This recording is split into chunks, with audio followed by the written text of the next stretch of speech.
Engagement annulled, public vilification, and a torrent of curses awaited her. Qian kicked over the absurd script and declared her refusal to comply. Rather than endure injustice, she resolved to bring down others in a survival variety show. While others sought to survive, she leisurely indulged in gossip, sipping cola mixed with goji berries from her thermos. Chapter 1. Do you believe in light? Qian, you have gone too far. Knowing that Hua is unwell, you still pushed her with a forceful shove. Qian awoke from her stupor. She found herself within the pages of a novel titled The Overbearing Wolf Dog's Unceasing Affection. And she was the infamous antagonist, a counterfeit daughter loathed by the Gu family due to a baby swap. The Gu family's mix-up was not merely accidental. A fortune teller had predicted that Gu Hua would not survive to adulthood while residing with the Gu family. Only a family with a matching destiny could suppress her fortune, ensuring her a smooth life. Thus, Qian, this unfortunate soul, was exchanged for Gu Hua, her luck becoming nourishment for the latter. Before her stood a strikingly handsome youth, seething with rage, her childhood friend and fiancé, Qian. As a child, he had clung to her like a stubborn piece of gum. However, upon the arrival of the radiant heroine Gu Hua, he immediately demoted himself from her loyal companion to a devoted admirer of Gu Hua. Logically, Qian should have felt a polite anger. Yet, she had spent a decade in the realm of cultivation, tricked by her master into becoming a beast master, raising pigs for the old man. How had she endured these years? Aside from pigs, it was always cows, sheep, horses, dogs, rabbits, dragons, phoenixes, and gluttons. Aside from their pleasant aroma when seasoned with cumin, they were utterly useless. Suddenly encountering a living person, Qian was overwhelmed with joy. Finally, she would no longer have to see pigs. Just as she was reveling in her excitement, the irate youth before her glared impatiently. Qian, are you deaf? I told you to apologize to Hua. Can't you hear? You think I pushed her? Do you take us for blind fools, unable to see your despicable actions? Qian sneered coldly. Apologize quickly, or I won't let this go. Gu Hua, appearing frail, gently grasped his arm. Gage, I'm fine. Qian just pushed me a little, and it made my heart feel uneasy. But I can endure. Qian, suddenly exhilarated, exclaimed, you said it yourself. She raised her leg and delivered a swift kick, sending Gu Hua plummeting into the pool ahead. Splash. Water erupted 3 meters high, drenching Qian, who had just opened his mouth. Gu Hua flailed in the pool, shrieking in distress. Qian, you're asking for death. Qian cursed as he lunged toward her. Your precious Hua fell in. Why don't you go save her? Qian feigned concern, and as she spoke, she deftly kicked Qian into the pool as well. Perfect, a match made in chaos. Qian, you wait for me. Qian gritted his teeth, desperately lifting Gu Hua and carrying her toward the shore. Qian stood with her hands on her hips at the edge. In waiting right now, what will you do to me? Qian, you're as worthless as your name. We are breaking off our engagement. I have a phobia of giant objects. I fear you. The big fool, Qian, standing in the pool, believed Qian was merely playing hard to get, his handsome face a mix of green and white. I would rather sever all ties with a woman like you. You don't have the right to annul our engagement. It should be I who rejects you. The Gu family arrived at the scene. Madame Gu screamed. Qian, have you lost your mind? How can someone like you remain in our family? From now on, you have no relation to us. Get out immediately. Chairman Gu approached, ready to slap Qian, but of course, Qian would not allow herself to be bullied. She sent them flying, adding them to the chaos in the pool. Splash. Splash. 4 dumplings lined up. The pool was now filled with people. Qian clapped her hands and raised her delicate chin, as if I were eager to stay in this wretched place. I shall leave, causing no hindrance to your family's broth gathering. Farewell. With that, Qian turned and left, not lingering for a moment. Qian was nothing. The Gu family was nothing. Only a fool would hang themselves on the face of a pretty boy. The wise soar freely in the paradise of handsome men. With wealth, what could not be achieved? With this ambitious resolution, Qian stood at the Gu family's entrance, counting the mere 48 coins she had left, lost in thought. There must be something amiss. Counting again, her money did not increase. The dark-skinned, handsome men had taken flight, escaping her youthful dreams. Qian seethed with frustration, wishing she could cast a spell. Money come from all directions. Fortunately, she still had her grandfather and uncles. There was no need to panic. Although the Qi family was not as wealthy as the Gu family, they could be considered a modestly well-off family. As long as they did not disdain her, she would ensure their comfort in their later years. With this thought, Qian dialed her beloved grandfather's number. Hello? A voice resonated with authority and intimidation on the other end. Qian politely began with a greeting. "Grandfather, it's me, Qian, the daughter of Wei. May I ask a few?" Having spent so much time in the realm of cultivation, the phrase "how have you been lately" had gotten stuck in her mind, and when she finally uttered it, it came out as, "Are you still alive?" After a few seconds, a single scoff emanated from the other end. Then the call ended. Qian made a gesture of helplessness, unable to keep him on the line. The book had stated that her grandfather despised her for being a love-struck, gold-digging fool who abandoned her family for Ling Qian, and it seemed to be true. She would change. She would extract her romantic notions and offer them as a sacrifice. Before long, a black Volkswagen pulled up in front of Qian. Qian, a man inside, revealed half of his face, cold and indifferent, exuding an aura that commanded respect without anger. Qian was taken aback. "Mr. Qi, by virtue of our familial relationship, you should address me as uncle," Mixue said flatly. "Grandfather is currently occupied. I've come to fetch you."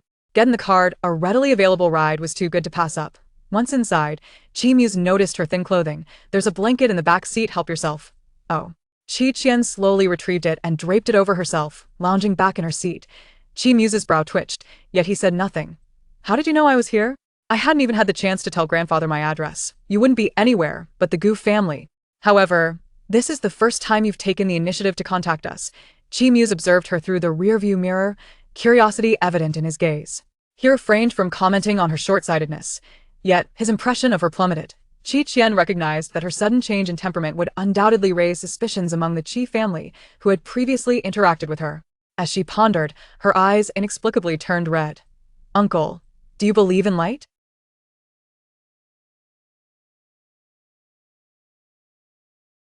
Chapter 2. I find no solace in their wildness.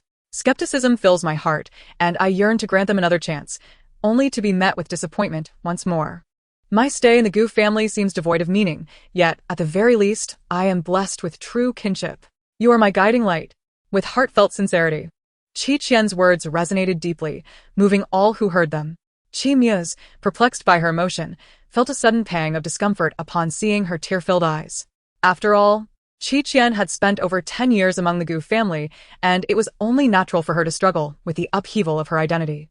Perhaps he ought to investigate how the Gu family failed to recognize her humanity. Half an hour later, Mixue led Qian to an apartment registered in his name. The lofty floor-to-ceiling windows allowed abundant light to flood the space, which was immaculate and adorned with a Scandinavian aesthetic, exuding a sense of openness. "You shall reside here tonight," he declared. "Tonight?" "Tomorrow, I will take you to your grandfather's. I have business to attend to, and cannot care for you." Curious, Qian inquired, "Uncle, what is my grandfather like?" "You will discern his character upon meeting him. However, I advise you to behave modestly in his presence, as he disdains raucous and unruly individuals." Mixue cautioned her.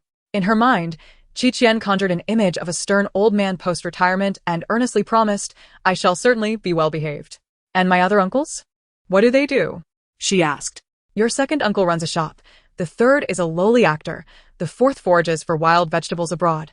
And the fifth tightens screws in a factory." Mixue said this deliberately, eager to observe Qian's reaction. Would she, as before, show disdain upon learning of their humble circumstances? To his surprise, Qian's expression softened with sympathy. "Is the uncle who forages for wild vegetables a colleague of Wang Baochuan?" "What?" No, that cannot be spoken of." Mixue relaxed slightly, retrieving his phone. "Let us connect on WeChat for convenient communication. However, I am often busy. So, unless it is of great importance, refrain from disturbing me." Qian accepted his WeChat request. After a brief moment of hesitation, Mixue remarked, "You call yourself Turtle Green? And your avatar is a green turtle? Is this not a name and image befitting a young lady?" Qian beamed with pride. "Uncle, do you not think this name and avatar suit me perfectly? I wish to embody a turtle, hard to crack, long-lived, and capable of granting wishes in a pond." Mixue's brow twitched slightly. What kind of person aspires to resemble a turtle? He proceeded to send her the first message, which included a transfer of funds. "I will regularly provide you with pocket money. Should you find it insufficient, do not hesitate to inform me." Upon seeing the amount, Qian was overwhelmed with gratitude. "Uncle, from now on, if you tell me to go east, I shall not go west. Should you ask me to raise pigs, I shall not ride cows. To have milk is to have a mother." She was in dire need of financial support. "Uncle is truly generous." Her exaggerated expression of gratitude left Mixue puzzled. Have the Goof family never provided you with any allowance? During the new year, I might receive a few hundred, but otherwise, it is virtually nothing. Qian was at a loss for words. Gu Hua's monthly allowance was far greater than that. Was this truly the treatment Qian received from the Gu family? Could her attachment to them be as emotional as she claimed? Qian was genuinely touched, realizing that what she lacked was not emotional ties, but rather financial support. Even the allowance from a newly acknowledged uncle surpassed what the Gu family had given her collectively. Uncle. Qian pressed her phone to her chest, as if making a solemn vow. Rest assured, I shall repay your kindness. I will ensure your comfort in old age. Qian quipped, Are you certain this is not an act of revenge? A soft meow echoed from beneath the sofa. Qian spotted a shiny orange cat emerging, nearly drooling as she crouched to pet it. Uncle, you even have a chicken-like cat? She stared at the cat for a few seconds. Be sure to inform your friend to walk barefoot on the floor less often. His cat finds his feet odor intolerable. Qian raised an eyebrow, astonished. How do you know this? The cat thinks that way, Qian replied matter-of-factly. Amused yet concerned, Qian smiled. Do you truly believe you can comprehend the thoughts of a cat? Of course. After a brief silence, he asked, Qian, did you often converse with animals while in the Gu family? Indeed. They often brought me delicious melons. Fresh and fragrant. She continued, for instance, there was a time when Chairman Gu, while Mrs. Gu was away, took the secretary delivering documents into the changing room, oblivious to the world. And a stray cat saw it all. The stray cat commented, I find no solace in their wildness. Qian fell into deeper silence. He had heard that when a person begins to converse with animals and plants, it is usually not a cause for concern. Initially, he had merely suspected that Qian had been mistreated in the Gu family. Now, he feared she had suffered psychological torment. Qian, unaware of his spiraling thoughts, looked at him quizzically. Uncle, I am not deceiving you. She pointed at the cat in his arms. This cat mentioned that a bespectacled man visited while you were away, secretly taking documents from your home, appearing rather malicious. Can cats speak idioms? This cat claims to have graduated from Peking University, she replied. Her assertion both absurd and astonishing in the realm of pets. Qian forced a smile, deciding not to contest her any further, recognizing that her mental state seemed to be deteriorating. However, the bespectacled man she spoke of could indeed be his temporary assistant, though he did not recall sending him for any documents. Had this cat truly seen the bespectacled man here? With this question, Qian realized he was succumbing to Qian's eccentricity, actually believing her nonsensical claims. Qian nodded vigorously, clutching the plump cat. Uncle, you must be cautious of this man. Gradually, Qian's expression grew grave. His temporary assistant indeed bore a black mole on his chin. This individual had only joined the company 2 days prior. There was no way Qian could have encountered him. Regardless, out of an abundance of caution, Qian called his executive assistant to ensure they closely monitor this temporary assistant and apprehend him at the first sign of irregularity, if he were indeed a corporate spy. Qian glanced at Qian, who was engaged in quiet conversation with the cat. If she had not been neglected in the Gu family, why would she be conversing with animals, answering her own questions? The Qi family had raised Gu Hua to such an extent. Was this truly how the Gu family treated Qian?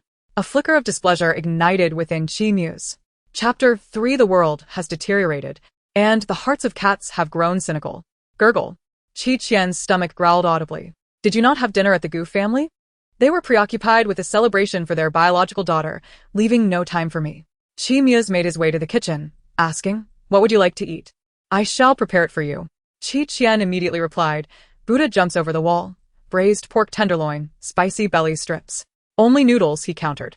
Then just any noodles. But no cilantro. Once the noodles were ready, Qian set them before her just as his phone rang. His executive assistant reported that the temporary assistant was indeed problematic. He had been caught making a call to a rival company from the emergency exit. The documents had also been intercepted. President Xi, thank goodness for your keen insight. Had that document been sent out, the consequences are unimaginable. Qian exhaled deeply.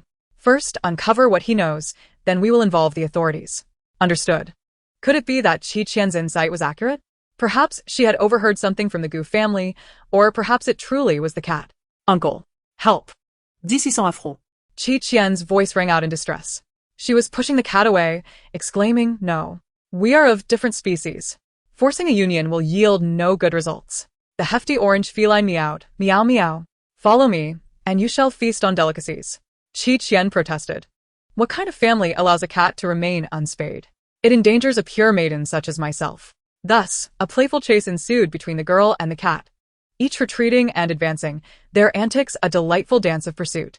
Chimius felt a faint twitch at the corners of his forehead, and the fleeting thought that had just emerged shattered into pieces.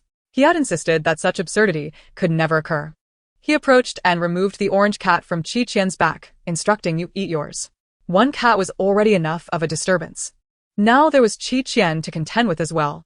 Fortunately, he was scheduled to go on a business trip the following day, freeing him from the responsibility of childcare for the time being.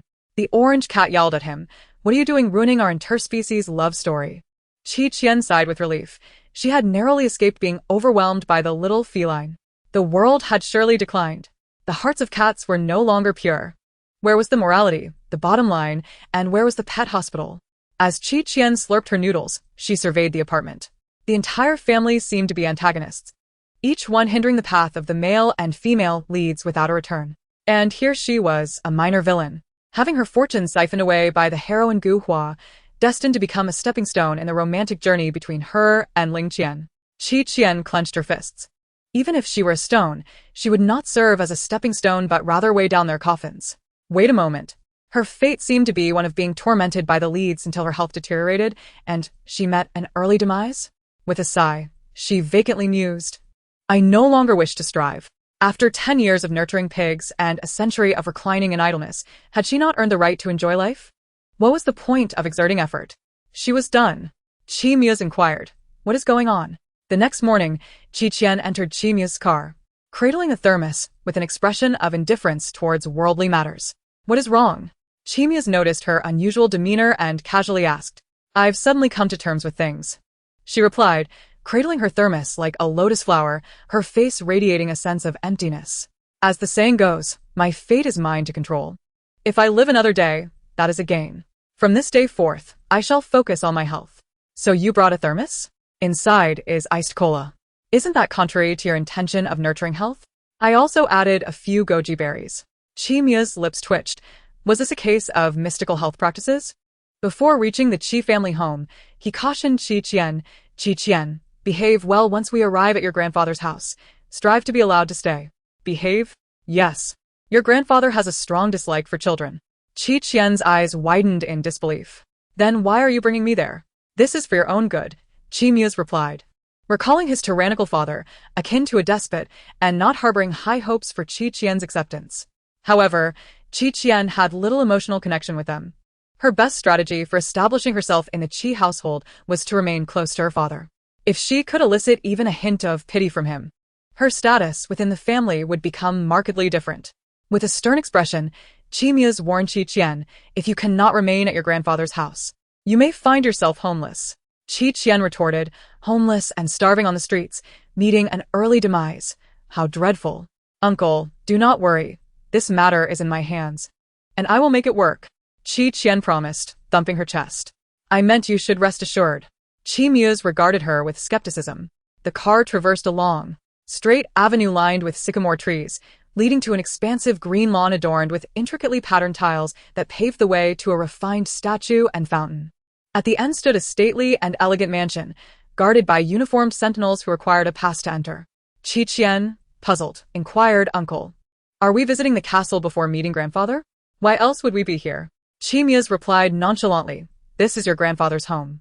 "But isn't grandfather just a retired old man? How could he be so wealthy? Clearly, he resides in a luxurious castle." The term retired old man elicited laughter from Chimius. The Qi family's tradition was to act grandly, but maintain a low profile. Previously, a fortune-teller had claimed that Gu Hua's fate was unfavorable, and the family should not be too ostentatious. Hence, they had concealed their lineage, raising her as an ordinary child. "Has Gu Hua never visited here?" "Indeed, I mentioned that grandfather dislikes children, and she is no exception." Instantly, Qian felt a surge of affection for her yet-to-be-met grandfather. As long as he did not favor the leads, he would be her ally. As they entered the mansion, they encountered an elderly gentleman clad in a deep black suit, accompanied by others. His hair was slicked back, revealing a face marked by authority and coldness, with gold-rimmed glasses perched on his nose. His gaze sharp and devoid of familial warmth. Notably, a scar ran along his brow, rendering him rather intimidating, capable of frightening a child into tears. Father, I brought Qian to you along the way. I have a flight to catch shortly, Muse announced as he presented Qian. Without even glancing at her, Li's son frowned in displeasure. You brought her to me? When did I express a desire to see her? Who granted you the authority to make such decisions? Even in the presence of his own son, Li's son exhibited no semblance of paternal affection, much less towards the daughter of his estranged spouse, whose romantic entanglements had led to her departure. Qian sensed that her grandfather did not even acknowledge her existence. Father, Qian has faced considerable hardship at the Gu household. Her mental state is not quite stable, and I am concerned about her living alone. Muse explained. Has the housekeeper vanished? A housekeeper cannot replace the companionship of family. This is a debt we owe her. Muse sighed. Recognizing the misalignment of Qian and Gu Hua's identities, we must accept at least half the responsibility. Li's son remained stern-faced but relented slightly. Where is she? Qian had never anticipated that her grandfather's inability to see her stemmed from her being too short. She straightened her back, stepping forward to leave a good impression. However, the mansion's floor was meticulously cleaned, appearing smooth yet perilously slippery. As she took a step, she lost her balance and fell directly to the ground, landing in a split position. Chapter 4, A First Encounter. Allow me to perform a split for you. With a thick skin, Qian remained unfazed. Greeting, hello, grandfather. It is a pleasure to meet you. Allow me to perform a split. Li's son was taken aback. Mu's face bombed. Li's son scrutinized the astonishing girl before him. Her youthful, cherubic face, with curious, sparkling eyes, gazed at him without the terror other children might exhibit. Instead, she radiated curiosity and warmth. Qian raised her chin, convinced her grandfather would be utterly charmed by her boldness. There is no need for such formalities. Please rise. Li's son replied. Your words have shattered my gentility. Muse stifled a laugh as he helped Qian to her feet, ensuring she stood upright. Qian understood. This implied she was expected to take her leave. Though she was indifferent about where to stay, she had accepted her uncle's bribe, promising to behave and strive to remain. Please, grandfather, do not send me away. Qian forced out a few tears. I have no parents left. You are my only family. If you abandon me, I shall truly be an orphan. As she spoke, she began to sing Little Cabbage, in the field so yellow, just 2 or 3 years old. And I have lost my mother. The scene was heart-wrenching, evoking sorrow in those who heard and witnessed it. Kilisen. A man hardened by years in the business world, felt his cold heart tremble. How dreadful. Muse, unable to bear it, interjected, Father, if you are busy. I will, enough. Li's expression remained impassive. Who said I would abandon you? Muse stared in astonishment. Did his father actually agree? Qian quickly seized the opportunity. Thank you, grandfather. You are truly the kindest elder I have ever met. You certainly know how to flatter. I speak nothing but the truth. Upon seeing you, I felt an immediate kinship. It must be our blood bond resonating. One should not strike a smile at a kind face. Qian beamed sweetly. Li's son's lips twitched as he turned to Muse. Did you teach her this? Muse chuckled softly. She is naturally gifted. I can only tolerate her for a month. After that, you'll have to manage her. Understood. I shall take my leave now. Muse sighed inwardly, his anticipated threshold aligning with the reality. The small wallet had become parched and hollow, yearning to be filled with an abundance of treasures. Muse was momentarily taken aback. He had not expected that after merely a day of acquaintance, Qian would already be so reluctant to part with him. It was evident that she cherished her uncle. Once Muse departed, only Qian and Lisin remained, exchanging wide-eyed glances. Sir, breakfast is ready, announced butler Nan, shattering the frozen silence. Lisin glanced at his watch and stated, I must head to the office now. Please take her to the dining room and arrange a room for her. Understood. Grandfather, skipping breakfast is detrimental to one's health. It can lead to various ailments such as gastritis, gallstones, and elevated cholesterol levels, Qian proclaimed with an air of maturity. Lisin replied, Children should not meddle in the affairs of adults. You ought to eat. But the book says that if one does not eat breakfast by 9:30, their stomach will begin digesting last night's leftovers. She insisted, looking at Lisin with earnest eyes. Eating leftovers is not advisable, she added. Lisin regarded her with an impassive expression, his features twitching slightly. No one had ever dared to speak to him in such a manner. Yet, even the most domineering and autocratic tycoon did not wish to leave an impression of consuming such unrefined fare upon his granddaughter. Old Nan, prepare me a breakfast, he commanded. Butler Nan, visibly astonished, glanced at Qian in disbelief before hastily responding, "Yes, sir." Qian felt satisfied. "Grandfather, we must cherish our bodies to live longer," she remarked. Lisan's gaze softened slightly, losing some of its previous coldness. Lisan was indeed exceedingly busy, even during breakfast, as he needed to listen to his assistant's reports on the day's agenda, meeting matters, and various inspections. Qian reflected that being wealthy was not as simple as it seemed. If only her Sumi Jizi had accompanied her. It was filled with treasures she had amassed from her years of hard work. She could have shared some with her grandfather and uncle. But for now, Qian placed a croissant before Lisan. "Grandfather, please eat." Lisan noticed her small gesture and replied, "You eat." "This croissant is fluffy and soft, with a slightly crispy exterior. It is the best I have ever tasted," she urged him. Lisan remained noncommittal, his gaze fixed on the croissant. Having dined alone for nearly 2 decades, the presence of this little one was surprisingly pleasant. However, Lisan's expression soon hardened once more. She could very well be like her estranged mother, who might one day abandon this family for a man. "I am off to the office. If you need anything, consult the butler," Lisan stated as he stood to leave. The croissant on the plate remained untouched.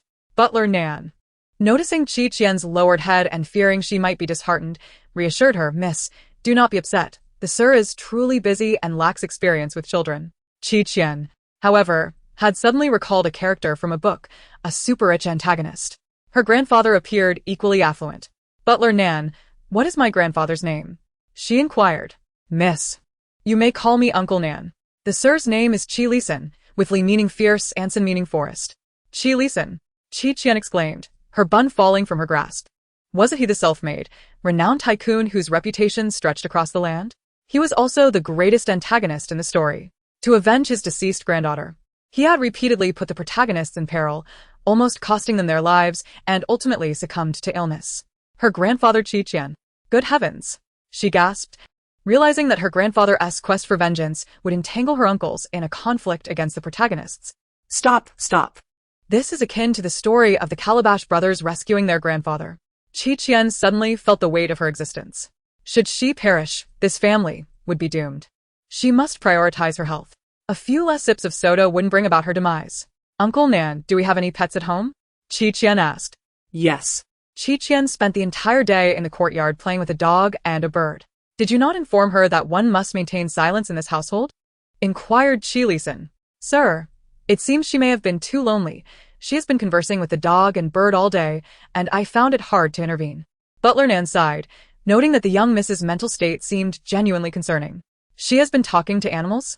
Lisan queried. "Indeed. I overheard her mentioning something about failing to ascend in her cultivation and having a heart of iron after a decade of raising pigs." Lisan fell silent. His granddaughter could not possibly be a simpleton. At that moment, a bright call echoed from the distant grassland. "Grandfather?" Lisan looked up to see Qian beaming at him, her smile radiant, if one overlooked the pink pig she was riding. Chapter 5. The Adorable Pig-Riding Girl. Lisan furrowed his brow deeply. "Where did we get a pig?" Sir, it seems the gardener has been raising a small, rather rotund pig in the back." Butler Nan explained, mopping his brow. "How did she end up riding it?" "The young miss claimed the pig was too fat and needed exercise. And that is how it came to be." Qian rode the pig over, a plump white parrot nestled in her hair, her cheeks flushed and her eyes sparkling. She resembled a character straight out of a comic book. Which family would have a little girl riding a pig? Ever since she learned that her grandfather had been relentlessly pursuing revenge against the protagonists for her sake, her fondness for him soared immensely. This was her biological grandfather. Lisan had never been this close to a child before, not even with the several rascals in the household. Perhaps girls were indeed different from boys. Lisan found her presence rather endearing. However, his expression soon darkened. "You just rode a pig, and now you wish to hug me?" "Oh no," Qian stammered. Stepping back innocently, "I have not seen you in so long, and I missed you." Lisan felt a smile tugging at the corners of his mouth but maintained a stern demeanor. "Have you been mischief-making in the garden today?" "Not at all. I made new friends," Qian exclaimed, cradling a parrot named Xiaobai. "Grandfather, look. This is Xiaobai. And this one," she pointed to a hulking bodyguard, "is Dahu. And my new steed is Xiaoxiang." All the little animals in the estate had been organized by Qian with clarity. They scampered about the manor, privy to many secrets.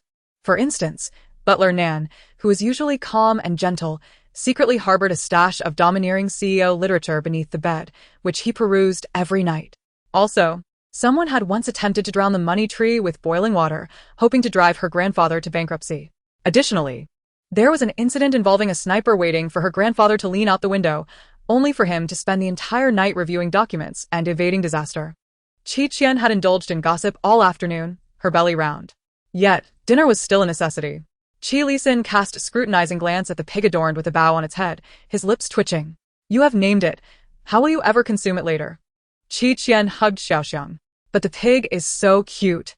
Why would anyone want to eat Xiaoxiang? Pigs are indeed meant for consumption, he retorted. We could train it first and then eat it, she reasoned. It's far too plump at present. It requires more exercise to enhance its flavor and texture. Qian was momentarily speechless. Butler Nan nearly chuckled. Oblivious to humanity's darker intentions, Xiaoxiang continued to nuzzle against Qian. Since you now reside here, certain rules must be adhered to at all times. Qian blinked. Huh? Do not make excessive noise in the house. The pig knocked against the door.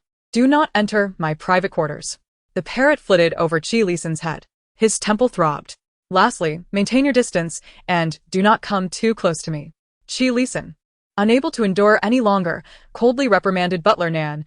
Get them far away. It's too noisy. Yes. Butler Nan promptly complied. Qian blinked and asked grandfather. Do you dislike me? And if I do? But I really like you, grandfather. Qian's icy demeanor nearly faltered. Stop flattering me. Do you think I'm Qimia's? He had never been fond of children, especially those who might disrupt his lifestyle. Qian was unwilling to invite trouble upon himself. He placed a bank card on the table. If you do as I say, this 10 million in pocket money will be yours. 10 million. Qian's eyes sparkled like coins. However, she resisted the temptation. No, I prefer you over money, grandfather. None of his sons dared to defy Qian, yet here was Qian, so unabashedly expressing affection. Who could bear that? 20 million, Qian countered. No. Name your price. Qian extended a single finger. Qian raised an eyebrow. 100 million? Very well. Then I will give you this 100 million on the condition that you treat me as your grandfather for this month, rather than a mere lodger. Is that acceptable? Was she truly indifferent to wealth, or had she already learned to assess benefits at such a young age, believing she could extract more from him? Yet. She was certainly more astute than her mother, who was preoccupied with romantic fantasies. Using my money to buy my favor. You certainly know how to do business. Qian remarked with a slight smile. Qian grinned, but that requires your consent, grandfather. Qian said nothing further, and left the living room. Hands clasped behind his back. Qian was unsure if he had agreed or not. She needed to find her new companions quickly. A night passed. The morning light gently enveloped the manor. Where has she gone? Qian inquired, donning his glasses. The young lady and Little Black are snuggled together in the doghouse. Having slept there all night, Butler Nan reported. What nonsense is this? Qian exclaimed as he descended to the lavish doghouse. Qian lay nestled between Little Black and Little Fragrance, appearing quite content in her slumber. Qian had never encountered a mischievous child before, as none dared to act up in his presence. But now, he was witnessing it firsthand. How could anyone forego the comfort of a grand bed for a doghouse? Qian, get up, he commanded sternly. Startled awake, Qian blinked at her grandfather, who stood at the entrance with a thunderous expression. Good morning, grandfather. Explain to me why you are sleeping here. Rubbing her eyes, she replied, I played too late with Little Black and accidentally fell asleep here. Grandfather. Little Black's home is so cozy. You should try it. Qian felt as if dark clouds were gathering above his head. Butler Nan quickly interjected, Sir, please calm down. The young master mentioned the young lady's mental state has not been well, largely due to the prolonged oppression from the Gu family. She is innocent. Qian suppressed his anger. She cannot sleep in a doghouse. What kind of behavior is that? Remove these animals immediately. Not a single one is to remain. With that, he turned and left. Butler Nan wore a pained expression. Miss, it's the first time I have seen the sir this angry after all these years. That line sounded oddly familiar to Qian. Suddenly, a chirping sound filled the air as Little White flew over and perched atop Qian's head, chattering incessantly. After listening for a moment, her expression grew serious, and she quickly scrambled to her feet, sprinting after Qian. He was about to enter his car when she cried out, Grandfather. Wait. Someone has defecated on your car. A huge pile. In her panic, Qian blurted out the words. Chapter 6. I think I just saw my great-grandmother. Without a second thought, Qian lunged forward. The force of her impact sending Qi Lisan stumbling back several meters, landing on the ground. Boom. In an instant, flames erupted, shaking the very earth beneath them. And a towering inferno, almost 2 stories high, erupted behind them. The car had exploded. Qi Lisan's glasses had fallen somewhere, and through squinted eyes, he witnessed the fire erupting before him, along with Qian, trembling against his chest. It was this child. Suddenly, Qi Lisan noticed her trembling was unusual. Qian, what is wrong? Qian feigned seriousness. Grandfather, thankfully, you were not hit by the explosion. Qi Lisan remained silent.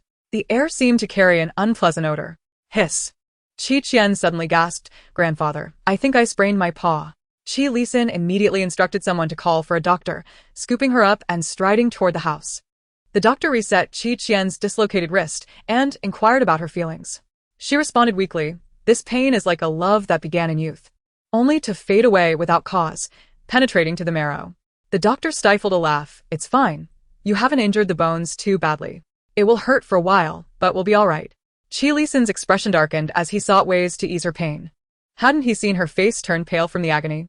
It was the first time the doctor witnessed Qi Lisan show such concern for someone, and he quickly added, cold compresses can help alleviate the pain, and applying medication might be even better. Give me the medication. Qi Lisan took the medicine, rolled up his sleeves, and began to apply it to Qian's injury. The doctor's approach was too rough for his liking. Before long, Qian began to see stars. Grandfather, stop. I think I can see my great-grandmother. Qi Lisan's face stiffened, and he gentler in his ministrations. Were children truly this fragile? By the way, did you know the car would explode? Qi Lisan questioned, suspicious of her timing. Qian's eyes darted. Little Black seemed to sense something amiss and kept nudging me. That's how I knew to warn you. Qi Lisan remained uncertain but, considering her earnestness, decided to keep the animals. The manor was vast. There was plenty of space for her to frolic with them. With that thought, Qi Lisan gently patted her head. Next time you encounter such a situation, run away first. Do not act recklessly. If you hadn't pushed me aside, you could have been in danger as well. Qian nodded obediently, but secretly thought she would dare again. She could dodge lightning. Why fear mere bombs? The weekend had arrived and Qian didn't have to attend school. Seeing her hand swollen, Qi Lisan, concerned for her being alone at home, took her to his office. He felt uneasy leaving her unattended, given her impulsive nature. The aura of a powerful figure surrounded him. Walking beside Qi Lisan, Qian feigned seriousness. Grandfather, I feel like a rabbit riding on the back of a tiger, showing off my might. The sensation was quite delightful. Though she wasn't a powerful figure, she was protected by one. Qi Lisan chuckled. How does that feel? Qian gave a thumbs up. Very good. Grandfather, work hard to earn money, and I will lay back and be a lazy fish that wins without moving. Qi Lisan dismissed her words. The Qi family was full of exceptional individuals. A lazy fish could not possibly emerge. Upon arriving at the office, he began his work, leaving Qian in the care of Secretary Zhong. An astute individual, Secretary Zhong catered to Qian's needs promptly, providing anything she wished for without delay. By noon, Secretary Zhong compiled a list of all the nearby restaurants, categorizing them for easy understanding, allowing Qian to make her choice. Once she decided, he promptly made a reservation, ensuring everything was perfectly arranged. Where is my grandfather? The chairman is still in a meeting. It may take some time for him to finish. Then I will wait for grandfather. Secretary Zhong opened his mouth to say that even if she waited, Chairman Qi might not accompany her for a meal, as it was common for him to work through lunch. However, seeing Qian's small stature and how obediently she had sat in the office all morning, engrossed in the pig-raising channel, he couldn't bear to dissuade her. Qi Lisan was about to instruct Secretary Zhong to fetch the quarterly project report when he glanced at the time, realizing it was getting late. He didn't mind skipping a meal himself. After all, the child was still growing. It was time to eat, and children were indeed troublesome. Qian had already chosen the restaurant, and Secretary Zhong had arranged the car and reserved a private room so they could head straight there. Zhangxiafu. This establishment was the finest private dining venue in Fuguang City, with limited access. Those who entered were either powerful or influential, ensuring a high level of privacy. The general manager personally welcomed Qi Lisan and Qian, escorting them to the best room in the house. Halfway through the meal, Qian excused herself to use the restroom and encountered Gu Hua and her entourage in the narrow corridor. What an unfortunate coincidence. Qian, what brings you here? Gu Hua inquired sweetly, out of money and looking for a job, perhaps? You ran off yesterday after causing a ruckus without taking anything, didn't you? Qian retorted. Oh, you mean that trash? I believe it belongs in the trash heap. You little wretch. What a waste of our nurturing. If I had known, I would have preferred raising a dog. Mrs. Goose spat, her teeth clenched. So you have a fondness for dogs. No wonder you imitate their barking so well, ha ha. Qian laughed heartily, unperturbed. You dare. Mr. Gu, furious, kicked out at her. At that moment, a waiter wheeled a cart past, and Qian deftly sidestepped.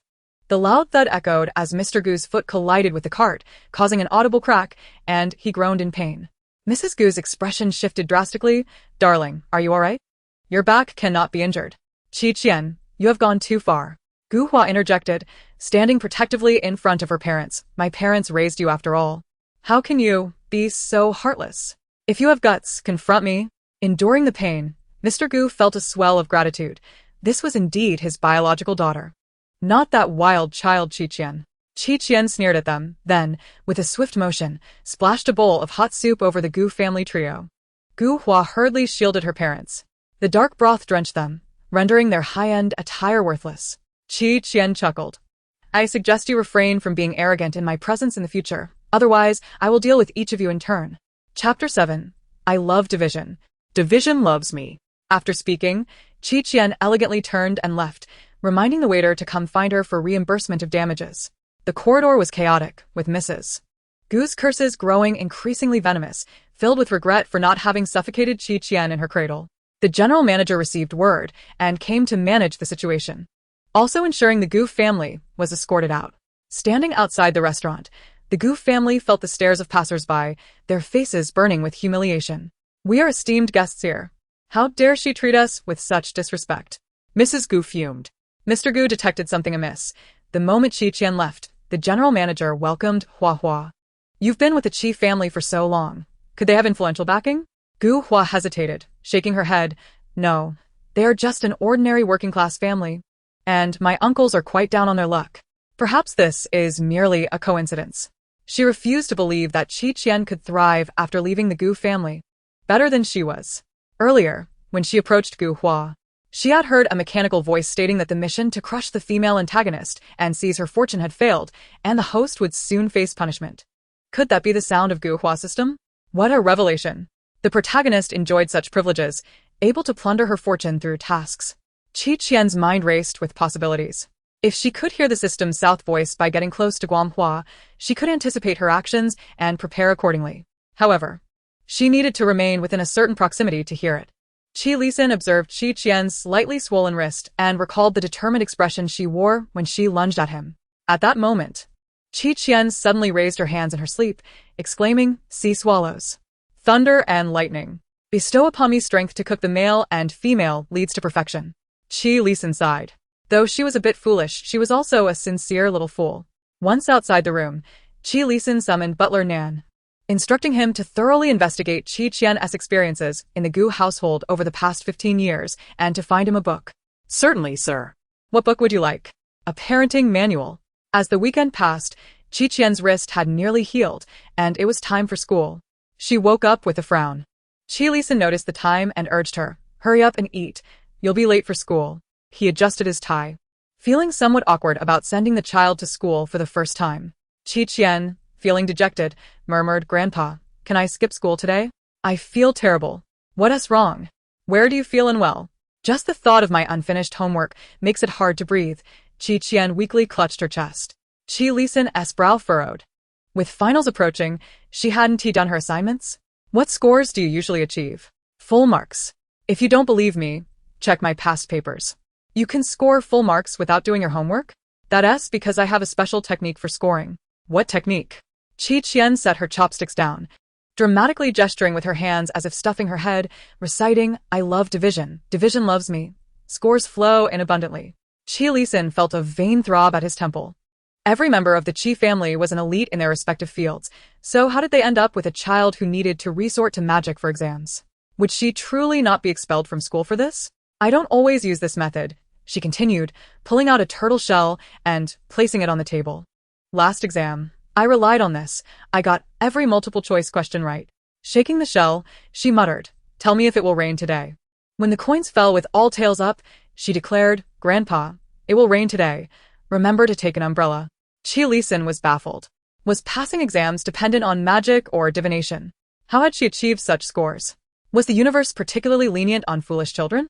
Seeing her still playing with the turtle shell, Qian could no longer tolerate it. "If you don't eat soon, you can forget about it. Now go to school." All right.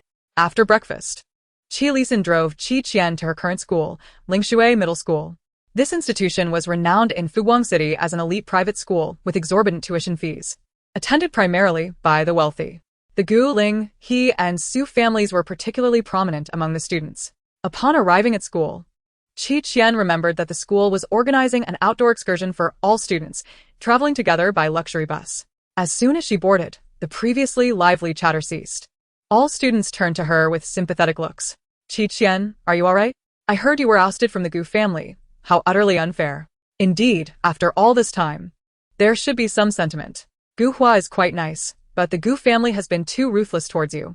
If you're homeless now, you can come stay at my place. My room is very spacious. They all chimed in with their concerns and suggestions for Qian. "Qian, I just saw you arriving in a man's car. Are you truly in such dire straits that you considered selling yourself?"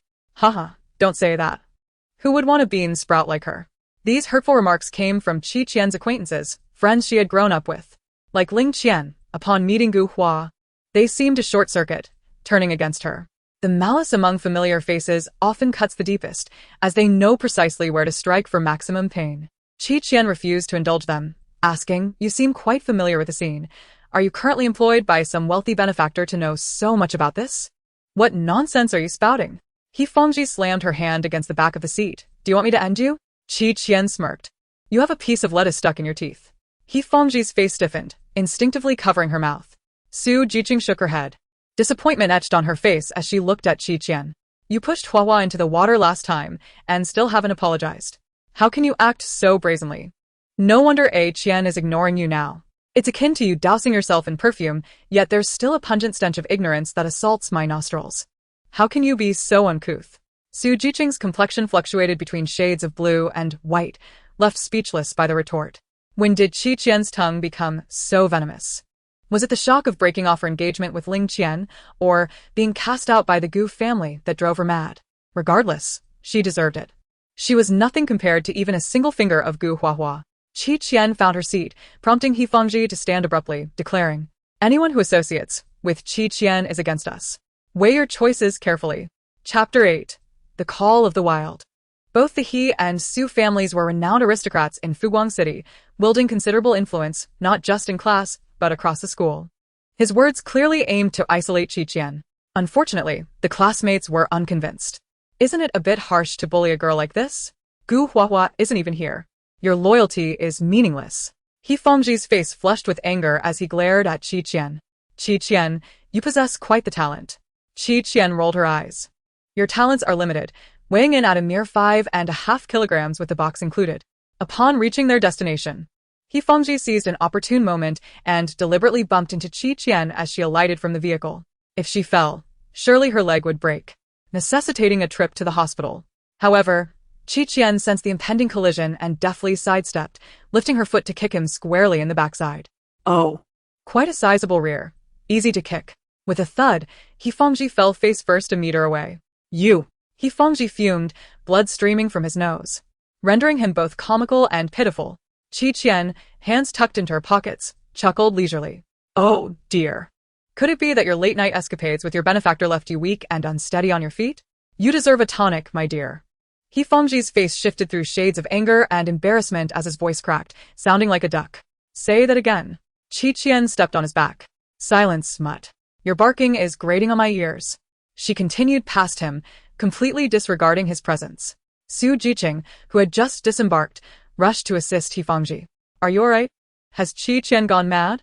She used to ignore everyone because she was a Gu, but now that she's lost her support, how dare she strike out at the young master of the He family so mercilessly?" Su Jiqing insisted. "We must inform the teacher. She's gone too far." "No. We cannot alarm the teacher now." He Fengji gritted his teeth, determined to take her down today, or he would share her surname. In the afternoon, during free activity time, Qian was led deeper into the forest by enthusiastic classmates who claimed they were going on an adventure. She glanced at the sky, sensing rain was imminent. Perhaps we shouldn't go further. It feels dangerous. Dangerous? The once smiling female classmate suddenly transformed, a malicious expression replacing her earlier friendliness.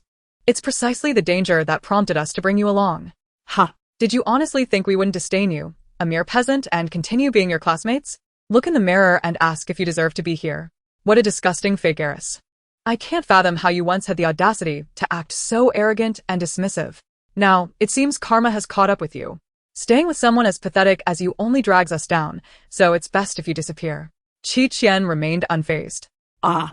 So your friendliness in the car was merely a ruse to lower my guard.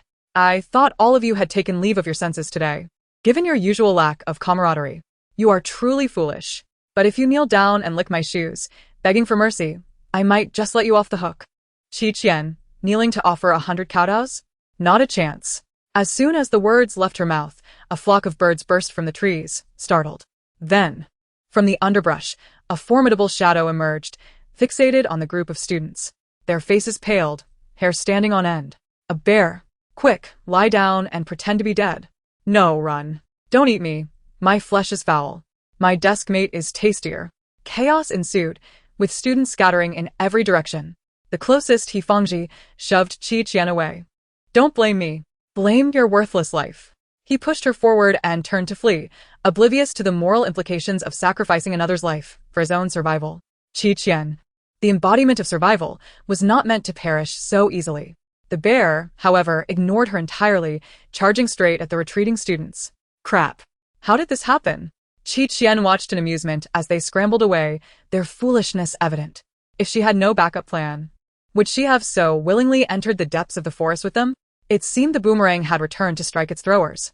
She whistled, and soon, a gray-black wolf emerged from the underbrush. With a scar over its left eye, it tilted its head as if questioning, "Is it you who called for the wild?" Qian surveyed the wolf's small frame, reflecting on the perilous times when even wolves were compelled to work as laborers. However, now that it had arrived, it was time to put it to work. She mounted the wolf's back, her weary legs finally receiving respite, a sense of ease washing over her. Before long, Hifangji and Su Jiqing returned with others. Qian.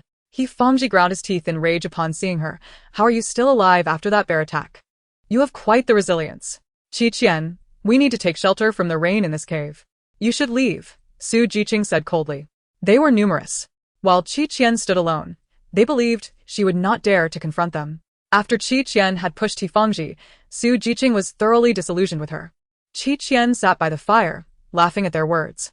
She turned to the wolf behind her. They want me to leave. Oh, how frightful. What should I do? Su Jiqing and the others thought she had lost her mind, but the next moment, a powerful black wolf rose from behind her, its fierce eyes locking onto them. As if eyeing its next meal, Su Jiqing paled. Run. He urged the others as they hurriedly retreated from the cave, disregarding the rain, moving further away. There's another cave over here. Someone pointed to the left. However, it was too close to Qian. What if she sent the wolf after them? He wouldn't dare. Hifangji argued.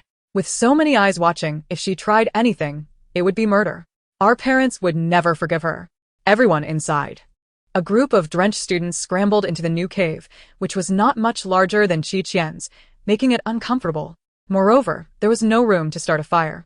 Compared to Qian, who was comfortably drying by the fire, they felt like refugees. Qian has truly gone too far. If she hadn't forced us out, we wouldn't be in this predicament, someone grumbled. After all, we're classmates.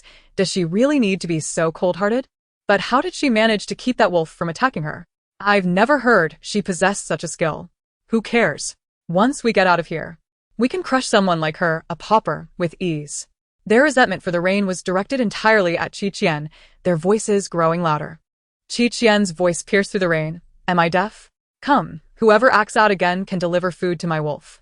I still owe for the wolf's labor. The working wolf howled, echoing through the forest. Inside the opposing cave, silence reigned supreme. Chapter 9, Sent to the hospital, if dead, it's my fault. After the rain ceased, the homeroom teacher, accompanied by others, located a group of drenched students huddled in a cave. Their parents, having heard of the incident, arrived and, upon witnessing the dire state of their children, began to cast blame upon the homeroom teacher for her negligence. Dad, Mom, it's all Qian's fault.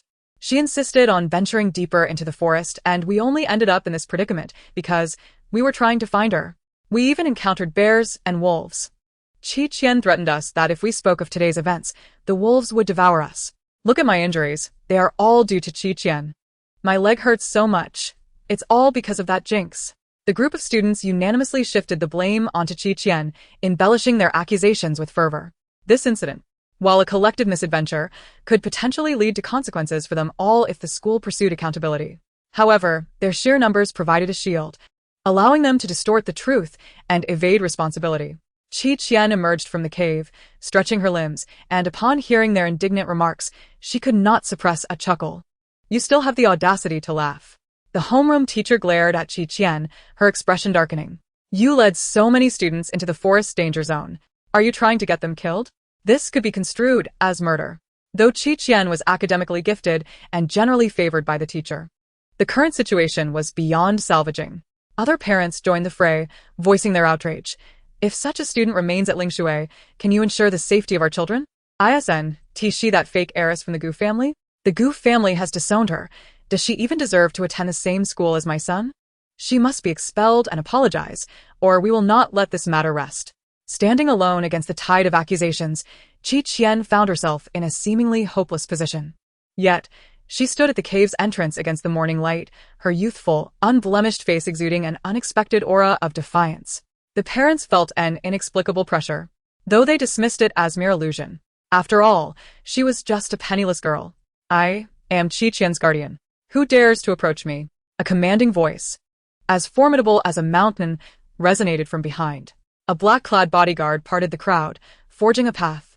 Dressed in a loose gray tang suit, Qian approached, exuding an aura of authority that demanded respect, his scarred brow adding to his fierce demeanor. The crowd fell silent. Qian, the richest man, Qian, the legendary figure featured in university textbooks, a titan of the business world. How could he possibly be here?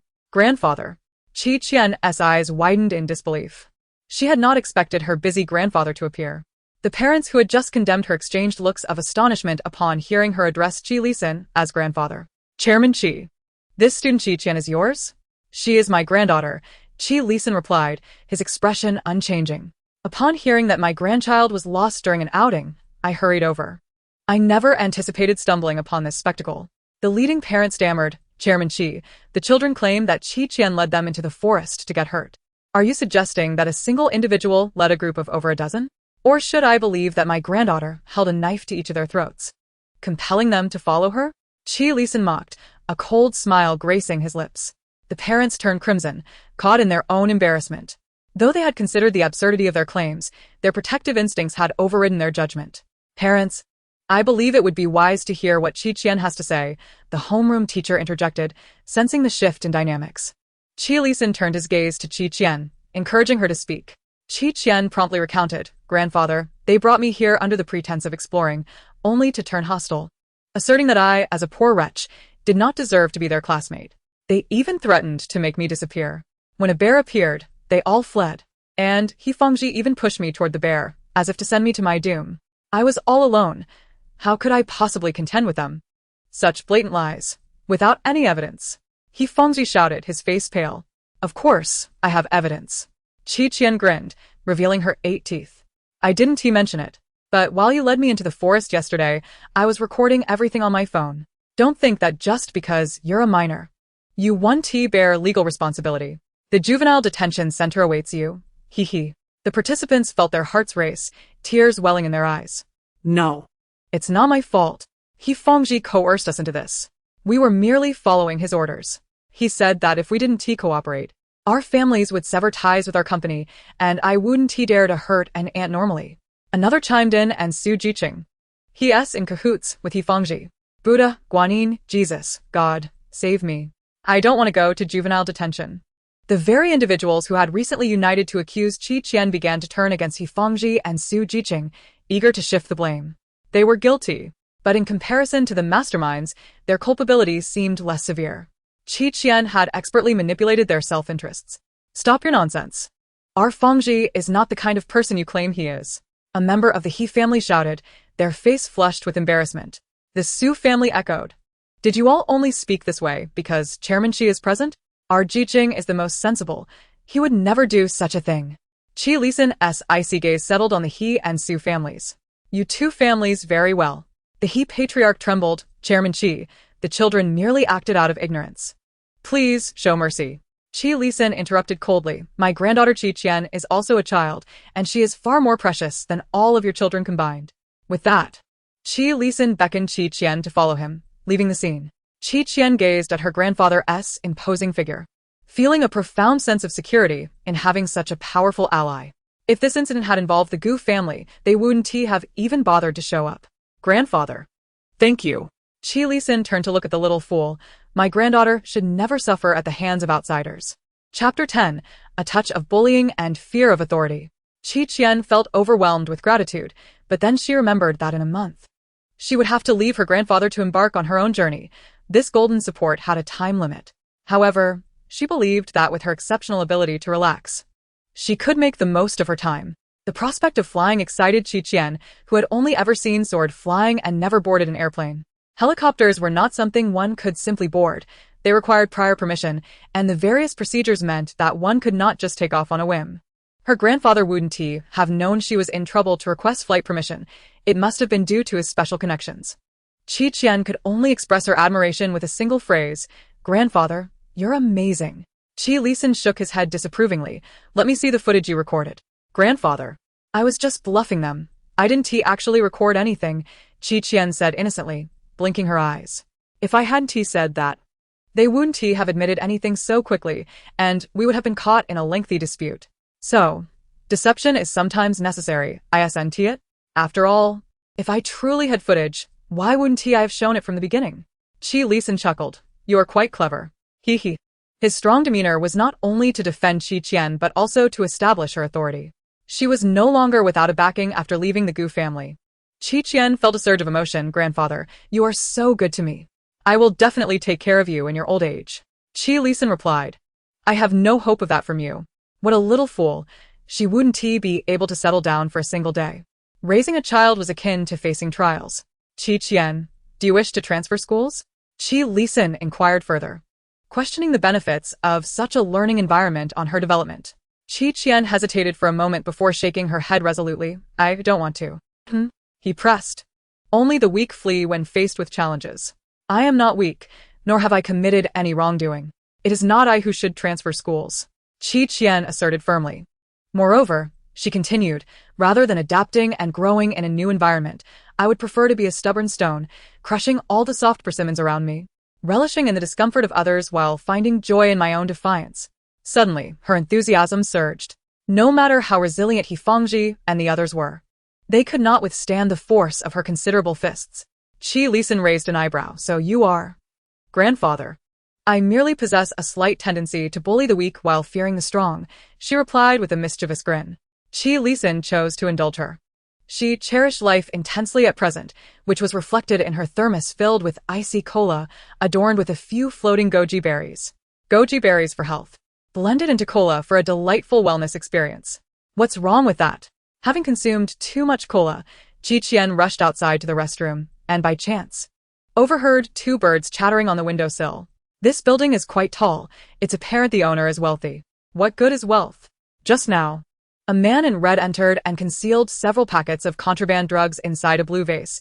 He even called the police. Oh dear, the world is a treacherous place. It's not like us birds, who are innocent and unaware of the complexities of life. Sister, are we meeting tonight? Oh, how annoying. Contraband? The world is treacherous? No way. Qi Qian bolted away, searching frantically for the blue vase mentioned by the birds. Secretary Zhong, noticing her distress, approached her, and she immediately enlisted him to assist in the search. Meanwhile, Qi Lisan was in a meeting when he received news that the police had arrived. The officers entered the conference room, presenting their credentials. Mr. Qi, we have received an anonymous tip reporting that you are concealing illegal drugs within your company.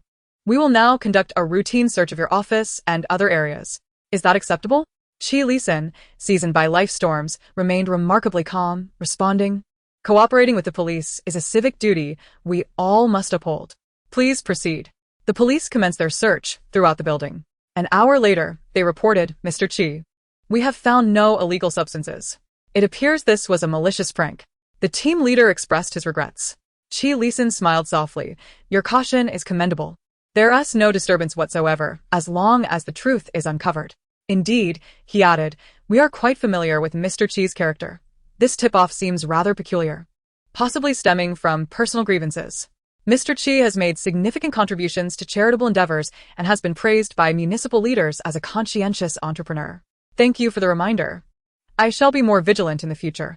After bidding farewell to the officers, Qi Lisan's smile faded, his piercing gaze behind his glasses reflecting a glimmer of coldness. Was it mere coincidence? It was certainly improbable. The informant must have meticulously planned this, waiting for the police to arrive. Why was nothing found? Grandfather. Qian rushed in. Her cheeks flushed. Where have you been? Why are you so sweaty? Grandfather, I just discovered something suspicious in the blue vase outside. I feared it might be problematic.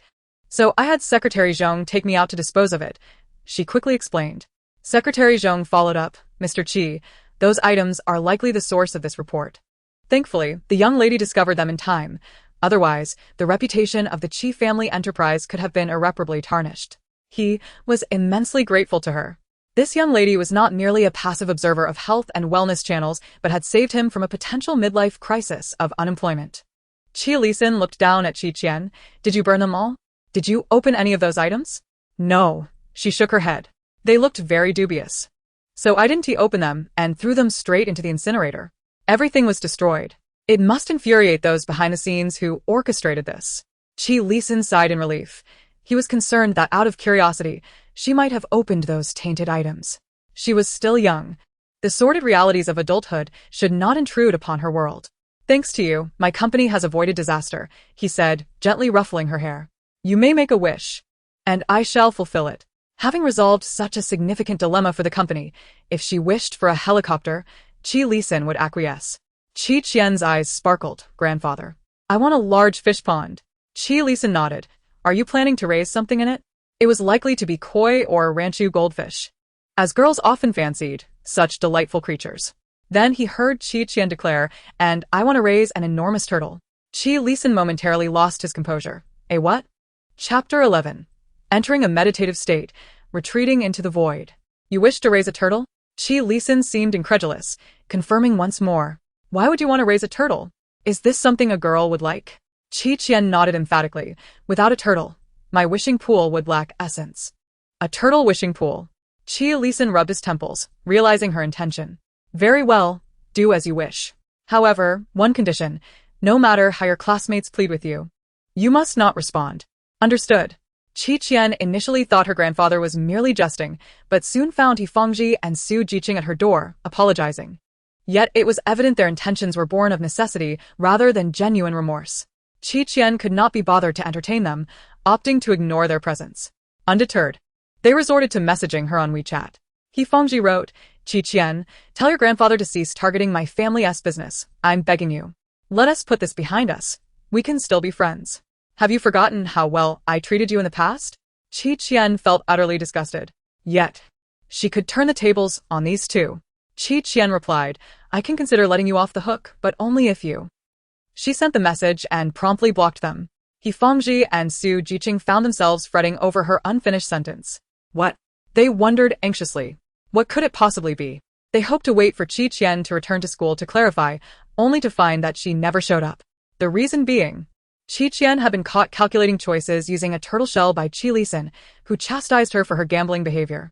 To his dismay, he discovered that all the answers she derived were correct, which only fueled his frustration. He confiscated her turtle shell and hired 3 tutors to assist her with her studies. He did not expect her to achieve perfect scores at her finals, but if she performed poorly, what would become of the family's reputation? On the first day of tutoring, Qian felt dizzy and drowsy. On the second day, her eyes appeared vacant, her expression blank. By the third day, she seemed to slip into a meditative state, retreating into the void. By the 7th day, the tutors approached Qi Lisan to express their gratitude. Mr. Qi, thanks to your child, my long-standing insomnia has miraculously vanished. I won TB charging for this tutoring session. One tutor beamed with appreciation. Qi Lisan raised an eyebrow. How has my child fared in her studies? Remarkably well. Another tutor exclaimed. Miss Qi is lively and healthy, which has positively affected us all. Indeed. A third tutor chimed in. Even a research dilemma I have grappled with for years was resolved thanks to Miss Qi's insights. I cannot express my gratitude enough. What exactly did you teach her? Qi Lisan asked, his curiosity piqued. The tutors exchanged awkward glances. Right, they were supposed to be there to tutor the child, not to be the ones receiving instruction. What did we actually teach her? Qi Lisan waved his hand, signaling the housekeeper, Nan, to escort them out. The final tutor hesitated before speaking. Mr. Qi, I believe Miss Qi may not need tutoring but rather a consultation with a psychologist. From my observations, she is not unintelligent. Rather, she seems to possess a rather negative mindset and is reluctant to engage her mind. Qi Lisan nodded. Thank you for the suggestion. Not long after the tutors departed, a call from Qi came through. Dad, how's Qian been faring lately? Have you eaten on time and felt happy? Qi has only found a moment of respite today. Qi Lisan's brow twitched. When did you start acting like a nagging mother? She is doing quite well. Able to eat and sleep, riding her pig around the estate in a frenzy, and just now, she sent 3 tutors packing. Qi detected a hint of unusual emotion. Dad, have you hired a tutor for Qian? Yes, she is not diligent in her studies and refuses to do her homework. If she flunks her finals, it would be a disgrace to me. You never hired tutors for us before. She is a girl. Can you compare yourselves to her? Qi was momentarily speechless. Qian's mother was also a girl, yet she was cast out to fend for herself upon reaching adulthood. Qi explained that it was merely because Qian was not favored by the Gu family, and following Ling Qian's arrival, the two families had arranged a betrothal, improving her treatment. However, in their relationship, Qian held the upper hand, with Ling Qian pursuing her. I believe she is not in poor spirits. She is simply lazy. Qi Lisan stated bluntly. Now she even rides that pink pig for a few steps. Qi chuckled. She has just undergone significant changes. And it is natural for her mentality to take time to adjust. Thus, she needs the support of her family. Qi Lisan scoffed. Don't think I am unaware of your intentions. If you engage with her sincerely, perhaps you will come to like her as I do. Impossible. Qi Lisan denied this notion rigidly, stating, a month is set, not a day longer. You should be aware of this. After saying this, Qi Lisan hung up the phone, seemingly concealing something. Reflecting inwardly, having a charming granddaughter is indeed delightful. However, the prospect of supporting her indefinitely is utterly out of the question. Even Qian's mother was expected to become independent upon reaching adulthood, without relying on the family. The principle that spoiling a child is akin to harming them has been upheld by Qi Lisan to this day. Qi Lisan left his study and approached Qian's room, peering through the ajar door to see her diligently engrossed at her desk.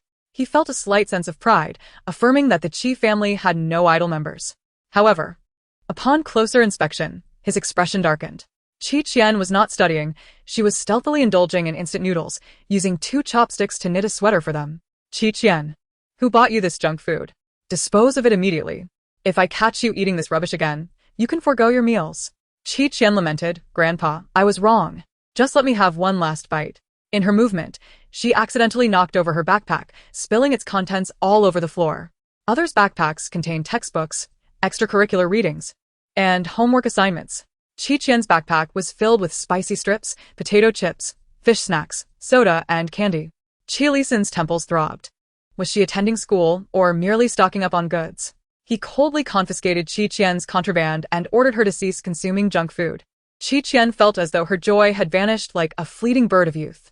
On the day of the final exam, Qian was aware of the reasons behind the circumstances, but chose not to dwell on them. Her mind was solely occupied with the upcoming examination. Whatever plot twists or dreadful futures await, none are as terrifying as an exam. As she settled into her examination seat, her classmates immediately distanced themselves, forming small clusters elsewhere. A vacant circle surrounded her, with no one daring to approach. The familiar scenario unfolded once more. Chapter 12. Finding someone to impersonate Qi Lisan. Other students whispered among themselves. She caused us to be severely reprimanded. We should ignore her from now on. Grandpa is Qi Lisan, yet she is still alone. He Fengji and Su Jiqing were in a dire situation, still confined at home for reflection, as they prepared to enter high school next semester. The thought of sharing a school with Qian filled them with resentment. The exam bell rang, halting their chatter as the invigilator entered. Qian took a cursory glance at the paper, suppressing yawn, and began answering the questions. Lin Rui, what is this? The invigilator demanded, approaching the boy who had thrown a paper ball. Seizing a moment, Lin Rui replied, Teacher, Qian asked me to toss her the answers. I thought it was wrong, and was about to report her. Teacher, Lin Rui is the third from the bottom in our class, while I am the top. I must be out of my mind to ask him for answers. Lin Rui quickly corrected himself, claiming, I misspoke, you gave me the answers. Qian shrugged. Then please verify the handwriting on the note to see if it matches mine. Lin Rui was left speechless. The invigilator, having learned of Qian's lineage as Qi Lisan's granddaughter, could not afford to take the matter lightly and promptly requested another teacher to review the surveillance footage. Throughout the process, Lin Rui was the only one acting suspiciously. Qian had done nothing but answer questions. Lin Rui, stop your exam and come out. The invigilator sternly commanded. Lin Rui felt the heat of embarrassment like never before, glaring at Qian with malice before leaving. Qian leisurely raised her hand. Teacher, I would like to submit my paper early. Lin Rui nearly spat blood. Writing quickly is impressive. Does speed guarantee a perfect score? Let us see who scores higher in the end. The rest of the exams concluded without incident, marking the end of Qian's middle school journey with the ringing bell. The homeroom teacher organized a graduation gathering, and they all assembled immediately after school. The venue was the luxurious, members-only entertainment club in Fuguang City.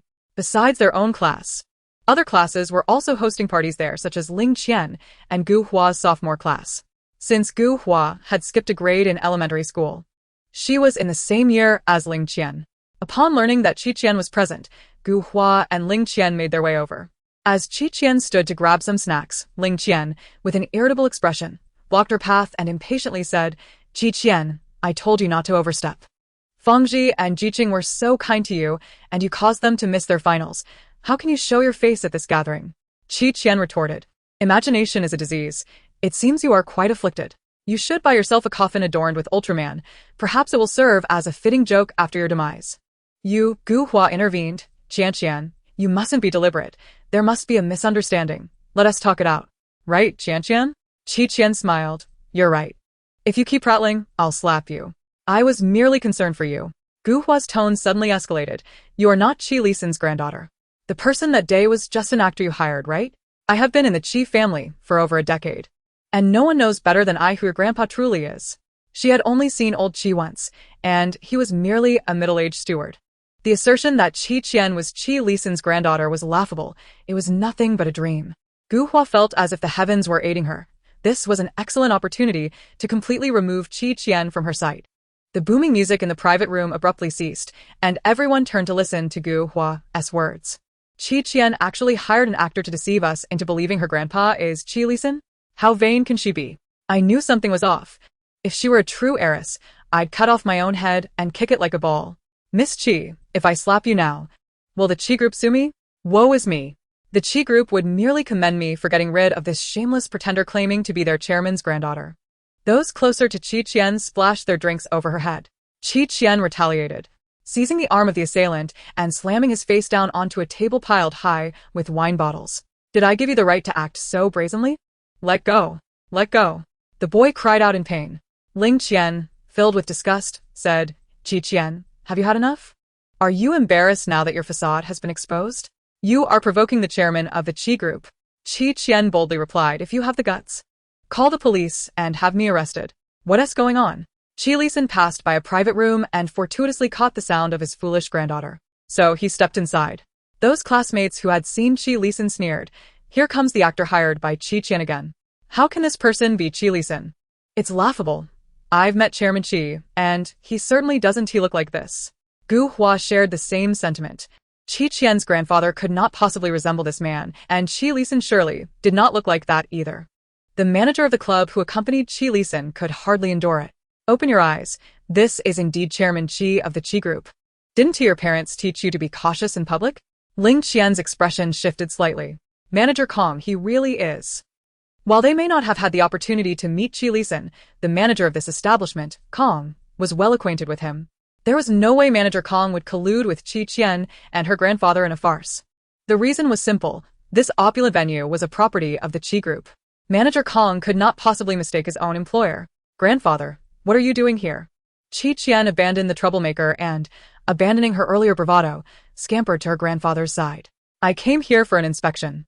Qian frowned upon seeing the red wine stains on her face. Who spilled this on you? Qian pondered for a moment, unable to recall due to the chaos. It might have been someone who took advantage of the commotion. Qian nodded and instructed Manager Kong, make a note of everyone present.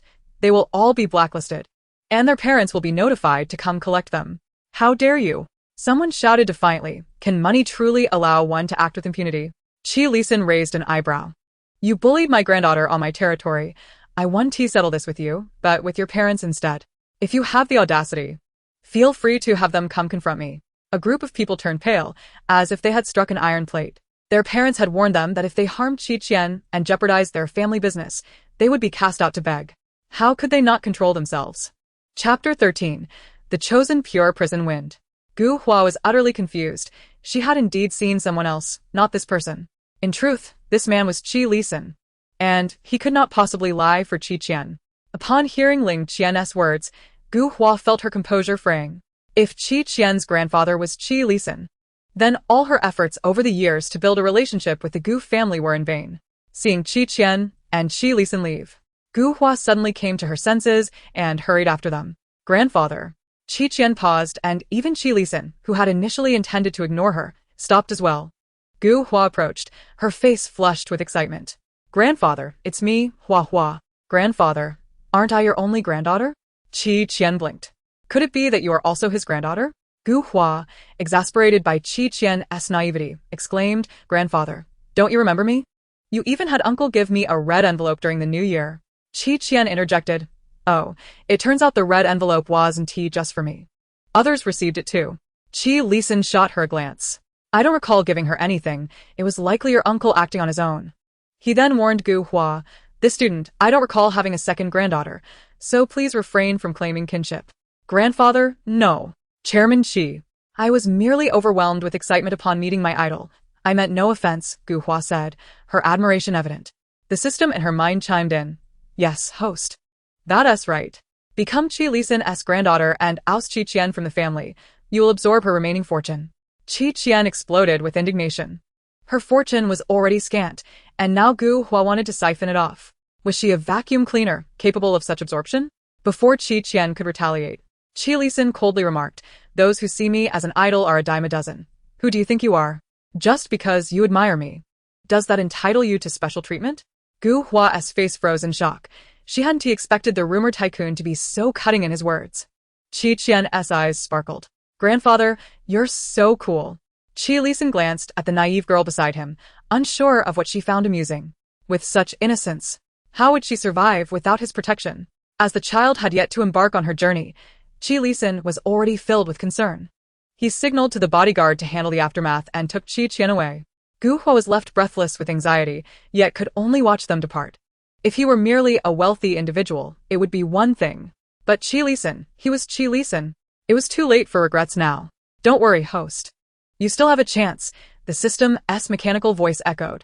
While Gu Hua wallowed in remorse, Qian reveled in her newfound triumph. She increasingly felt the joy of being a carefree little fish, basking in the warmth of a powerful ally. Such a lifestyle was truly addictive. Except for that irritating system of Gu Hua's. Before leaving, she heard the system say, the fastest way to gain popularity is through the entertainment industry. This reminded Qian of an overlooked opportunity. Consequently, she became a contrasting figure to Gu Hua, having been criticized for quite some time. In the original storyline, Gu Hua participated in a variety show during the summer of her first year of high school, dazzling everyone and becoming a sensation, eventually being revealed as a genius fairy, thus elevating her status further. It turned out that Gu Hua's system was aiming for this. On the first day of summer vacation, Qian eagerly anticipated the completion of the wish pool. At her request, the turtle was also in position. Qian gazed affectionately at the leisurely flaming turtle splashing in the pool before tossing a coin inside. The wish was secondary, it was all about the ritual. Please ensure I stay far away from the troublesome male and female leads and live a fiery life. Just 2 days later, Qian was met with disheartening news. Her grandfather was going on a business trip. Another business trip. The last one had taken her beloved uncle, and now it was her turn. No. She had already acted out that scene. Wiping away non-existent tears, Qian looked at Qian. Grandfather, I've never met my second uncle. I'm afraid we wouldn't get along. In Lisan's view, a son could be abandoned anywhere as long as he managed to survive on his own. A granddaughter, however, required a bit of care. After all, she was rather fragile. Suddenly, Qian felt a pang of sympathy for the second uncle she had yet to meet. Grandfather, what kind of person is my second uncle? Your second uncle is steady and reliable. I trust him to take care of you. Lisan reassured her. If it were your third uncle. He shook his head. He would prefer to take you along on business trips rather than leave you behind. A psychologist had suggested that Qian needed family companionship. With him away, the remaining Qi family in Floating Light City were only the second and third uncles. He could only entrust Qian to one of them. Qian thought, wherever she went, it was merely a matter of lounging about, like a fish. As long as the bamboo pole was suitable and the sunlight pleasant, where wouldn't it bask? All right, grandfather.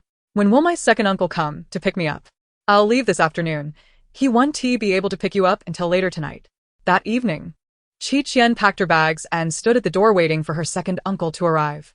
A silver car pulled up, stopping before her, and the window rolled down. Are you Qian? The old man sent me to take you to stay with me for a few days. The tone of voice left Qian puzzled. She couldn't perceive any steadiness in him. Moreover, the man in the driver's seat was clad in stark white prison attire. With a bloody noose around his neck and wild, unkempt hair, he looked as if he had just escaped from an ancient jail. His gaze upon Qian bore a hint of scrutiny, accompanied by a barely concealed disdain. Qian hesitated. May I ask about your attire? Looks cool, doesn't it? He retorted. Yeah, it's the chosen pure prison style. He looked every bit the escaped death row inmate. The man stepped out to assist Qian with her luggage, urging her to hurry into the car. Qian assumed he was in a rush and thought little of it, waving goodbye to butler Nan, who was staring agog outside. Wait, miss. He isn't. The man pressed the accelerator, casting aside the words of butler Nan, sending them flying several meters away. Qian felt puzzled. It seemed that Uncle Nan wanted to say something earlier.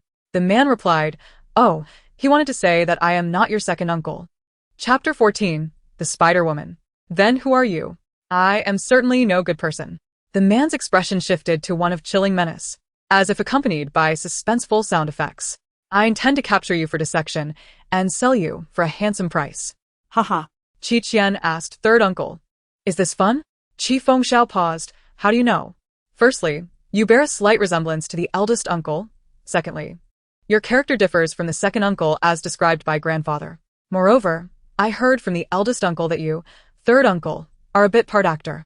Qian shook her head, surprised that third uncle was struggling so much. Being a bit part must be quite arduous, right?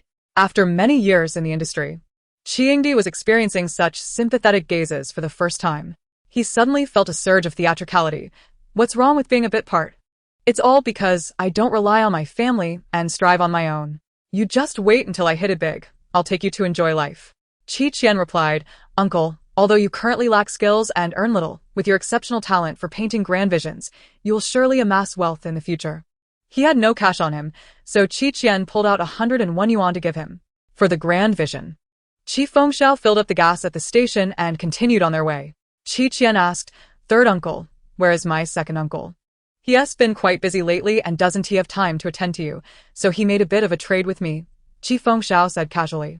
In reality, his original words were, I have no leisure to assist the old man in raising children. I am allergic to unruly kids. Eventually, he managed to rid himself of the burden of raising a child by offering up his favorite sports car in exchange. Qi Fengxiao hadn't he wanted to agree. But the second brother offered too much. Raising a child? As long as they don't die, it's fine. Qian sensed that third uncle didn't particularly like her, and his coming to pick her up wasn't out of goodwill. However, it didn't bother her much. She wasn't keen on consuming that grand vision either. Qian surveyed the surroundings of the house, feeling anxious about her future life. Clothes scattered everywhere, food in disarray. Hygiene was a chaotic mess. Her uncle clearly was someone who lacked diligence, someone who would step over a fallen broom. Could he really take care of her? No matter. She was adaptable. She could lie down anywhere. Qi Fengxiao came out and didn't see Qian, casting a glance toward the guest room. She lay peacefully on the bed, arms crossed over her abdomen, seemingly asleep. Qi Fengxiao scoffed, You're quite carefree, and went to the living room. Before long, his manager, Brother Zhao, arrived. You've been running around playing corpses every day to cure your insomnia, wasting half a year of good time. It's time to work now. Brother Zhao spoke earnestly. There are no good scripts lately. You must participate in this variety show. Qi Fengxiao chuckled. Escape from the charming crowd? What kind of parent-child survival show is this? Do I look like someone who can give birth? Is there no suitable child in your family? Anyone over 4 years old will do. My family has no such creatures. Unless the old man has an illegitimate son or daughter outside. Qi Fengxiao casually remarked, completely forgetting that there was someone at home. Brother Zhao replied, if Director Qi hears this, you can be sure he will break your legs. All right. I'll find my nephew to temporarily stand in. This variety show is great. It would be a pity to miss it. Hey, I heard that some of the other invited guests are doing the same. It should be fine. All right, you arrange it. Hurry up, don't delay me from gaming. Brother Zhao left, still feeling uneasy. Qi Fengxiao turned and cast aside his manager's words, gaming all night until dawn, when he finally collapsed into sleep. In the live broadcast room, hurry up. While Qiangdi is still asleep and hasn't reacted, give me a good shot of his bare face and body. They must have prepared everything in advance. The other 3 guests were all tidied up when they were filmed. It's so boring. Come on, if you have the guts. Stream something unwatchable. How wicked. I love it. The production crew hadn't informed them about the filming time beforehand. The main aim was to capture the authenticity of surprise and chaos. The team stealthily entered the apartment, approaching a door and slowly pushed it open. What did they see? Qian had not slept well the previous night, and upon rising early to stretch, she happened to be in a backward bend. The production team. Qian, there's a thief. Qian had no time to think or even to rise. The production team. A ghost. One of the cameramen, not keeping up, fell to the ground and looking back, saw the Spider-Woman had already caught up.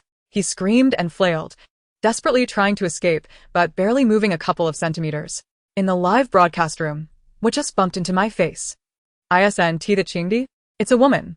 Her running posture is so terrifying. It's so intense. I think I saw a spider come to life. Help. My husband hasn't been eaten by her, has he?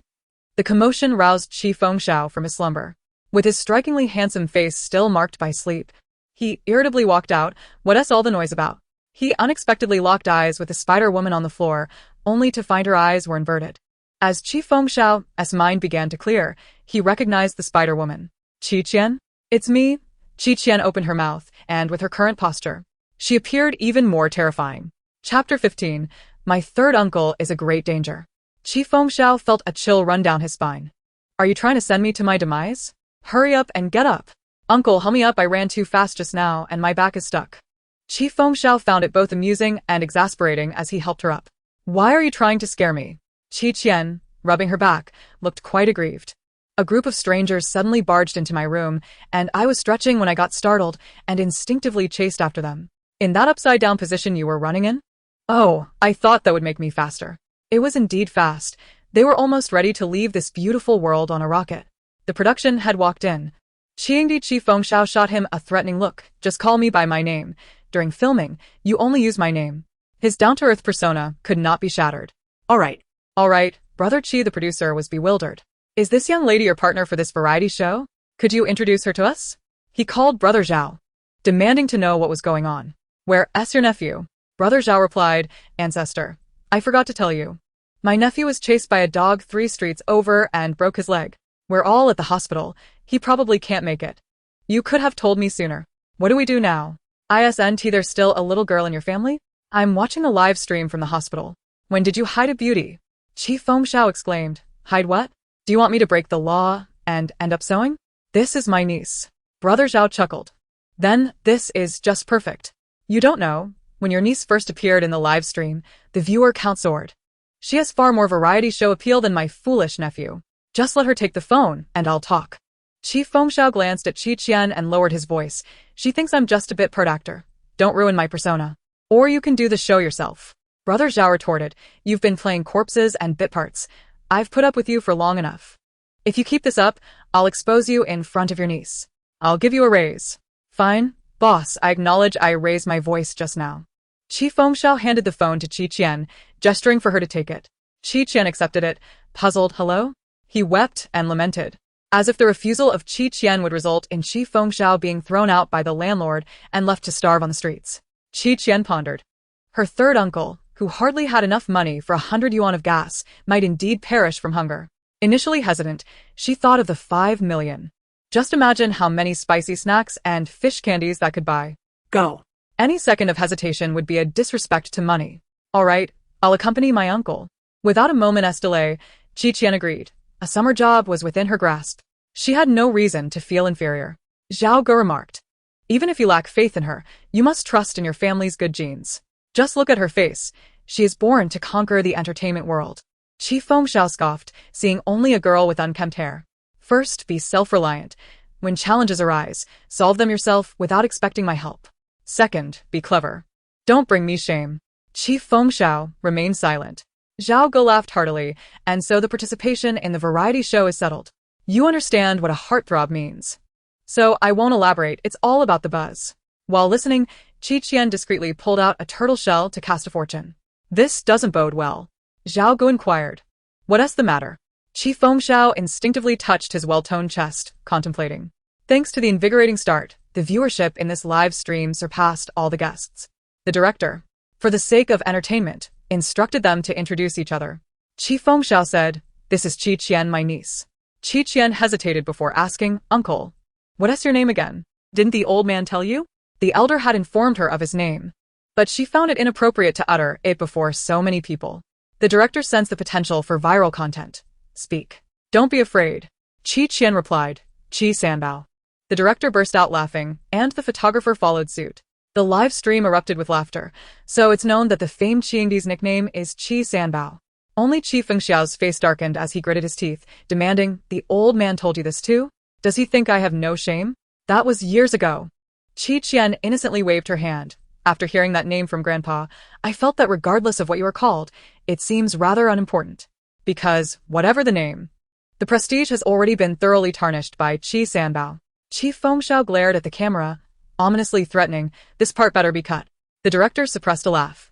It was a live broadcast. No editing was possible. In the live chat, viewers reacted. Indeed. We all heard it. Both ears caught Qiandi's nickname, Qi Sanbao. My brother. A meat-loving, cool dude has no shame. Haha, the sister is so genuine. She is truly explosive. Doesn't anyone think it's odd she doesn't even know her uncle's name? Like a fake niece? I also think she must be an actress hired by Qiandi. Look at how unwilling he is to introduce her. Fans in the live stream began to suspect Qian's identity, silently hoping she would keep her distance from her brother. Chapter 16. Those who are unaware might think she is driving a Ferrari. After the interview, Qian and Qi Fengxiao prepared to head to the shooting location. Qi Fengxiao carried 2 large suitcases, while Qian had only a backpack. Is that all you're taking? Qi Fengxiao wondered, as girls typically brought a plethora of bags. This is sufficient, Qian replied, glancing at his 2 suitcases. Uncle, I advise you to lighten your load, otherwise, it will be exhausting. What's there to fear with a car? 2 hours later, Qi Fengxiao was proven wrong. The program's vehicle broke down en route, forcing them to carry their luggage to the destination. Under the scorching sun, with a long road ahead, Qi Fengxiao's silence was deafening. He turned to Qian, who had her hands tucked into her pockets, and asked, Qian, as family, could you help me carry a suitcase? Qian replied without hesitation, What did you say? My ears are not picking up well. I'll have to hang up now. With that, she pulled out a pre-prepared folding balance bike from her backpack, unfolded it, and hopped on. The balance bike immediately burst into vibrant colors, accompanied by an upbeat song. The great river flows eastward. The stars in the sky align with the Big Dipper. Hey, the Big Dipper. Qian circled Qi Fengxiao, waving, Uncle, go. My spirit is with you. You are the next hero. Then, she rode away, her song echoing loudly, leaving the photographer struggling to keep up. Qian remained, at least having someone to converse with on the journey, preventing it from becoming tedious. The live chat erupted. What kind of niece is this? Too selfish. Can't she help push a suitcase? I knew she had to be an actress. Her true nature is now revealed. Bystanders also think this girl has a few screws loose. She doesn't even know how to be human. When the time came to act, Qian did not hesitate. She was seen riding a cow cart. The viewers in the live stream were taken aback. Panting and nearly overwhelmed by the heat, Qi Fengxiao was also stunned. I borrowed a cow cart from a local upon arrival, Qian explained, wearing a small straw hat and holding a whip, tilting her head. Uncle, hop on. Who said the sister is selfish? Open your eyes. Her tone is so commanding, one might think she's driving a Ferrari. Clearly, it's a cow cart. The new limited edition supercar under the Ferrari brand, of which there is only one in the world. Qi Fengxiao loaded the 2 large suitcases onto the cart, found a spot to sit, and helped the photographer up as well. The balance bike in the corner still flashed. When we go, we all go together. Qi Fengxiao, feeling the heat rising, muttered, your balance bike is still making noise. Qi Qian cracked the whip on the cow's rear, causing it to spring forward. Surely, it would stop once it ran out of power. How come you're so adept at driving? Qi Qian wouldn't reveal that in the realm of cultivation, travel options ranged from the luxurious to the humble cow cart. I saw it on TV. Just then, someone waved at them from the roadside. Upon closer inspection, it was a familiar face. Gu Hua, dressed in a fresh floral dress, stood with her partner, Ling Qian. The duo looked quite the match, handsome and beautiful. Gu Hua tucked a strand of hair behind her ear, smiling with what she believed to be perfection. You're also guests recording in Xiaohe village, right? Could you give us a ride? Before she could finish, the cow cart zipped past them, leaving only the 2 fresh droppings left behind. Gu Hua and Ling Qian's expression soured. What a lack of manners. Ling Qian frowned, quietly inquiring, but isn't that Qi Fengxiao in the back? Gu Hua felt a rush of excitement. That's my uncle. How wonderful. I haven't seen him in ages. Qi Fengxiao, the acclaimed actor, was a name even those outside the entertainment industry recognized. Of course, Qi Qian, who only watched pig farming channels, was an exception. Gu Hua had always enjoyed playing with his uncle, as he seemed the most impressive. Once she entered the entertainment world, having Qi Fengxiao by her side would surely boost her popularity.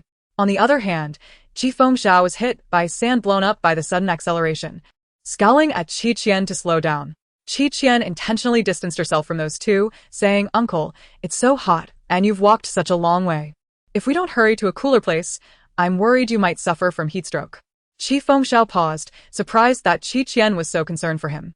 As an uncle, he found himself relying on his niece for help. Feeling a bit awkward, he lowered his voice. You've worked hard too. Qi Qian smiled broadly, without saying a word. Upon reaching their destination, they found other guests and photographers already waiting. Having traversed the terrain on foot, the guests arriving comfortably seated upon an ox cart evoked a twinge of psychological imbalance. However, upon catching sight of Qi Fengxiao's visage, equilibrium was swiftly restored among the others. Brother Qi. Greetings, Brother Qi. Yet, Qi Fengxiao was far from pleased. The sway of Qi Qian's Ferrari had nearly induced nausea, yet he maintained a stoic expression, responding, Hello, everyone. Among the 5 groups of guests, only Qi Qian and Qi Fengxiao appeared relatively unbothered, while the others were drenched in sweat, their makeup in disarray. Our brother Qinyu is breathtakingly handsome, no matter the angle. Yuan Yaya, I adore your figure. I long to rest my head on your 36 and drift into slumber. Xinjing is so warm-hearted, constantly wiping his son's sweat while neglecting his own. Miss Gu Hua is stunning. Is that handsome young man beside her brother? The genes of this family are exceedingly strong. Why is there no interaction between Emperor Qi and Qi Qian? Even if portraying family, shouldn't they at least act convincingly? The director interjected, All right, from left to right, please introduce yourselves. Xinjing calmly stated, Hello, I am Xinjing, and this is my son, Xin Jiashu. I hope everyone will take care of us during our time here. Xin Jiashu shyly hid behind his father, avoiding eye contact. Qian scoffed, remaining silent. The popular young flower, Yuan Yaya, chimed in, Hello, I am Yuan Yaya, and this is my sister, Yuan Yuer. Yuan Yuer protested. Why did you put me at the back for the introduction? Do you have no manners? Yuan Yaya's face turned awkward. I apologize, Yuer, I didn't consider your feelings. Such a poorly raised child. How dare she accuse her sister of rudeness? My heart aches for the beautiful sister. When it came time for Gu Hua's group, she paused deliberately while introducing Ling Qian, her smile sweet. This is my neighbor, Ling Qian. My family is occupied, so he came to accompany me. Ling Qian, though not in the entertainment industry, was somewhat renowned, being the young master of Starlight Entertainment, having previously made headlines. The audience erupted in excitement. This is how a husband should be cultivated from a young age. Finally, it was Qi Qian's turn. Qi Fengxiao coolly stated, I am Qi Fengxiao, and fell silent. Having debuted at 18 and amassed numerous awards, he was a household name in the entertainment world, exuding an aura of pride. The camera panned to the girl beside him. Qi Qian proclaimed, I am Qi Qian, the one known for being a green turtle. Chapter 17. Speed and Passion. What? Ha ha ha. What a novel way of introducing oneself. Especially with her expressionless demeanor, hands tucked away, as if she were oblivious to any oddity. This is hilarious. Emperor Qi looks like. Could you say that again? Ha ha ha. Gu Hua could not muster a smile. She had thought it was merely a resemblance, but was taken aback to discover that this girl was indeed Qian. In the past, he had refused her requests. Why was he now so attentive to Qian? Seeking to draw attention. The director raised a megaphone, announcing, "Dear guests, the hour is late. You will be staying overnight in Xia village, and the formal recording of this episode's survival theme will commence upon your ascent tomorrow." Yuan Yaya gently inquired. "Where will we be staying?" Xia village was rather underdeveloped, featuring only 2 brick houses. The rest were either tiled or thatched cottages. The guests felt a pang of anxiety. They absolutely could not afford to lose. One individual tethered by a long string raced towards the table, swiftly assembling scattered parts. If the assembly succeeded, the string would be extinguished immediately. Failure would result in a catastrophic explosion. This game was all about speed and adrenaline. Yuan Yaya and Gu Hua's faces turned pale. The director announced, "Demonstration concluded. Who will go first?" "Director, we didn't quite see the demonstration." Qin raised his hand in protest. "That is your issue. We will only demonstrate once." The program team's malicious intent became apparent at that moment. Chief Fengxiao remarked to Qian, "Assembling a firearm? I've not done that since middle school. It's a trivial task." Qian replied, "Let us hope so." The first to attempt was Qin, who dashed forth as soon as the string was secured. Upon grasping the parts, the string detonated behind him. Qin winced, his expression faltering. This is quite a challenge. Yuan Yaya's face drained of color as Yuan Yuer shoved her. "Hurry up. I want to stay in the prettiest house." Yuan Yaya gritted her teeth. "You wretched child." Unsurprisingly, Yuan Yaya also failed. One by one, they fell into despair. Chief Fengxiao, who had downplayed the challenge, was left in a disheveled state, while Qian could hardly bear to watch. As the director contemplated switching to a less difficult game, Qian approached the starting point. "You can't do it," Gu Hua warned her. "Your Uncle Qi is so swift, and he almost failed. How could you possibly succeed?" Gu Hua's face expressed grievance, but Ling Qian shielded her. "Ignore her. Let her embarrass herself." "Ah." Qian has secured the string. What on earth does she intend to do? Does she fancy herself a savior? Seriously. If so many adults can't do it, what is she trying to prove? What just flew past? It was Qian. She dashed forward with such speed that she left a fleeting shadow in her wake. In merely 5 seconds, she reached the table, glanced at the components, and commenced assembly. The timer halted at 15 seconds, with a significant portion of the string extinguished. The audience fell silent. What none could accomplish, Qian had achieved, using only half their time. Others were equally curious about her method. Qian reflected that running quickly conserved time, and remembering the location of each component allowed her to assemble without hesitation. Those who sought to copy her. What is she saying? How could anyone memorize the location of 100 mixed parts? Chief Fengxiao addressed the director. "We choose the innermost brick house. It must befit our status as the first place winners." The chief director mused, "This niece of yours, claiming first place, ought not to be so boastful." As Qian was about to lower her firearm, her peripheral vision caught something, prompting her to tighten her grip and fire in Gu Hua's direction. Bang! The sharp sound stunned everyone. Gu Hua, pale as a ghost, trembled under Qian's fierce gaze. Ling Qian immediately shielded her, questioning sternly, "Qian, have you lost your mind? Are you attempting to kill Gu Hua? This is murder. I can take legal action." "Wait. Everyone look at what's on the ground." Xinjing pointed towards a tree behind Gu Hua. That venomous snake just fell from the tree. Their location was near a large tree, as it provided shade. The snake had been poised to strike, but Qian spotted it just in time. Had she not fired, Gu Hua would have been rushed to the hospital for emergency treatment. The others quickly moved away from beneath the tree, exclaiming, "How could there be a snake? That's terrifying."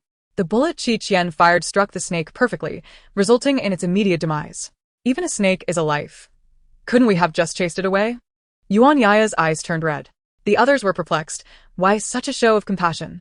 Chief Fengxiao, amused, remarked, "If you are so benevolent, why not perform a blessing on it right here and build a temple in its honor? I simply have a fondness for small animals. I couldn't bear to see it harmed." Yuan Yaya spoke weakly. "What a peculiar character you are." Qian discarded her firearm and, with bare hands, seized the lifeless snake, tossing it directly at Yuan Yaya. "Ah!" Yuan Yaya screamed, performing a frantic dance to evade the thrown corpse, much to the amusement of the onlookers. She even jumped onto the back of the nearest photographer, creating an awkward scene. Yuan Yaya, torn between sympathy and annoyance, thought to herself, what are you even selling here? She had even stepped on that dead snake. Her speed and agility in evading were more comical than my 70-year-old grandmother dancing in the square. Qian was reckless. Akin to Gatlin, firing indiscriminately, without a care. In a flurry of words, one could only exclaim, bravo, Sister Qian. It dawned on Gu Hua that Qian had actually saved her. How could Qian, who had always opposed her, suddenly show such kindness? Surely, it was merely a ploy for attention, an insatiable desire for fame. In reality, Qian needed no such schemes. She had already garnered significant attention. Two trending search terms dominated the online discourse. Qian, the rising star, and is Qian a sniper come to life? It was rare for a newcomer without a debut or fanbase to achieve two trending topics simultaneously in the entertainment industry. The videos featuring her had viewers in stitches. And after witnessing her marksmanship, many were left unable to tear themselves away from the live stream. Unbeknownst to the guests at the live event, Qian and Qi Fengxiao promptly departed after receiving the keys to their new abode. The remaining guests were left grappling with embarrassment of their predicament, each feeling disheartened. With someone successfully passing the challenge, a mere girl, how could these adults dare claim inadequacy? Consequently, a few guests harbored resentment towards Qian. Chapter 18. Moral Coercion.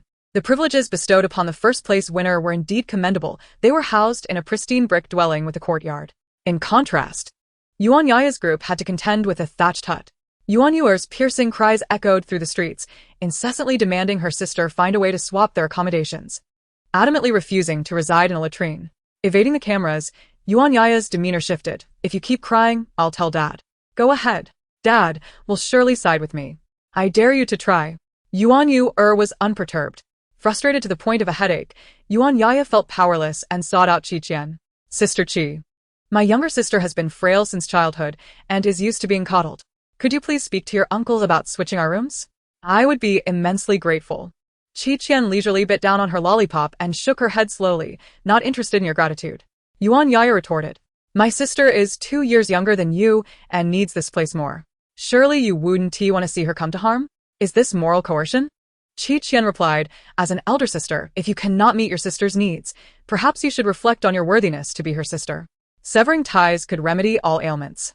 Gu Hua, overhearing, approached. Qian, how can you say that? Yaya only cares for her sister. Switching rooms wouldn't hurt. Whether I switch or not is my prerogative. Who are you to interject? Qian shot back, her words sharp. Gu Hua, reminded of the earlier confrontation, felt nauseated. Yuan Yaya's face flushed with anger. Qian, how can you lack compassion, especially being Qigo's niece?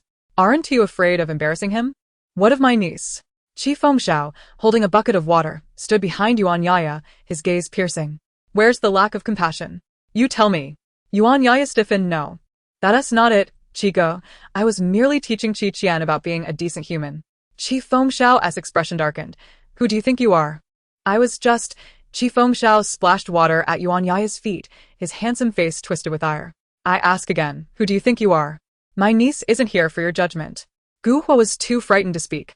Yuan Yaya staggered back, slipping on the wet ground and landing awkwardly. I'm sorry, she exclaimed, but upon remembering the cameras were still rolling, tears streamed down her face. Forgetting about the room swap, she stood and ran out crying. Qi Fengxiao cast a glance at Gu Hua, still standing there. Do you have something to say? He hadn't even called her by name. Gu Hua bit her lip, realizing it wasn't the time for reminiscing, and left. The courtyard fell silent. Qi Fengxiao clicked his tongue, asking Qian, why didn't you call for me earlier? Letting her manipulate you with moral coercion? Qian blinked innocently. She cannot coerce me. I possess no morality. Qi Fengxiao mused, nearly forgetting how infuriating this girl could be. In the live stream, comments flowed in. Yaya is only looking out for her sister. Why is Qi Fengxiao so harsh on a young girl? Qian behaves so rudely. Gu Hua tried to advise her and got scolded. Your Gu Hua just got saved by Qian. Why not bow to her?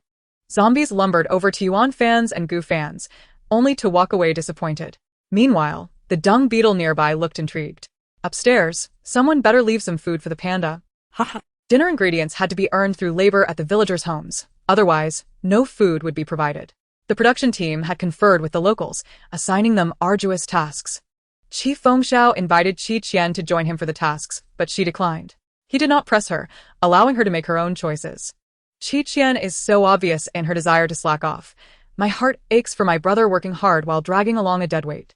Let us not jump to conclusions. Who's to say Sister Qian doesn't have other plans? Reclining on a cool mat, she fell into a deep slumber.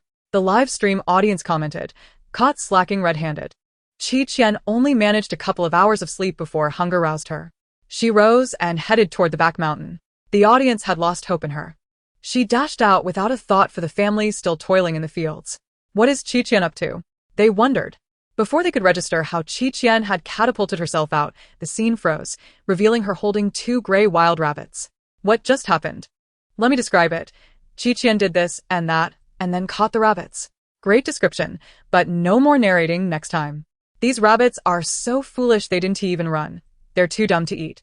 I suggest sending them over for me to test. After washing her hands, she settled onto a lounge chair in the courtyard. Qi Qian, aren't you going to prepare the ingredients? The young photographer inquired. I'm tired, she replied, placing her hands on her abdomen and closing her eyes serenely. I'm merely a bystander waiting for my next meal. Such a challenging task is best left to my uncle. She was simply a salted fish, and a salted fish ought to maintain its demeanor. Redefining idleness. I now believe my brother is the true bystander, entirely reliant on his niece. I'm talking about you, who toiled for 2 hours only to earn 2 corn cobs. Qingdi. Soon, he was pleasantly surprised by the ingredients in the courtyard and eagerly went to prepare the rabbit meat. The Qi family had long been self-sufficient. This small matter posed no challenge for him. Qi Qian, where did you acquire these? Qi Fengxiao asked while stir-frying the rabbit meat. There's plenty at the back mountain, she replied, lounging in her chair, exuding the relaxed air of a retired elder, her youthful face contrasting sharply. Qi Fengxiao hesitated for a few seconds. Then why didn't you tell me sooner? I wasted 2 hours on menial labor. He had to swallow his frustration alone. The tantalizing aroma of the rabbit meat lifted his spirits. Meanwhile, Yuan Yu, enticed by the scent, cried for food. The other families were similarly tormented by the delightful smell, yet they held their pride and did not approach. Qi Qian was enjoying her meal when she noticed a small shadow at the door. Approaching it, she inquired, "What are you doing here?" Yuan Yu, nervously twisting her fingers, replied, "I was hungry and came to smell the aroma. Did I disturb you?" Qi Qian raised her eyebrows in surprise. The little girl before her was surprisingly polite. Unlike the raucous child from earlier. In Chapter 19, Are We the Pickled Fish? Qi Qian offered her an untouched rabbit leg from her bowl, saying, "Here, eat." Yuan Yu's eyes sparkled. "Really, is this for me?" "Yes, hurry and eat." Thank you. Thank you." She blushed as she accepted the rabbit leg, taking small bites. "Did you have another quarrel with your sister?" Qi Qian squatted at the door, chatting with her while eating. "It sounds complicated." The squirrel in the tree chattered away, igniting Qi Qian's curiosity. "Is that true?" she asked. "Can you believe such ridiculous things?" "No way," Qi Qian exclaimed. "Amazing. Yuan Yu's father is a wolf." No wonder there is such tension between Yuan Yaya and Yuan Yu. It's truly dramatic. The calmness lasted only until the next morning when the production team harshly knocked on doors to wake all the guests. They equipped everyone with portable cameras and unceremoniously transported them to the wilderness. Their eyes were covered with black cloth, only to be unveiled upon arrival. The production team instructed them to bring only 3 personal items. Other teams brought knives and containers, while Xinjing even packed a folding tent. Hasn't anyone told me what Qi Qian is doing? Surviving in the wild for 5 days, and she brought a thermos, lollipops, and a self-heating hot pot? What is she thinking? Honestly, does she believe she's on a picnic? Will any of this be useful? Qi Fengxiao, spotting what Qi Qian had packed, nudged her elbow and asked, "Can you help me decide what to bring?" Qi Qian pointed to 3 food items in a suitcase. "You brought all food?" "Yes, trust me," she replied confidently. Gu Hua chuckled, "Shallow. A few food items will suffice. What we truly need in the wilderness are survival tools to keep us going." Qin Yu nodded, agreeing with Gu Hua. Bringing too much food could become a burden. "If you're unsure what to bring, I can assist." His sunny smile radiated warmth, devoid of any gloom. Annoyed by the rabbit meat bribe, Qi Fengxiao retorted, "Mind your own business." Qin Yu sighed, "Qi Go, I'm just trying to help. In situations like this, we cannot coddle those who lack awareness." Qi Qian chuckled. "What are you laughing at?" Qin Yu frowned. "I'm laughing at Zhuge Liang's lack of strategy and Zhou Yu's youthful folly. I'm merely offering a reminder. Do you know why Grandma Xiaoming lived to 99? Because she never meddled in others' affairs. Qin Yue's handsome face flushed with anger as he stormed off. Is Qi the film emperor really bewitched? How can he blindly trust Qi Qian's words and not bring any tools? Let reality teach them a lesson. It feels like once Qi the film emperor got close to Qi Qian, he became unable to discern right from wrong. My brother will protect his niece. Who are they to speak? The comment section was chaotic, debating the distribution of personal items. At the center of the storm, Qi Qian remained unfazed. Even if she were to work a summer job, she would ensure others starved while she thrived. Once the items were selected, the director announced, "The Wilderness Survival Challenge officially begins. All guests must use their abilities to survive here for over 5 days and find a safe house for rescue. And remember, no matter the circumstances, never forget your image. Even in life or death situations, you must look your best." Qi Qian understood. Even in death, one must depart elegantly. No wonder the show was titled Escape with Charisma. How absurd. She loved it. After the production team quickly withdrew, leaving only the monitoring drones to continue the live broadcast, Shen Jing proposed, "We are stronger in numbers, so let us avoid splitting up." Qin Yu concurred, "I agree. First, we need to locate a water source and establish a camp, then we can search for food." Gu Hua volunteered, "I know how to find water quickly. Leave that to me." Ling Qian looked at her with admiration, his gaze as gentle as if he could drown in it. Yuan Yaya softly commented, "You all are impressive. It seems you've done your homework. My sister and I will just wait to win effortlessly." Yuan Yuer rolled her eyes.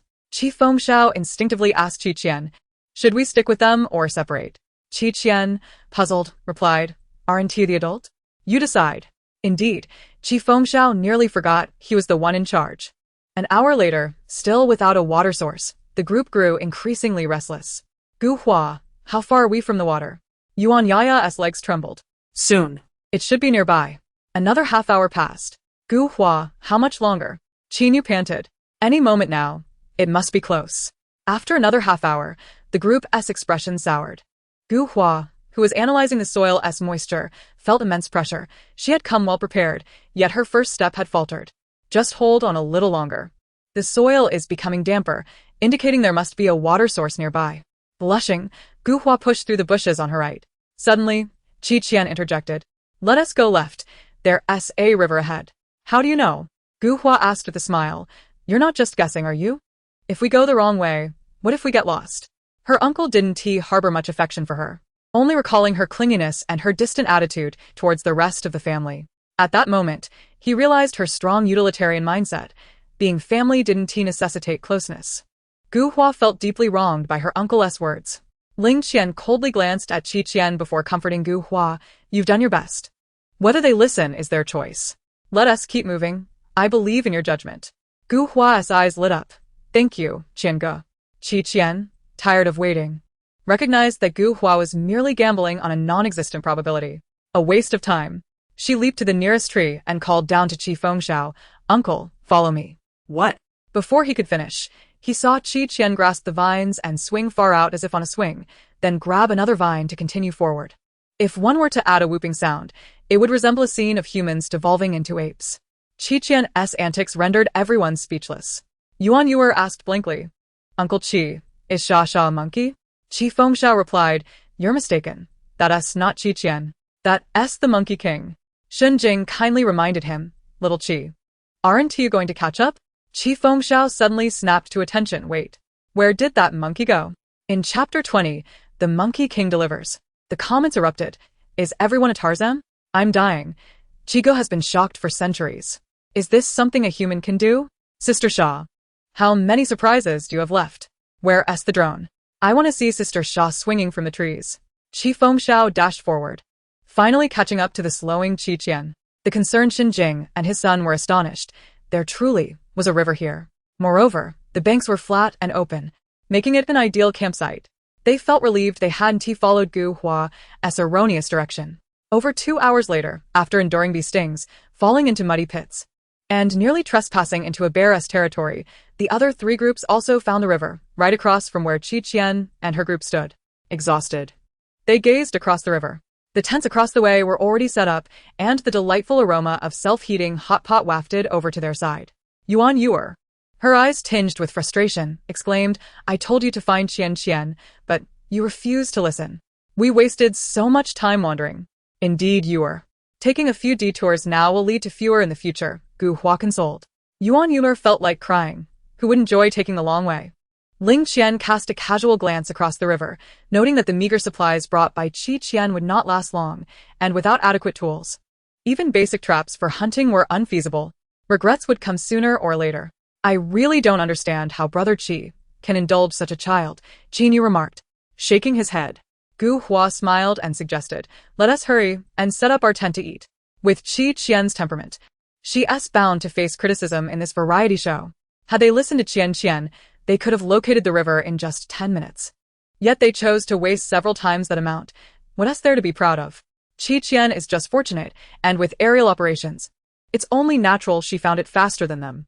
How amusing, a fresh understanding of aerial operations. Qin Yu and Gu Hua offered their good advice, but alas, the esteemed Qi actor did not heed it. Let us hope they don't come seeking our assistance later. On the opposite bank, after finishing their delightful hot pot, Qi Fengxiao gathered a heap of palm leaves as instructed by Qian. What do you need these for? Are you planning to sleep on the ground tonight? Qian had already secured a base between two trees with rope. Laying down the palm leaves would create a comfortable resting place, elevated over a meter from the ground to effectively deter snakes and insects. Turning around, she extended her hand to Qi Fengxiao. Uncle, carry me up. Qi Fengxiao raised an eyebrow, amused. What is this? Can't you manage such a small height, little squirt? Everyone else is over a meter tall. If you're capable, grow to 2 meters before you mock me, Qian retorted. With a chuckle, Qi Fengxiao lifted her under her arms and placed her on the makeshift hammock. Surprisingly, the little one was rather endearing despite her height. After testing the hammock's sturdiness and confirming it was suitable for sleep, Qian reclined. Aren't you coming down? Qi Fengxiao asked. I'm tired. I usually take a nap at this hour, Qian replied, closing her eyes in serene tranquility, and to everyone's astonishment, she fell asleep within moments. Qi Fengxiao marveled at her ability to doze off so quickly in such an environment. He decided to test the comfort of the hammock she had crafted for him. Before climbing in, he worried it might break, but it held his weight firmly. He was left wondering how Qian managed it. On the ground, Shen Jiaxu watched enviously. Dad, can you make such a bed? Shunjing paused for a moment before replying, I'm sorry, son, but we have a tent. Yet at that moment, the tent seemed less appealing. Qi Fengxiao and Xinjing ventured away to scout the terrain, leaving Shen Jiaxu to keep an eye on the napping Qian, lest she be carried off by a wild beast in her slumber. On the opposite side, Gu Hua couldn't help but chuckle at the sight of Qian lazily sleeping, seemingly unbothered by the world. An hour later, she awoke, stretched, and realized her hunger had returned. It was time for afternoon tea. Lying there, she whistled and crossed her arms behind her head. Soon after, a shadow appeared in the trees. A monkey hung from a branch with a cluster of bananas, chattering excitedly. Is this your version of monkey delivery? Qian said without hesitation, extending her hand. Thank you. 5-star review. The monkey tossed the bananas into her lap before swinging away. Why did that monkey give you bananas? Shen Jiaxu asked in astonishment. Qian replied nonchalantly, I'm not particularly fond of bananas. Peaches would have been preferable. Shen Jiaxu struggled to comprehend. But why would a monkey give you bananas? Qian divided the bananas and, with a straight face, declared, in truth, I am a forest princess named Angelina Mary Mitacrixa, wrongfully exiled here. For $50, I will share my revenge plan with you. The 10-year-old Shen Jiaxu was taken aback. $50 just to hear? Your Highness. May I pay on credit? The two adults nearby stifled their laughter, struggling to contain their amusement. You've been hoodwinked, child. She asked merely after your hot dog. Just then, a scream echoed from across the river. The unmistakable roar of a bear resonated through the woods, shaking the trees. Gu Hua and her companions were bewildered as they realized they had inadvertently provoked a black bear, which now followed them to their campsite. They abandoned their tents, grabbing their backpacks, and sprinted across the shallow river. Exhausted and disheveled, they collapsed on the ground, disregarding their appearances. The bear approached the riverbank, seemingly intent on crossing. Qi Fengxiao's expression darkened, and he furrowed his brow. You lot have stirred up a bear and drag us into this mess? Brother Qi, we can't just wait here to perish. Qin Yu panted. That bear won't come after us. We have the numbers. Before he could finish, the black bear was already closing in. Yuan Yaya's legs turned to jelly. In a moment of instinct, she pushed Yuan Yuer forward. Just then, a fierce gust of wind swept through. Qian, appearing out of nowhere, stood before the bear, shielding the fallen Yuan Yuer and grasping the bear's furry paw. As the bear's paw was about to descend, Qian. Qi Fengxiao's face paled as he rushed forward. In a shocking turn of events, the bear lifted Qian as if she were a mere infant, placing her on its back and attempting to walk away. No. Put me down. Qian tugged at the bear's ear. I'm not your cub. You've mistaken me for someone else. The onlookers were left speechless. That's a live bear, not a teddy bear. How could she dare to tug its ear? Surprisingly, the bear did not retaliate. Its dark eyes examined Qian closely, sniffing her curiously. It seemed to realize she wasn't one of its cubs. Qi Fengxiao's heart raced as he cautiously approached the bear, planning to snatch Qian away while it was distracted. However, before he could act, the bear gently set Qian down. Wow. It seems the bear mistook Qian for one of its own. The way it cuddled her reminds me of my mother. The black bear is indeed the most ferocious creature in the wild, yet here it is before Qian, resembling a living teddy bear. I can hardly call you Sister Qian now. Sister Qian, you are amazing. Qi Fengxiao strides forward, grasping Qian's shoulders. Are you injured? Did it bite you? Uncle, are you worried about me? Qian smiles with her eyes bent. Just moments ago, he had shown disdain for her presence, yet now he seems so anxious for her well-being. Qi Fengxiao maintains a serious demeanor. I'm worried that if you're hurt, I want to have a good explanation for the old man. Speaking of which, the old man is still unaware that he has brought Qian onto a variety show. Suddenly, a sobbing sound breaks the air. Yuan Yayao is crying uncontrollably, desperate to embrace Yuan Yuer, who had narrowly escaped danger, only to be roughly pushed away. Yuer, I didn't mean it. I just slipped. Despite Yuan Yuer being the one in peril, Yuan Yayao's wails are even louder. Stop pretending. You are not my sister. Yuan Yuer, with a reddened nose, retreats behind Qian. This only intensifies Yuan Yayao's anguish. Others remain silent, with only Gu Hua stepping forward to comfort her. Yayao didn't mean any harm. She said it was a slip. She loves her sister dearly. How could she intend to hurt her? Please don't think so poorly of her. Yuan Yuer is the one being unreasonable. Since filming began, she has been making things difficult for Yayao, throwing her royal tantrums. Yayao is unfortunate to have such a sister. Yuan fans, don't you miss home? Perhaps owing to Qian's rescue, Yuan Yuer has become quite attached to her, following her wherever she goes. Meanwhile, Yuan Yayao is anxious that the earlier incident might tarnish her reputation, sitting nervously to the side and neglecting her tea ceremony. What are you doing? How can you waste food like this? Suddenly, Shenjing's voice of reproach rings out. Qian has taken the bananas meant for Qian, ripping them apart and carelessly dropping pieces everywhere. If they don't consume the remaining bananas quickly, they will spoil. Qian is heartbroken. Those were her post-meal fruits. She approaches to collect them, while Qian deliberately makes a face at her. Qian seizes the back of Qian's collar, swiftly leading him up the tallest tree and threading his jacket through a branch, leaving it to flutter in the breeze. Qian, terrified, drops the banana from his mouth. His hands immobilized, legs flailing in panic, his chubby face turning pale. Help! Brother! Hurry and save me! I'm afraid of heights. Qian rushes over, irritated. Qian, why are you squabbling with the child? Put my brother down. Since we are both novices, why should I yield to him? Qian retorts. If you want me to release him, you must first compensate me for the bananas he wasted. Those who waste food deserve to be hung up to dry. Qian glances at the mess on the ground, realizing they are in the wrong and must concede. I don't have bananas. Will something else suffice? That depends on your sincerity. Gritting his teeth, Qian pulls out the only self-heating hot pot from his backpack. I only have this. Will it do? A box of hot pot for an entire string of bananas? Are you a master of calculations? Then what do you propose? 1 box of self-heating hot pot, plus a knife and 2 containers. You're asking for too much. Have you no sense of ethics? Qian replies nonchalantly. What is ethics to me? I am only lacking in virtue. Qian's face turns ashen, yet with the hostage in Qian's grasp, he has no choice but to endure the loss. As she receives the items, she remarks, Teacher Qian, you were right. Carrying too much food serves little purpose other than to fill one's stomach. But carrying tools is different. They will eventually become someone else's property. Qian nearly chokes on his frustration. How could someone be so insufferable? All the effort he put into carrying supplies is now in vain for Qian. He even suspects she had been waiting for an opportunity to seize their belongings. Now having found a perfect excuse, taking a deep breath to maintain his composure, he forces a smile, shallow. Now that you have what you wanted, can you let Qian down? I don't mind at all. Qian leans against the tree, feel free. What? Why don't you just go up and bring him down? Didn't he stop you? Qian, suppressing his anger, thinks no worries, his fans will help scold her. Haha, this is the right way to deal with mischievous children. Many times I wanted to hang my brother from the ceiling fan but didn't he dare. He's infuriating. Whoa. The bushes behind Shallow are moving. Qian climbs the tree, handing Qian down to Xinjing below, before carefully descending. Just then, a rustling sound emerges from the bushes. A massive bear's head appears. It's the same black bear as before. The other guests scatter. But Yuan runs to pull Qian along to flee. Qian remains still, gazing at the bear. The bear presents a honeycomb dripping with nectar, along with 2 freshly caught salmon, pushing them towards Qian. Chapter 22. Your skin is thicker than a cow's.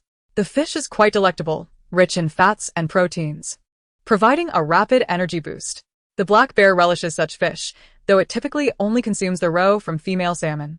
It looks at Qian, as if to say, take it, and if it's not enough, there's more. Qian's mood brightens at the sight of the ruined bananas. Thank you.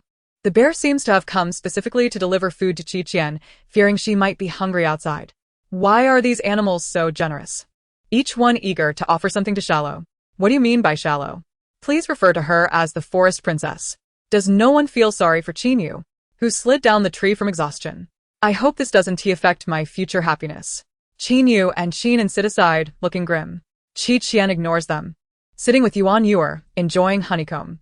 Qi Fengxiao approaches Qian. Where did you get that honey? The bear brought it. Qian licks her sweetened lips. Uncle, would you like a piece? Could it be that the bear truly has affection for Qian? Qi Fengxiao claps his hands and sits down, mimicking her, tearing off a chunk of the golden honeycomb. The honey favored by the bear is utterly delicious, pure and untainted wild honey that can intoxicate anyone with its aroma. Qian, unable to contain himself, starts to weep. I want honey. I want honey. Give me honey. Qian pretends to organize his belongings, ignoring him. Qian deliberately takes a large bite of honey before Qian, so sweet and rich. It's absolutely delightful, making the neighbor's child so envious. The neighbor's child. Qian unveils. Upon seeing the honeycomb and salmon on the ground, Gu Hua's heart leaps with joy. Who found this food? It's quite abundant. It was the bear that provided it for Shallow. Shun Jieshu still believes in Qian's identity as the forest princess, declaring it as offerings for the princess. Gu Hua is taken aback. Qian? How could she have acquired this? When did she possess such abilities? Qian, unfazed by their reactions, glances at her sticky hands and asks Yuan beside her, I'm going to wash my hands by the river. Do you want to come? I'll go. Great. The 2 young girls make their way to the riverbank, finding a stone to squat down and soak their hands in the water. Shallow. Thank you for stepping up to save me today, Yuan says, her cheeks flushed with shyness. You are truly kind. Qian turns to her. No need to be so polite. You are wonderful too. But Qian says I have a princess complex, a bad temper, and I constantly cause trouble for others. Do you think Qian is a good person? Qian inquires. Yuan shakes her head, pouting. He always steals my food. And Yuan Yao insists I give my things to him, or she calls me inconsiderate. Having listened to these remarks for long enough, and influenced by those around her, Yuan Yu began to doubt her own worth. Qian, parting the surface of the water, advised her, just be yourself. You need not concern yourself with the opinions of others, especially those you do not hold in high regard. A sense of clarity washed over Yuan Yu, and she resolved to heed Qian's counsel. As evening descended, a rich aroma of fish wafted through the camp. The provisions delivered by the black bear included 1 fish for soup and another for roasting, which Qi Fengxiao generously shared with Xinjing and his son, as well as with Yuan Yu. Not only was there a substantial meal, but also a dessert to follow. Meanwhile, others munched on overly sour wild fruits, although edible. They paled in comparison to the feast being enjoyed by the others. After dinner, everyone gathered around the bonfire to converse. Devoid of smartphones and computers, this was their sole source of entertainment. When the topic of romance arose, Gu Hua and Ling Qian exchanged knowing glances. It seemed that 24 hours were insufficient for her to shake off her fatigue. One could only wonder if she had truly ceased to care for that handsome scion of the Ling family. Qian, with a serious demeanor, remarked, for a young man like Ling Qian, when you come of age, your uncle could find you dozens of suitors even more dashing than he. You would have your pick of them. But for now, you must not entertain early romances. The mere thought of frolicking with a multitude of handsome suitors was enough to send one's heart racing. Qi Fengxiao added, you had better heed my words. After Shun Jing recounted his courtship with his wife, it was Yuan Yaya's turn, who had remained quiet throughout the afternoon. She tucked a strand of hair behind her ear and shyly confessed, "My family is quite strict. My parents do not permit me to date freely. So I have never really liked anyone." No sooner had she spoken than Qian interjected, "That's not necessarily true. One cannot hide their feelings. Even if one were to conceal themselves in a closet, their affections would eventually be discovered." Yuan Yaya's smile faltered. What did Qian mean by that? Was she implying something about her? No, that couldn't be. Ling Qian frowned, bewildered. How could you be so naive at such a young age? Qian grinned mischievously. Unleashing a bombshell, no wonder you were caught in an affair with a married man. The atmosphere crackled with shock. Could Qian be alluding to Yuan Yaya? Must she always speak so recklessly? Our Yaya is pure and innocent. Not like that. The way Yuan Yaya pushed her sister into danger does not seem innocent at all. Qian's words left the crowd astounded. Yuan Yuer widened her eyes in disbelief. You are speaking nonsense. Yuan Yaya retorted. Isn't the original partner out searching for you? You can just waltz onto a variety show without a care in the world? I have not. Qian lifted her thermos to the moonlight and mused. In this moment, I cannot help but compose a few lines of poetry. Beyond the mountains and towers, your audacity exceeds that of a bull. Qi Fengxiao was the first to break into laughter. What a fine poem. Yuan Yaya, blushing, stood up. Qian, stop spreading baseless rumors. What have I done to incur your wrath? Qian replied, What, is it only permissible for you to morally bind and disgust me? While I cannot speak the truth that infuriates you, one cannot be so hypocritical. You Qian, refrain from making baseless accusations. I believe Sister Yaya is not that kind of person, Gu Hua interjected, frowning. From which unkempt sewer have you crawled out to spew such nonsense? Qian retorted as she cleaned her ears. Gu Hua was furious. At that moment, Yuan Yuer exclaimed, No wonder you frequently visit my home. I once saw you emerge from my father's room. The live stream erupted with excitement. Yuan Yaya, aghast, looked at Yuan Yuer. You mustn't, she pleaded. If it weren't for my mother, you wouldn't even be attending university. How could you betray me like this? You cannot trust those who seek to sow discord between us. Yuan Yaya wept, presenting herself as the innocent flower. I have found your earring at home and suspected you all along, but I kept silent for lack of evidence. If my mother is watching this live stream, she can verify the purchase records. The audience, both present and online, were left in stunned silence. Yuan Yaya and Yuan Yuer were not sisters, but rather the daughter of a mistress and the legitimate daughter. Who is this audacious scoundrel who would bring both his daughter and his mistress onto a variety show? Yuan Yuer, do not cry. We shall inform your mother immediately. I had always thought Yuan Yuer was the princess and Yuan Yaya was the one wronged. I have been deceived. Yuan Yuer's mother later expressed her gratitude to Qian for protecting her daughter and vowed not to let the scoundrel and the mistress go unpunished. Golden. Bold comments floated across the top of the live stream, lingering for some time. Viewers were thrilled by the revelation. Yet, what did Qian's warning mean? Was it a reference to her exposing Yuan Yaya? In truth, Qian had previously contacted Yuan Yuer's mother, cautioning her about her husband's potential misdeeds. Yuan Yaya sank to the ground, utterly defeated. It was all Qian's fault for speaking out. Consumed by rage, she picked up a burning branch from the fire and hurled it at Qian. The incident was so abrupt that no one anticipated Yuan Yaya's desperate move. Qian remained composed, merely tilting her head slightly as the branch narrowly missed her. She took a sip of her drink, then stood up, approached Yuan Yaya, and smiled at her. Yuan Yaya froze, but then a swift kick sent her sprawling to the ground. You dare ambush me? Qian innocently remarked. I'll finish you off. Qi Fengxiao's fury eclipsed even Qian's as he seized the branch and pointed it at Yuan Yaya's face. Yuan Yaya, terrified, stumbled backward, the branch hovering perilously close to her face, while Qi Fengxiao loomed above her with a dark expression. His genial demeanor often misled others into believing he was easygoing. Yet he had once hospitalized an investor who dared to harass him. Yuan Yaya is clearly deranged. It has been long since anyone has angered my brother to this extent. That kick to my heart was beautifully executed. He is the limited edition wild wolf husband. How handsome, it makes my heart race. Anyone who claims my brother and Qian are not truly related, I'll slap you into a state of clarity. Yuan Yaya, if you dare harm my niece, you must be prepared for the consequences. Qi Fengxiao's menacing tone rendered Yuan Yaya trembling, tears streaming down her face. No one felt sympathy for her. Gu Hua, realizing Qi Fengxiao's fierce protection of Qian, felt a pang of jealousy. This protection was rightfully hers. Qi Fengxiao glanced at the drone camera overhead, his expression cold as he commanded, "Have someone escort her out. Otherwise, I cannot guarantee that my hands will remain bloodless tonight." The production team, intimidated by his threat, felt their hearts tremble. The thought of allowing Yuan Yaya to finish this episode before being dismissed was quickly abandoned.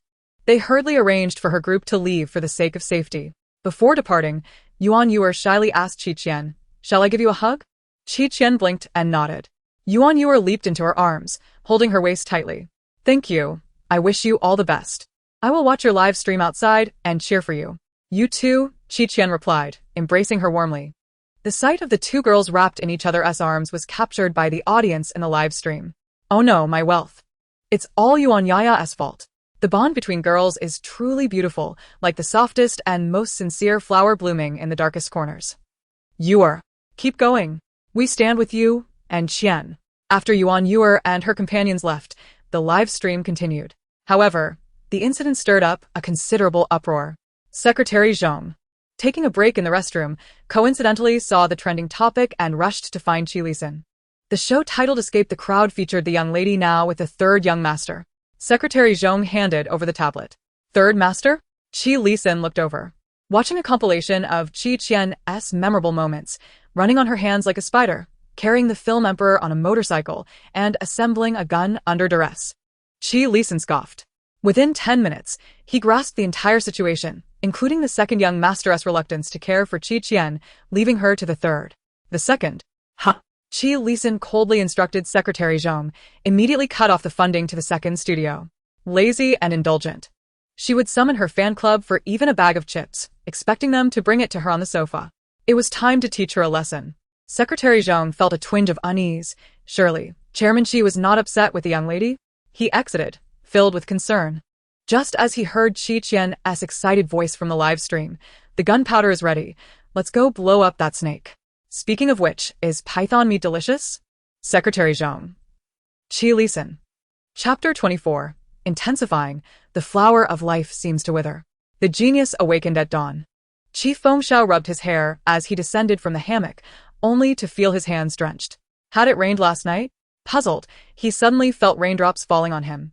Looking up, he saw a snake's head, resembling a lewd old man, looming above him, mouth agape and drooling. Holy hell! There's a snake run. Qi Fengxiao's shout startled everyone awake. He dashed to Qi Qian's hammock, scooped her up and fled. The others, glancing back, nearly suffered heart attacks as they screamed and ran. Qi Fengxiao sprinted with remarkable speed, his long legs carrying him effortlessly. After 10 minutes, he was merely slightly out of breath. Looking down, he saw Qi Qian soundly asleep in his arms, her eyelids not even fluttering. Sometimes, he truly admired her ability to sleep so soundly regardless of the chaos around her. Were it not for their escape, he would have praised her for her steadiness. Shrieks echoed behind them, but fortunately, no one had fallen behind. "Uncle, run that way." A now awake Qi Qian directed him. "You finally woke up," he gritted his teeth, turning. "I've been running 800 miles while carrying you."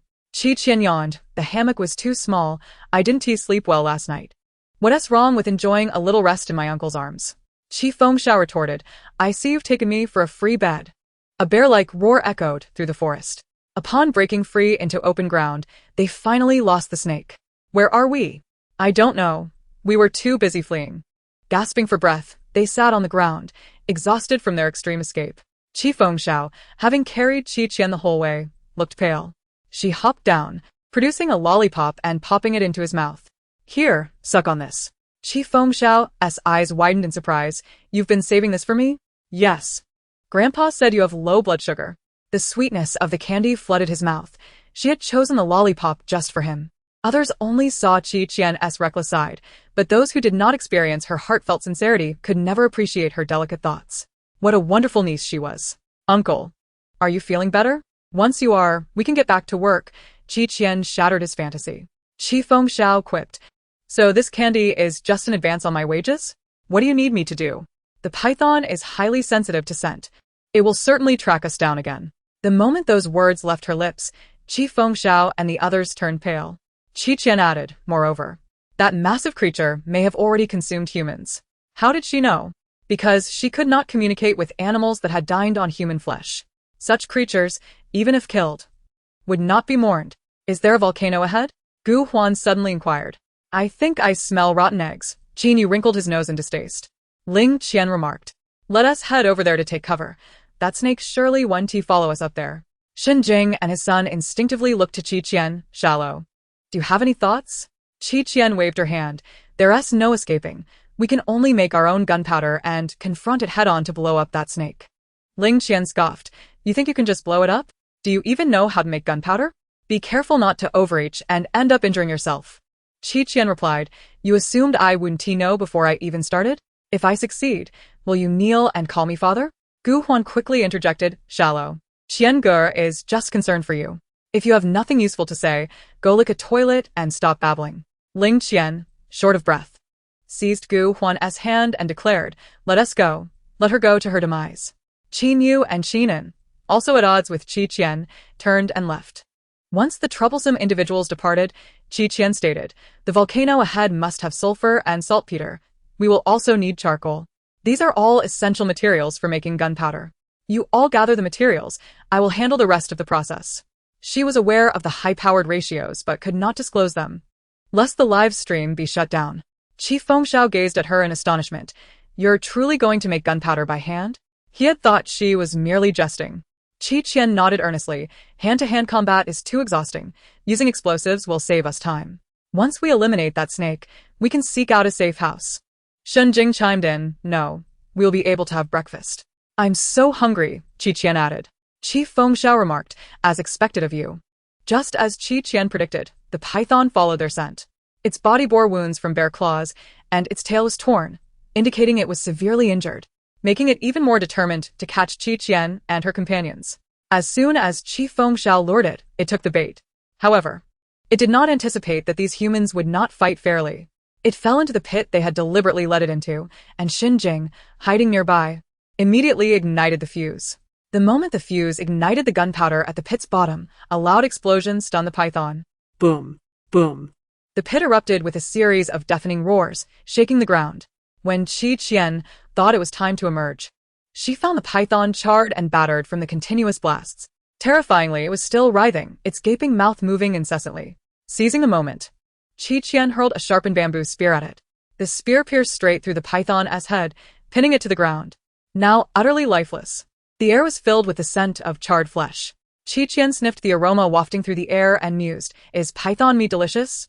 Xin Jing and his son shuddered. Even in death, they had no desire to taste it. Qi Fengxiao decisively covered Qi Qian's mouth, exclaiming, No, absolutely not. Uncle forbids you from consuming such things. The sight of a python, as thick as a tree trunk and larger than all four of them combined, was undeniably exhilarating. Qi Qian had skillfully lured the snake, identified the perfect trap point, and calculated the explosive power. Any misstep in these meticulously planned stages could lead to failure.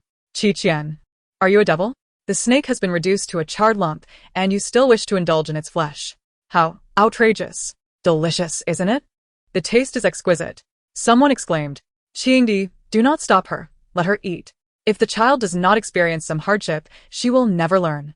Qi Fengxiao hastily dragged Qi Qian away, fearing that a moment's inattention would see her leap into the pit to gnaw on the remains of the creature. It was entirely within her realm of possibility. At the foot of the volcano, they stumbled upon a hot spring, its high temperature capable of cooking a person to medium rare in an instant. Utilizing the local water, they swiftly prepared a combat breakfast and took a moment to rest. Qi Qian sat cross-legged on a stone, using Xin Jing's knife to carve and shape pieces of wood, appearing to engage in a game of building blocks. After their respite, they ascended the volcano, hoping to glean clues about the hidden safety house from a higher vantage point. Upon reaching halfway up the slope, Qi Qian suddenly halted and warned. Do not proceed. The volcano is about to erupt. Xin Jing was astonished. This volcano was said to be dormant, having not erupted for many years. So it should be safe. However, before he could finish his thought, they all felt an ominous tremor beneath their feet. Qi Fengxiao made a snap decision, run. From higher up, they heard the screams of Gu Hua and her companions, who recklessly climbed to the volcano's mouth to broadcast the perilous yet captivating natural scenery to their audience. Then, the volcano unleashed a fierce eruption, spewing forth dark smoke. Family, there's no time. Get in the car, she shouted. Qi Fengxiao was the first to react, taking a seat behind her, followed closely by Xin Jing and his son. Qian gripped the front handle of her skateboard, pushing off with her foot, the wheels squeaking as they shot downhill along the sloped path of the volcano. "We!" she exclaimed, arms spread wide to embrace the wind, feeling as if she were flying. Qi Fengxiao, behind her, tugged at the back of her shirt, shouting, "Stop flying. The volcano is erupting." Shen Jing urged Qian, steer towards the direction perpendicular to the flow of lava. Yet, Gu Hua and her group were oblivious to this crucial information, the shadow of death looming over them. The skateboard glided smoothly forward, but upon reaching the bottom, it crashed down with a thud. The momentum sent all 4 riders tumbling 2 meters into the air. Qian, anticipating the fall, executed a backflip and landed gracefully on her feet. That was close, almost a face plant. The other 3 lay in a heap, looking astonished. "Ah!" That was thrilling. But watching them play like that makes me want to try it too. One exclaimed. Trying it could be fatal if the front riders miscalculate. Everyone above could be thrown off and meet their end. It's exhilarating, but it's also deadly.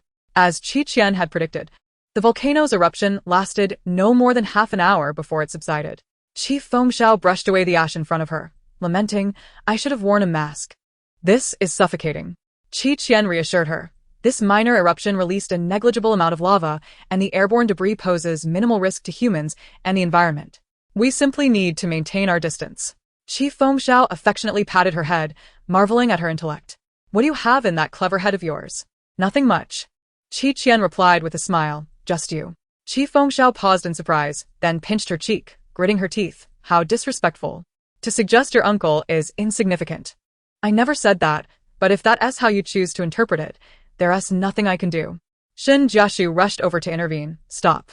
How can you disrespect the princess?" Shen Jing, suppressing a laugh, interrupted. "I just spotted the safety house's marker.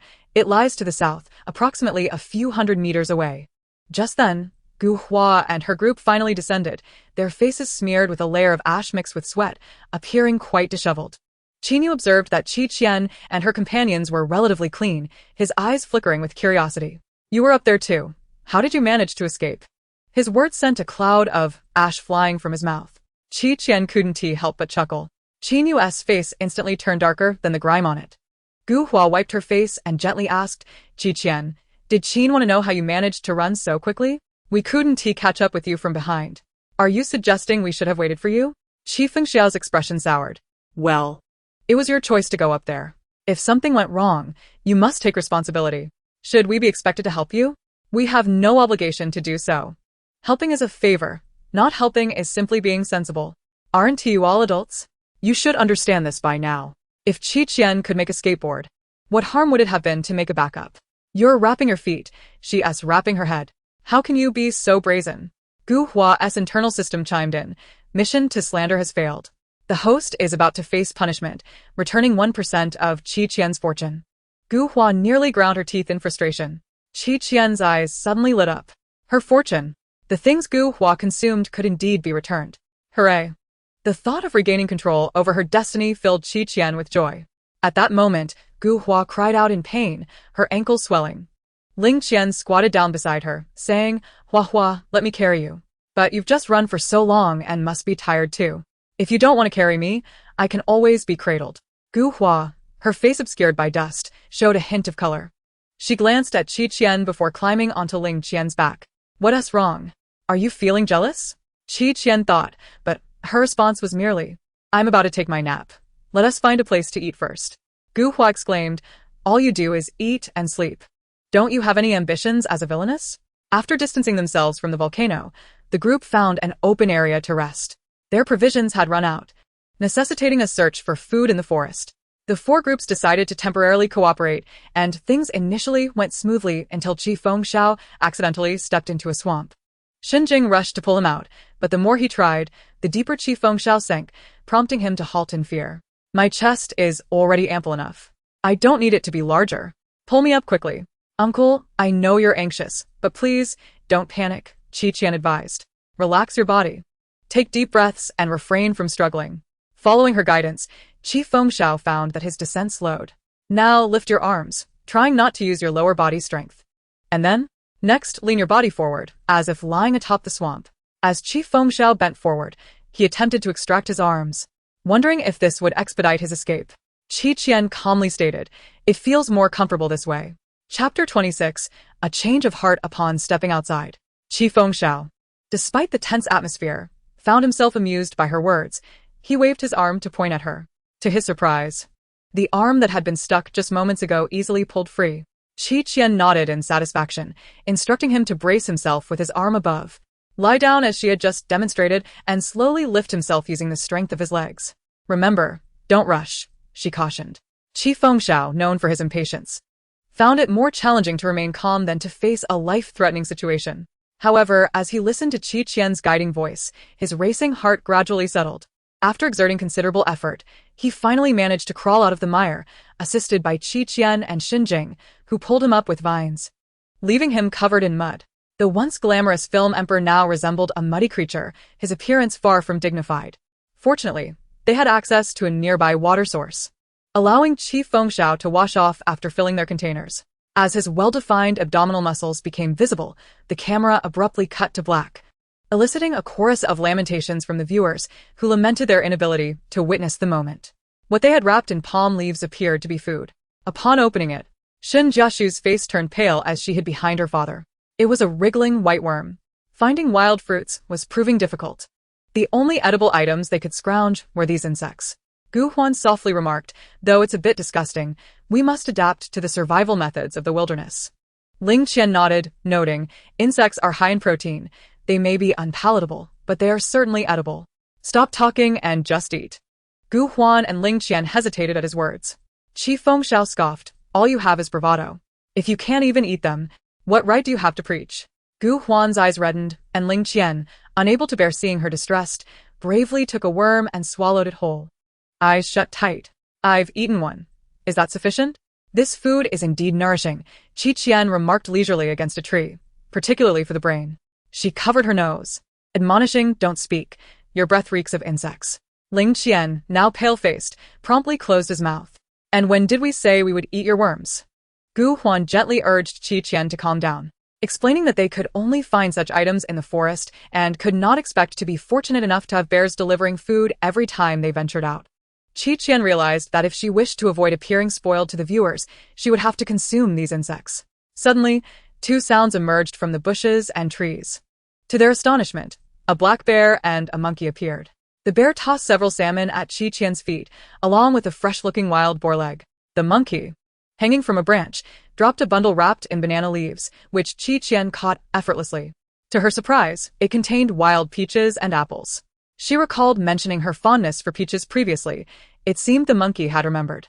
The others were left in shock. Shen Jiashu exclaimed, "Dad, did you see that? I told you Qian is the forest princess." Shunjing responded, "Son, I never expected you to be serious about the monkey delivering food to Qian." Gu Huan's eyes widened in disbelief. What is wrong with these animals? Is Qian their deity or their master, to be so eager to please her? Where is their dignity as creatures? In her mind, a system pondered. Does this supporting character possess a system of her own? How else could she achieve this? Gu Huan retorted, "Why are you asking me? She's just a supporting character. Does Qian deserve such treatment?" "Qian, you truly are my dear treasure," Qi Fengxiao exclaimed, playfully ruffling her hair. "How do you manage to charm the animals so?" Qian felt a pang of anxiety. Would her past experience raising pigs be discovered? "Are you, perhaps, a transformed monkey king?" Qi Fengxiao teased, to which she retorted, "You're the monkey here. Stop eating my peaches and apples." "Wait, I take that back." The group bustled about, akin to a lively picnic, cooking and gathering, while Gu Huan and the others felt as though they were in the Arctic. "I'm relieved to see Qian not having to eat insects. Who would want that?" Another chimed in. With Mama Bear and Brother Monkey around, how could Qian possibly go hungry? Could it be that Qian is truly the forest princess? Why else would the animals only feed her? Qian is merely spinning tales to amuse children. Why do you all believe her? Could it be the bear plans to fatten them up before devouring them? The producers had designed this theme to ensure that the glamorous celebrities would face hardships, exposing their vulnerabilities and provoking conflicts. They did not intend for them to enjoy a leisurely outing. However, with Qian's presence, the difficulty level had plummeted. They were skeptical that she could handle the challenges to come. Meanwhile, Qi Lisan, who had just finished his duties and casually opened the live stream, saw Qian thriving, enjoying food and drink more lavishly than at home. As Qi Fengxiao prepared fish, he painstakingly removed the bones before offering it to her. Qi Lisan mused. This is yet another instance of failing to restrain Qi Qian. However, he wondered when they had become so close. Hadn't she just claimed to adore her grandfather? Was she so quick to change her affections? A short while later, Qi Muse called. Dad, I saw Fengxiao taking Qi Qian onto a survival show. Did you permit this?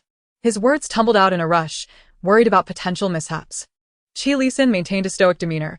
She's on a show where bears bring her honey and monkeys deliver fruit. She's well-fed and cared for. What could possibly go wrong? But I mean, if Fengxiao is such a liability, what if he drags her down with him? Qi Lisan fell silent, and Qi Muse followed suit, both contemplating the same troubling thought. If Qi Fengxiao truly was that inept, perhaps it was time to intervene. Chapter 27. Qi Qian. More terrifying than a ghost. Unbeknownst to Qi Fengxiao, his precarious position was hanging by a thread. The forest was filled with the sounds of rustling leaves and hooting owls as the weary guests succumbed to slumber, the campfire dwindling to embers.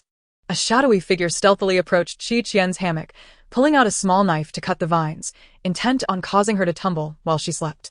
He was incensed that she had denied him honey. Halfway through, Qian suddenly felt a chill at the nape of his neck. He absent-mindedly touched it, dismissing the sensation. In the next moment, something seemed to fall from above. Qian looked up and locked eyes with a ghostly figure dangling from a branch. The specter spoke in a haunting voice. Do you wish to die? Ah. A ghost. The unmuted live stream erupted with screams. The frightened figure stumbled backward, pale-faced, scrambling away on hands and knees, awakening the others. Xiaowen, what is happening? Qin Yu instinctively glanced in that direction. The sight of the long-haired shadow hanging from the tree was particularly horrifying in the dark wilderness. Qin Yu's eyes rolled back, and he fainted onto the hammock. The others, roused from their sleep, were equally terrified, nearly suffering from cardiac arrest. Then, the female ghost spoke. What kind of ghost are you? You have such a timid heart yet dare to plot against me. Upon hearing Qi Qian's voice, Qi Fengxiao finally caught his breath. He was drenched in sweat and exclaimed, Qi Qian, why are you hanging from a tree like a spider in the middle of the night? Do you wish to scare me to death so that I can have a new uncle? Qi Qian replied, the hammock was too uncomfortable for me, and I couldn't sleep well, so I thought I'd climb up the tree to enjoy the night view.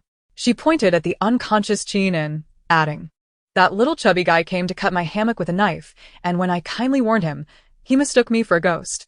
Where do I resemble a ghost? Qi Fengxiao retorted, you resemble one in every way. Do you have any idea the psychological trauma you left me with when you ran upside down last time? Shun Jing chuckled helplessly, saying, Qian is too mischievous, and his brother doesn't even reprimand him for pulling such pranks at night. Qi Qian declared, let him suffer a bit, so he doesn't think I'm easy to bully. Sister Qian, could you please sit up straight while talking? You really are a bit frightening like this. Shun Jiaxu trembled. Not just a bit. I almost got scared to the point of leaving this world from that scene. Qin Dinglu and his brother both fainted from fright. The family is as proper and orderly as can be. For a moment, it was hard to decide whether the tragedy of the hammock being cut was worse than Qian fainting from fright. Suddenly, a peculiar sound echoed through the forest. Did you hear any strange noises? Qi Fengxiao inquired. Shen Jing replied, I heard it. It sounds like crying. Ling Qian was already losing patience, saying, none of us here are crying. As soon as those words were spoken, the air fell silent. It wasn't he them, so then. The faint sound of crying grew increasingly clear, and a white shadow flitted through the nearby bushes illuminated by the bonfire. The remaining awake individuals felt a chill run down their spines. Qin Yu, who had just regained consciousness, opened his eyes and saw the white shadow drifting above him. The word ghost lodged in his throat, but before he could utter it, he fainted again. Once more, the white shadow seemed to consciously drift towards Qi Qian's hammock. Qi Qian lay in the hammock, already succumbing to drowsiness. The moaning sound drew ever closer. Qi Fengxiao reached out, calling, Qi Qian. The white shadow hovered above Qi Qian, swaying ominously, producing a sound that sent shivers down their spines. Qi Qian barely stirred, merely stating, it's so noisy. The white shadow appeared to be enraged by her perceived provocation, intensifying its swaying and circling around her relentlessly. The others were left speechless. Finally, Qi Qian, unable to contain her annoyance, opened her eyes and locked gazes with the two dark, hollow eyes of the white shadow. The white shadow dove down, terrifyingly vivid against the dim night. Qi Qian extended her hand, grasping the white shadow, and violently crumpled it into a ball before hurling it to the ground. I told you it was too noisy. Can't you understand? Oh, mother. Is being a ghost such a big deal that you can just scare people at will? Don't you have any manners? Be quiet. In the wake of her furious outburst, the scene fell into a profound silence. Everyone was left bewildered. The white shadow, now crumpled and discarded like refuse, trembled as it began to float up again, as if it had endured some unspeakable cruelty and trauma, its retreating figure lamentably sorrowful. Suddenly, everyone felt a pang of sympathy for the ghost, realizing it had encountered someone far more terrifying than itself. Qian. It was its misfortune. So it turns out that our sleepy Qian is quite fierce. I adore her. I've never felt sympathy for a ghost until now. Are there really ghosts in this world? Even if there are, all I need to do is slap a picture of Qian on my forehead and see who dares to approach. The production team was equally baffled, exchanging glances. Did we deploy a prank drone? No, we haven't even tested it yet. Then who released that ghostly figure just now? Unclear. Did the drone fly out on its own? Thus, a mystery remained unsolved. The next day, after a good night's sleep, Qian was once again the epitome of kindness. However, Qian and Qian looked at her as if she were a criminal. They had heard about how Qian single-handedly caused the ghost to retreat into silence the previous night. Without Qi Fengxiao, the traffic magnet, she was nothing. Qian, could you pass me another peach? I haven't had enough, Qi Fengxiao shamelessly asked after finishing one wild peach. To be fair, the peaches brought by the monkey were far tastier than any peach he had previously tasted. Qian handed him two, saying, "Eat more, I hope you choke on it." Oh! A familiar sound came from the tree. Qian looked up and saw the adorable monkey again. This time, it had brought her a large bunch of purple grapes. "Thank you," Qian said, reaching up to pat its head. Oh. The monkey leaned closer, chattering away. Qian, with her keen sense for gossip, immediately moved closer to listen. "Did you hear that? Oh my, what a spicy revelation. Is there more? Oh. Isk. At such a young age. And still not behaving, it's hard to believe." Early in the morning, enjoying such fresh and fragrant gossip, Qian smiled with delight, her spirit soaring. They were fishing after all. Not only did they need to sunbathe evenly, but having no gossip was also unacceptable. Nearby, Qi Fengxiao looked on with a complex expression as Qian and the monkey engaged in their secretive exchange. Could it be that his child had some mental issues? How could anyone engage so animatedly with a monkey? Chapter 28. Forced to work. Qian, what were you just whispering to the monkey? Qi Fengxiao asked, his face a mixture of emotions. Just discussing some gossip. I'll tell you later. Qi Fengxiao looked at her with even more concern. What if the child had immersed herself too deeply into the role and truly considered herself a forest princess? If she could talk to monkeys now, what would stop her from thinking she was one herself? Absolutely not. After breakfast, the group prepared to set off for the safe house. The route arranged by the production team was treacherous, including a steep cliff hundreds of meters above the ground. There wasn't even a suspension bridge. How are we supposed to get across? Don't worry, we have cables in our supplies, and Qian knows how to operate them to help us cross. Gu Hua reassured everyone. Ling Qian nodded, pulling out the cable and, with a grand gesture, threw the clawed end across to the opposite cliff. After several attempts, the third try was finally successful, with the claw firmly lodged in the rocky crevice of the opposite cliff. Once this is secured to your body, even if you slip, you won't fall, Ling Qian said, fastening the active buckle to his belt. Qian observed for a moment before intentionally asking Qian beside him, "Qian, you're a girl. Are you scared you won't dare to go up?" "You're an idiot. I haven't seen you hesitate to continue living in this world," Qian replied lazily. Qian replied with a forced smile, "Then I look forward to your performance shortly." Qi Fengxiao stood by a tree at the cliff's edge, calling out to Qian. "Qian, come look. Uncle, you're so quietly doing something big," Qian remarked as she approached, testing the vines on the tree for their resilience. "They are long and sturdy. We can use them to swing across." Shenjing expressed concern. "I'm fine, but Jiashu might struggle to hold on with his arm strength." Shun Jiashu, still shy, had become bolder after the past couple of days. He said, "Dad, it's fine. I can do it." Qian glanced at the tree and smiled. "Don't worry, with my friend watching, even if the vine suddenly snaps, nothing will happen." The monkey perched on a branch, puffing out its chest upon hearing her words. Of course, it's incredibly capable. With the little monkey as their assurance, Shenjing felt much more at ease. The long-tailed monkey possessed an astounding arm strength of up to 200 pounds, 3 times that of a human. If the vine were to snap, it could pull them back up. And since this was Qian's friend, she trusted it, so they did too. Qi Fengxiao was the first to swing across to demonstrate for Qi Qian and Xinjing. Brother Qi, don't you think this is rather dangerous? What if someone falls? Gu Hua expressed her concern. Perhaps we should use the cable for safety? Indeed, there are more sensible ways to show off. Qin Yu feigned sympathy. Qi Fengxiao paid no heed to their idle chatter as he firmly grasped the vine, took a few steps back, and leaped forward. The vine swung him across to the opposite cliff, landing gracefully on solid ground without a hint of instability. Uncle is amazing. Qi Qian applauded, to which Qi Fengxiao shot her a playful grin. Next was Qi Qian's turn. She waved goodbye to the little monkey before swinging across. This time, she accomplished what she had not done previously. Oh ho! Shin Jieshu, seeing her success, was determined not to be outdone by a girl and grabbed the vine to jump. However, upon landing, he miscalculated his distance, slipping perilously close to the edge. Simultaneously, Qi Qian and Qi Fengxiao reached out, each grabbing an arm to pull him back to safety. Once he joined them, they waved farewell to the little monkey and departed. Meanwhile, Ling Qian, still struggling on the cable, muttered, "Did they pay to do this?" Qin Yu, undeterred, approached the tree, seizing the vine to give it a try. Just as he prepared to leap, the vine snapped.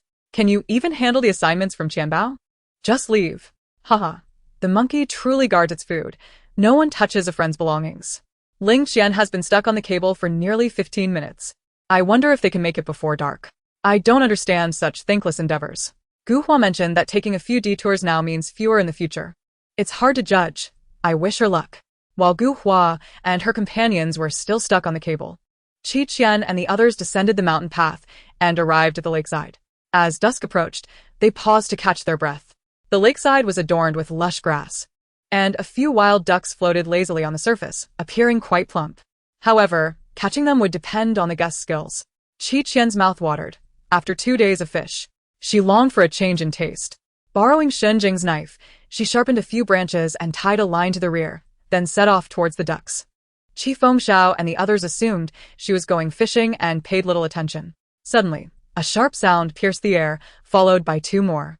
3 ducks were struck through and fell, bleeding onto the lake. The remaining ducks, startled, flapped their wings and fled, quickly leaving the lake devoid of any fowl. Qi Qian tugged the line attached to the branches, pulling the 3 ducks from the water. So plump, so heavy. They must be delicious. What just happened? I blinked, and 3 ducks are gone. Sister Qian's arm strength is impressive, and her aim is precise. Otherwise, it would have been impossible from such a distance. Ducks, farewell, mother. Tonight, I embark on a journey to someone else's table as a sumptuous broth. On the first day, without the monkeys feeding, Sister Qian is forced to fend for herself. I'm truly amazed. They're about to feast while the others are still struggling to cross the cliff. By the time they arrive here, there won't even be soup left. The campfire blazed, dispelling the surrounding darkness. On their way down, Shen Jieshu had gathered a variety of wild vegetables, including wild ginger and scallions. With Qi Fengxiao and Xinjing's culinary skills, the 3 ducks were prepared exquisitely. The online comments nearly cried with hunger. Was this truly survival rather than a picnic? Though 3 ducks seemed plentiful for Qi Qian and her companions, who had exerted themselves throughout the day, it barely sufficed. The aroma of duck soup and roasted duck lingered in the camp. Just as they were enjoying their meal, uninvited guests arrived.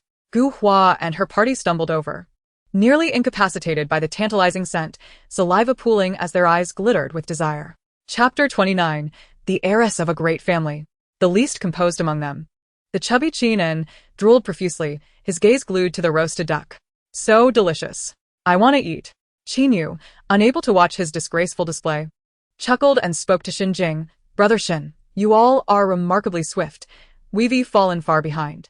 May we shamelessly partake in this dinner?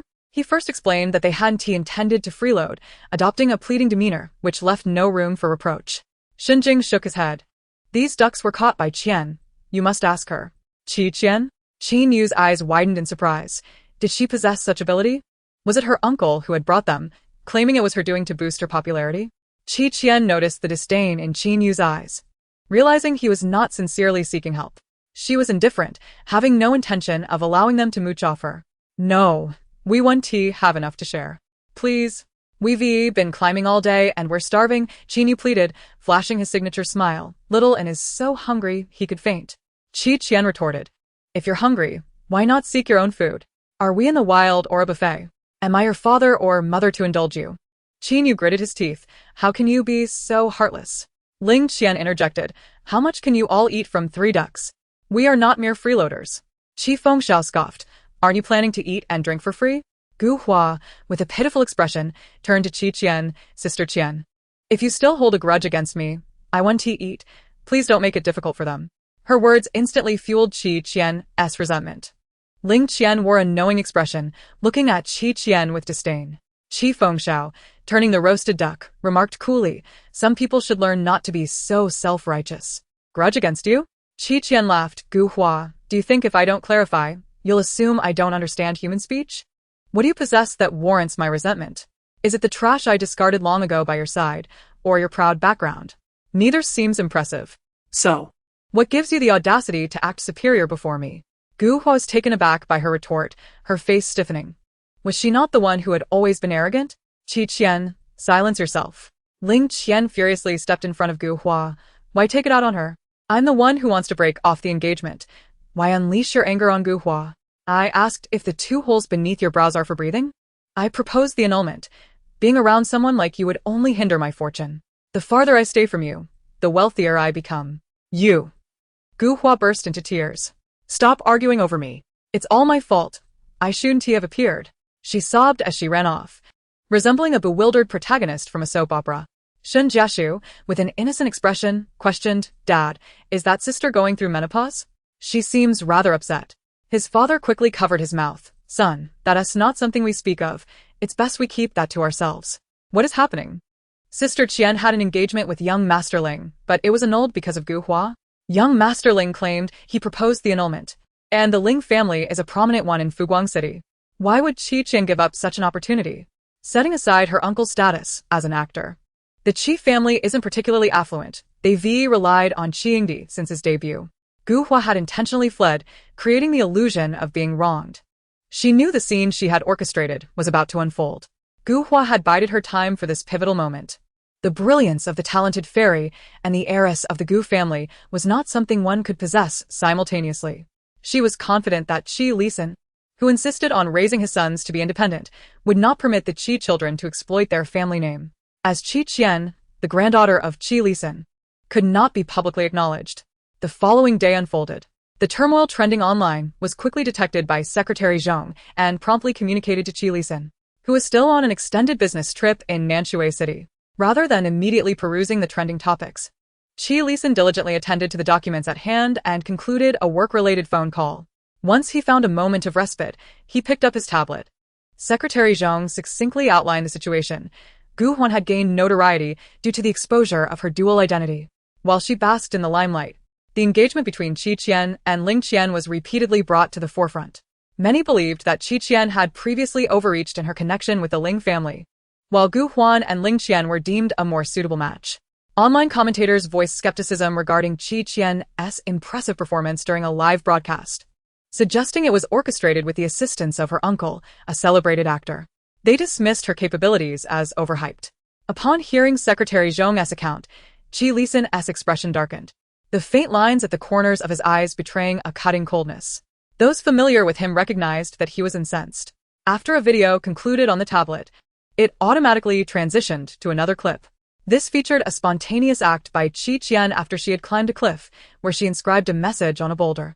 Qi Qian, Qi Fengxiao, Qi Muse, Qi Lisan visited here. Qi Fengxiao chuckled upon seeing it and asked, why carve their names when neither grandpa nor big brother is here? At the time, this act was fleeting and went largely unnoticed by the live audience. Qi Muse, the general manager of the Qi Group and a rising star in the business world, might not have been recognized by some. However, Qi Lisan, the wealthiest man in the realm, a mythical figure, was known to all. The comments continued. They all share the surname Qi. Could it be a coincidence? It's likely a fluke, the famed actor mentioned coming from a humble background. If he had a wealthy father, wouldn't he have mentioned it? What can this casual inscription prove? I could claim Qi Lisan is my father, but that doesn't mean he'd actually give me money. Laughing, Gu Huan's true identity gets exposed, and Qi Qian can't resist establishing herself as a wealthy heiress? Too bad she's just a wild chicken. How much bribe did the original poster receive from Qi Qian? No matter how you try to clean her up, even with Qi Lisan's name, she cannot transform into a rich heiress. The name Qi Lisan resonated profoundly. If one were to claim Qi Qian hailed from another affluent family, it might be believed. Yet, Qi Lisan, let us put it this way, everyone dreams of waking up as a billionaire's daughter. But few would believe such a tale if spoken aloud. Chapter 30. The Arrival of the Young Lady. Qi Lisan paid no heed to the online comments, replaying the engraving video, unable to tire of it. Suddenly, he remarked, "My little rascals have never been this concerned about me, let alone engaging in such a romantic and heartwarming act as inscribing names on a cliff." Secretary Zhong chuckled. "Chairman Qi, they say grandchildren are often closer to their grandparents. And the young lady is quite fond of you. Of course, the third young master is fond of you too." Qi Lisan's brow twitched. That lad couldn't compare to his granddaughter. In the realm of comparison, who could rival the sweet, gentle granddaughter who would carve his name? Qi Qian was the sole young lady of the Qi family. "I shall not allow anyone to question this." Secretary Zhong affirmed. "Indeed." With a serious demeanor, Qi Lisan added, "Investigate who is orchestrating the smear campaign against Qi Qian. If it's the Gu family behind it, I trust you know how to handle it." Secretary Zhong nodded solemnly. "Chairman, rest assured, I know how to retaliate at this level." The child had endured significant injustice and deserved some consolation. Girls often cherish clothing and jewelry. Let us procure a few sets of adornments for her. Secretary Zhong observed as Qi Lisan perused the catalog from a recent auction, circling several exquisite jewels. He gently reminded, "Chairman, the young lady is still quite young. She may not require so many pieces of jewelry." Qi Lisan replied nonchalantly, "These are merely for her to play with. Who says jewelry must always be worn? Is it not reasonable for my granddaughter to have a plethora of jewels in her wardrobe as decoration?" Secretary Zhong internally sighed, "Chairman, do you still lack a granddaughter? How about considering me? Age is not a barrier, and gender is not a distance." More envious than Secretary Zhong were the netizens who witnessed the latest announcement from the Qi Group's official account. The Qi Group declared, "Our chairman's only granddaughter, the flawless young lady of the Qi family, Qi Qian, has been wronged." The internet erupted. The business world trembled. It was well known that Qi Lisan had 5 sons, yet he imposed strict discipline on them, never allowing them to rely on the family. The Qi Group's official account had never before made personal statements. This announcement, if not sanctioned by Chairman Qi, who would dare to publish it? This signified that in Qi Lisan's heart, his granddaughter held more significance than all 5 sons combined. At that moment, who still remembered Gu Huan or Ling Qian? Everyone flocked to the Qi Group's official account, ecstatic. "Fellow friends, who understands the feeling of being blindsided? Qi Qian is actually Qi Lisan's granddaughter. In front of the Qi family, which clan dares to claim noble status? They all pale in comparison. Gu Huan's fans. Open your eyes and recognize the true heiress. I was initially impressed by Gu Huan's dual identity, but Qi Qian is personally protected by Qi Lisan. How can Gu Huan compare? It's outrageous. Everyone dreams of waking up as a wealthy daughter, yet Qi Qian's dream has come true." This upheaval persisted for quite some time, with a trending topic garnering 2 follow-up explosive headlines. Who would dare claim that the young lady of the Qi family was merely climbing up to Ling Qian? Who would dare say that Qi Qian was inferior to Gu Huan? Qi Lisan's granddaughter had no need for deceit. In fact, it was others who aspired to rise to her level. Qi Qian remained oblivious to her grandfather's monumental intervention, which would soon fill her wardrobe with treasures. Gu Huan, too, was unaware, believing that her plans were in place, and she had already triumphed over Qi Qian. Thus, from the morning, she regarded Qi Qian with a subtly superior gaze. Qi Qian suspected that perhaps her eyes were playing tricks on her. As Qi Qian appeared on the live broadcast, the audience collectively began to chant, "The young lady has arrived. Everyone clear the way." Fortunately, Qi Qian was unable to see the barrage of comments. Otherwise, she might have remarked on their childishness. After breakfast, they prepared to cross the river. The issue was there was no boat. Swimming across was not an option for everyone, especially not for Qi Qian's uncle, who could not swim. Thus, Qi Qian directed them to cut down bamboo and construct a raft on site. She herself peeled the bark from birch trees, leaving a flexible inner layer, which could serve as a robust substitute for rope. Gu Huan, observing their actions, suggested to her companions, "The method of constructing a wooden raft is too cumbersome and labor-intensive. I have a better idea. Here we go again." This group is about to take another detour. Haven't previous lessons taught them anything? The principle of following the young lady means sharing in the spoils is lost on them. Even copying homework requires skill. Not everyone can build a raft, Qi Qian. Don't blindly praise her just because she is Qi Lisan's granddaughter. Building a raft is indeed labor-intensive, and who knows if it will even float. It absolutely will float. It cannot possibly sink. Qian was confident in her bamboo raft. After they collectively pushed the raft into the water, Qi Fengxiao and Xinjing took turns rowing. After their departure, Gu Hua's group dove into the river like dumplings tumbling into water. Hold onto your backpacks tightly. Use their buoyancy to stabilize your bodies and just swim forward. Gu Hua commanded loudly. You're brilliant, Hua Hua. Ling Qian praised without reservation. In the next moment, a wave surged forth, sweeping Ling Qian away. Gu Hua hurriedly reached out to grab him, but in doing so, she lost her grip on her backpack and nearly got swept away herself. Really unfortunate, Qin Yu remarked. Although Gu Hua's plan was not flawed, she had failed to adequately account for wind resistance and the river's current. Relying solely on assumptions would yield no success. Meanwhile, Qian and the others, seated on a bamboo raft, reached the opposite riverbank in less than half an hour. They built a fire to dry their wet clothes. Qian soon drifted into a midday slumber. No matter the earthquake or tsunami, nothing could disrupt her nap. I see the sign for the safe house above. We will continue in that direction. Qi Fengxiao pointed southward towards the woods. Shen Jiashu glanced at the slumbering Qian. Uncle Qi, Qianjia is still asleep. Let her be. I'll carry her, Qi Fengxiao resignedly replied. After several days of experience, he was determined not to let anyone disturb Qian's nap, except for meal times. They quickened their pace and rushed ahead. Upon arrival, they were left dumbfounded. Chapter 31. Dare you bet with me the safe house was perched upon a sheer rock face, surrounded by an expanse devoid of any footholds for climbing. To ascend, one could only resort to free climbing. The nearly 50-meter vertical cliff daunted them. Monkeys should be able to manage. I wonder if the Monkey King can, one mused. Stop joking. Even professionals struggle with this height while wearing protective gear. Qian is just a child. How could she manage? Another remarked. My legs are already starting to feel like I'm on a sewing machine, a third complained. Qian had awakened, yawning as if she hadn't rested enough. Hurry down. I've carried you all this way, Qi Fengxiao said with irritation. With your laziness, you would surely be reprimanded by your grandfather. Qi Lisan despised laziness above all else and would not indulge Qian's nature. Sticking out her tongue, she climbed down from his back. Little Qian, come see. There are tools here, Xinjing exclaimed, discovering a toolkit hidden beneath the grass. Though there were only 2 pieces. As long as there are protective gear, it's fine. How's your leg? Qian suddenly inquired. Qi Fengxiao paused, instinctively placing his hand on his leg. How did you know? It doesn't affect anything. I just carried you for so long without issue, he replied. He had previously injured his knee, and prolonged exposure to cold water would cause him pain, but it was bearable. Xinjing interjected, let me take over. I may lack experience, but I'm the most suitable for this task. Qian, do you dare to bet with me? Ling Qian's breathless voice came from behind. Ling Qian, with a hint of provocation, proposed, let's wager on who can reach the cliff's summit first. If you win, you can demand anything.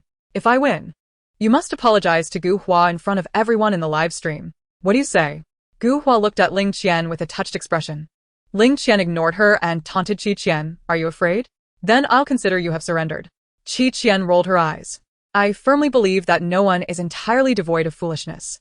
Yet, I have never seen someone as foolish as you, who could be recognized as a national protected species. The word surrender doesn't exist in my vocabulary. Today, if I don't carve I am your father on your forehead, I'll write my name, Qian, backward. Ling Qian cracked his knuckles. Let's see how long you can hold on. Gu Hua chuckled inwardly. Qian was indeed foolish. Ling Qian excelled at climbing and had previously secured second place in the national climbing competition. It was audacious for her, a mere novice, to accept the challenge. Qi Fengxiao grasped Qian's arm, but she calmly stated, Uncle, don't worry. I am the Monkey King. Qi Fengxiao nearly choked on her ill-timed humor. He had no choice but to let her go. If she fell, he would simply serve as a cushion below. As Ling Qian donned his protective gear, Qian lightly replied, trash. Ling Qian retorted, you can only boast. Just wait and don't cry later. At Qin Yu's signal, Qian and Ling Qian commenced their ascent simultaneously. Initially, they maintained equal speed, but gradually, Ling Qian pulled ahead, leaving Qian behind. A gust of wind added an intangible challenge to this extreme sport. I can't watch. Qianmei is going to lose. Apologizing is no shame. It's best to prioritize safety, others commented. So, Qianmei is finally acknowledging defeat. She was so eager before. Is our young lady really this incapable? Ling Gongzi. You're magnificent. Defeat Qi Qian and avenge Gu Hua. Qi Qian wore a triumphant smile, suddenly accelerating. Her hands were steady as she expertly gripped the rock crevices, leveraging her ascent, ensuring each foothold was meticulously calculated. In the blink of an eye, she surpassed Ling Qian, climbing ever higher, as though she had purposefully let him enjoy his fleeting triumph. Ling Qian watched in disbelief as Qi Qian surpassed him, nearing the safe house. He could not afford to lose, his manly dignity was at stake. With a fierce roar, Ling Qian exerted himself to climb higher. He noticed Qi Qian had suddenly halted, gripping a rock crevice with one hand while looking down at him with a derisive glint in her eyes. You lost. As she spoke, Qi Qian flipped over the cliff, standing tall and brushing off her hands, resembling a victorious monarch claiming her spoils. Qian Mei. You're incredibly cool. She defeated Ling Qian. She actually did it. I want to cry. There's nothing she cannot accomplish. Nothing. She's both audacious and confident. It's infuriatingly charming. Qi Qian retrieved the communication device from the safe house and noticed a loudspeaker on the ground. Picking it up, she stepped outside. Ling Qian had also reached the top. Sitting on the ground, panting, his expression markedly different from usual. Being defeated in his area of expertise by someone he once despised was a blow to his ego that no one could balance. Moreover, he had donned protective gear. Qi Qian had climbed without any safety equipment. Ignoring the crestfallen Ling Qian, Qi Qian approached the cliff's edge, holding the loudspeaker, and shouted, Testing, testing, Qi Qian testing. The crowd below took notice. Ling Qian lost. Ling Qian lost. Ling Qian lost. A despondent Ling Qian nearly jumped up, glaring at her incredulously. Is there anyone more humiliating than this? Not satisfied with one announcement, she repeated it thrice. The loudspeaker's voice echoed down the cliff, initially unclear, until she proclaimed, Family. I have great news. Great news. Ling Qian, the son of a dog, lost. Ling Qian, the son of a dog, lost. Everyone heard her loud and clear. Qi Fengxiao and Xin Jing were so elated that their mouths stretched from ear to ear. Gu Hua's group was bewildered by Qi Qian's antics. This exuberant scene at the cliff summit was captured in the golden hues of the setting sun. Extreme sports challenge the nerves. The essence of humanity is drawn to strength. The reigning champion of the last national climbing competition posted on Weibo, very impressive. You accomplished what I dared not. I hope to compete alongside you in the future. Qi Qian's follower count surged past 5 million, making her the most followed among the guest participants in this episode. Her fans celebrated jubilantly. Returning to Little River Village, they took a brief respite before a heartwarming moment before the episode concluded. However, the palpable tension between the two groups rendered any warmth impossible. Everyone gathered around the round table, sharing their feelings and insights from the recording process. It was uncertain whether the topic at hand was dignity or something else entirely. Qi Qian turned to Qi Fengxiao and remarked, Some people cannot afford to lose. The debts they owe remain unsettled. Ling Qian glared at her with a fierce intensity, demanding, What do you want? If it involves him, I would rather die than comply. In Chapter 32, Treading Six Boats, Gu Hua felt a jolt of anxiety. Could Qi Qian be attempting to leverage the situation to drive her brother away and seek revenge? How utterly shameless. Uncle, do you have any good ideas? Qi Qian deliberately tormented Ling Qian and then turned to Qi Fengxiao. After a moment's contemplation, Qi Fengxiao sincerely replied, I wish to know the scent of cow dung, but I do not wish to experience it myself. Can you satisfy my curiosity? Ling Qian's face shifted from pale to red, then to purple, a spectacle to behold. Shun Jiashu raised his hand, suggesting, Let him sing a heroic song while mimicking the actions of the drunken concubine. Laughter erupted among them. If there were a pill for regret, young Master Ling would have gone bankrupt by now. I can't wait to see the punishment Qi Qian spoke of. It must be lethal. Gu Hua chimed in, Qi Qian, don't be too harsh. It's merely one loss. Qi Qian extended a finger, asserting, One loss means eternal defeat. No excuses, otherwise it signifies an inability to play. Ling Qian grasped Gu Hua's arm, his voice strained, willing to gamble, willing to lose. Just tell me what you want me to do. Qi Qian and Qi Fengxiao exchanged whispered conspiracies, their glances revealing ill intentions. Record a video of yourself cleaning windows while declaring you are a fool. Then pin it to your Weibo for a month, Qi Qian suggested with a wicked smile. Ling Qian's eyes widened, his hands clenching tightly as he thought, This is a true heart-wrenching punishment. What could be more humiliating than facing social death online, with his dignity trampled? How dare Qi Qian treat him this way? With so many eyes upon him, Ling Qian, despite his fury, could not renege on his word. He swallowed his rage and stepped outside to record the video. Make sure your movements are precise. Are you truly cleaning the glass effectively? Speak louder. Haven't you eaten today? Your pisitura is mediocre. Even a little monkey would outperform you. Ling Qian nearly choked on his own blood. Comparing him to a monkey? How absurd. Tonight's window cleaning bill would be covered by young Master Ling. Perhaps due to the repeated blows to his pride, Ling Qian sat in a daze. Qin laughed. Qian, your meticulousness towards Ling Qian raises suspicions about your intentions towards him. In a world where one can juggle 6 girlfriends, I appear to be the most innocent one, replied Qian enigmatically. Qin Yu's expression faltered for a moment before he regained his composure. As the sequence continued, it was Qi Fengxiao's turn to share his thoughts. I have no further remarks. I merely rode on Qian's coattails this episode. What a breeze. The Shun family, including Shin Jingshu, chuckled appreciatively. Qian stated, as this is my first variety show, I may have faltered in some aspects. The audience expected her to become sentimental. But she swiftly turned her tone. If you find me disagreeable, feel free to curse my uncle. I am like this. What good can my uncle be? If you scold him, just ensure you do not also scold me. Qi Fengxiao interjected. Qingdi, we are growing increasingly distant, becoming a pair of estranged relatives. Fine. We shall only curse Qingdi from now on. Having confirmed the face, this must undoubtedly be the biological niece. Next came Qin Yu, who flashed his signature sunny smile. This recording presented many unexpected challenges, thrilling and enlightening, teaching me a valuable lesson about life. With effort, one can change everything. His sincerity radiated as he dispensed wisdom to the group. Qian looked over, a smile dancing on her lips, but being weak and having bad breath won't do. You must seek treatment. Everyone present gasped in shock. The live audience echoed their astonishment. Qin Yu felt unease wash over him under her gaze but maintained his smile, replying, Thank you for your concern. I am in good health. Oh, I do not believe that. I could swear. Suddenly, a thunderclap resounded outside, causing Qin Yu's expression to falter. His voice dwindling, I swear. Yet another thunderous boom followed, the blinding light illuminating the space. Qi Fengxiao, amused, inquired, Are you still inclined to swear? Qin Yu retorted, That was merely a coincidence. Qian smiled sweetly, Even the heavens cannot bear it. They are telling you to seek treatment for your ailments. Even if you have had 6 girlfriends at once, it does not change the fact that you are unwell. Qin Yu's eyelids twitched, his face growing colder. Qian, perhaps your parents never taught you the lesson of speaking carefully. Do you understand that one should not speak recklessly? I do not even have half a girlfriend.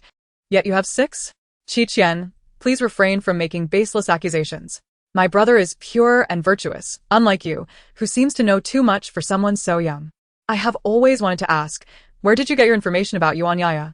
Qin Yu has maintained a strict personal code since his debut, showing kindness to others. I do not believe he is that sort of person. Waiting to see Qian get slapped in the face. Unfazed by Qin Yu's counter-threat, Qian remained composed, directly sending him off. Tell me, do you think your 6 girlfriends are watching the live broadcast? Do they know that besides themselves, you have someone else? Qin Yu's complexion turned pale. Of course, they would not know. Qian's words dripped with certainty. One of your girlfriends, named Kiki, is aware that you did not accompany her for her birthday last week, instead opting for a road trip with Lan, correct? Qin Yu's body began to tremble, his expression faltering. Qian continued, Are you still planning to find an opportunity to break up with them all to be with the daughter of your management company's boss? Qin Yu felt darkness cloud his vision. He finally understood the sensation Yuan Yaya experienced when her affair was exposed. And all of this was happening in front of over 100 million live viewers. His future, his easy life, was crumbling. Qian was indeed correct. Qin Yu's girlfriends were watching this live broadcast. They believed themselves to be his one and only, pouring their hearts out to him. There was no way they would miss the stream. And then, they heard this earth-shattering revelation. They may have been blinded by love, but they were not entirely oblivious. Qin Yu's past peculiarities now served as irrefutable evidence of his infidelity. The 6 women united against him, launching a public outcry online. This event sent shockwaves through social media. Viewers were nearly choked by this monumental revelation. A man dating 6 women simultaneously, while also having a backup rich heiress. They could easily form 2 tables of mahjong. It's worth mentioning, at the beginning of the live broadcast of Escape from the Crowd, a popular flower was hiding in the closet for love. By the end, the top-tier celebrity fell from grace due to his weak health and infidelity. all thanks to Qi Qian's revelations. Netizens eagerly commented, "This year's standard for paparazzi performance is set by Qi Qian. The show's director was in a frenzy. Can't you leave me with a few people? Who am I supposed to invite next? Tell me." With her dual spotlight and Qi Qian serving as a contrast, how could her popularity not surge? Making her the focal point of this episode? As for Qi Qian, she was merely a supporting character and stepping stone. Gu Hua awaited the arrival of the car to take her home with anticipation. 2 luxurious vehicles approached in tandem, followed closely by 4 more. The opulent convoy immediately drew everyone's attention. "Brother Qian, are your parents sending a car to pick you up?" Gu Hua's eyes sparkled. "They truly care for you." Ling Qian's frustrations from the day melted away, especially in comparison to Qi Qian and Qi Fengxiao, who were still awaiting their rides. He wore a subtle smirk, thinking, they are overly concerned, even going to such lengths. In Chapter 33, No Money, One Life, a group of bodyguards clad in black disembarked from the vehicles. Ling Qian, hands in pockets, lifted his chin and remarked, "Thank you for your hard work." The bodyguards in black strode past them directly, approaching Qi Qian. Ling Qian and Gu Hua froze in place simultaneously. What was happening? Qi Fengxiao pointed to himself. "What about me? Qi Fengxiao, is he really my biological father?" He then turned to Qi Qian. "Qianbao, you wouldn't abandon your uncle, would you?" Qi Qian shook her head. "Uncle, look at how well Grandpa treats you. He could have easily ignored you, but still found a reason to engage." Qi Fengxiao exclaimed, "Do you want the stroke of luck or not?" Though it was all in jest, Qi Fengxiao eventually got into the car. The convoy sped away, with great urgency. Ling Qian's handsome face turned pale, feeling more self-absorbed than ever. In her years at the Qi family, she had never received such treatment. Why did Qi Qian deserve it? Gu Hua suddenly recalled something and immediately asked the system in her mind, "How many fans do I have now?" "It should be around 10 million according to the original plot, right?" The system replied, "Still just over 2 million. Half of those were bought by your manager." "What? Why so few?" The system explained. The Qi Group's official account revealed Qi Qian's identity. She performed excellently in her live stream, gaining immense popularity. Even the esteemed actor Qi has become her backdrop, let alone you. Gu Hua gritted her teeth. "Are you mocking me?" The system responded, "I am merely stating facts. However, hosts need not worry. The more glorious Qi Qian becomes, the more tragic her fate will be. There can only be one heroine in the book." Gu Hua felt somewhat reassured. No matter how high Qi Qian jumped, it would not change the fact that she was merely a supporting character. In another vehicle, Qi Fengxiao thought to himself that while the old man was still on a business trip, he needed to show Qi Qian that he, her uncle, was better than Grandpa. "Qi Qian, how did you know that Qin Yu has kidney issues?" Qi Fengxiao casually inquired, surprised at how detailed she was about it. Leaning back in her seat, Qi Qian yawned. "Uncle, do you know the Pythagorean theorem?" "Of course. It's a fundamental geometric principle." After reciting it, Qi Fengxiao paused. "But what does that have to do with Qin Yu's kidney issues?" "What I mean is, this matter has nothing to do with the Pythagorean theorem." Qi Fengxiao's hands itched to retaliate. Qi Qian continued, "Do you know Ohm's law?" Qi Fengxiao gritted his teeth. "Yes. So, what does that have to do with Ohm's law?" Qi Qian blinked innocently. "Well, it has nothing to do with it either. I just wanted to test your knowledge and keep you alert. Don't forget to help me buy supper later. You are asking for a beating." Qi Fengxiao's hand playfully ruffled her hair. Before returning to the apartment, Qi Fengxiao took Qi Qian to the mall. He suddenly remembered that on her first day here, he hadn't prepared anything for her. The toiletries were all disposable. Feeling guilty, he saw Qi Qian looking exhausted and asked if she wanted to ride in the shopping cart to rest while he pushed her. "Uncle, how can I act like that in public?" After saying that, Qi Qian hopped into the shopping cart. Qi Fengxiao's mouth twitched. Had she hesitated for even a second?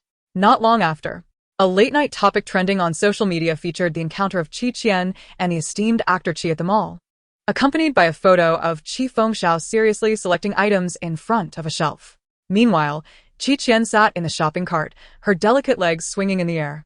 "Haha, caught a brother shopping with a child." "Report, brother. Qi Qian has stolen spicy strips from the nearby shelf. Children shouldn't eat that." The cart is filled with pink items. It must be for Qi Qian. How thoughtful of the brother. Who remembers when this uncle and niece first recorded together? They were as awkward as strangers? Qi Fengxiao noticed Qi Qian stealthily grabbing the spicy strips and slapped her hand. "No more. You already have 2 bags. Fine. Then give me 2 bags too." Having not eaten instant food for a long time, Qi Fengxiao conceded in an instant. After paying, the two emerged from the mall with several large bags. Qi Fengxiao received a call from his second brother and stepped aside to answer. "What's up, second brother?" A cool, jade-like male voice came through the phone. "How has Qian been these past few days? Is she still alive?" Qi Fengxiao was taken aback. "Do you think I'm someone who can't even take care of a child? It's just like raising a pet. One dies occasionally. I can't hear traffic. Are you not home?" Qi Chaoxing paused before asking, "Qianbao, when did you two become so close? Didn't you see us on the survival variety show together?" "I've never been interested in that." Qi Fengxiao scoffed. "Then why are you calling me?" Qi Chaoxing replied, "Dad has cut off the funding for my studio." The single sentence was laden with endless confusion. Qi Fengxiao chuckled. "So, the old man knows about Qianbao being with me. Otherwise, he wouldn't punish you."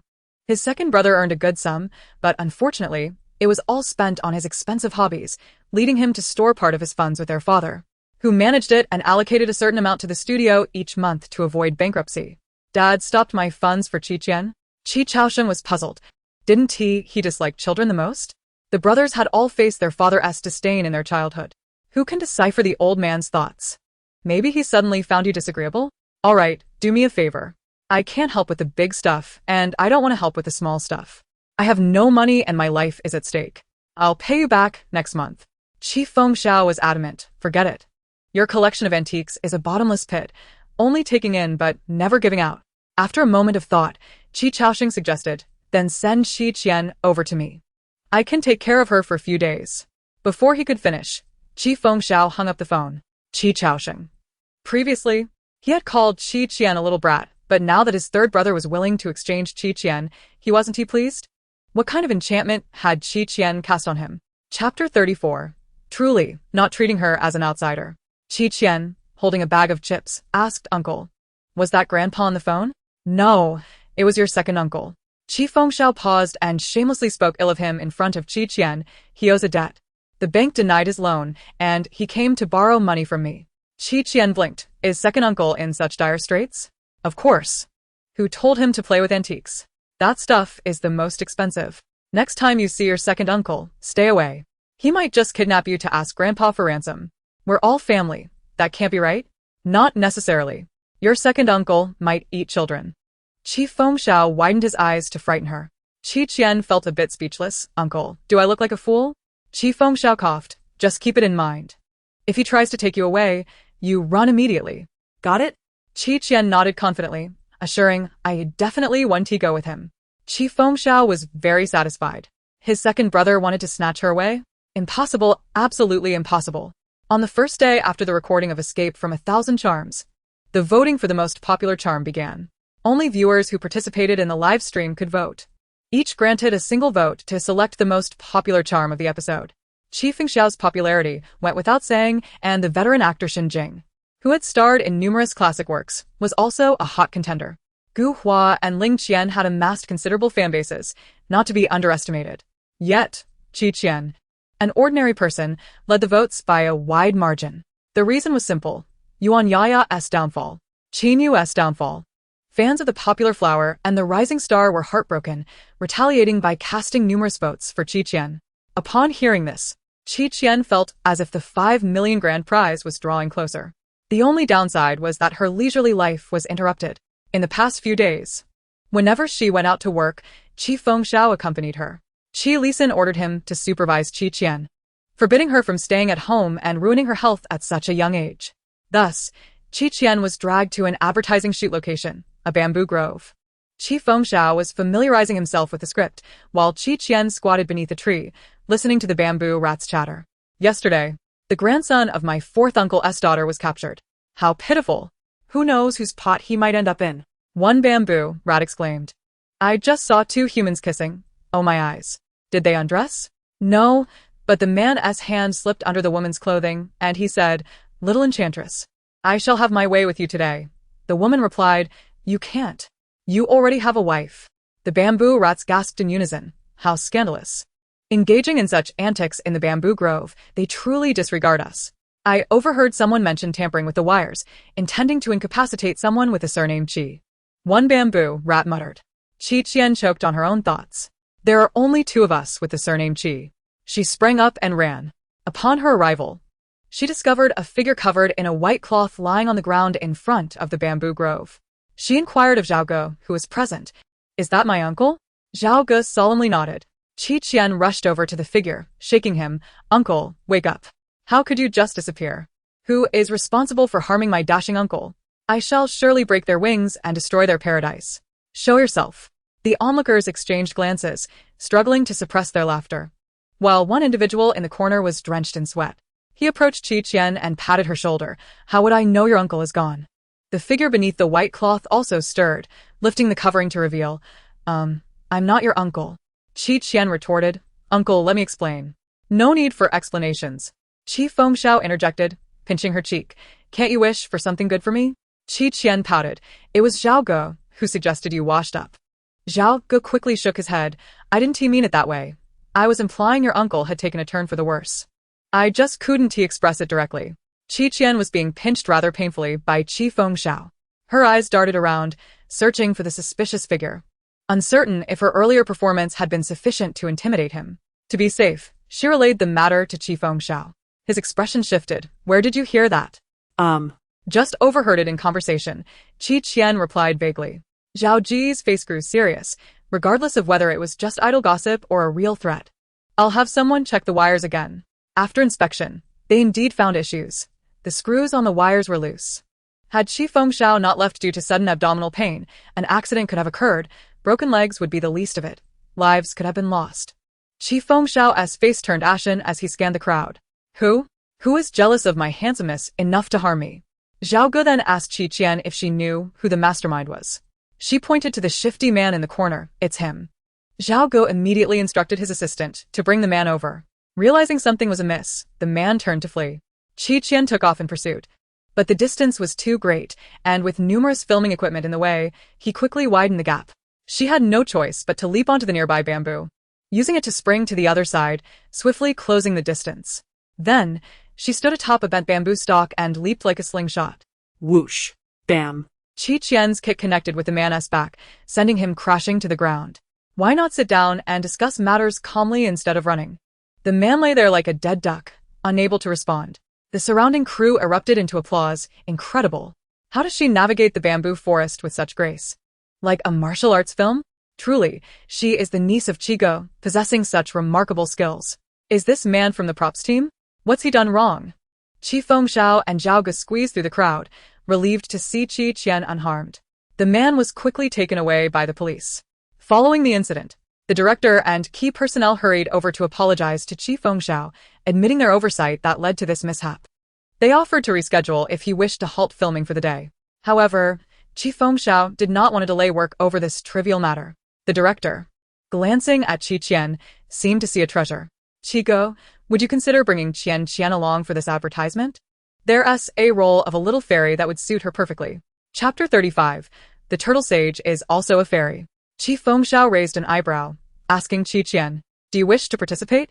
Is there money involved?" Qian inquired earnestly. "It's impossible to work for free. That will never happen." The director assured her, "Yes, indeed. I will prepare a generous red envelope for you." Qian eagerly agreed. The director explained that the role posed no significant challenge, as long as she appeared fairy-like. The rest could be improvised. Understood. Just being fairy-like is all that matters. 15 minutes later, Qian emerged, fully dressed. The collective response was one of shock, silence, and daze. She wore a soft green gauzy dress, layers of sheer fabric flowing gracefully. Moreover, she carried a massive turtle shell on her back. Qi Fengxiao's eyelids twitched. "Qian, what on earth is that on your back?" "It's a turtle shell. Have you forgotten your role as a little fairy?" "Which little fairy would carry a turtle shell?" "I haven't forgotten," Qian asserted, moving closer with conviction. "The turtle sage, isn't that still a form of fairy? Plus, turtles symbolize longevity." Qi Fengxiao buried his face in his hands. "The turtle sage is not a little fairy. Honestly, you were meant to play a little fairy, not a comedic character." Yet, the director gazed at Qian with delight, promptly declaring, "Qian's idea is quite amusing.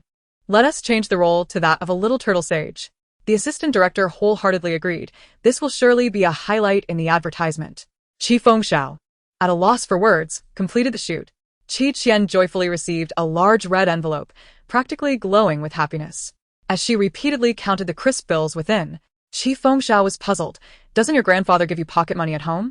You're this thrilled over just a few thousand? He does.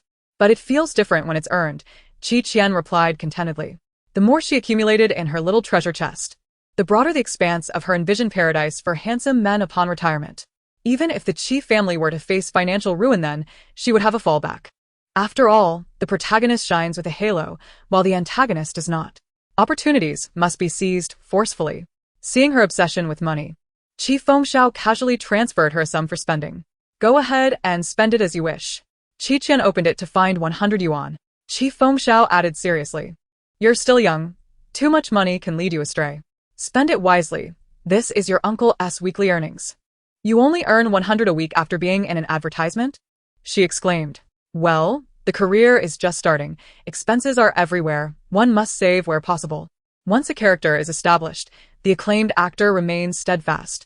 Qi Qian, recalling how hard he had worked as a background actor, decided to send him a red envelope in return. Qi Fengxiao opened it. Only 888? Qi Qian patted his shoulder, mimicking his earlier tone. Spend wisely. Saving money isn't easy. Zhao Guo, who was driving, nearly burst out laughing. An A-list actor whose appearance fee easily reaches millions. And the most favored granddaughter of Chairman Qi, both pretending to be impoverished. After finishing dinner at a restaurant, Qi Qian waited by the roadside for Qi Fengxiao and the others to bring the car. A vehicle halted before her. Qi Qian, get in, the man inside said succinctly. I'm your second uncle. What a handsome face. How could someone so attractive possibly be a villain? Qi Qian thought, lacking principles, but still hesitated for 2 seconds. No. I can't go with you. Why not? Qi Chao asked. Third uncle said you eat children. I do not eat children. Get in. We can't park here. She was swiftly persuaded and got into the car, without further ado. In the vehicle, Qi Qian sat in the passenger seat, curiously observing the man behind the wheel. Indeed, the Qi family possessed no lack of handsome members, each exuding a unique charm.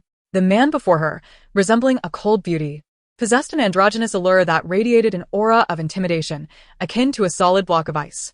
What are you staring at? Qi Chaosheng's voice was faint. Afraid I might devour you? It was unclear what peculiar notions Qi Fengxiao had instilled in her. Shaking her head, Qi Qian exclaimed, Uncle, you are truly handsome. You should consider entering the entertainment industry. No, wait, my third uncle's extraordinary looks would render anyone else merely a background actor in that realm. Perhaps you could manage a supporting role. Your striking appearance commands authority. Qi Chaosheng glanced at her and proceeded to dial a number on his phone. What is it? Came the authoritative voice of Qi Li. Senator Dad, I have Qi Qian with me. I trust you understand my meaning, Qi Chaosheng spoke delicately. Beside him, Qi Qian thought, so my third uncle did not deceive me. My second uncle, mired in debt, has resorted to kidnapping me for ransom? Is this a black market vehicle? Qi Li Sen's voice conveyed his disbelief. You have her on the line? I'm handing her the phone now. Qi Chaosheng passed the device to Qi Qian, signaling her to speak. Startled and still reeling from a heavy meal, she inadvertently released an exceedingly loud belch, echoing with various nuances. Qi Qian? Qi Li Sun called her name. As she exhaled, the thought of the kidnapping incident resurfaced and she blurted out, Grandpa, save me. I don't want to die. What? Qi Li Sun was taken aback. Qi Chaosheng appeared bewildered. Just then, the phone battery died, plunging the screen into darkness. Qi Qian looked at Qi Chaosheng, who met her gaze. I did not abduct you. You willingly entered the vehicle, correct? Qi Chaosheng sought clarification. Don't worry, Uncle. Grandpa will surely bring the ransom to rescue me. Then you can use the money to repay your debts. Who would undertake such a perilous endeavor if they weren't cornered? Qi Qian empathized with him. A question mark hovered over Qi Chaosheng's head. What? Consider this money a loan to you. Once you earn it back, you can return it to me, she proposed, her mind calculating. You're overthinking this. Really, Uncle. There's no need for formalities between us. I understand the struggles of adulthood, Qi Qian asserted earnestly. Qi Chaosheng was at a loss for words. So, you intend to help me deceive your grandfather? Family matters cannot be labeled as deceit, Qi Qian blinked innocently. It's merely a benevolent fib.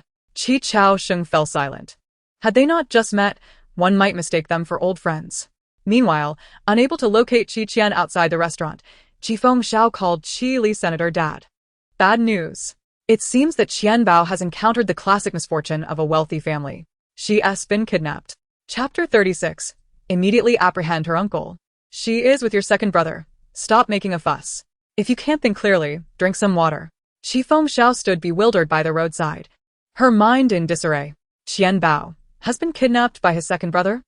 At Jingshui Garden, Qi Chaoxing backed the car into the parking space and exited, beckoning Qi Qian to follow him into an upscale apartment. It was a single-floor residence, and after swiping a card, the elevator took them directly to the 15th floor. In stark contrast to Qi Fengxiao's chaotic living space, Qi Chaoxing exhibited a penchant for cleanliness and order, with everything meticulously arranged. What would you like to drink? He asked, moving toward the refrigerator. Qi Qian, with her hands tucked into her pockets, perched on the sofa, displaying no awareness of her supposed status as a hostage. I'd like a cold cola, with a straw. Please. No cola? What about milk? Children drink milk, adults drink cola. Is milk unacceptable? Sweet milk is tolerable, but not the unsweetened kind. Children are so troublesome. Yet, the funds for his studio had not yet arrived. A friend had mentioned a promising batch of Qing dynasty antiques, which he intended to reserve. Presently, he had only a few billion at his disposal, insufficient for his needs, awaiting his father's approval. Qi Chaoxing rubbed his temples, charged his phone, and opened a delivery app to order cola and personal hygiene supplies for her. He inquired if she required anything else. Qi Qian straightened up immediately, spicy strips, potato chips, dried fish, sour plum slices, beef jerky, and spicy chicken feet, with specific brands and flavors. I was asking about daily necessities. Anything is fine. I'm not picky. Half an hour later, the delivery arrived. Qi Chaoxing brought the items into the living room when his phone rang again. However, it was not Qi Lisun calling. Upon seeing the name Qi Fengxiao, he promptly disconnected. Shortly thereafter, the phone rang again, this time from a friend who owned an antique shop. Did the shipment arrive so soon? Yes, I don't have surgery tomorrow, so I'll come by to see you. After setting a time, Qi Chaoxing hung up and turned to find Qi Qian peering at him from behind the sofa. What is it? Uncle, do not make mistakes. I overheard you mention that shipment, Qi Qian said mysteriously. In detective stories, such shipments often implied smuggling or illegal goods. Qi Chaoxing sighed. It's not what you think, it's just some antiques. You're drowning in debt and still playing with antiques. Who informed you of my debts? My third uncle. Qi Chaoxing surmised that Qi Fengxiao had not spoken favorably about him to Qi Qian. However, he was indifferent to that. Your room is on the second floor. Left side. If you need anything, just let me know. I'm heading to bed. Good night, uncle. Good night. Qi Chaoxing ascended the stairs. Moments later, a cacophony erupted from downstairs as the television blared. Today as health tips. Let food be your best health supplement. These 8 foods can prevent wrinkles. Do you know these common facts? Holding back is detrimental. Holding back urine, for instance. How old is she this year? Surely 15, not 50? The following morning, Qi Qian awoke to find Qi Chaoxing absent. He must have left without leaving her any food. She noticed a utility bill taped to the refrigerator, signed with the flamboyant name, Qi Chaoxing. A sudden realization hit her. This name belonged to a character once embroiled in an antique smuggling case, arrested by the police, only to be exonerated later after proving he was framed by a friend. His reputation, however, had suffered irreparable damage, leading to the downfall of the Qi family. So, the unfortunate soul was her second uncle. The shipment he mentioned yesterday referred to smuggled antiques. Wasn't he leaving? He was embarking on a journey to prison. Qi Qian, without her phone and unable to locate a landline, decided to venture outside. The door was locked. Qi Chaoxing must have forgotten she was there and secured the door. Furrowing her brow, she spotted the floor-to-ceiling window in the living room. 15th floor, she could manage. Qi Qian began to climb down the wall of the apartment building when she suddenly heard a scream from a balcony below. Money, I'll give you everything. Please don't harm my son. Qi Qian halted, peeking over to see a robber, masked except for his eyes, brandishing a knife at a 5- or 6-year-old boy. The boy's mother lay on the ground, clutching her abdomen in pain. Their eyes met and Qi Qian signaled for silence before leaping onto the balcony with utter silence. The boy's mother widened her eyes, involuntarily swallowing hard. As the thief turned his back to rummage through the drawer, Qi Qian seized the opportunity to kick towards his lower body. The thief let out a shrill, eunuch-like scream, his lower half twisted grotesquely, and he released the young boy. Collapsing onto the ground, Qi Qian swiftly kicked the knife from his hand and bound him with bed linens. Call the police. Okay.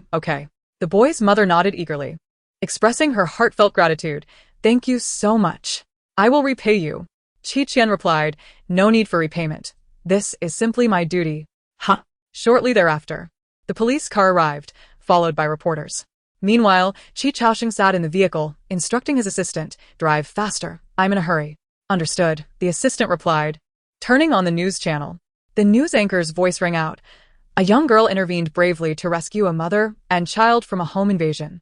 But the truth behind the incident is astonishing. The reporter inquired, "Could you tell us how you managed to thwart the robber?" "I merely delivered a decisive kick. And he lost the ability to resist. Perhaps he was just too weak," Qi Qian modestly responded. Recognizing her voice, Qi Chaoxing raised an eyebrow. The reporter continued, "It said you witnessed the incident from outside a balcony. Why were you there?" Qi Qian sighed. "My second uncle locked me inside. And there was no food at home. I was too hungry and couldn't resist climbing out the window to find something to eat." Qi Chaoxing straightened up, seemingly forgetting that she was in his home. The reporter pressed on, "Why did your uncle lock you inside?" Qi Qian earnestly replied, "I don't know. But I believe he didn't mean to starve me." The reporter's expression shifted. "Officer, this girl appears to be a victim of family abuse. Please take her uncle into custody immediately." Qi Chaoxing was taken aback. Chapter 37. Destiny cannot be altered, but fate can be changed. 2 hours later, after enduring police inquiries and admonishments, Qi Chaoxing exited the station with Qi Qian. He remained silent for a considerable time. This was the first time he had been summoned to the police station for suspected child abuse, and that child had, only an hour prior, delivered a decisive kick that rendered the robber incapable of further action, possibly altering the course of the robber's life irreparably. What a surreal day it had been. Qi Chaoxing pinched the bridge of his nose and addressed Qi Qian. "I didn't intend to neglect you. I simply forgot you were still at home." He had lived alone for so long that he found it difficult to adjust. Qi Qian waved her hand dismissively. "It's all right. Thanks to my second uncle for locking me up. Otherwise I wouldn't have been able to prevent a potential murder." The robber had confessed that he intended to rob and then kill them to silence them. At this revelation, Qi Chaoxing finally remembered to ask, "Are you hurt?" "No. "I'm perfectly fine," Qi Qian replied, tucking her hands into her pockets. "But where did you come from?" "I was on my way to meet a friend." "Ah. "That explains it. I'm glad you got caught up there, or you would have arrived much earlier." Qi Chaoxing mused. "Are you mocking me?" Qi Qian then asked, "Uncle, are you still going to meet your friend later?" Initially, he had planned to do so, but he decided against it. "First, let us get you something to eat, lest you end up back in the police station due to hunger." Qi Qian cheered, realizing that if her uncle didn't meet his friend, he wouldn't be implicated in the antique smuggling scheme, thus preventing future complications. But what if he sought out that friend again tomorrow? She needed to devise a plan to make him aware that his friend was not a good person. Upon arriving at the restaurant, the food was promptly served. Qi Chaoxing's phone rang incessantly. Qi Lisan and Qi Fengxiao took turns calling to inquire about the situation. Qi Lisan exclaimed, "How can you lock Qi Qian in the house and deny her food? Is this how you fulfill your role as an uncle?" Qi Chaoxing retorted, "You're becoming more and more audacious." Qi Muzha, having just finished a meeting, remarked, "Chaoxing, you are usually so composed. How could you behave so recklessly this time? Take Qian out to eat now. I will call later to check in." Under the collective barrage of questions, Qi Chaoxing thought, this is absurd. How could it be that, in such a short time, they had all come to cherish Qi Qian? He could hardly see what made this young girl so special beyond her sweet tongue. He glanced at the stack of 7 or 8 plates before her, expressionless. The news had created quite a sensation, and Qi Qian's fans were astounded to see their beloved heroine in such dramatic circumstances. Ha ha ha. She really thought she was Spider-Man climbing down from the 15th floor. What on earth was the Shadow Emperor doing, locking Qi Qian in the house without food? Strong condemnation from the public. Note that she referred to him as her second uncle. Qi Lisan has 5 sons. Why does this second uncle resemble my father? So foolish. He rode me to school, yet I ended up at home. Smiley face. The internet erupted with laughter, and when the news reached Gu Hua's ears, she merely scoffed. Second uncle Qi Chaoxing? Just a pathetic wretch whose reputation was ruined due to antique smuggling in the original story. When she was at the Qi family's home, she had tried her best to avoid him, fearing future entanglements. Now that Qi Qian was living in his home, it was impossible to remain uninvolved. A good show was about to unfold. After finishing their meal, Qi Chaoxing took Qi Qian to the mall to buy clothes as a form of apology. Qi Qian insisted that she could try on clothes herself and asked him to fetch her a cup of milk tea. Qi Chaoxing nonchalantly agreed. with his gray hair and dressed in Taoist robes, donned a Taoist hat and carried 2 flags inscribed with words. On the left, the immortal points the way. And on the right, mysticism cannot save the unworthy, but fate can be altered. The horizontal inscription read, 1 fortune 100. Qi Chaosheng was about to walk away, without acknowledging the old man, but was stopped by a Taoist priest with a bushy beard. Brother, I observe a dark cloud hovering over you. You may soon encounter legal troubles. Qi Chaosheng remained silent. The Taoist stroked his long beard, exuding an air of mystique. For just 100, I can dispel your misfortunes and keep evil at bay. Qi Chaosheng smirked slightly. I don't believe in such things. The Taoist paused, reaching into his pocket to produce tarot cards, crystal balls, and talismans. Which one do you believe in? I have them all. The Taoist inquired kindly. What do you wish to know? Qi Chaosheng, feeling somewhat flustered, replied, I don't wish to know. Please step aside. Very well then. Allow me to gift you a fate charm.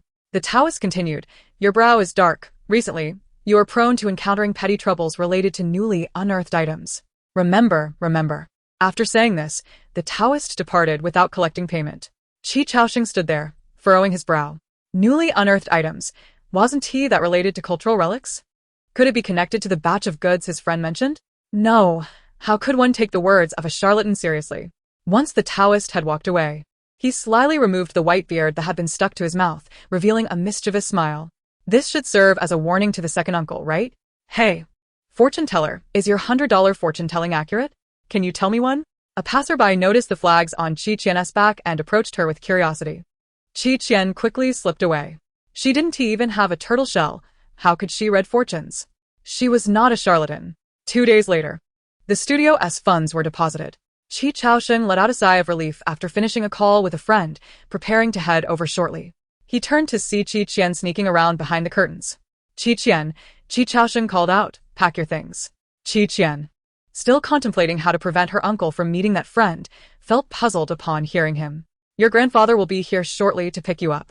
I will take you down. What? Uncle, you're so cruel. You've only taken care of me for 2 days, and now you're abandoning me. Qi Chaosheng's demeanor was resolute, leaving no room for her protests. He was not adept at interacting with children, and tolerating her stay had already reached his limit. While waiting for Qi Qian to come downstairs, he handed her a card. There is 1 million inside. Consider it a little welcome gift from your uncle. Qi Qian was about to feel happy when he continued, if your grandfather asks you to stay with me again in the future, I hope you can refuse. I truly cannot handle children, nor do I wish to. Chapter 38. I gave you a chance. Qi Qian seemed somewhat hurt, looking down at the card. Qi Chaosheng, for some reason, felt a pang of sympathy. As he saw Qi Lisan's exclusive vehicle approaching, he uttered a brief goodbye and left decisively. Qi Qian did not notice his departure, her eyes sparkling at the sight of the bank card. 1 million for just a few days of stay. Is there truly such good fortune in the world? Her second uncle was exceedingly generous. Yet, he left without even saying goodbye, a heartfelt sentiment wasted. Upon returning to the estate, Qi Qian immediately cast aside the thought of being abandoned by her second uncle. Xiao Bai, Xiao Xiang, Da Hei. Qi Qian joyfully dashed off. But her collar was swiftly grabbed by Qi Lisan. After being out for so long, I see your heart has become wild. Come inside with me. Qi Qian, with her head drooped, followed her grandfather into the living room. Before Qi Lisan could speak, she pulled something from her backpack, presenting it to him like a treasure. Grandfather. Look. This is a gift I brought for you from the variety show I recorded. Isn't it adorable? Upon seeing the wooden turtle in her palm, Qi Lisan's brow twitched slightly, his stern demeanor faltering. Why did you carve me a turtle? Because turtles symbolize longevity. I wish for you to be healthy and live a long life. Qi Qian poured out her words like they were free. Do you like it, grandfather? Qi Lisan took the clumsy wooden turtle, reluctantly nodding, it's acceptable. I appreciate your filial piety and the thoughtfulness of bringing me a gift. I have another gift. Another? Qi Lisan raised an eyebrow, intrigued. Qi Qian lunged forward to give him a big hug. Grandfather, I missed you so much. Qi Lisan, caught off guard by her soft embrace, could no longer maintain his stern expression, a smile creasing the corners of his eyes. He then feigned discontent. I believe you are more interested in the gift I brought you. Qi Qian's eyes lit up. I have gifts too. Thank you, grandfather. You are so wonderful. Qi Lisan found himself utterly at a loss with her. Butler Nan, observing with a smile, finally voiced a line he had long sought to express. It has been a while since I have seen you so happy, sir. Qian recalled the 2 large boxes of CEO literature under her bed, thinking, Butler Nan is truly persistent. She then presented a wooden parrot to Butler Nan, who was taken aback. I have a gift too. Thank you, young miss. Soon, Qian beheld her own gifts, a wardrobe brimming with the latest seasonal fashions. Drawers overflowing with jewelry, shoes, and accessories. One wall remained empty, awaiting the designer's visit to tailor her preferences. Qian spun joyfully within, dazzled by the brilliance around her. No girl could resist an entire room filled with sparkling treasures. Grandfather is simply the best. Then Butler Nan approached. Young miss, remember to complete your summer homework. The sir will be conducting a spot check shortly. Qian gasped. What? Summer homework? What homework? The assignments your tutor assigned during the school break. Sir said that even during the holidays, you must not neglect your studies. Oh no. She hadn't touched a single page. Qian wanted to weep. Butler Nan. Must you awaken me in my happiest moment? Butler Nan smiled gently. Young miss, the gifts that fate bestows upon you are all marked with their price. Such as summer homework. Qian. Fine, I will write it. Is that satisfactory? On her first day back at the estate, Qian begrudgingly began to catch up on her summer assignments. Meanwhile, Qi Chaosheng had arrived at the antique shop.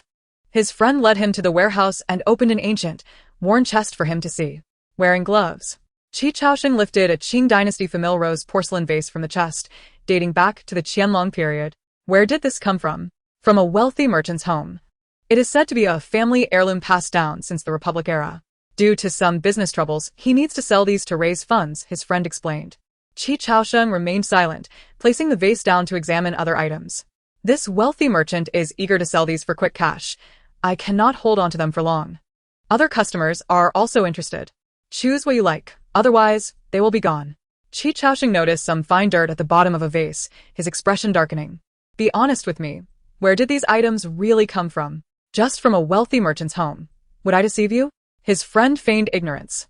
Qi Chaosheng's gaze turned frigid.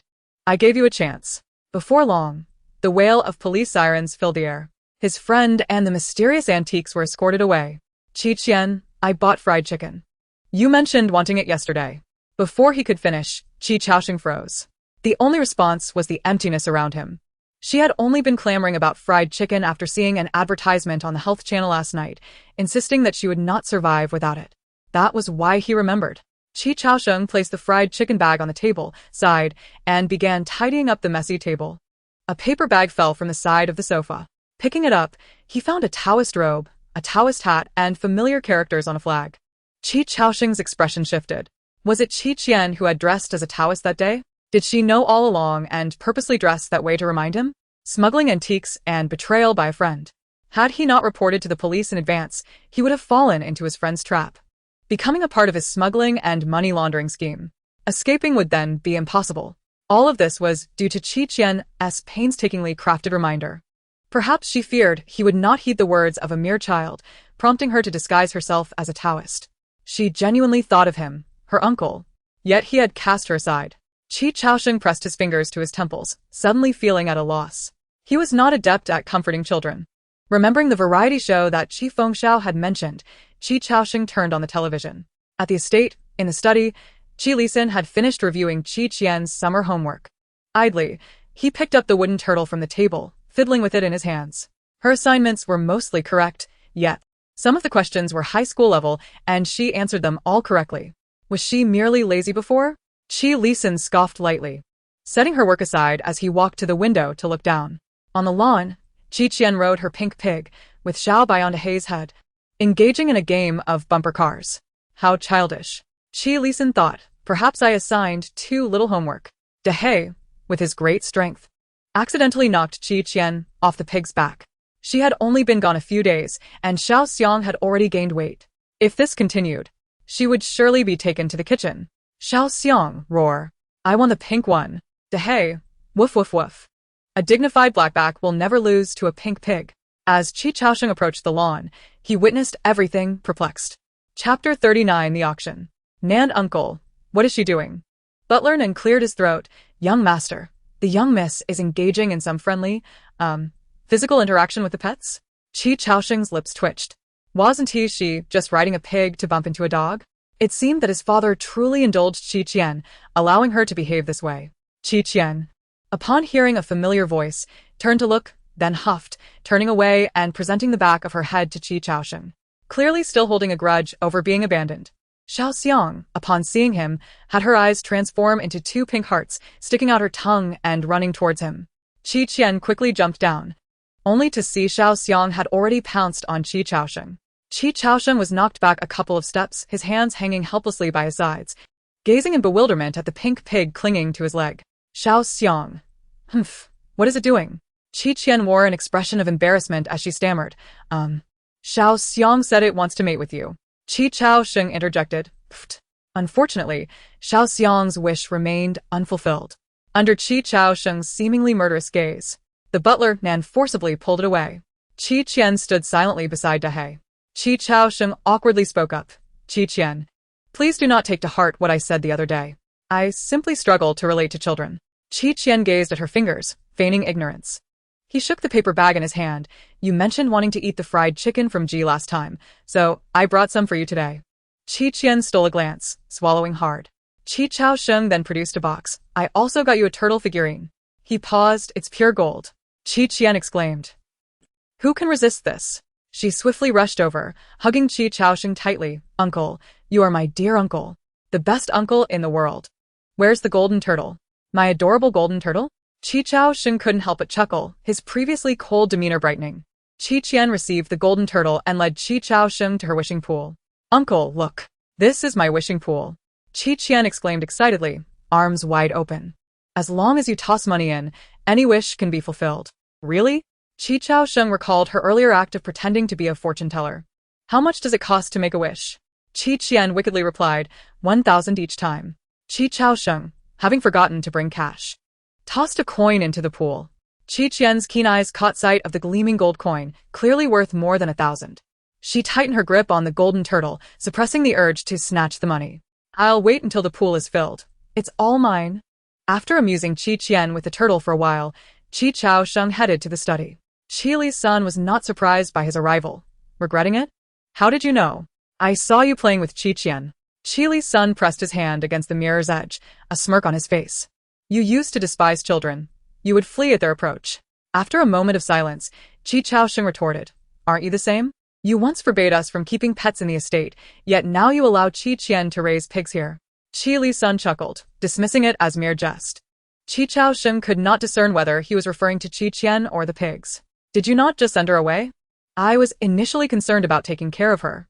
And now, just a few days later, you believe you can manage?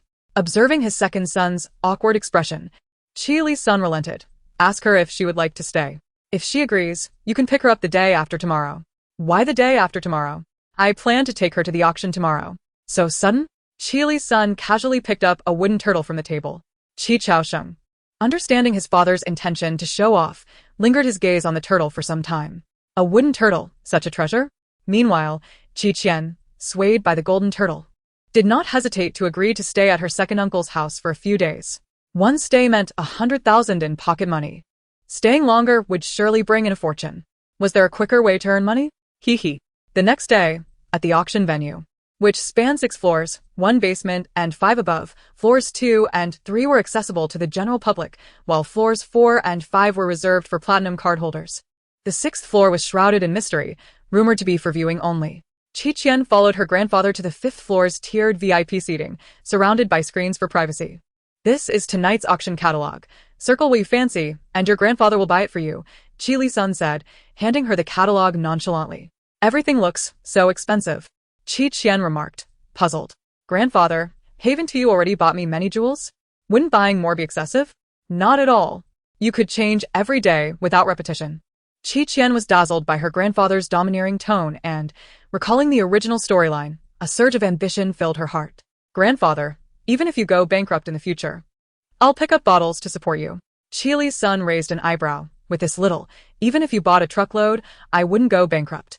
Qi Qian circled a few items she liked and awaited the auction's commencement. As the auction began, a beautiful auctioneer in a cheap house stood on stage, cheerfully introducing each item presented. Qi Qian pressed the button on the table repeatedly. A cluster of lights lit up in the VIP section, signaling a bid. However, luck was not on her side. Someone in the lower VIP section competed with her for a set of sapphire jewelry. Squinting, Qian recognized familiar faces. He Fangji, Su Zhiqing, and Gu Hua. Oh, look who's here. The lovesick male supporting character and the female lead had arrived. All that was missing was the unfortunate male lead. Unlike others who would shy away from the competition, Qian was different. Weighing only 80 pounds, 79 of which were defiance, she relished causing others annoyance. Starting at 15 million, the sapphire set reached 20 million thanks to Hifangji, but Qian swiftly raised her bid to 25 million. Hifangji had boasted earlier about winning the jewelry for Gu Hua. Now, he couldn't back down without losing face. 30 million. 35 million. Hifangji gritted his teeth, knowing that if it surpassed 50 million, he would have to relent, even at the cost of embarrassment. Yet, when he reached 50 million, his opponent withdrew, leaving him stuck in an awkward position. Hifangji nearly choked on his frustration. Was this person insane? They had been so competitive. And now they backed off. It had to be intentional. Su Zhiqing frowned. You have lost a fortune. You could have bid for at least 2 or 3 sets of jewelry. Now, all your funds are sunk into one. Gu Hua glanced over at Qian's direction.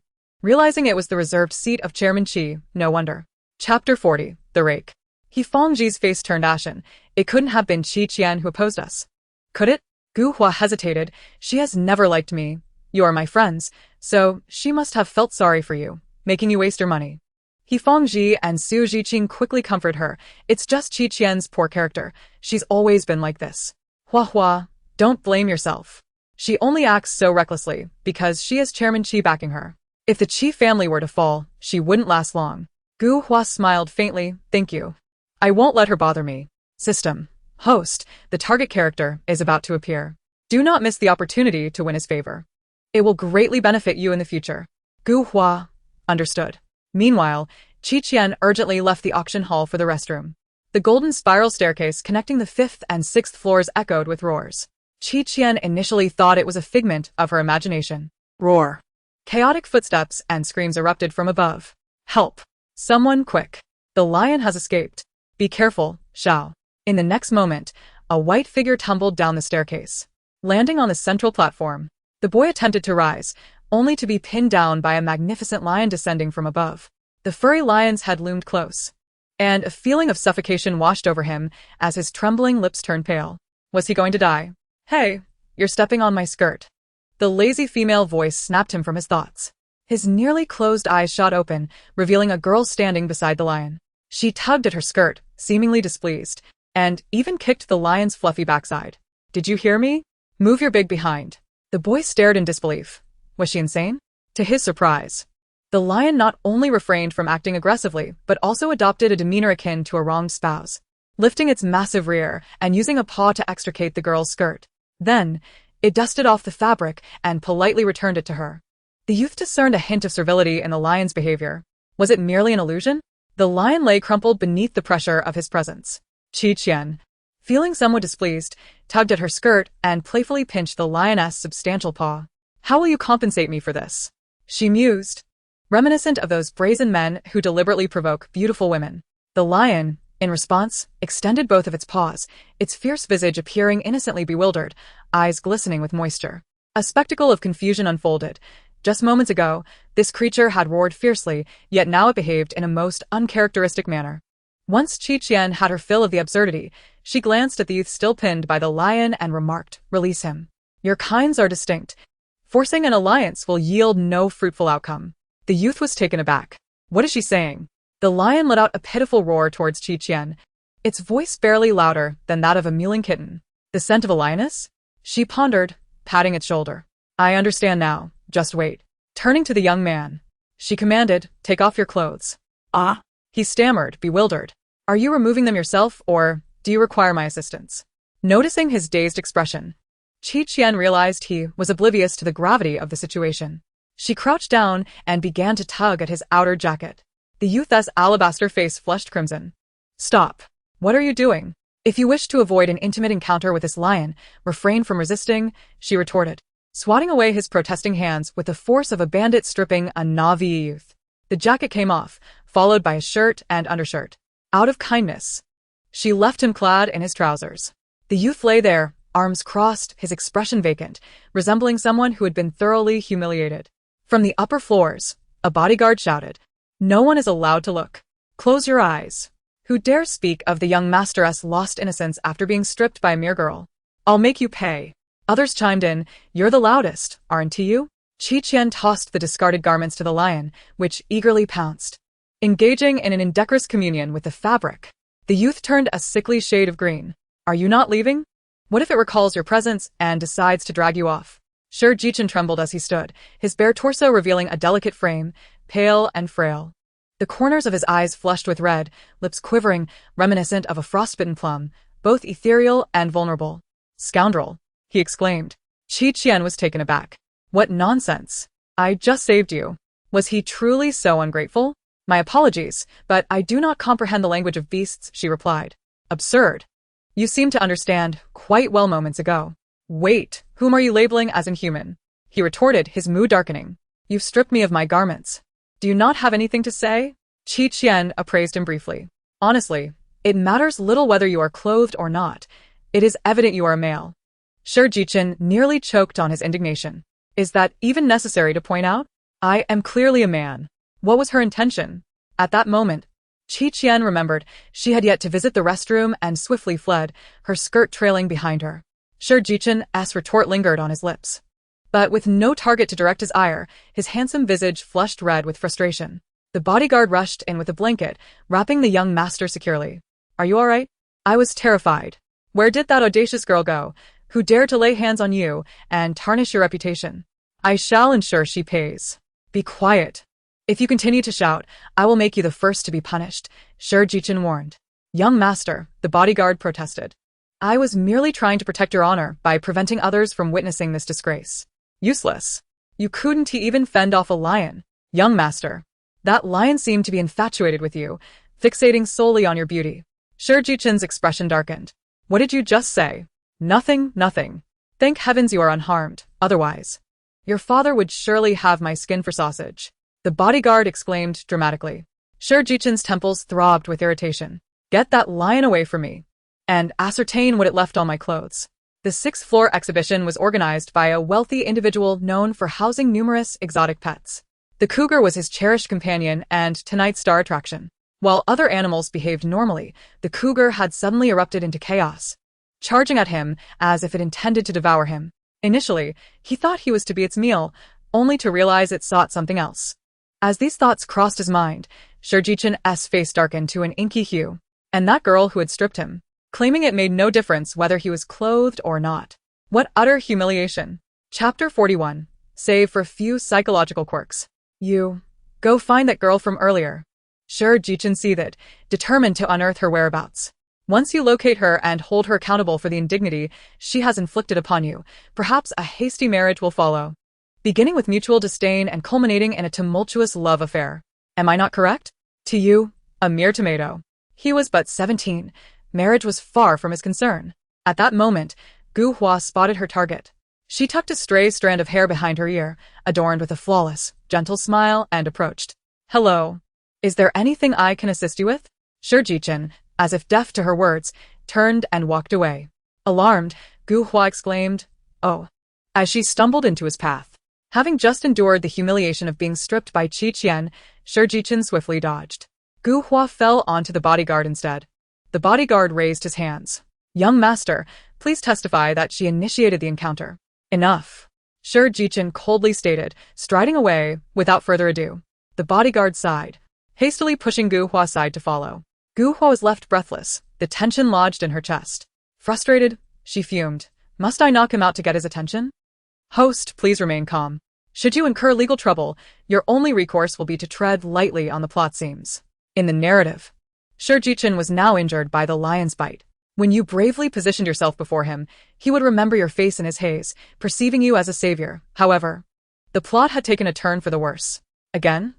The system announced, due to the narrative collapse, a diagnostic is required. Estimated repair time, 3 days. Please await further instruction. Qian remained blissfully unaware that her hasty actions had inadvertently caused Gu Hua's system to malfunction. After the auction concluded, Qi Lisan escorted Qian to the parlor, greeting his old friends. The attendees comprised prominent figures from various industries, the CR de la CR of society. Recognizing that Qi Lisan intended to introduce Qian to them, they would be inclined to assist her in the future. Such a cherished junior as Qian was indeed a rarity within the Qi family. Consequently, as she made her rounds, her bag nearly burst with the abundance of red envelopes. She was elated.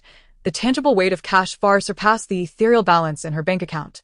"Old friend, where is your young lad?" Qi Lisan casually inquired among his peers. He went to the 6th floor for entertainment, but encountered a lion's rampage. Thankfully, he was rescued. Director Shi replied. A rampage? Was it premeditated or mere chance? It seems not to be mere coincidence. Young Qian is aware and has dispatched individuals to investigate. Director Shi explained. The one who saved him was a girl. She is not to be underestimated. Qi Lisan nodded. To contend with a lion is indeed impressive. Thankfully, my child merely enjoys riding pigs and playing with dogs, steering clear of such perilous escapades. Director Shi glanced toward Qian. Old Qi, your daughter and my young Qian are of similar ages, are they not? Shall we consider a deeper familial bond? Qi Lisan's eyes narrowed behind his spectacles. Chairman Shi chuckled softly, remarking that he thought Qian and his nephew Xiao Chun were quite well matched. Furthermore, Chairman Shi inquired, what? Qi Lisan casually replied. Whether Qian gets married or not, I support her. If she wishes to wed, I could present her with hundreds of eligible suitors to choose from. If she does not wish to marry, I shall support her for life. Chairman Shi stared blankly, concerned that such indulgence might spoil the child. Humph. Meanwhile, the subject of marriage, Qian, was preoccupied with thoughts of delicious cake, overly sweet cookies, and delightful chocolate fountains, her mind entirely consumed by food. Completely oblivious to the existence of men. As for Shi Jianchen, he continued his search for a virtuous girl amidst the bustling auction house, inadvertently overlooking the reception area. Early that morning, Qi Chaoxing came to pick up Qian for a visit to his workplace. En route. He received a phone call instructing him to come to the hospital immediately. He then asked Qian if she would like to see where he worked. Her curiosity piqued.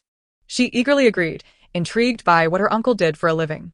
How could he afford antiques while being in debt? Qi Chaoxing led her to the first hospital of Fuguang City. Upon entering the lobby, Qian looked around and asked, Uncle, why are we at a hospital? The director? Qi Chaoxing nodded slightly, leading her into the elevator. Aren't you supposed to be running a store? Qian asked in bewilderment. Why did they just call you director? She envisioned a quaint little shop, a convenience store, a repair shop, a breakfast joint, but the reality was far grander. The city's foremost hospital. Her dazed expression was somewhat endearing, prompting a chuckle from Qi Chaoxing. My primary role is as the director of this hospital, while my secondary occupation involves that shop. Perhaps it would be more appropriate to call it a studio. Directors must be quite wealthy, so why are you in debt? Your third uncle is misleading you. I am not in debt. The reason I brought you to my home that day was that a portion of my funds is held by your grandfather, and until he releases it, I cannot access it. Qian understood. Her second uncle was so grown yet still needed parental assistance in managing his finances. Unlike her, who had her own little treasure trove and a whimsical wishing well that occasionally produced coins. Qi Chaoxing, who struggled to keep money, felt somewhat embarrassed, but he rationalized it as a precautionary measure. He was the director of this hospital and one of the most renowned surgeons, with operations worth millions requiring a month's wait. Hence, he was indeed not lacking in finances, but his antique studio was a voracious consumer of funds. Upon reaching his office, the secretary brought in coffee and cola. Uncle, I'm not sick. Your third uncle suggested it. He booked you an appointment with our hospital's best psychologist. Qian huffed, aside from being a bit psychologically unhinged, I have no other issues. Thank you. Chapter 42. The reveal, I shall no longer pretend. Qi Chaoxing remarked, if you're psychologically unhinged, is that not a significant issue? Soon after, he donned a white coat and exited the office. Qian pulled out her phone and began typing furiously to complain about Qi Fengxiao. Well, at least you're putting in effort. If you channeled this energy into acting, your wealth would have surpassed the grand visions you've painted for me. Rest assured. Uncle's grand vision is already in motion. You needn't worry. It will be plentiful. Sticking with your third uncle means 3 days of hunger for every 9 meals. Nonsense, child. Stop speaking such blatant truths. Their conversation concluded. Qian took out a tortoise shell from her pocket and casually cast a fortune for both uncles. Third uncle is currently in water, perhaps a pool. Second uncle, oh dear, a dire omen. What danger could there be in a hospital? The words flashed in Qian's mind, prompting her to rise and exit. She reached the second-floor railing and observed a commotion in the lobby below. A middle-aged man, brandishing a sign with blood-red letters, shouted, "Heartless Hospital. Heartless doctors. My daughter's illness has not improved after all this time. You're extorting money from poor families." At that moment, Qi Chaoxing emerged from a crowd of doctors, standing before the man calmly. "Given your daughter's current health status, the probability of a successful surgery is 85%. However, you have willingly chosen to forego surgery in favor of medication, which merely treats the symptoms rather than the root cause." The middle-aged man retorted, "You're lying. My daughter was perfectly fine until she entered your hospital, and her condition has only worsened since. Surgery won't help. She is surely doomed." Qi Chaoxing responded, "The efficacy of medication is limited, and our doctors have cautioned you on this matter multiple times. I don't care about that. You must compensate me for all my daughter's losses." The man's eyes reddened, the frustration evident. Qi Chaoxing's gaze turned icy as he continued, "If your daughter leaves the intensive care unit, her condition will deteriorate even more rapidly. If the hospital is willing to cover her surgery and medical expenses, would you, as her parents, allow her to undergo the operation immediately?" Without hesitation, the man exclaimed, "No. You must provide me with that money." Qi Chaoxing narrowed his eyes. "Give you? If my memory serves me correctly, you often gamble and have mortgaged your property due to debts. Are you attempting to use your daughter's life savings to fill that void?" Around them, onlookers murmured, "What a disgrace. He claims to seek justice for his daughter, but it's merely a ploy for money." Disgusted, the crowd began to hurl insults at the middle-aged man, who turned crimson with rage.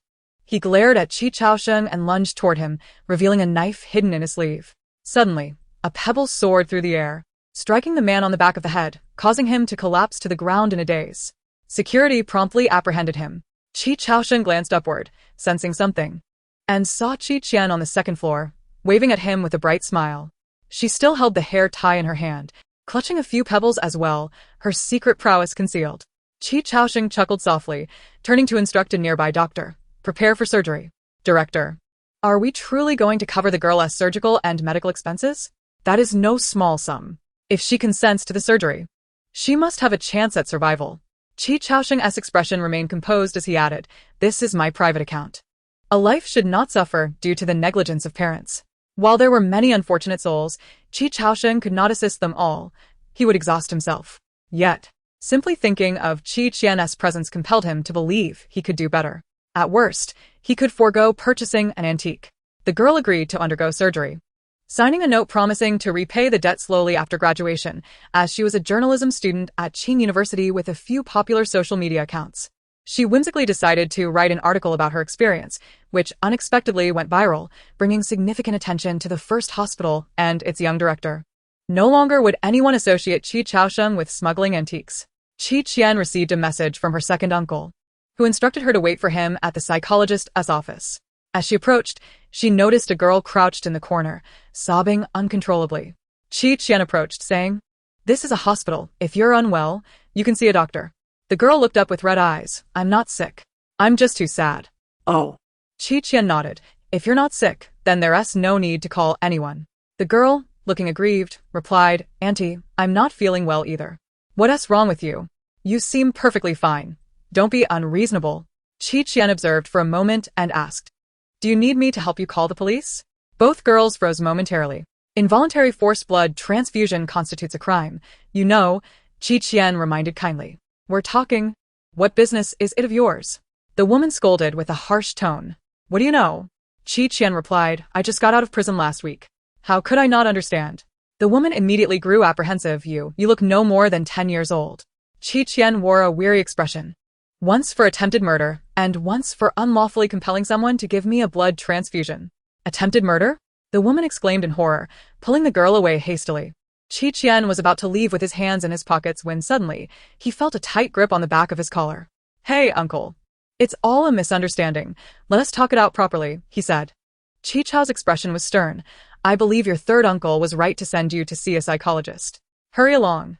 I'm keen to see just how twisted your psyche really is." He dragged Qi Qian into the psychological consultation room as if carrying a pitiful yet edible cat by the nape of its neck. Qi Qian's heart was as calm as still water. She had laid her cards on the table. There was no need for pretense anymore. Her ability to start anew relied solely on her life's balanced approach to indulgence and frugality. She had shattered countless electronic wooden fish. It was the result of her scheming. She was indeed a pervert. Chapter 43. What's wrong with being a salted fish? An hour later, the psychological consultation came to an end. The psychologist asked Qian to wait outside while questioning Qiao. Perhaps brainwashed by Qian, Qiao blurted out, "So, does my niece seem like a pervert to you?" The psychologist looked at this director with a complex expression, momentarily wishing to ask, "Shouldn't you be the one needing psychological counseling?" He opened his mouth. "Director Qi, your niece is not an ordinary pervert. On the contrary, she is very much a pervert?" Qiao interjected. The psychologist replied, "Why don't you take over the role of psychologist yourself?" Qian waited outside for about half an hour before Qiao emerged, his gaze revealing a multitude of unspoken sentiments. "Do you want to see your consultation results?" Qiao asked her. Qian, indifferent, replied, "I don't care to look. It can't be eaten nor used as a blanket." Look at her, so carefree. Qiao's gaze was complicated. The Qi family had no fools. He should have anticipated this. Yet, he hadn't expected to find someone so intelligent, yet lazy and gluttonous. What would she do in the future? "Uncle, your expression resembles that of someone observing a fool." Qian suddenly became alert.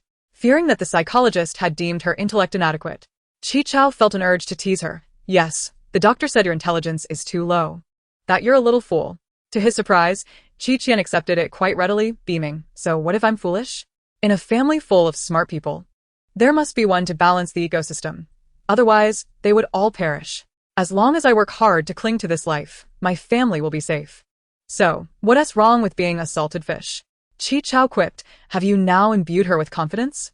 Around the corner, someone overhearing their conversation covered their mouth, suppressing the urge to laugh out loud as they messaged the class group. "Classmates, that Qian is absolutely hilarious. Her intelligence test revealed her to be a fool. Ha ha ha. The Qi family revealing her identity is quite the loss. It's bound to be a laughingstock. I told you the popular variety show had a script. Someone like Qian could never be that impressive. Sure enough, it's all fake. I must expose her when the second live stream airs." Qian spent a few days leading a lethargic life at her second uncle's house. At 5:30, while the sky was still dim, they came to raid her. In the live stream room, "Sister Qian, I missed you so much." The program director and the cameraman entered the house. It was quiet inside, and they skillfully made their way to Qian's room, intending to scare her first before dealing with the adults. This time they were well prepared, ensuring they would not be caught off guard again. The director confidently pushed open Qian's door, and the rope laid out in a circle on the floor suddenly tightened as the door swung open. With a swoosh, it hoisted the director into the air. The cameraman rushed to help but inadvertently stepped into the trap, hanging alongside the director.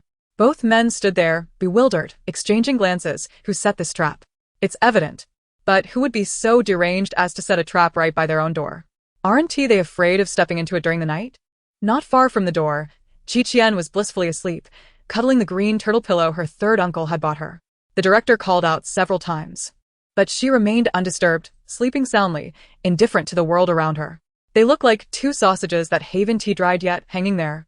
"Sister Qian, did you think you could seal off my escape route ahead of time?" "No worries, I had already predicted your prediction." The director and cameraman remained suspended until 8:30.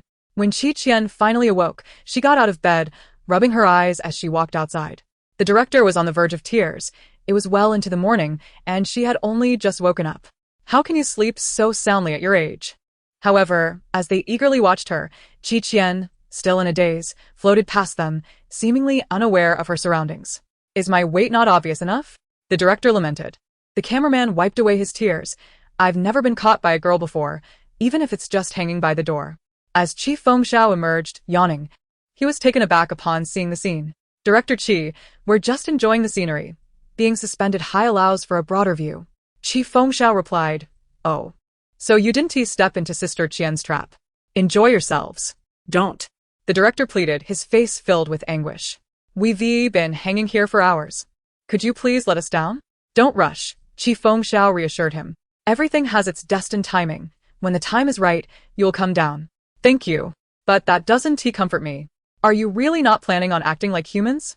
After the surprise filming concluded, they were set to head to a new filming location by the seaside. Qian and Qi Fengxiao lived far away, arriving last, while the other 4 groups of guests were already waiting. Qian stretched lazily and sauntered into the crowd, catching the total director's eye. The guests invited this time were carefully selected, all well regarded in the industry. If they were to falter here, he would surely jump off a cliff. The total director, brimming with confidence, took up the megaphone. Let me introduce our two new guests.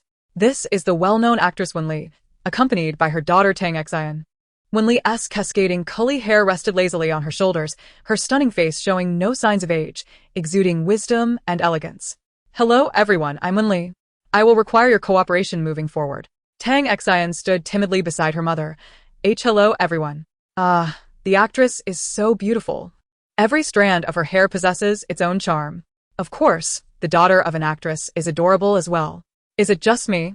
Or does this mother-daughter duo seem somewhat distant? The total director continued. This group features the popular idol Luo Fan, alongside his cousin, Luo Zichuan. Luo Fan was handsome and exuded a gentle, neighborly aura. He performed an original song as an opening act, energizing the atmosphere. Luo Zichuan, however, was more reserved, only stating his name before falling silent. Luo Fan, extraordinary and unordinary. Capable of singing and dancing, equally adept in the arts and martial skills, a 10-in-1 talent. Such a sweet boy. Go, Fan. Mommy loves you. Both brothers are so good-looking. I'm in love. Gu Hua secretly assessed the Luo brothers, asking the system. Luo Fan is one of my target characters to win over, right? Indeed, host, the system confirmed. Gaining his favor will yield an equal amount of fortune points. I advise you to cultivate a good relationship with the actress, as it will greatly benefit your future acting endeavors. Gu Hua's heart raced, envisioning countless fortune points flying toward her. Brother Qian, I will strive even harder this time. Gu Hua turned to Ling Qian and said, in the last round, I admit I did not prepare adequately, and you had to bear the consequences. Ling Qian's gaze softened. Do not say that. I am a few years older than you. It is my responsibility to take care of you. Just stay behind me, and I shall handle the rest. Thank you, Brother Qian. The chief director announced. Now, everyone, please turn your attention to the back.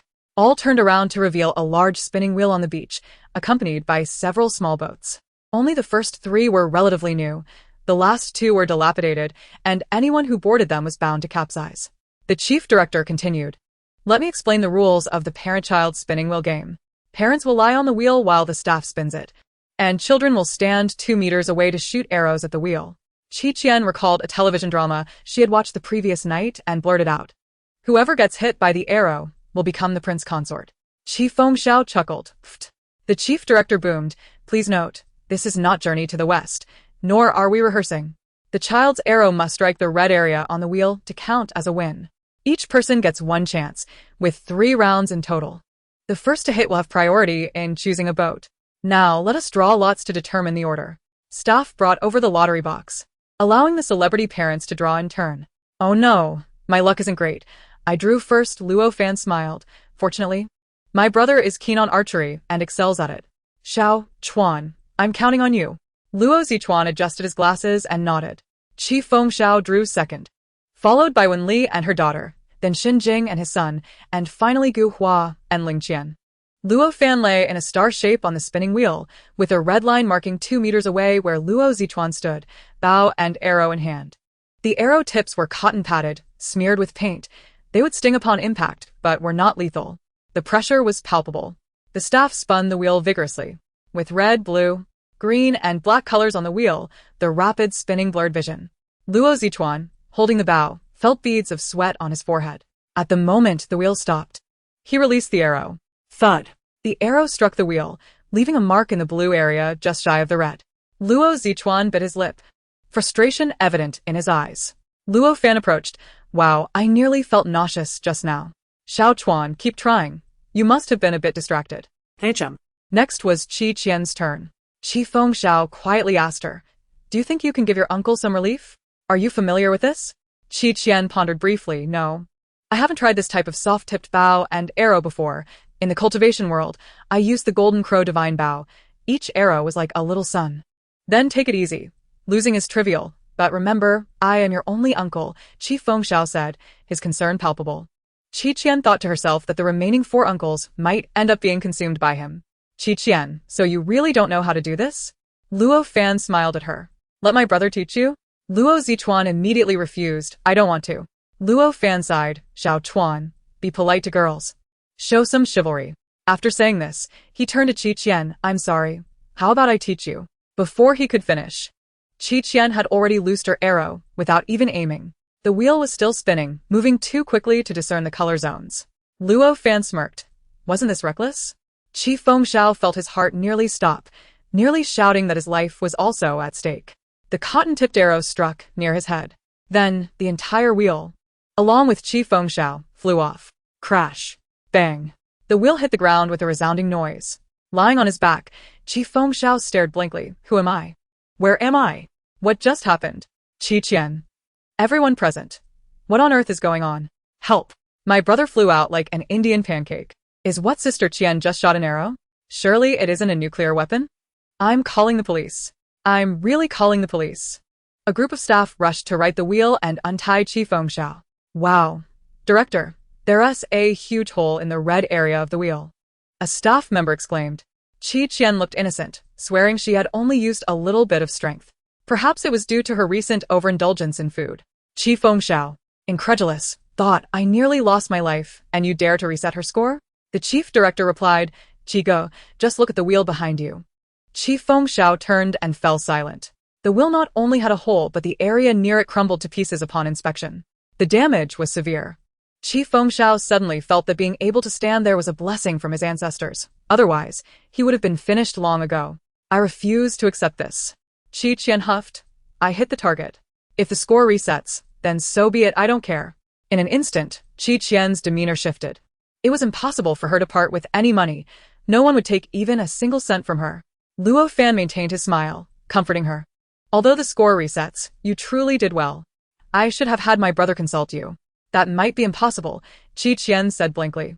Arsec's secret technique can only be passed to females. Any male wishing to learn it must first undergo castration. Luo Zichuan felt a tightening in his chest and took several steps back. You're quite humorous, Luo Fan remarked, feeling lost in the exchange. Qian set down her bow and prepared to leave when she noticed Tang Xian, her face flushed with urgency. When Li calmly said, You are my daughter. There is nothing you cannot achieve, even if you have not practiced before. If you cannot, it means you are not trying hard enough. Tang Xian's expression immediately turned to one of near tears. She hurriedly approached her. Stand properly with the bow, body angled, feet slightly apart. When knocking the arrow, the main feather must be perpendicular to the string, with a knock resting against the bowstring. Yes, that's it. Pull steady. Qian stood behind Tang Xian, guiding her step by step through the process of drawing the bow, knocking the arrow, and pushing the bowstring. Gu Hua observed with a trace of derision, shallow. It's difficult for someone who has never practiced archery to grasp the essentials. You just destroyed the wheel with one shot. It doesn't guarantee you can teach her well. In Chapter 45, give me a chance to shine. Qian aimed her bow at Gu Hua. I can destroy the wheel with one arrow, and I could just as easily blast your head. Do you believe me? Gu Hua recalled the previous episode where she had recklessly shot at her, the corner of her mouth twitching. How presumptuous, she scoffed, viewing the minor supporting character as a self-proclaimed savior. Once Qian finished instructing, the staff had also repaired the wheel. Tang Xian, with her keen understanding, successfully released an arrow. The arrow struck the wheel precisely at Wen Li's waist, crossing the boundary between the red and black zones. Tang Xian was overjoyed, nearly crying, I hit it. I didn't embarrass Qian. Qian asked the chief director, what does it count if I hit the center? Surely it won reset again? The chief director's lips twitched. The red zone had a greater proportion of paint, so it counted as a win for her. Tang Xian leaped with excitement, her eyes shining brightly as she looked at Qian. Thank you. Thank you. Qian waved her hand, heading to comfort her uncle, who had been hurt emotionally. The final results were announced. Wen Li's team came in first, Gu Hua's team second, and Xinjing's team third, granting them the privilege of choosing boats. The others were left with the dilapidated ones, including Qian, who was banned for vandalism. Qi Fengxiao tapped her forehead. Tell me, is the wheel your enemy, or am I? You exerted such force. The irrationally banned Qian declared, I will turn them into paste. You need to regain your composure, Qi Fengxiao urged. Being perpetually restrained serves no purpose. It would be better to embrace the madness. Alas, the child has been overly stimulated. Qi's family reflected on whether the pocket money given to Qian Mei was too meager. Just as Qi Chao was engrossed in a live broadcast, he pondered the matter. 2 days prior, he had transferred 100,000 yuan as pocket money to Qian. Was it possible he had given too little? An hour later, As the cruise ship reached the open sea of Silai, a small black appeared on the horizon. The chief director's voice rang out again. Do you see the island ahead? Our survival-themed challenge is about to commence. You must strive to survive for over 7 days until rescue arrives. This time, there is an additional task to clean up the litter on the island and the surrounding waters. Always remember to maintain your image. The director, with a wicked glint in his eye, continued. Now, please select 3 items to take with you, and then jump into the sea. A wave of commotion swept through the cruise ship. They were still a considerable distance from the island, and the director was instructing them to jump in. The small boat they had won was now their mode of transport. You have 10 minutes to prepare, so make haste. Hearing the time was limited, Qi Fengxiao hastily grabbed 3 food items and took off with Qian. He lowered her down with a rope, and once she was in the small boat, he followed suit. Though they moved swiftly, their small vessel was sluggish. Others had already paddled far ahead, while they barely made a few meters. Take your time. Qi Ge and Qian, no need to rush. Gu Hua and Ling Qian paddled over, smiling before quickly departing, as if to flaunt their progress. Luo Fan and Luo Zituan, also in a worn-out boat, were fortunate enough to move slightly faster than Qian and her uncle. Qian, Qi. We rarely have such a great opportunity, so cherish it. Luo Zituan urged, let us go.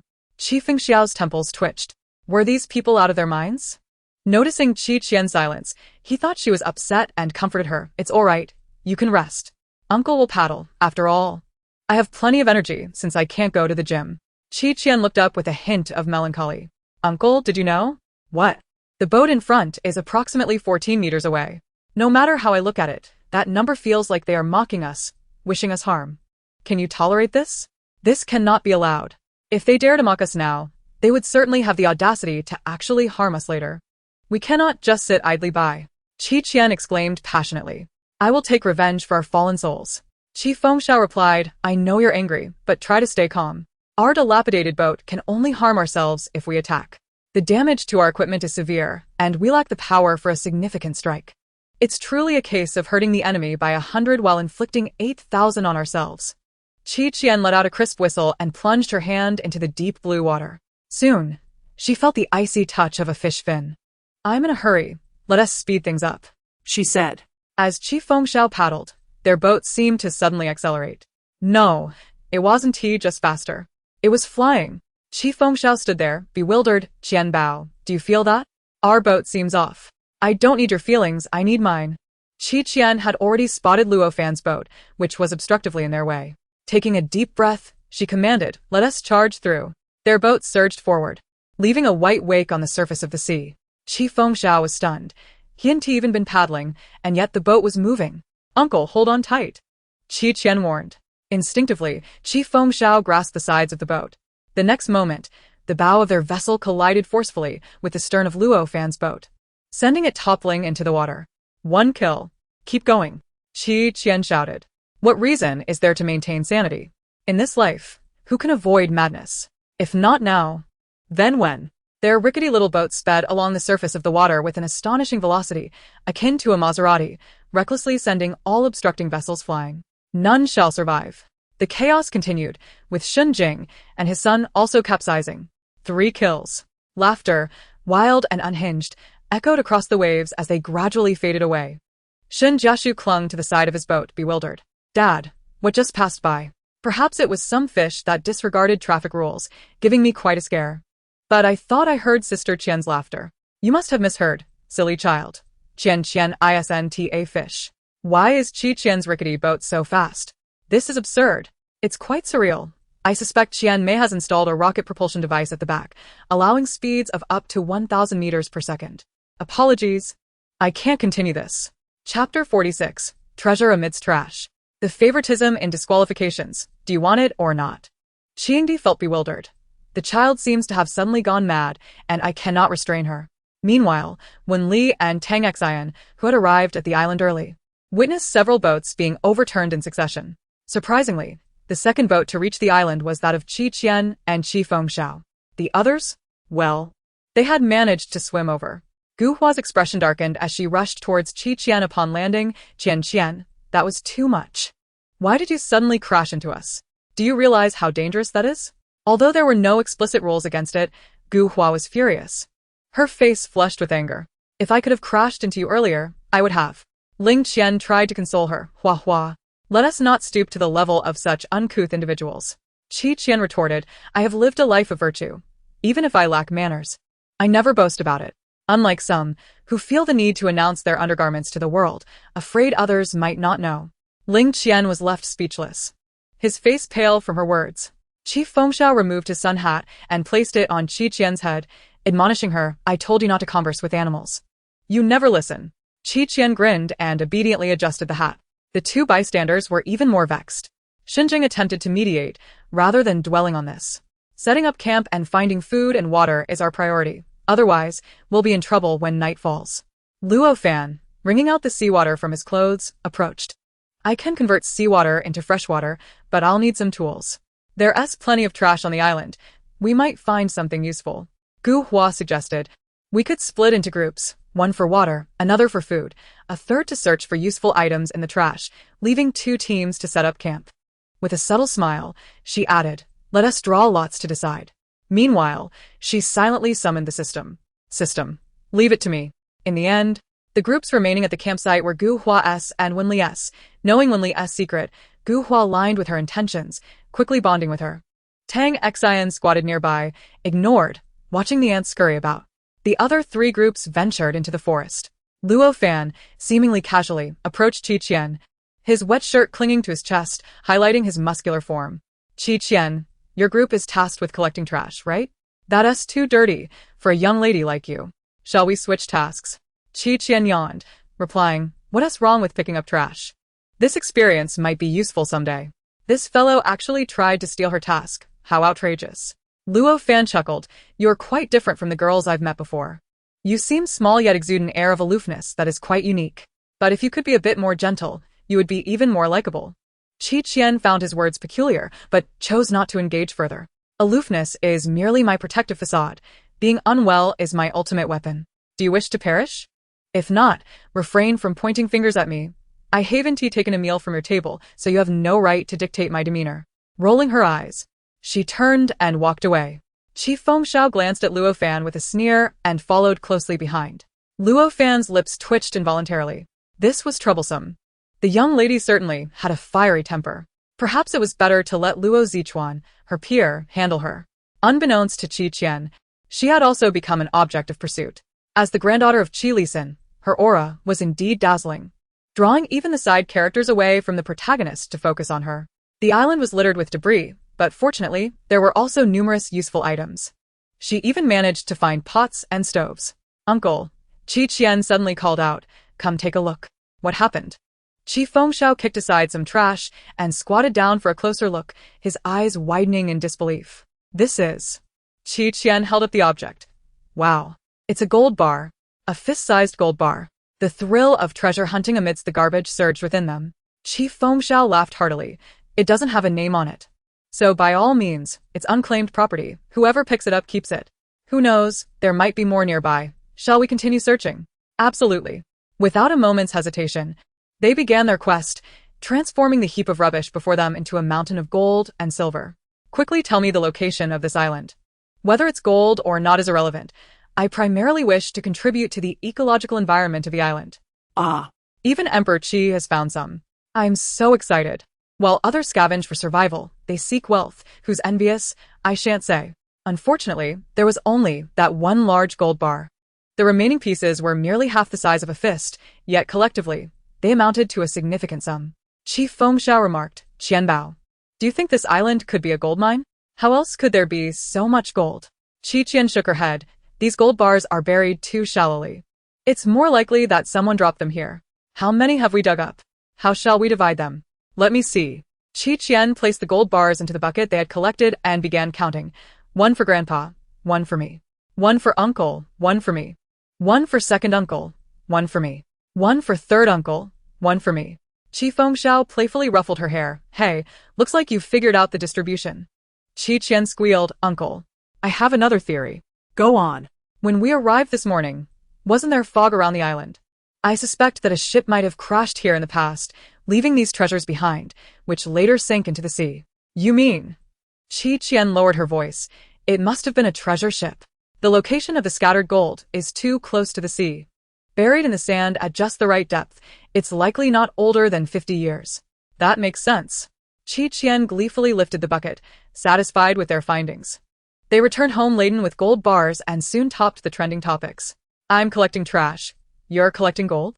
Before I clicked in, what nonsense is this marketing account spewing? After clicking in, I'm about to lose my mind. A bucket of gold. I wish I could jump in and assist Emperor Qian's distribution strategy cracks me up. Grandpa, uncle, second uncle, third uncle. Are you all not embarrassed? What does Gu Hua mean? Saying that what Qian found is collective property to be shared? Is that not shameless? Chapter 47. I'll smash your head in. Not only did the comments express confusion, but Qian and Qi Fengxiao were also bewildered. What had given Gu Hua and the others the illusion that they were easy to negotiate with? Was it their waterlogged brains?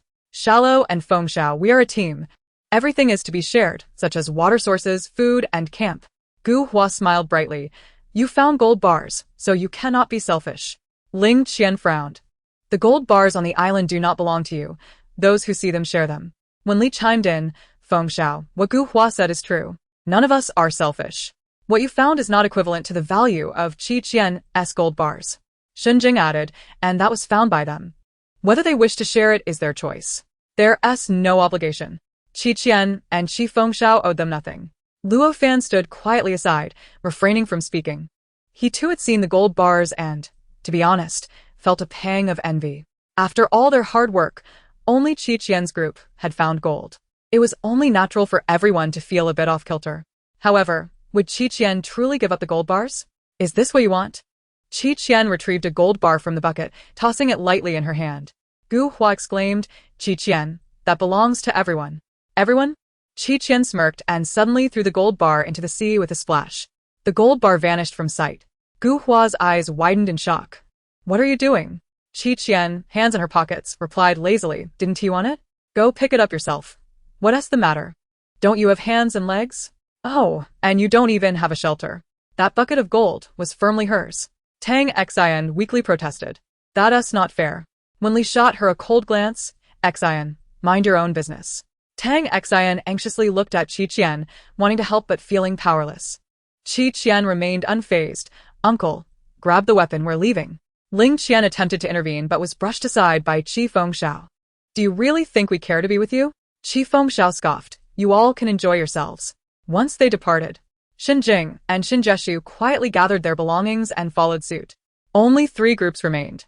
Really, it's not like we need those gold bars, Luo Fan remarked lazily. Now it seems we're in an awkward position. Oh? They have no tent, water, or food. They won't last long. Ling Qian agreed, Qian's madness aside. Fengxiao is following her craziness. It's just a bucket of gold. Will it kill them to hand it over? Now they've made themselves adversaries with the other 3 groups. Let us see what they can achieve. Gu Hua smiled confidently, remaining silent thereafter. They had already established camp in the best location on the island, sheltered from the wind and with a good view. Qian and her group would have to set up camp in a more exposed area. One wave could sweep them away at night. Qian is so stingy. It's just a bucket of gold. Gu Hua and the others aren't getting something for nothing. The gold found on the island doesn't belong to her alone. How selfish. She deserves to be abandoned by the group. Someone on the upper floor needs to stop with their moral superiority. The glow of their virtuousness is blinding. I'm dying of laughter. Qian walks so fast, it's as if she's about to engrave on come near me on her forehead. Hee, if it were me, I wouldn't care to be with this group. They simply want to seize the gold that my brother and Qian worked hard to find. It's acceptable to criticize her brother, but who dares to insult their future sister-in-law? I'll smash your head in. Soon after, Qian's group located a camping site. Nearby, a grove of palm trees offered shelter, roughly 20 meters from the shoreline.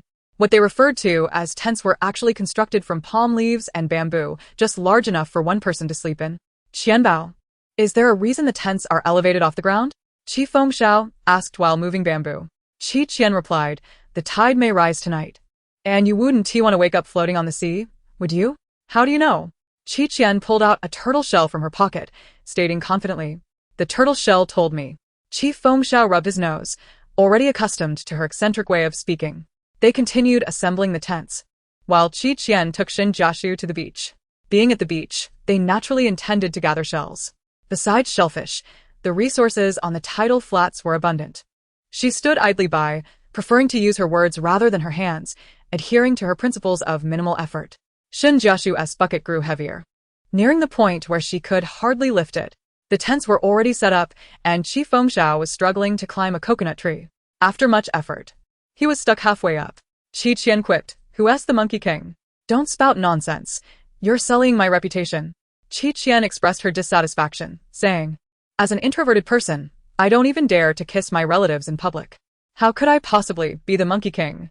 Qi Fengxiao laughed while holding onto a tree trunk, replying, "I can only sleep under the bed. Don't compare introversion with me. Come help quickly." Qi Qian urged him to come down, instructing the others to step back. The three complied immediately. With a deep breath, Qi Qian raised her leg and kicked the coconut tree. Thud! She quickly retreated several steps as green coconuts fell from above, creating small craters in the sand. Counting the fallen coconuts, she found 8. "Is this enough?" "It's sufficient. My dear, today you are my deity." Qi Fengxiao threw her a playful kiss. "My brother really can't bear to look.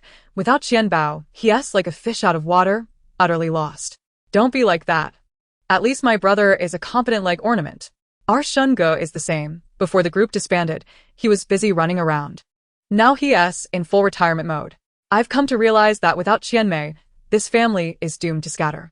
On the other side of the island, 6 individuals gathered around the fire, sharing a meager dinner and limited water. "It'll all be better tomorrow. I've fashioned a fish trap by the sea. Perhaps we can catch some large fish," Gu Hua reassured everyone. When Li smiled softly, "You're quite clever to have such a rare skill." Gu Hua humbly replied, "Not at all. I simply have varied interests and dabble in many things." When Li nudged Tang Xian beside her, "You should learn from her and contribute as well. Don't just sit there daydreaming." Tang Xian bit her lip and reluctantly nodded. "I wonder how Qi Qian and the others are doing," Luo Fan said helplessly. "They're probably still sulking over the gold. Her temper can be quite fierce." Gu Hua's smile deepened. Indeed, Jian Qian has always been straightforward and innocent. The underlying implication was that she was reckless and thoughtless. Luo Fan suggested, "Why don't we bring them something? It wouldn't be good to let things become too tense." Gu Hua and Ling Qian were eager to witness the aftermath of Qi Qian and the others' departure, so they stood up to leave. Eventually, all 6 of them headed over. Upon their arrival, they found Qi Qian and her group enjoying a barbecue by the fire. They were happily gathered around the grill, roasting seafood, with open coconuts beside them, complete with reed straws. In front of Xinjing, a pot simmered with wild onions, ginger, and garlic, enhancing the flavor. "I'll work hard to find more seasonings tomorrow," Shun Jiashu declared. Qi Fengxiao glanced at Qi Qian, who was lazily drinking coconut juice beneath the tree, chuckling. "You look rather comfortable. Should I feed you dinner later?" Qi Qian blinked. "Is that really an option? How embarrassing." "Thank you, uncle," Xinjing said. "Jian Qian, you've worked hard today. Xiao Qi, why don't you help her out a bit?" "Uncle Qi, if your hands get tired, I can help." Shun Jiashu eagerly brandished a bamboo bowl and chopsticks, ready for competition. "Go away. Don't even think about stealing my chance," Qi Fengxiao retorted. Gu Hua and the others were wide-eyed. The aroma of grilled seafood mingled with the seasonings wafted irresistibly into their nostrils, causing their mouths to water involuntarily. "What are they eating? It doesn't seem like wild fruits." Qi Fengxiao noticed them and exclaimed, "Oh, I was wondering why those crows were cawing. It turns out we have unwelcome guests." Gu Hua chuckled awkwardly. "We were worried you might not have enough to eat, so we thought to bring you some food." "Please don't. We can't possibly accept your food. If we do, you'll just demand gold in return, and we won't be able to shoo you away," Luo Fan suggested. "Let us trade with you. This seafood looks delicious." Qi Fengxiao smirked. "What do you have to offer in exchange?" Before arriving, Gu Hua had been quite confident. Now, their wild fruits and half a bottle of water paled in comparison to the feast of coconuts and seafood before them, resembling impoverished relatives seeking a handout. Just then, Qi Qian inquired, "Have you all eaten?" Luo Fan, sensing an opportunity, replied eagerly, "Not yet. We just had a light snack earlier." "Are you inviting us to a meal?" "That's perfect." Qi Qian smiled. "If you haven't eaten, enjoy the barbecue and the coastal breeze here. It's a local specialty that you won't find anywhere else. I suggest you open wide and savor it." "Are you a devil?" Luo Fan thought. "I've already stepped forward, and you say this now? I can almost smell it through the screen. Is it too much to ask for a taste?" Is this what Gu Hua meant by saying they would regret it? Indeed, They do regret not taking a longer route. Sister Qian, taking another step is impossible. I can only awkwardly roll over to ensure an even tan. Gu Hua and her group arrived with excitement, only to leave in a dejected manner. They provided Qi Qian and her companions with a rather appetizing pre-dinner entertainment. The seafood tasted even more delectable afterward. Satisfied, the group crawled into their tents to sleep. The bonfire still crackled. The temperature difference between day and night on the island was extreme, and without the fire, they would surely freeze at midnight. As the tide rose, the bonfire extinguished. Meanwhile, Gu Hua's group was not as comfortable, each waking up in the middle of the night, forced to climb trees, shivering and questioning their life choices. As the sun rose, the tide had not yet receded. Qifeng Xiao poked his head out from his tent, calling, "Qian Bao. Are you awake? Is everything all right over there?" Qi Qian wrung out the water from her pants and sighed. At this moment, I wish I were a turtle. What's wrong? If I were a turtle, I wouldn't have to wake up early in the morning only to get pinched by a crab. I smash its claws. Qifeng Xiao stifled a laugh. Once the tide recedes, Uncle will help you cook it. Without its claws. What's the difference between me and salted fish? Meanwhile, Shunjing was worried. I wonder when the tide will recede. Thankfully, we placed our pots and dishes in the trees yesterday, or they would have been washed away. Shun Jiashu rubbed his eyes. Dad, what will we eat without ingredients? That's simple. Qi Qian pulled out a bamboo pole from the top of the tent, placed it on the water, and jumped on it. Steadily, she stood without wobbling. Shun Jiashu gaped. Sister Qian is amazing. Qifeng Xiao was equally astonished, applauding. Well done, Qian Bao. Your sense of balance is impressive. Because I haven't wasted a single meal. Qi Qian feigned profundity, then continued walking with the bamboo pole. Qifeng Xiao, realizing something, asked Shun's family. Did she just imply something about me? The Shun family gazed silently at the sky. Oh, what a blue day. Early risers rejoice. Upon entering, I saw Sister Qian's youthful face, instantly brightening my mood. Wait, is Sister Qian crossing the sea on a bamboo pole? What else can she not do? What on earth is she doing? Having not slept well the previous night, with the tent being uncomfortable, Qi Qian sought to stretch her body. This was her daily morning ritual, a habit she developed in the realm of cultivation. Perhaps that was why her physical strength surpassed that of ordinary individuals.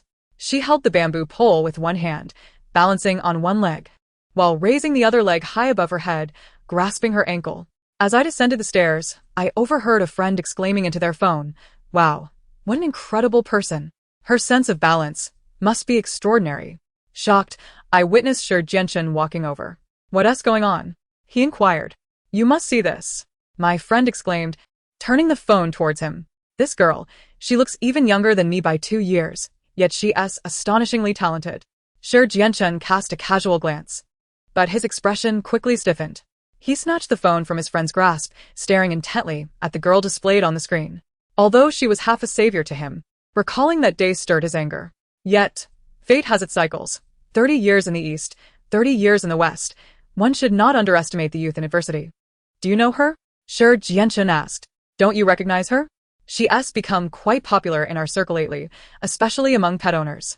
Whenever her show airs on television, pets react as if they've seen their beloved ones, going wild and kissing the screen." His friend slapped his thigh. "Even my lazy cat is infatuated with her, ignoring me more and more." The lazy cat, a ginger, was known for its indifference towards humans. Shi Jianchen scoffed. "That's just your cat's lack of ambition. My Mala Xiangwa wouldn't forget its master so easily." A white ragdoll cat approached, meowing incessantly.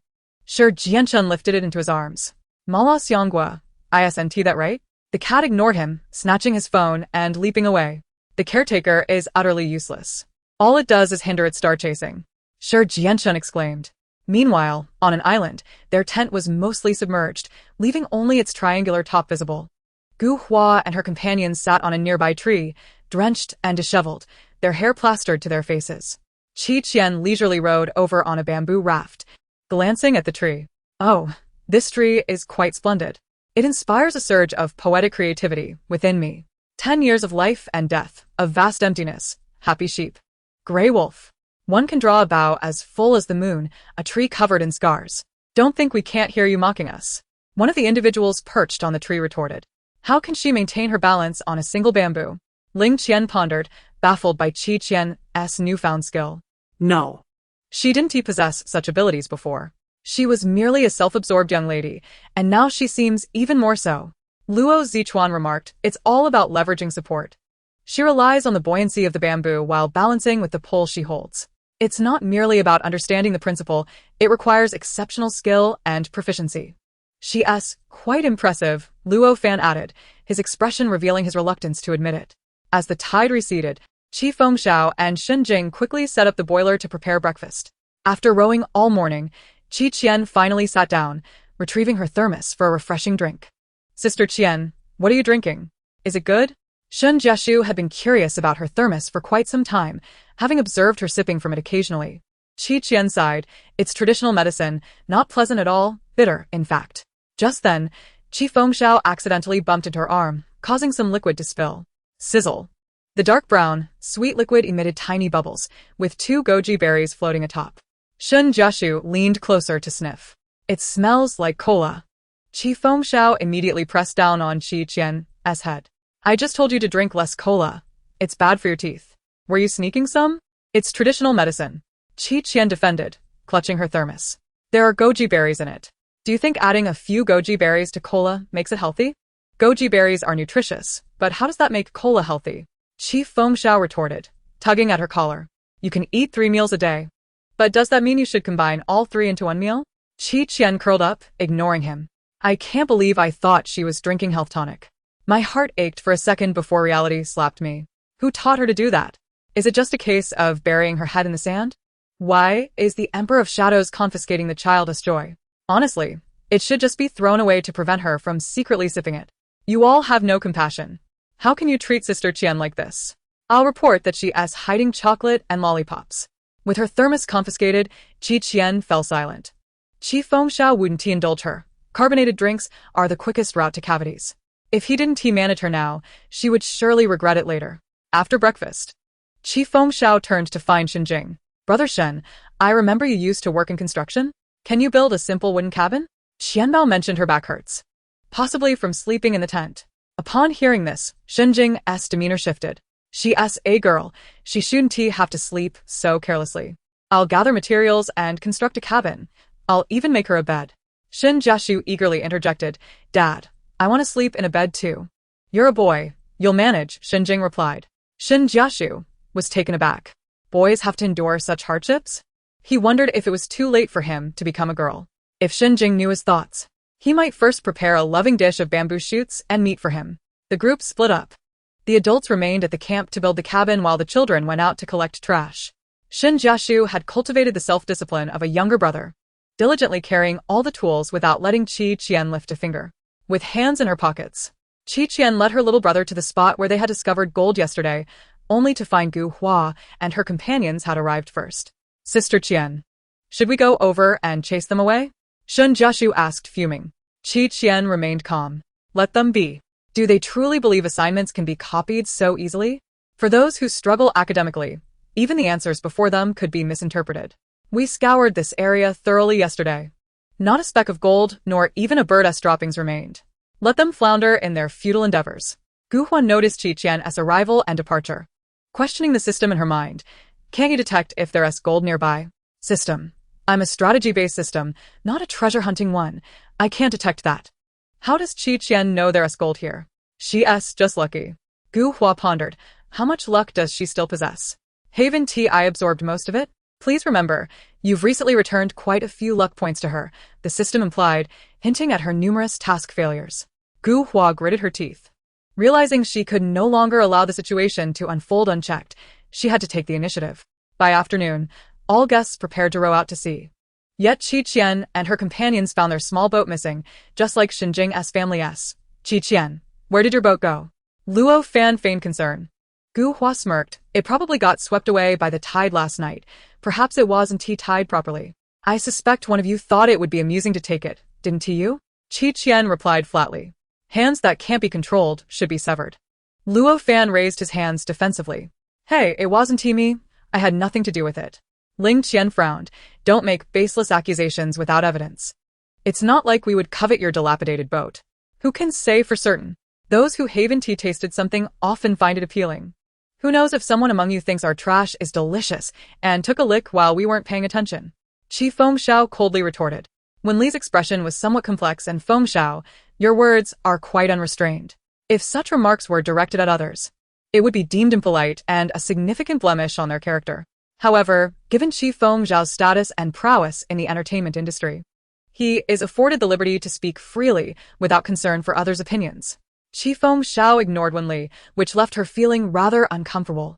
Tang Xian quietly remarked to Wenli, Mom, we can secure a good boat thanks to Qi Qian's assistance. Can't we just know? Wenli replied coldly. We are not part of the same team. What do you expect to gain from helping her? But she has helped me. If you are so fond of her, why not go to her side then? Tang Xian looked at her, bewildered. Gu Hua smiled and offered some consolation. Qian, Qian has a strong personality. Even if we were eager to assist, she would likely refuse, perhaps even thinking we are merely offering charity. When Li's expression softened slightly, Gu Hua's analysis was not inaccurate. Qian, perhaps you should learn from her. Tang Xian nodded hesitantly, unsure of what to say. Was it because she refused to donate blood to Yan Ran that her mother was still upset with her? How could she earn her mother's forgiveness? She felt lost. With the small boat gone, Qi Qian had effectively lost the most crucial tool to complete the task.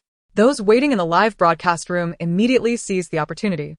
They were the students who had previously ostracized Qi Qian, spreading rumors about her behind her back. Unable to confront Qi Qian in reality, they resorted to online insults, reasoning that cursing is not against the law. Let us see how Qi Qian manages now. Having deviated from the script, she is nothing without it. Qi Chaoxing received a call from Qi Muzhe inquiring about the situation. He sent over Qi Qian's psychological assessment report, explaining that it had merely been a joke. Who would have thought it would be overheard by a mouse? Qi Muzhe advised, someone is inciting public opinion. Do not react hastily. Observe who is involved and compile a list for future reckoning. When the time is right, release the evidence. Those surfing the internet knew that if discussions were allowed to flow freely, the issue would dissipate once the heat faded. However, if they attempted to stifle the conversation by deleting posts and silencing netizens, it would only provoke a hornet's nest. Qi Qian's popularity had surged recently. Although she was not in the entertainment circle, tales of her were everywhere. If this public relations crisis was mishandled, the consequences would be dire for her and for the Qi group. As the two brothers devised a solution, the issue continued to escalate online. Accusations of exam cheating emerged, alleging that she relied on her family background to gain access to test answers, thus explaining her consistently high rankings. Others claimed she was arrogant and dismissive, and students had long harbored grievances against her. Even former close friends had distanced themselves, revealing much about her character. A blend of truth and falsehood cluttered the narrative, obscuring reality. It appeared Qi Qian's reputation was on the verge of becoming a tarnished mess. Recognizing the opportune moment, Qi Chaoxing finally took action. He had the Qi group's official account publish Qi Qian's report card since middle school, demonstrating that she had never ranked lower than third in her grade. Alongside trophies and certificates from various competitions she had participated in since childhood. Those accolades, earned through her relentless efforts to please her family, adorned an entire wall. While it might be possible to cheat on school exams, could one do so in provincial or city-level competitions? If Qi Qian is considered foolish, does that make me a 10th degree imbecile? How clever are those making accusations? Let us see their grades. Qi Qian is isolated? I believe she has single-handedly isolated that group of foolish classmates. Do you really need to cheat to enter provincial competitions? Ordinary folk, do not judge Qi Qian's limitless brilliance through your narrow-minded perspectives. Even if Qi Qian is genuinely intelligent, that does not imply her live streams lack a script. What about the small boat and the gold? Indeed, so many at school despise her. Could it not be her fault? How does a person like her even have over 10 million fans? They must be blind. Chapter 51. Hurry. Ride me. Some still stubbornly clung to these points. Qi Qian's fans quickly rallied, declaring, first and foremost, we support Qi Qian, and her character is irrelevant. In fact, our ability to support her indicates that we are not paragons of virtue ourselves. Since we are all flawed, why should you hold us to such high standards? Fans follow the principle, and that's the right flavor. What flavor? The kind that is recklessly indifferent to others and particularly carefree. Qi Qian soared freely, tough as a turtle shell, unafraid of challenges. The online storm of public opinion ultimately subsided due to Qi Chaoxing's interventions and the quirky antics of Qi Qian's fans. The central figure, Qi Qian, remained blissfully unaware. Shifeng and Xinjing were busy discussing the construction of a raft. However, this meant the cabin project would be delayed. Qian habitually tucked her hands away, stating, "No need for such trouble. I have a solution." Shifeng looked at her, suggesting that building the raft was too strenuous and she should rest while they took care of it. Xinjing nodded, agreeing that she had taught them the steps before. "No, I mean we can just take a taxi." Qian crouched down and patted the surface of the sea. "A taxi?" Guhua chuckled, bemused by Qian's whimsical ideas. "Where would we find a taxi on an island? A ghostly floating vehicle? Let us hurry to the boat. If we delay, we will run out of time." Guhua disregarded Qian's antics and urged her teammates. They all boarded the boat, leaving only a few behind on the shore. Qian stepped into the water and whistled towards the sea. 1 second, 2 seconds, 3 seconds. A cacophony of sounds erupted from afar. 2 large black and white creatures leapt from the water, swiftly swimming towards Qian. Upon seeing the 2 adorable sea pandas before her, Qian fell silent. "Oh no, if I cancel the order, will the orcas get angry? Is it still possible to back out?" Orca 1 growled. "You think you can cancel after coming all this way? Absolutely not. You must ride with us." Orca 2 continued, so angry. "I haven't even fought with the sharks today, and that foolish orca bumped into my tail yesterday, which makes me even angrier." Studies have shown that orcas often curse while communicating, with a high volume of expletives. 9 out of 10 sentences are insults directed at their companions, including phrases like "you worthless fool, get lost." When Qian realized they were addressing her, she was taken aback by their extensive vocabulary. Within a mere minute, they had verbally attacked nearly every creature in the ocean. Upon noticing her gaze, Orca 1 huffed, "For your cuteness, hurry, ride me," and flicked its tail. Qian responded, "Well, that is somewhat adorable." She patted its head and turned to say, "The ride is here, let us go." Shifeng and the others exchanged incredulous glances. "This is a ride? You must be joking. That's an orca. The ocean-s tyrant that can defeat humpback whales." They dared not protest. Yet Qian was unperturbed by their hesitations. They were here now, so they must comply. Seeing her already mounted, Shifeng had no choice but to join her. Xinjing and Xinjia followed suit, albeit with trepidation. "This is wild. I think I just saw a taxi shaped like an orca." "You're not mistaken.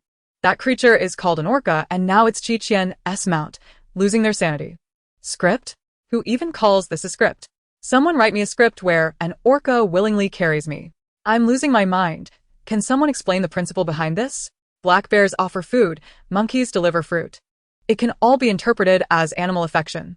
However, despite the friendly nature of orcas, there has never been a documented instance of them willingly allowing humans to ride upon their backs in the ocean. This has led some curious onlookers to ponder whether they were, in fact, not in the sea but within a grand aquarium. A netizen addressed Marine Knowledge, "If I were to seek out an orca by the shore, would it permit me to sit upon its back?" To which Marine Knowledge replied, "Dear one, it is advisable to make a pilgrimage to a temple first." The netizen questioned, "Does the temple have any bearing on this?" Marine Knowledge responded, "While the temple may not directly intervene, divine protection may be granted in times of peril." The netizen mused, "But how did Qian manage to achieve this?" Not long ago, Qian faced criticism, and despite the busy schedule of Lisan, both of Qian's uncles were intently watching the live stream. They too were perplexed by the inexplicable affection that both terrestrial and marine creatures seemed to hold for Qian. It was utterly baffling. In the vast expanse of the ocean, 2 orcas surged forward, bearing Qian and company, careening through schools of small marine life. These magnificent creatures displayed a conspicuous lack of decorum, choosing to barrel through rather than navigate around, sending hapless fish soaring into the air with their powerful tails, as if they were soaring to the heavens. The innocent fish lamented, "Mother, I feel as though I am flying. I can see paradise." Qian and the others hardly did anything, their clothes filled with the stunned sea creatures tossed about by the orcas' exuberance. When they encountered a group of sharks, the orcas charged forth with a singular purpose: to engage. Several great white sharks were left reeling from the encounter, their eyes wide with fear and confusion. Qian gently touched the dorsal fin of Orca 1, signaling that it was time to cease their antics and allow the sharks to go free. Obediently, the 2 orcas halted, flicking their tails with a sense of pride. Orca 1 playfully implored, "Come on, let us keep playing. Don't you want to join me?" Orca 2 retorted, "Away with you. You are no more than a jealous creature." Orca 1 teased, "You are simply envious, because I am favored by our dear sister." Orca 2 shot back, I can fetch you a gift from a sperm whale, and you will surely prefer me. Qian pondered whether the sperm whale's gifts might indeed hold great value. In a fit of rage, Orca 2 charged at Orca 1, determined to teach it a lesson. I won't let you get away with this. Qi Fengxiao quickly wrapped his arms around Qian, urging, hold on tight. Be careful not to fall. Xinjing and Xinjiashu clung to Orca 2's dorsal fin, paralyzed with fear. Suddenly, Qian had an idea. Whoever helps me clean up the ocean first will earn my favor. The two orcas exclaimed in unison, it shall be us. With remarkable speed, they darted forward, their mouths grasping fishing nets, targeting the areas littered with debris. They effortlessly cleared the ocean of trash, leaving no need for Qian and her companions to lift a finger. Once their task was complete, the orcas resumed their playful bickering. As they swam, they encountered a small boat carrying Gu Hua and her companions. Luo Fan, bored and idly picking up trash, suddenly froze in disbelief. What is that? Look. How is it possible that Qian and her friends are floating on the water? Gu Hua turned to see, her smile fading into shock. In her mind, she screamed, System, do you see this? Is this even plausible? Riding horses, bicycles, cows, or pigs is one thing, but riding orcas? This isn't movie. The system responded, rather bemused. The current narrative is malfunctioning and will soon reset. Please remain patient. I can't wait. Just knock me out already. This Qian is simply unbelievable. Gu Hua fumed. Others looked on, equally dumbfounded. The two orcas surged towards them, splashing enormous quantities of water over the small boats. The sound was deafening, leaving everyone drenched and gasping. Luo Zichuan exclaimed, how is this even possible? Why can they ride on orcas? Logically, it defies all reason. With a powerful flick of its tail, Orca 1 sent their boats spinning wildly, much like a fan on high speed. The air filled with terrified screams and bouts of nausea. Orca 1 emitted a sound akin to laughter, reveling in its playful mischief. This is what you get for teasing our sister. Qian laughed heartily. In a matter of moments, the orcas resumed their quarrel. Sister is praising me. You should leave. Who is more shameless? I did most of the work and you're trying to steal my glory, you insufferable green tea. As the orcas continued their antics, they not only played tricks on Gu Hua and her companions but also cleaned up the surrounding ocean, leaving no debris behind. Each group of guests had a quota for collecting trash daily, and failing to meet it would result in penalties. The orcas, of course, meant no harm. They simply sought to earn Qian's affection. Upon returning to the shore, the orcas attempted to whisk Qian away while the others disembarked. However, Qian noticed their intent and quickly jumped into the water. Orca 1 pleaded, come with me. I will catch sharks to care for you. Orca 2 chimed in. I can bring you baby humpback whales to play with. Come with me. Qian responded, leave them be. What have the sharks and baby humpbacks done to deserve this? Reluctantly, the two orcas swam away, but soon returned, playfully spraying water at Qian. Sister, look at me. I can spray the highest. With great delight, Qian grasped their flippers, playfully squeezing them. They were slick and smooth, a unique sensation. Orca 1 blushed, covering its face. She truly likes me. Orca 2 feigned composure. I shall return shortly with a proposal. As the orcas swam away, Qi Fengxiao and Xinjing remained in an exhilarating state, struggling to calm down. Dad, did I really just ride an orca? This can't be a dream, can it? Jiashu's cheeks flushed with excitement. Xinjing ruffled his son's hair, assuring him it was indeed real, not a figment of imagination. He too found the experience remarkable, a once-in-a-lifetime event. Whether it was riding on the orca's back or witnessing the breathtaking marine scenery and the sharks being bested, these were experiences that could never be replicated from a boat. Qi Fengxiao's heart swelled with joy as he turned to Qian. How did you summon the orcas? He had felt something was amiss when their small boat had sped along as if something beneath them was propelling them forward. And now it was orcas. He is not a fool, so there is no need to state the obvious. Qian lowered her voice. Uncle, at this point, I will not hide it from you any longer. In truth, I am. Qi Fengxiao held her breath. Qian continued solemnly. I am a witch residing in the deep sea. During a transaction with a little mermaid, I sold counterfeit goods and provided no after-sales service, which led to my expulsion by the Dragon King. Thus, I had no choice but to come ashore in search of vengeance. Qi Fengxiao replied. Am I to pay you 50 before I can hear your revenge plan? No, Grandpa Ken has raised the price. Now it's 60. Qi Fengxiao playfully tugged at her ear. Even your uncle has been fooled. It seems you are itching for trouble. Understood. Qianbao's persona this time is that of a deep-sea witch. What is the identity of the forest princess, Krikshasha, no longer remarkable? Grandpa Ken has raised the price for Crazy Thursday. What a pity for us. Sister Qian, let us join the My Men together and attain immortality. These menial tasks were not suitable for Qi Qian. Qi Fengxiao would never allow her to do such work. Instead, she tossed a coconut her way and sent her off to play. Leaning against a tree, Qi Qian began to doze off when suddenly she heard the distinctive call of Orca number 2. She stood up, cradling the coconut, and headed towards the sea. The object tethered to the iron chain broke the surface of the water. It was a rusted iron chest. Big sister, this is a treasure I just retrieved from the seabed. It seems humans adore this sort of thing. I shall gift it to you, and when I grow up, will you be my bride? Orca number 2 shyly proposed. May I inquire how old you are? Qi Qian asked. I'm 10 this year. Qi Qian responded. That won't do. You are 5 years younger than me. A sibling romance will not end well. Orca number 2 looked dejected, but I will grow up. Ah. Perhaps early romances are permissible in your ocean, but here, they would earn me a beating from my parents and teachers. How unfortunate for you. My 8-year-old brother embraces multiple girlfriends daily. Can his girlfriends tolerate that? He is quite adept at handling it. Unlike that great white shark next door, who, despite having a wife, still strays. Yesterday, he was chased for thousands of miles by her, nearly soiling himself in fright. Yikes, that's quite the scandal. Chapter 53. Truly a treasure chest. Is it an illusion, or is Qianbao genuinely conversing with this bear pig? You are not mistaken. I even heard Qianbao mention something about not being born of them, and helping to raise children. The ocean world is truly chaotic. Is no one else curious about what treasures lie within that chest? Hurry, open it. The chest was left for Qi Qian. She stated that this item was less entertaining than the sharks, and they should seize the opportunity to confront the sharks before darkness fell. The rust on the box was excessive. It could cause injury if handled improperly, thus requiring gloves. Qi Qian approached. Why are you all surrounding my belongings? Step aside. Yours? Don't be absurd. We discovered it first. Ling Qian sneered, preparing to open the chest.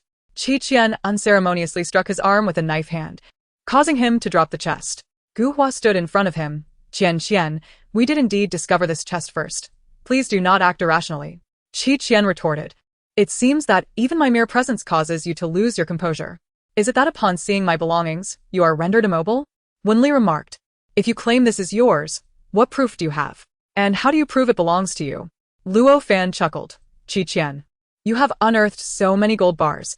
Is it really necessary to fight us for everything? Allow us some semblance of participation in this treasure hunt. Qi Qian shot back. Is your brain as empty as a tofu block? With so many drones and cameras, you think you can claim it? Gu Hua and Luo Fan are truly insufferable, attempting to claim everything. It infuriates me. That was a gift from the orca baby to Qianbao. How dare they say they discovered it? Qi Qian is truly selfish. Did the orca say it was meant solely for her? Could it not be for everyone? Indeed. She displays no virtue of sharing and has the audacity to criticize my brother's intelligence. She is the true fool. The standoff persisted. Just then, Qi Fengxiao's icy voice echoed. Let us see who dares to take my Qianbao's belongings. Bullying a girl because of sheer numbers is quite the audacity. Shenjing added. They stood behind Qi Qian, towering over her, whose height barely reached their chests. Ling Qian and Luo Fan appeared impressive among their peers. Yet in front of them, Gu Hua said, Brother Qi, Brother Shen, we are not bullying Qi Qian. She insists our belongings are hers. Ling Qian remarked. She truly lacks shame. Wenli cast a warning glance at her. Tang Xian silently closed her mouth. Lo Zichuan, who had remained silent, finally spoke. The chest shows clear signs of corrosion from seawater, indicating it was submerged for a long time. The remaining 99 likely only Qi Qian and the 2 orcas they rode had the ability to haul it to the surface. His analysis was sound, causing Luo Fan to furrow his brow. Which side are you on? Lo Zichuan adjusted his glasses. I stand on the side of facts. Qi Fengxiao scornfully remarked. Look at this, a group of adults lacking the reason of 2 children. Gu Hua and the others felt their faces flush with embarrassment, not anticipating betrayal from their teammate. Moreover, with Qi Fengxiao and Shenjing present, their plan to seize the chest was thwarted. At that moment, Wenli, out of curiosity, opened the chest. The lock, corroded to the point of being useless, easily gave way. A dazzling light radiated from within, revealing a treasure trove brimming with gold, silver, and jewels. igniting the fervor of all present. Good heavens! It truly is a treasure chest. This is overflowing with gold bars, pearls, and agates. The orca baby truly knows how to make friends. It has genuinely gifted us a treasure. Don't block my way. I'm off to this island to collect riches. With treasure at stake, there could be no concessions. Gu Hua immediately suggested. Since we cannot provide evidence of who discovered it first, why not divide it equally among us? It would be fair for everyone. Ridiculous. Qi Fengxiao saw through her scheme. You think you are worthy of a share of my Qianbao's treasure? Even if I were to discard it, I would not let you touch a single piece. Qi Qian thought to herself. Uncle is quite reliable today. The next moment, Qi Fengxiao declared, if you wish to take this chest, you must step over Qianbao's corpse. Qi Qian mused. What reliability? That is merely an illusion. A fierce battle was imminent. No one wished to part with such substantial wealth, and thus, confrontation was inevitable. The moral standards in survival streaming were quite low, often leading to internal conflicts and fights over resources. They were unconcerned about inciting viewer discontent. In the game of survival, victors are revered while the vanquished are scorned. Not seizing the opportunity would be deemed foolish. Gu Hua was responsible for dealing with Qi Qian and Xin Jianshu, while Ling Qian and Luo Fan occupied Qi Fengxiao and Xin Jing. Wen Li and Tang Xian sought to take advantage of the chaos to abscond with the chest. However, it was immovable. They could not budge it at all. Qi Qian picked up a wooden stick from the ground and struck Gu Hua on the back, sending her sprawling aside, before rushing to aid Qi Fengxiao in her struggle with Ling Qian. The stick was initially aimed at Ling Qian's back, but as Qi Fengxiao landed a punch on Ling Qian's abdomen, he bent over in pain. The stick Qi Qian wielded inadvertently struck him in the back. Yikes! Ling Qian shrieked, leaping away, contorting in agony. His usually handsome face had turned as pale as a ghost. Gu Hua panicked. Brother Qian, are you alright? Oh my. I can feel the pain. My backside is already starting to ache. I am genuinely concerned that this might cause young Masterling to become withdrawn. This is of great significance to me. As it relates to whether I can laugh more freely. Qishan is utterly unreasonable. How can she be so indiscreet? Qi Fengxiao laughed heartily. Qianbao, this move is brilliantly executed. It deserves a place among the martial arts' most formidable techniques. Qishan calmly discarded the object and retorted, no way. Which martial arts technique brings such calamity upon itself? Chapter 54. Our Qishan is also quite affluent. This confrontation concluded with Ling Qian severely injured. Luo Fan glanced at Ling Qian, who lay on the ground, drenched in cold sweat, and shivered. The wooden stick had caused quite the havoc. Thankfully, he had not turned his back to Qishan otherwise. If she cannot possess it, then neither shall Qishan. Luo Fan smirked, realizing that Gu Hua's point was valid. What if there were invaluable artifacts among the treasures? Qishan closed the treasure chest and calmly countered, so fond of meddling. Do you rush to taste the flavor of every passing refuse cart? We're merely concerned for you. Oh. Dear God, your concern is truly chilling. Luo Fan, the young lady is indeed difficult to please. Qianmei, a stick thrust into the flour, remember my name, Qishan. From today onward, please refer to her as Teacher Qi Thrust. Gu Hua and the others left, having gained nothing, supporting the injured with expressions of discontent as if embarrassed by their recent scuffle. Qishan suddenly recalled the melon she had tasted on the orca too. Tang Xian and Wen Li were. The orca eye probably remains unaware that it has been overtaken by its brethren. Shun Jiashu, with a face of certainty and reverence, clasped his hands together, declaring, this must be a gift from the ocean to the forest princess, Crickshaw. After one phase, Jiashu still did not realize he had been deceived. Qi Fengxiao began to waver. Qianbao, you cannot possibly be the deep sea witch, can you? Qishan opened her mouth. I am 60. Enough, cease speaking. Qi Fengxiao covered her mouth, insisting, children cannot ask for money. They must consume more pancakes to grow strong. Qishan. The treasure chest was heavy. Even with their combined efforts, Qi Fengxiao and Xin Jing could not move it. Qishan donned the latex gloves she had found and effortlessly lifted the treasure chest to carry it away. Xin Jiashu's mouth gaped in awe, his eyes sparkling. The princess is so impressive. Wait for me, loyal servant. Xin Jing, pardon me, could you repeat that? What are you calling me? You are only 10 years old. On one side, the atmosphere was harmonious, with no disputes arising over the treasure, tacitly acknowledging that the belongings belonged to Qishan, who could do as she pleased with them. On the other side, a cloud of tension loomed. When Li halted and turned to question Tang Xian, did you intentionally not exert effort just now? You wished to assist Qishan. Tang Xian's face turned pale, shocked that she had been discovered. She had deliberately refrained from trying to lift the chest, not wanting to compete with Qishan. Yet, she dared not oppose her mother, resorting to subtle sabotage instead. If you admire her so much, why not just go find her? When Li's frustration simmered beneath her calm demeanor, revealing her dissatisfaction, "Are you in your right mind?" Wen Ho is rather harsh on her own daughter. It seems she treats Gu Hua better than Tang Xian. Tang Xian shouldn't be scolded, she is merely trying to survive. Even if Tang Xian had not held back, they could not have moved the treasure chest. It is pointless to blame her. Tang Xian stood there, tears streaming down her face, feeling utterly helpless. The usual peacemakers, Gu Hua and Luo Fan, remained silent, both filled with their own frustrations. While they struggled with meager rations, others feasted on lavish meals. While they wallowed in poverty, others grew wealthy overnight. Nothing stirs feelings of inequity quite like such a disparity. As Tang Xian endured the scolding, she envisioned Qishan's decisive actions moments ago, swift and unwavering. She was genuinely envious of her. The treasure's matter trended on social media, with netizens fervently debating whether artifacts lay within the chest. The affluent families allied with the Qi family flocked to Qi Lisan. One person's wife coveted the exquisite black pearl from the treasure chest to craft a necklace. Another sister desired the pigeon egg-sized ruby for an entire jewelry set. Someone's sister-in-law sought the bloodstone within.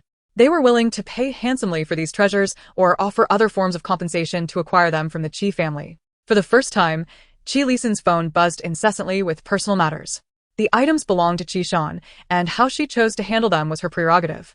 The Qi family was not in need of such trivial wealth. However, why had this Na'vi child initiated such a significant endeavor without notifying anyone? Qi Lisan cleared a stack of documents from his desk, opened the live streaming app, and indulged in a little leisure time at work. Qishan was also enjoying a leisurely moment. The freshly caught salmon looked remarkably succulent, with a delightful texture. With swift precision, she sliced it into sashimi, arranging it on cleaned leaves. The fish were not dead, they had merely transitioned into another form, now destined to swim in her stomach. Amen. After finishing her sashimi and grilled oysters for dinner, Qishan finally found time to inspect the contents of the treasure chest. She examined each item meticulously. Oh, there are quite a few treasures here. Countless gold and silver jewels adorned the chest, with a gorgeous casket for pearls crafted from golden silk Nanmu wood, and exquisite lacquerware and porcelain that were simply breathtaking. Some spices still retained a faint aroma. Unlike the treasures from recent shipwrecks, these seemed to possess considerable historical significance. Judging by the quality, they resembled a dowry. The orca baby does indeed have discerning taste in gifts. Having only glimpsed the upper section, Qishan's eyes sparkled with delight. So much wealth. She, too, was now a person of affluence. Qifeng Xiao, overhearing her musings, ruthlessly shattered her dreams. Wake up. This money isn't enough for you to live idly. Consider your expenses at home, the premium fruits and ingredients shipped internationally, the high-end snacks and the crystal dolls in your cabinet. With every calculation Qifeng Xiao made, Qishan's heart crumbled. She was astounded to realize that merely her daily consumption cost such an exorbitant amount. Was she consuming food? Or was it gold and diamonds? Seeing her wilt, Qifeng Xiao chuckled. Now you understand how hard it is to earn money and how challenging life can be? You think this little fortune is enough to lounge about? Qianbao, you have much more work ahead of you. Qishan appeared utterly defeated, pondering, I've decided, from this moment forward, I shall strive, and by 65, I can retire in comfort. Why should I take the long route when I could choose the short one? Chapter 55. Begging for alms. Her reasoning was sound, almost persuading Qifeng Xiao. What will you do when your money runs out? Uncle, I still have you. Qishan blinked innocently. If we both find ourselves broke, I shall take you to the overpass. Qifeng Xiao. To make money by wrapping screens? Qishan, no. We shall go begging. I will hold the bowl while you kneel and shout. Alms, alms. Why must it be me shouting? I've already planned your lines. Just say our niece has lost her mind and needs money for treatment. Please, dear aunts and uncles, show some kindness. Qifeng Xiao. Meanwhile, Qi Lisan, watching the live stream, pondered, why does our Qi family produce a child willing to beg on the streets rather than strive? She does not write a word of her summer homework when not pressured. Yet, when it comes to begging, she speaks with such ease and confidence. Is there something amiss in his education? Early the next morning, Qifeng Xiao was greatly alarmed by Qishan's remarks about begging and resolutely forbade her from being idle any longer. He promptly dragged her out of bed and sent her off to scavenge for garbage to fulfill her daily task quota, instructing Shinjashu to keep an eye on her, ensuring she remained active. Idleness breeds trouble. She, however, truly believed she had marinated herself in laziness. As noon approached, Qi Fengxiao and Shunjing finally completed the construction of the bamboo house. Utilizing the remaining materials, Shunjing crafted a simple bamboo bed for Qi Qian. Qi Fengxiao remarked that the bed need not be too splendid, as Qi Qian would not be staying for long. Indulging her would only make her lazier. After saying this, he turned and ventured into the forest. Upon his return, he carried a bundle of reeds and palm leaves, deftly transforming the stiff bamboo bed into a soft and comfortable resting place, rivaling even a mattress in its coziness. Witnessing this, Shinjing pondered silently who was truly indulging whom. Meanwhile, Qi Qian felt drowsy, yawning repeatedly. Shun Jiaxu busily collected rubbish, striving to do more work himself so that Sister Qian could do less, ideally none at all. It was evident that he had adapted well to his self-proclaimed title as the chief steward. Qi Qian, after fiddling with some fish, took a pair of tongs to gather the debris among the grass when she heard a sound of weeping. Circumventing the obstruction, she discovered a familiar face, Tang Xian, who had been hiding and crying, now caught red-eyed and embarrassed. "Oh, I'm so sorry for disturbing you," she stammered. Qi Qian shook her head, assuring her that this was not her territory and there was no need for apologies. Tang Xian, fearing that Qi Qian bore a grudge against her, stood awkwardly, expressing her regret over the previous day's incident where they had taken something that belonged to her. "It's fine. After all, you couldn't take it away," Qi Qian replied, the atmosphere growing tense. Unsure how to comfort her, Qi Qian turned to leave, only to hear soft footsteps trailing behind her. She glanced back, and Tang Xian, startled like a frightened rabbit, hid behind a tree. "Why are you following me?" Qi Qian inquired. Tang Xian, nervously clutching her clothing, emerged from hiding, producing a handful of fruits. I wanted to give you these." However, upon seeing Qi Qian, she hesitated. "Thank you," Qi Qian accepted. Tang Xian felt a wave of relief wash over her, trailing at a respectful distance behind Qi Qian. "Sister Qian, I've finished picking up the rubbish over here." Shin Jiaxu cheerfully approached, his demeanor shifting to one of caution upon noticing Tang Xian behind Qi Qian. Tang Xian bit her lip and greeted him softly. Shin Jiaxu ignored her, leaning closer to Qi Qian and whispering, "Sister Qian, why are you with her? She belongs to the opposing faction." "We just happened to meet on the way," Qi Qian replied nonchalantly, her hands tucked into her pockets. "I'm hungry." Her eyes scanned the forest. "Shall we catch a chicken to eat?" A short while later, the trio roasted a wild chicken on the spot, the savory aroma wafting through the air. Shin Jiaxu, knowledgeable about herbal plants, proved to be adept at gathering seasonings. "If only we had some lemon juice," Qi Qian mused aloud. Tang Xian timidly produced 2 green lemons from her pocket, explaining, "I just picked these from a tree. They're quite sour." Qi Qian's eyes lit up. "This will do." She squeezed a few drops of lemon juice onto the chicken, enhancing its golden, glossy exterior and intensifying its fragrance. The 3 of them shared the roasted chicken, just enough to satisfy their hunger. Initially reserved, Tang Xian gradually relaxed as she observed Qi Qian savoring the meal. After they were well fed, the trio leaned against a tree to rest. Just as Qi Qian was about to drift into a nap, a loud voice called out for Tang Xian. Her face drained of color as she sprang to her feet. "Mom, I'm over here." A sharp slap resounded as Wenli struck Tang Xian, leaving her cheek bruised. "Did I not tell you not to run off? Why do you never listen?" Wenli's voice trembled with urgency. Tang Xian's eyes glistened with tears as she stared blankly at her mother. Had she not scolded Tang Xian, would Tang Xian have hidden away to cry? While Tang Xian had erred in running away, Wenning also bore some responsibility, did she not? "You don't understand. Lili is merely worried about her child. Can't you see how frantic she was while searching? But that does not justify striking a child." "Mom," Tang Xian stammered, holding back her tears, "I wanted to explain." However, Wenli turned away, leaving Tang Xian to chase after her, only to be roughly shoved aside. Shin Jiaxu stood in shock. "Sister Qian, Wenning is quite fierce." Thankfully, her father was gentle. Qi Qian approached Tang Xian, brushing the dirt from her clothing. Tang Xian gazed at her, tears streaming down her face. Qi Qian recounted the recent events, expressing disbelief that Wenli was so harsh with her own child. She doesn't seem to possess such a temperament with outsiders. Could it be that Tang Xian is not her biological child? Qi Qian replied earnestly, "She is indeed her own, though perhaps she is unaware of it." Qi Fengxiao, perplexed, could not grasp the connection. However, he was indifferent to others' affairs and led Qi Qian to view the bamboo house and her new bed. What do you think? Qi Qian lay back, rolling around. So comfortable. Uncle, you are wonderful, she exclaimed, playfully addressing him. Uncle, uncle, she continued, you urge me to strive, yet you remain unconcerned. Qi Fengxiao poked her forehead.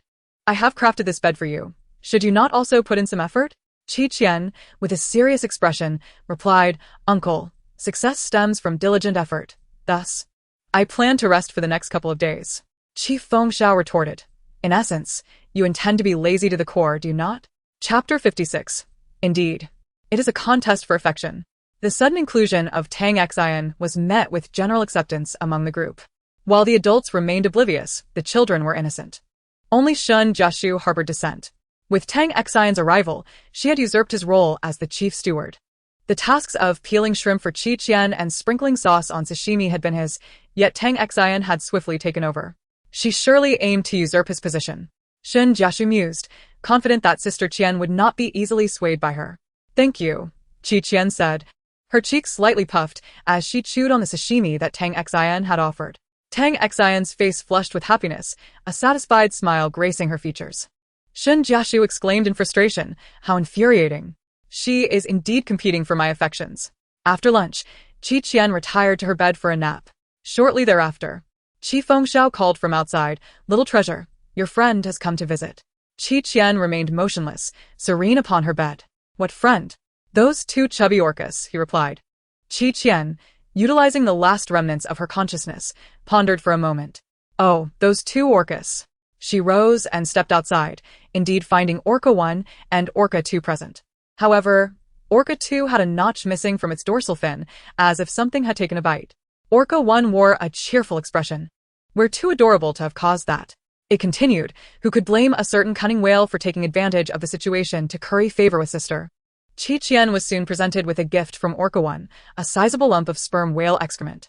Truly, no matter how valuable or rare it may be, it was still excrement. Isn't this the feces of a sperm whale? Also known as ambergris, although it is excrement, it is worth more than gold. Sister Qian's expression of despair yet unwillingness to refuse is utterly amusing. Do orcas come bearing gifts when they visit? I don't mind that it's excrement. I could accept more. These two chubby orcas are so indulgent towards Sister Qian, showering her with treasures and ambergris. Could they be cultivating a daughter-in-law? Qi Qian found herself torn, reluctant to touch the sizable lump of sperm whale excrement. However, she ultimately accepted it with resignation. Considering that this excrement might have been acquired after Orca 1 had chased the sperm whale across the ocean at dawn, causing it to excrete in fright. With sympathy for the unfortunate whale, she could no longer bear to refuse. Concerned for her, Qi Fengxiao insisted on accompanying her. Shun Jing and his son believed it best to remain behind to oversee the camp and treasure, thus they did not follow. Tang Xian looked on eagerly. Qi Qian inquired, Would you like to join us? Tang Xian's eyes brightened at the invitation. Upon reaching the sea, the refreshing ocean breeze greeted them like a gentle slap. The orca swam at such speed that Qi Qian's hair whipped across her face, obscuring her vision. Suddenly, a fish collided with her forehead, sliding down slowly. Qi Qian, I truly intend to lodge a complaint. What kind of ride-hailing service operates without a windshield? Oh my goodness. Have you seen the news? A cruise ship has encountered disaster at sea, and rescue teams are unable to reach it in time. The situation is dire. Can you help, Sister Qian? There are so many children on board. Do you think Qi Qian is a deity, capable of everything? Be careful not to elevate her too high, or the fall will be all the more tragic. Others are in peril, yet they still have the leisure to joke around here. Is there no empathy? What? Does Sister Qian possess clairvoyance? With communication tools confiscated, how could she possibly know of others in distress? Just because she has hands to type doesn't mean she should rush to rescue them. The live stream erupted into chaos. News of the maritime disaster surged to trending status on various platforms, updating in real time. However, rescue vessels were stalled for numerous reasons midway. Time waits for no one. The consequences of a mere second's delay are unfathomable. A heavy, jarring siren echoed from the distant sea. Qi Qian perked up her ears. Did you hear that alarm? Tang Xian nodded. I heard it. Qi Fengxiao's expression tightened. That was a distress signal from the sea, indicating a ship might be in trouble. Shall we investigate? Why not? The viewers in the live stream were nearly in tears. They had finally made a discovery. But wait, even if they found it, what good would it do? They could be of no assistance and might even endanger themselves. Upon reflection, it might have been better if they had not discovered anything at all. From afar, Qian spotted the stricken cruise ship, now aground and sinking, with cries of alarm echoing across the water, where shadows of people flailed in desperation. Tang Xian covered her mouth. Oh my goodness. The cruise ship is capsizing. Qi Fengxiao furrowed his brow. If this continued, these individuals would not survive until help arrived. But what could they do? A killer whale could not possibly carry so many people. Qian clenched her fists, deciding to act without hesitation. She raised her thumb and index finger and let out a sharp whistle. Instantly, the previously calm sea erupted in frothy, white waves. Several killer whales surged towards them, accompanied by a school of great white sharks that had been bullied the day before, along with various other large fish. Tang Xian's eyes widened, her heart racing with excitement. Even Qi Fengxiao, who had accompanied Qian and witnessed much in the past few days, was momentarily speechless at the grandeur of the scene unfolding before him. They turned to see Qian raise her arm, as if issuing commands like a general. Follow me. Within him, blood surged and adrenaline soared. This spectacle was far more thrilling than any extreme sport he had ever experienced. He had always craved excitement. Moments later, the two killer whales they rode led the charge, with the army of fish following in a grand procession, reminiscent of a powerful cavalry. The current cameras are so advanced. The special effects are astonishingly lifelike. Haha, I feel like I see a legion of deep-sea giants following Sister Qian, as if they're about to settle a score. How amusing. Enough of self-deception. Is it really that difficult to admit your eyes are playing tricks? The barrage of comments fell silent for a moment before erupting once more. Marine knowledge flooded in through countless mentions. As viewers lamented, if only I knew how Qian accomplished this, I wouldn't still be here. I would have long since ridden a killer whale out to sea for a joyride. Spare me. Just then, Mixue, who happened to be watching the live stream, had an epiphany. On the day they first met, Qian had claimed she could understand animal language. He had been skeptical until today. She was not merely capable of understanding, she could command these oceanic behemoths. A legion of towering creatures trailed behind her, obedient as loyal henchmen to a mob boss. Chapter 57. I simply lack heart. Qian did not perceive them as obedient. She feared they might inadvertently swallow a drowning person whole while riding killer whale no. 2 and trying to maintain control. Fortunately, the fish seemed to behave, refraining from any sneaky maneuvers to snatch a meal amid the chaos. However, the same could not be said for the stranded individuals. As the large fish approached, those struggling in the water feared they were about to be devoured, screaming in panic. Qian picked up a loudspeaker from the water. Everyone, remain calm. We are here to rescue you. Please do not thrash about. Orderly climb onto the nearest fish's back. Sir, in the upper right corner, please step out of the whale's mouth. I fear you may not be able to escape its jaws otherwise. The man, singled out, was taken aback. Huh? The others were equally bewildered, thinking, does this little girl believe she is filming a movie? She wants us to climb onto the back of a large fish? Isn't that merely delivering ourselves to the slaughter? How can she assure us these large fish won't harm us? Then they realized, hey, it truly doesn't harm us. The fish even knew to grip their clothing and hoist them onto their backs. Those who had been flailing in the water, nearing muscle cramps, sighed in relief. Tears of joy welling in their eyes as they escaped death. Soon, they realized they were perched on the back of a great white shark. No, don't move. The shark, noticing their gaze, recalled Qian's strict admonitions to treat humans kindly. Thus, it flashed a smile at the tiny humans on its back. The shark's sharp teeth gleamed ominously, sending chills down their spines. Those individuals turned pale with fear. Help! The shark is going to eat us. Mom, save me. I'm not ready to die. The great white shark, perplexed, felt wronged. It remained silent until its lawyer arrived. Qian and her companions were tirelessly rescuing individuals throughout the chaos. She lifted 2 children, placing them in front of her, before reaching out to assist others. Tang Xian, though slender, was unyielding in her efforts. Meanwhile, Qi Fengxiao was not only carrying individuals on his front and back, but had others hanging from his arms, showcasing remarkable strength. The viewers in the live stream were left utterly astonished. They often boasted about Qian's capabilities, claiming she could do anything. Yet, it was all in jest. Even this time, no one held any expectations for the 3, nor did they believe they could be of any help. Yet, they succeeded beyond all belief. How on earth did Qian manage to command these marine creatures, orchestrating an orderly rescue? Qi Fengxiao, once known for his temper and arrogance, had transformed. When a child accidentally kicked him in the face, he did not flinch. Tang Xian, previously perceived as timid and introverted, displayed a different side. It was as if something had shifted. Finally, just before the cruise ship sank entirely, everyone was rescued. When the rescue boat arrived and saw only the railing of the cruise ship above water, they assumed they were too late. However, upon turning around, they were met with a dense throng of fish, killer whales, great whites, manta rays, dolphins, and more, each bearing a human passenger. The rescue team was left speechless. Surely, they had not yet awakened. Perhaps it was a mirage, or they were simply delusional. Without 10 years of cerebral misfortune, they could not conjure such an absurd illusion. Soon, they realized it was no illusion and hurried to transfer the people onto their vessel. Ultimately, only Qian and Qi Fengxiao remained, along with 2 little sisters. And this brother. Come on up, rescue team members extended their hands. The rescue team, bewildered, wondered where all these fish had come from. Oh, it's just a movie effect. It will dissipate shortly, Qi Fengxiao replied calmly. The rescue team thought to themselves, we can play dumb, but you cannot truly believe we are foolish. He then asked, could you tell me your names? We would like to honor you later with a banner or something similar. Qian's eyes sparkled with surprise, feeling rather bashful. We do good deeds without seeking recognition, she declared. My name is Qian, and this is my uncle, Qi Fengxiao. Please inscribe on the banner. May you eat well, drink well, and live forever. Thank you. A rescue team member remarked. Aren't you supposed to be anonymous? Tang Xian smiled, her lips curving in amusement. Qian is simply adorable. Big sister, big sister. The pair of twin girls saved by Qian reached out, offering her a lollipop. Thank you. When we grow up, we want to be just like you. Qian accepted the lollipop, her expression serious. You can aspire to it, but there's no need.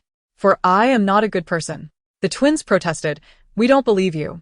You're definitely a good person. Qian replied, I once pilfered vegetables from a farm, indulged in instant noodles at the supermarket when I felt low, and last week, I gave my uncle's chickens a good thrashing. Qi Fengxiao, who had been smiling, was taken aback. Why on earth did you beat my chickens? Qian lit a cyber cigarette, her demeanor weary. Do not emulate me. My illustrious past is not one you can replicate. The twins, having never encountered the world's harsh realities, were now enlightened. Is the world of adults truly this intricate? As I cried, tears streaming down my face, they flowed back as soon as Qian began to speak. Dear little sister, heed my words. In the realm of good people, nothing comes easy. Do not follow my example. Laughing uncontrollably, I mused whether Qian simply enjoys teasing children. No. She enjoys teasing adults as well. Just look at her current victim. I was wondering why my chickens always had lumps on their heads. And it turns out it's because you keep beating them. Qi Fengxiao gritted his teeth. You let your chickens steal my feed and then beat them. Qian, you have no heart. Qian clutched her chest. Uncle, my heart was taken away by the Queen Mother during my trials on Earth. Lest I be tainted by earthly desires and lose my place among the immortals. Speak plainly. Oh, I simply have no heart. The two bantered as they rowed away on a killer whale, leaving the rescue team in stunned silence. The shock and confusion within them exploded, shattering their worldview. Captain, how should we write this report? I can understand whales and dolphins rescuing people, but I cannot fathom how sharks do it. Why are they able to ride on killer whales? The rescue captain sighed. Have you ever considered that I feel just as helpless? Oh my, I recognize that girl. A voice from the crowd exclaimed. She is a celebrity, and her uncle is a film star. At this revelation, the crowd surged toward the speaker. What is her social media handle? Chapter 58. Draw a few fans for me. The cruise ship incident had garnered significant attention, with Qian and Qi Fengxiao's live stream trending. The phone notifications were incessant. The variety show Escape Charmer also skyrocketed in popularity. Some attempted to uncover evidence of manipulation in the live stream to prove it was scripted. Soon after, the official channel released a statement praising Qian, Qi Fengxiao, and Tang Xian. With the official acknowledgement, the incessant chatter of naysayers fell silent. Fans of Qian exclaimed, It seems we've been elevated by the main character. Adoringly clutching their snacks. Sister Kite remarked, Today my brother is also benefiting from Qian's influence. With a contented expression, fans of the film star cheered. Our beloved star is thriving. Lily would be so proud. The number of talent agencies vying to sign Qian increased, each eager to secure this lucrative asset. Brand companies approached Brother Zhao to express their desire for collaboration with Qian. Meanwhile, Lisan received a call from the Oceanic Administration, who earnestly hoped for Qian's involvement in contributing to marine ecology. Lisan pondered, is it possible that she is still a minor? The two killer whales guided them to a southern expanse of water, where a larger orca struggled, emitting mournful cries. Killer Whale 1. Sister, please help it. Killer Whale 2. It's entangled in a fishing net at the bottom. We must save it quickly. Qian searched her pockets, finding them empty. Uncle, do you have a knife? This orca's tail is ensnared. Fengxiao shook his head. I left it at the camp. Tang Xian timidly asked, can I help? Qian noticed the scissors she offered. Of course, may I borrow them? A smile brightened Tang Xian's face. She had been teased for bringing scissors instead of something more useful. Qian leapt into the water, swiftly cutting the fishing net from the orca's tail. I also brought some ointment for injuries. Can I use it? Tang Xian inquired. Qian replied, Xian, you truly are a little treasure. Tang Xian's face flushed with pride. After applying the ointment, the large orca affectionately nudged Qian, who was unexpectedly knocked off balance by the hefty creature. Do these giants have no sense of their own weight? What are you doing? The orca whimpered, who isn't a few tons of precious cargo. After bidding farewell to the large orca, the two smaller ones led them to a small island, no larger than half a football field. What are they bringing us here for? Fengxiao inquired. Qian replied, they want us to wait here for a bit. Very well. The trio explored the diminutive island, which was small enough to circumnavigate in under 10 minutes. Suddenly, Qian halted. What's wrong? Fengxiao turned to her. I haven't taken a nap today. I'm tired. Fengxiao's mouth twitched. It must be said, she remains true to herself when away from home. Not even a thunderstorm could prevent her from napping. As he teased her, he deftly gathered leaves to lay on the ground, preventing her clothes from getting dirty. After some thought, Tang Xian ventured into the nearby woods. Qian lay down and instantly fell asleep. Fengxiao fanned her with his hat, though he too felt drowsy. His hands remained busy. Who would have thought my brother, the epitome of a grumpy man, could exhibit such a gentle side? Has the film star ever been gentle? The word gentle has never been associated with him. He is known to be harsh. Once, a female actress flirted with him, saying she was hot, and he doused her with a glass of ice water, asking if she felt cooler. Qian is likely the tether that restrains his wild side. As long as she is around, he won't go mad. Fengxiao initially thought preparing a bed for Qian was extravagant. Tang Xian, however, outdid him. He mused that if this continued, Qian would be spoiled into a helpless little thing. Suddenly, he froze at the sight of commotion on the ocean surface. Qian was jolted awake. Qian, trouble. We are surrounded by sharks. The water was teeming with shark dorsal fins, a sight that could quicken anyone's heartbeat. Upon closer inspection, Qian realized it was a school of great white sharks. Leading the pack, the foremost shark tossed a stingray onto the shore, followed by a turtle, a barracuda, and a king crab. Soon, the beach was piled high with freshly caught seafood, more varied than any seafood buffet. Great white shark leader, you may eat. Qian blinked in surprise. Thank you. Should you require more, just call out to my brethren. This ocean is under my command. The first killer whale grumbled, excuse me? Who claims dominion over this ocean? The second killer whale chimed in, you dare to flatter our sister while we are away? You think you can get away with it? A group of troublemakers, should I perish, you will all become concubines. The first killer whale declared, let us take them down. As the shallow waters splashed high with a resounding plop, two orcas descended upon the unsuspecting group of white sharks, mercilessly attacking them. Orca 1 exclaimed, Sister, do not be deceived by these malevolent sharks. They seek to ensnare you. Orca 2 added, Indeed. Have they even considered their own age? Why should our sister associate with them? Is it merely for their age or their unattractive appearance? Shallow deemed it wise to remain silent, having already accepted the seafood.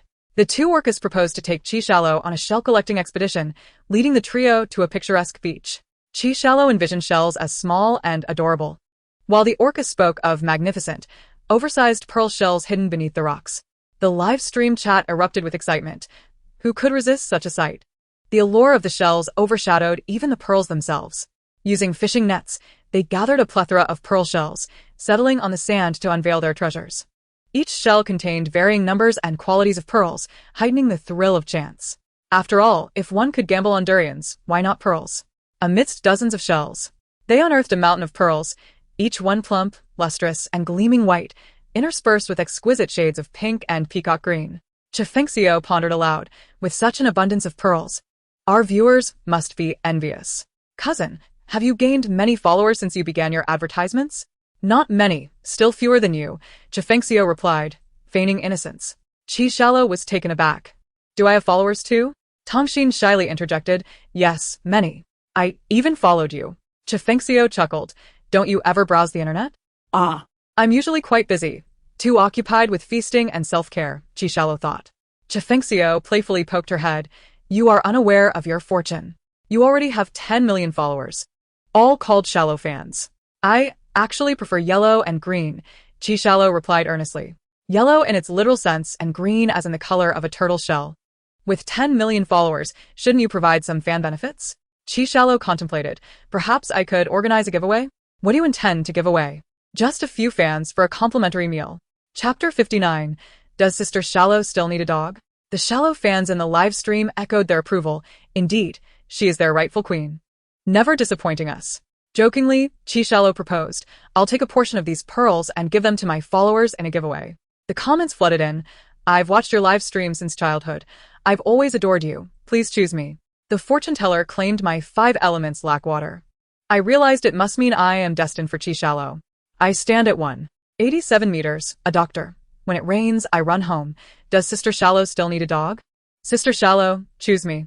Use a small whip to strike me. Ugh, the above comments are hitting me like beads. Qi mention of a giveaway sparked a seismic reaction in the live stream. The collection of exquisite, natural pearls, rarely seen in the market and exorbitantly priced, would be given away without a hint of regret.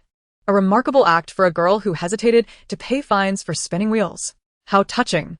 This was mutual devotion in its purest form. At that moment, Fengxiu voiced what the fans were thinking. Why this sudden generosity? Qi replied sincerely, given my current circumstances, those who support me must be in dire need of compassion. Back at the island, Qi and her companions, buoyed by their fortunes, approached the camp with an air of vitality, their bucket filled to the brim with pearls. Where had they procured such treasures? Lin Qian, upon seeing Qi, winced in pain as memories of the past flooded back, too dreadful to recall. Tongxin, where have you been all afternoon? When Li scolded, you truly mingled with them? Tongxin instinctively retreated behind Qi, murmuring, I was out at sea with Shallow. Gu Hua admonished. This is your fault. We were all occupied, and you were absent. Tongxin bit her lip, apprehensive of Wen Li's cold, disappointed gaze. Are you not coming forward?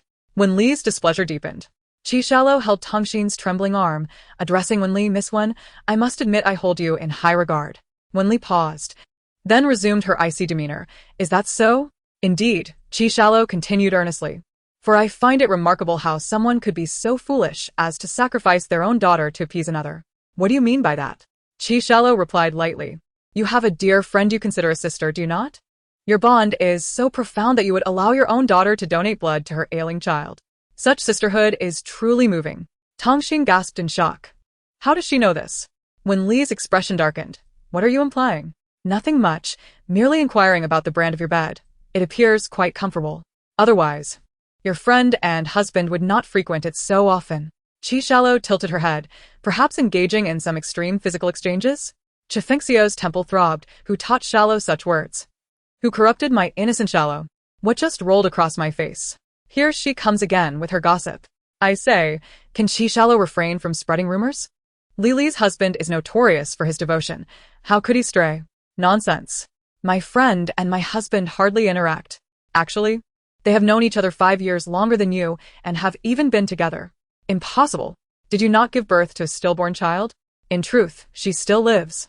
Qi final words shattered Wen Li's composure. Her eyes reddened as she glared at Qi. Do you know where my child is? You know, don't you? Qi shrugged. I'm hungry. With an invisible barrier, she thwarted Wen Li's attempt to confront her. Qi, wait.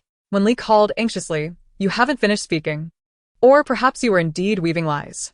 Wen Li tried to pursue, but Tongxin restrained her. Mom, Shallow said she's hungry. Why not let it be for now? Tongxin stood frozen, her blood running cold. As if awakening from a dream, she followed but was unseen by Wen Li. This had always been the case. Wen Li could not stop Qi, watching helplessly as she departed, her chest heaving. Guhua approached to console Wenli's sister Wen. Do not heed Chichelo's fabrications. How could she know such things? Wenli appeared lost, seemingly oblivious to Guhua's words. She would rather believe Chichelo's claims. If true, her precious daughter might still be alive. At the camp, as the bonfire blazed, the group gathered around a makeshift bamboo table to eat. Chifengxiu glanced at the dazed Tongxin. Shallow, were those words you spoke truly sincere? Absolutely. Qi Shallow bit into a crab leg, her eyes narrowing in satisfaction. Shun Jing questioned. Why is Wenli so harsh with her daughter, yet so kind to others' children? Tongxin lowered her gaze. Because I am not her biological child, I am merely adopted. What? The gathered company, save for Qi Shallow, stared in astonishment. Qi Fengxiao quietly asked Qi Qian, I remember you mentioning that Tang Xian is Wenli's biological child. But she is unaware of it? Qi Qian nodded. Yes, neither of them knows. What is the situation then? Qi Qian replied, the situation is as it is. As for the specifics, we must wait and see. After saying this, Qi Qian received a playful tug on her head from Qi Fengxiao. Distracted. Qi Qian gazed at the sashimi before her. Noticing her daze, Qi Fengxiao changed her grip to a comforting rub. Don't overthink it. Let others worry about their own affairs. No, Qi Qian replied, I was merely contemplating the fact that this fish lived until its death. Qi Fengxiao slowly responded, Huh? Otherwise, what would it be? Chapter 60. Pirates. This way, please. At that moment, a figure approached them. It was Luo Zichuan. I wish to join you, he stated plainly. Qi Fengxiao was momentarily confused. Is this some sort of shelter? Everyone seems to be flocking here. Come on, do you have other motives? Luo Zichuan ignored her, turning to Qi Qian. I can be of use to you. Qi Qian, biting on a reed straw, slurped a mouthful of coconut juice and said, Tell me what skills you possess, and how you can contribute to our company, and whether you can accept our 007 work system. Luo Zichuan, still a minor, was oblivious to the harsh realities of adult society. When Qi Qian spoke, he was stunned for a full 5 seconds, questioning whether he had stumbled into some sort of devilish interview. Luo Zichuan adjusted his glasses. I can convert seawater into freshwater. And I have also created a set of refining tools. Besides freshwater, I have attempted to extract salt and sugar, as well as my knowledge of marine life. That's enough. Qi Qian declared decisively, I believe our company needs someone like you. Congratulations, you are hired. Luo Zichuan hesitated. Thank you, Manager Qi. Was this some novel form of employment? Qi Fengxiao, seeing through Qi Qian's intentions, remarked, You simply want to keep him around to cater to your whims, don't you? Qi Qian rested her chin on her hand, sighing, Without sweets, what difference is there between me and a salted fish? Qi Fengxiao chuckled, Even with sweets? You might still be no different from a salted fish, perhaps even salter. Tang Xian made space for Luo Zichuan and quietly inquired why he had come. Luo Zichuan replied, I told my brother that the sea smells of sodium chloride. He asked me what that was, and I said it was the ocean, which contains salt. Then he said, if you eat food along with seawater, you wouldn't need to laboriously extract salt to enhance the flavor. Would you? I thought he was foolish and didn't want to be around him. Qi Qian remarked, he could easily survive by using his mouth. Yet he chooses to starve by using his brain.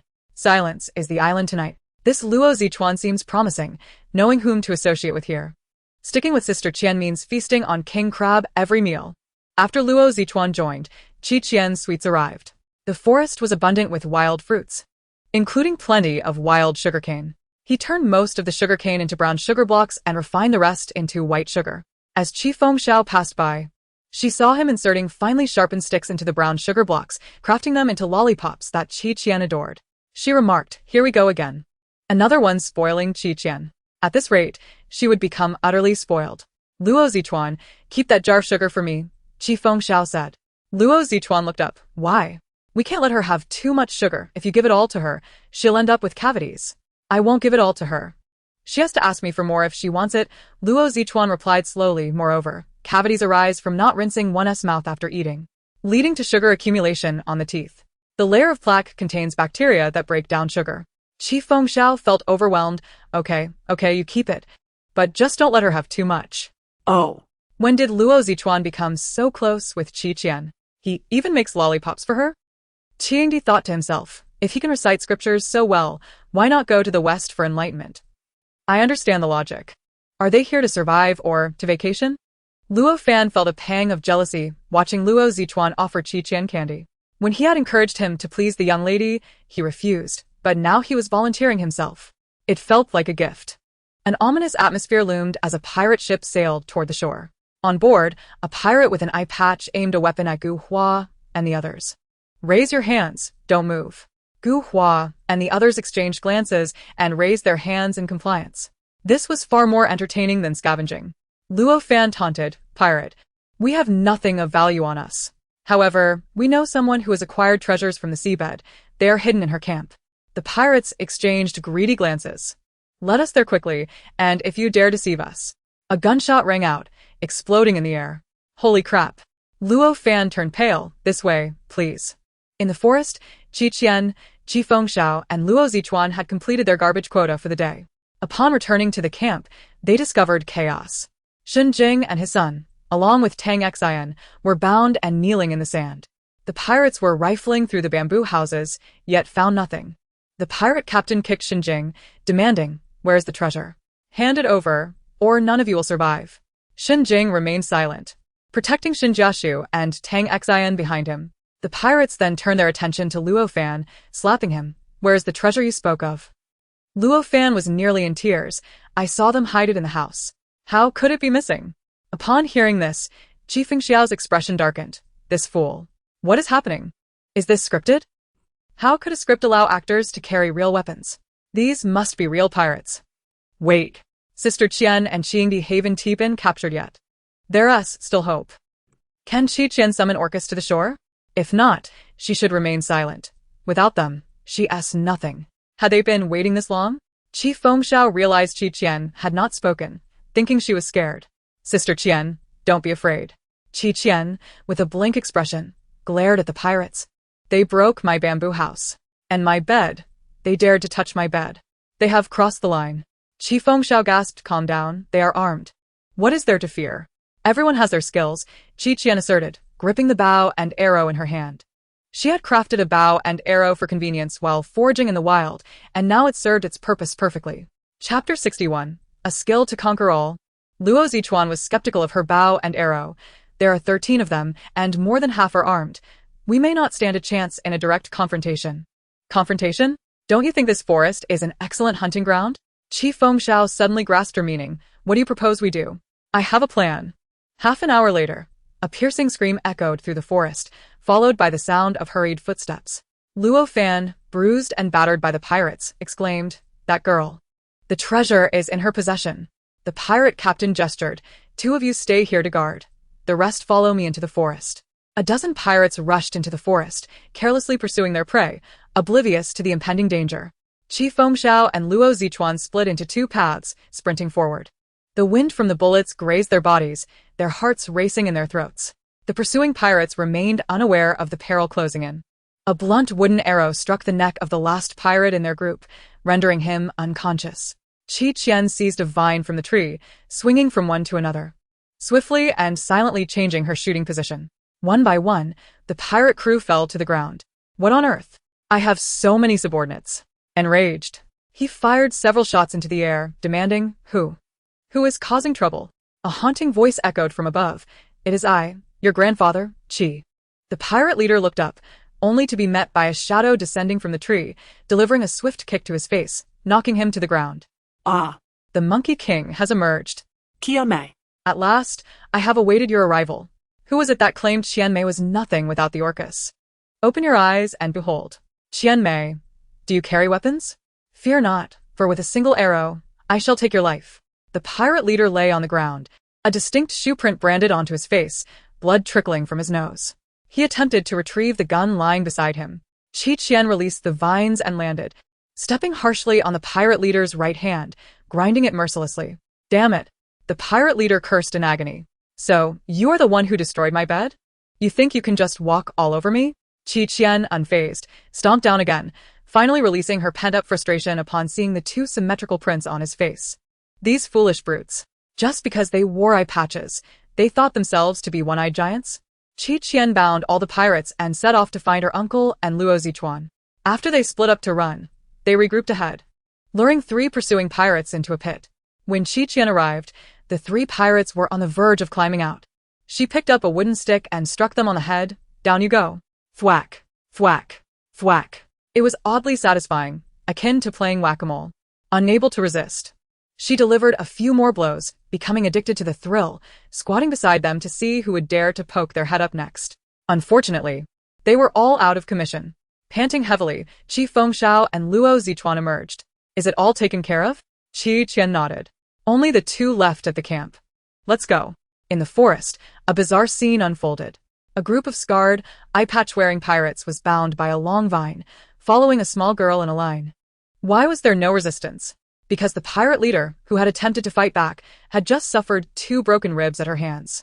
Upon reaching the edge of the forest, Qian paused, removed the cloth gagging the pirate leader, and slapped him, commanding, "Now scream." The pirate leader wore an expression of defiance. Hey, Qian, this guy clearly has never witnessed your incredible prowess. Show him what you're capable of. No way, that's lame. I refuse, Qian replied. Luo Zichuan interjected, oh no, that pirate is bullying Tang Xian. The pirate guarding Tang Xian, growing impatient, threatened, little girl. Tell uncle where your treasure is hidden. If you lie, I'll make sure you regret it. When Li, also bound, instinctively shouted, leave her alone. If you have an issue, come at me. I am her mother. Tang Xian's eyes widened in shock. Were you allowed to speak? Silence. The pirate growled. If you don't hand over the treasure, you will all die. Gu Hua and Ling Qian exchanged silent glances with Luo Fan. Luo Fan, drenched in sweat, felt a bitter taste in his mouth. Had he known this would happen, he would have remained silent. After a prolonged interrogation yielded no results, the pirate raised his hand to slap Tang Xian. At that moment, 2 flaming wooden arrows shot out from the trees, striking the posteriors of 2 pirates. Following closely, 2 more arrows with blackened tips flew through the air. Upon impact, they exploded with a resounding bang. Ah! What the hell? Flames erupted from behind them, singeing their pants and revealing their darkened bottoms. Ugh, unseemly. Qi Fengxiao quickly covered Qian's eyes, exclaiming, children shouldn't see such things. What is the situation now? Qian inquired. Qi Fengxiao glanced at the 2 pirates, literally on fire, and replied nonchalantly, well, their rear ends have exploded. Luo Zichuan remarked. The 2 pirates rolled on the ground in agony, unable to extinguish the flames on their backsides, and sprinted into the sea to douse the fire. Damn it. If I find out who is behind this, I will shoot them. Before he could finish his sentence, the surrounding water began to churn. Splash. Great white sharks surfaced. Orcus 1 and 2 breached the water, forming a circle around the 2 pirates, baring their sharp teeth menacingly. The pirates clung to each other, trembling, barely able to swallow their fear. Mama! Help! Dozens of pirates fell into the trap. Qi Fengxiao went to untie Shenjing and his son, helping them to their feet. Are you alright? Shenjing rubbed his shoulder. I'm fine. Thankfully you arrived. As soon as Tang Xian was freed, she rushed into Qian's embrace, her nose red and trembling. I knew you would come for us. I didn't hold you back. You were very brave. You did wonderfully, Qian reassured her. Tang Xian's eyes sparkled, a silly grin spreading across her face. Qian, how should we deal with these guys? Qi Fengxiao bound the 2 pirates and turned to Qian. She pondered for a moment before approaching the pirate leader, a devilish smile gracing her lips. Where is your pirate ship anchored?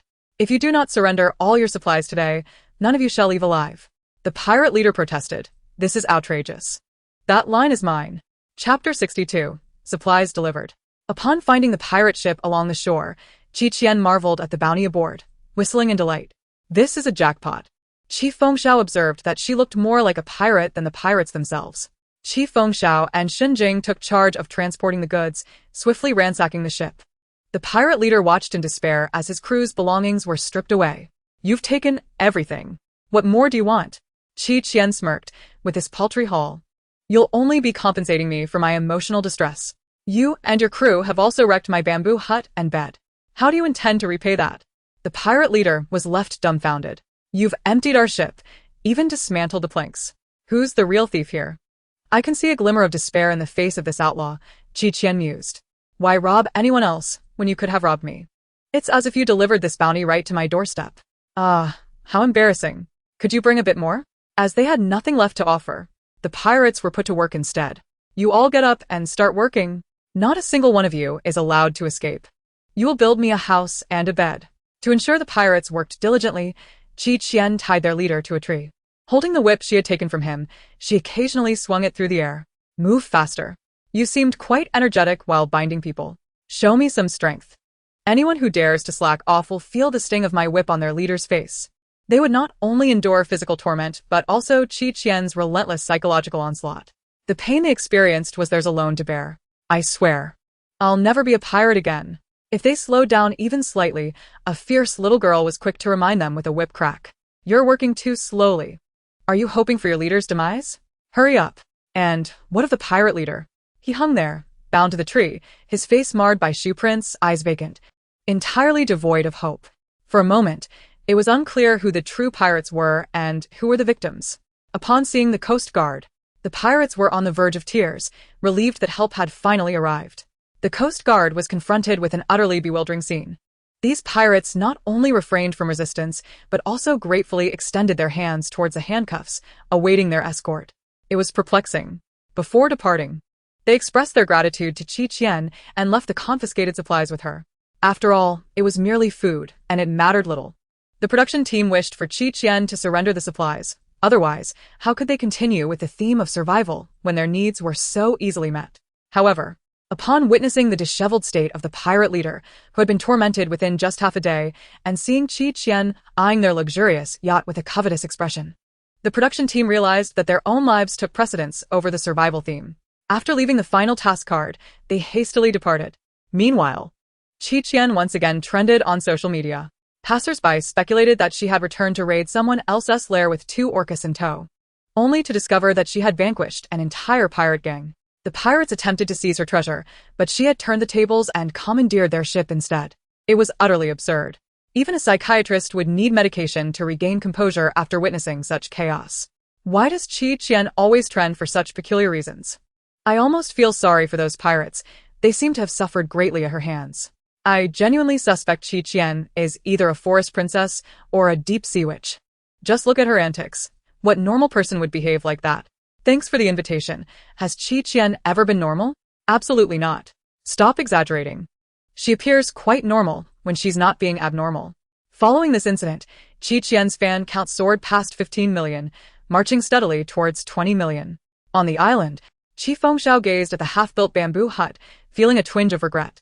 Qian, you should have made that group of pirates serve their time before letting them leave.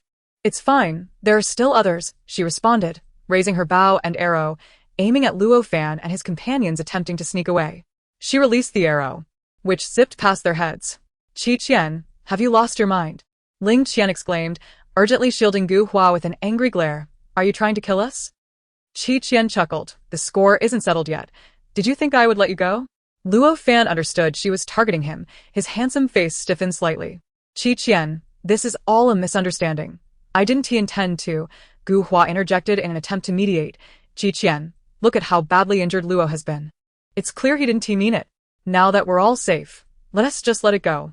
You haven't steeped this 1982 Westlake Longjing enough. I'm about to be sick from it. Qian interrupted. You're a team. Don't think I'm only settling scores with him. Ling Qian frowned. What do you intend to do? Is this how you speak to your savior? Fengxiao crossed his arms. If Qian hadn't intervened, would you even still be standing here? You're really overestimating yourselves. Ling Qian retorted, his face pale. Who asked her to save us? She's being self-important. Is she just trying to show off her skills? Uncle, he's bothering me. Throw him into the sea to cool off, Qian ordered. Fengxiao raised 2 fingers to his temple. Understood, Commander. He promptly tossed Ling Qian into the water. As Ling Qian stood up, the orcas and a group of great white sharks surfaced. Stiff with fear, he dared not move, his legs nearly numb. Qian, get those animals away. Gu Hua exclaimed. Frantic, what are you trying to do? Qian leisurely accepted a lollipop from Luo Zichuan. My labors have run off, but my bamboo hut and bed are still unfinished. If you don't want to end up like him, you better get to work. Finish it before dark, and I'll let you off the hook. Luo Fan took a deep breath. All right, we'll get it done if it will calm you down. His earlier act of protection stemmed from a sense of responsibility. However, if he treated her too kindly, Wen Li would feel guilty about her own child. Thus, this was the course they would take. Gu Hua and the others reluctantly took on the pirates' burdensome tasks of constructing the bamboo hut. The sun had yet to set, and it was the hottest part of the day. They were exhausted, gasping for breath, and the thought of building a home for someone else without any reward was infuriating. The critical question was, while they toiled away, what were Qian and her companions doing? Chapter 63. She is right before you. They were enjoying watermelon. The watermelons had been retrieved from the supply boxes, with 7 or 8 large, seedless ones emitting a sweet aroma upon being sliced open. Not only were they eating, but they were also purposely making loud noises as they chewed, smacking their lips. Gu Hua and the others spent the entire afternoon merely swallowing their saliva. Qian, let us have a barbecue with a bonfire tonight. We have so many ready-to-cook ingredients, Qi Fengxiao suggested. Shen Jiashu immediately raised her hand. I'll find the seasonings. Then I'll make some bamboo skewers. There's plenty of bamboo, Shen Jing added. Luo Zichuan adjusted his glasses. I'll prepare some glucose water to cleanse the palate. There are plenty of wild grapes in the forest. Qian took a bite of a watermelon slice, nodded, and declared, I'll be responsible for finishing everything off. Qi Fengxiao ruffled her hair. You're trying to slack off again. No work, no food. After a moment of contemplation, he asked Qian, how did you make the arrows explode upon hitting the target? He had pondered this for quite some time and still couldn't he comprehend. Qian casually replied, the first arrow was set on fire. The second arrow was tied with potassium nitrate. But where did you get potassium nitrate? Bat guano. Luo Zichuan suddenly realized. So that's why. Bat guano has a high potassium nitrate content, and there are plenty of bats in the cave in the forest. While we were digging pits, you were out looking for bat droppings. You truly calculated every step. Tang Xian didn't join them for watermelon, instead helping Wenli. Mom, let me help you. You should take a break. No need, Wenli replied, regaining her initial calm demeanor. You should go. Tang Xian stood firm. Mom, thank you for earlier. No need. Wenli interrupted. I've thought it over. You are merely my adopted daughter, so calling me mom doesn't feel right. Once the recording is over, you can call me aunt. She could no longer tolerate anyone else calling her mom. Knowing her biological daughter was still alive, it felt unfair to her child. Tang Xian clenched her fists, forcing a smile. All right, Mom. Aunt, I'll do as you say. It's fine. Qian, licking her lollipop, asked. Did Winning Ho send you to ask me where her daughter is? How do you know? Tang Xian's eyes widened. So, can you tell me? What can you offer in exchange? Qian fixed her gaze on the watermelon in Tang Xian's hands. She had just eaten 5 pieces. And her uncle warned her against overeating, so she had to stop. Tang Xian promptly handed over the watermelon. Qian, you eat it. All right. Qian happily accepted. Now go fetch Wenli. I want to speak with her. Tang Xian immediately went to summon Wenli. Wenli appeared somewhat awkward. Her earlier arrogance dissipated. Miss Qi, that child means a lot to me. I just want to know where she is and how she is doing. Please tell me. To be honest, I'm not fond of you and had no intention of sharing this information, Qian replied, but since Xian specifically requested it, I can make an exception. A flicker of surprise crossed Wenli's eyes. Tang Xian had actually Winning Ho. I present you with 2 choices. What? Your adopted daughter or your biological daughter. You can only choose one. Who will it be? Wenli hesitated for only 2 seconds. I choose my biological daughter. Oh, and why is that? Tang Xian and Wenli organized their words, for I have always known that she is the child born from my husband's infidelity with another woman. I have verified this information, and it is consistent. Choked by this revelation, has Winning Ho been supporting the mistress's child all these years? What a model husband. Li was deceived by that scoundrel. No wonder Winning Ho despises Tang Xian so much. It all makes sense now. When Li continued, last time you told me that my husband's affair was with my close friend, I deduced that Tang Xian must indeed be her biological daughter. After uttering these words, Wenli felt a weight lift off her shoulders. Tang Xian, already in tears, leaned against Qian, seeking some strength. Qian held her hand and smiled. Well, allow me to enlighten you. In truth, your biological daughter has always been by your side. Wenli hurriedly inquired, where? Who is she? Is it my friend's daughter? Yanran? But the ages don't match. Qian replied lightly, she is right in front of you. What? Wenli was taken aback, following Qian's gaze to see Tang Xian beside her. How can this be? Are you deceiving me? How could it be Tang Xian? Qian interjected. When you conducted the paternity test, you surely didn't test against Tang Xian, did you? Because you never considered her to be your daughter. Otherwise, you would not allow your biological daughter to serve as a blood donor for someone else's child. By the way, your friend and your husband have always been aware of this matter. The last statement from Qian exploded in Wenli's mind like a bomb. Tang Xian, whom she had always thought to be an illegitimate child, was actually her own daughter. This is impossible. How could this be? I can't believe they are biological mother and daughter. How on earth was Tang Xian mistaken for Wen Ningho's adopted daughter? There must be some hidden agenda here. Most likely the doing of Wen Ningho's scoundrel husband. The mistress even had Xian serve as a blood donor for her daughter. How brazen. Wenli's belief shattered as she gazed at Tang Xian's bewildered expression, tears welling in her eyes. Xian, I. Tang Xian instinctively hid behind Qian, avoiding Wenli's touch. Wenli's expression crumbled. Qian beamed at Wenli. Oh dear. What will you do now? You just pushed your own daughter away. You did this on purpose. Wenli's voice was hoarse. You knew Xian was my daughter and yet deliberately made me choose between us. Deliberately? Qian chuckled. Forgive my candor, but did you and Xian ever share what one might call a mother-daughter bond? Were you not planning to cast her out of your home? I wasn't. The one who truly abandoned her is you, Wen Ningho. Qian delivered her blow without mercy. If you had ever taken a moment to truly observe Xian, you would never have believed she was your husband's illegitimate child. She resembles you so closely. Wenli felt her strength drain away, her lips quivering as tears streamed down her face. I, too, was kept in the dark. Do as you please. Qian had no interest in her justifications. No matter your grievances, what good does it do to share them with me? Wenli, awakening from her stupor, urgently explained to Tang Xian, Xian, I am so sorry, Mommy was mistaken. I had no idea you were my biological daughter. Tang Xian seemed to draw strength from Qian, mustering the courage to say, Grandma loves me the most in our family. Wenli began to unravel. No. Xian. You cannot treat Mommy this way. I cannot live without you.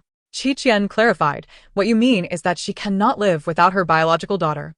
The original author aimed to convey that no matter what mistakes she made, it was all out of love for you.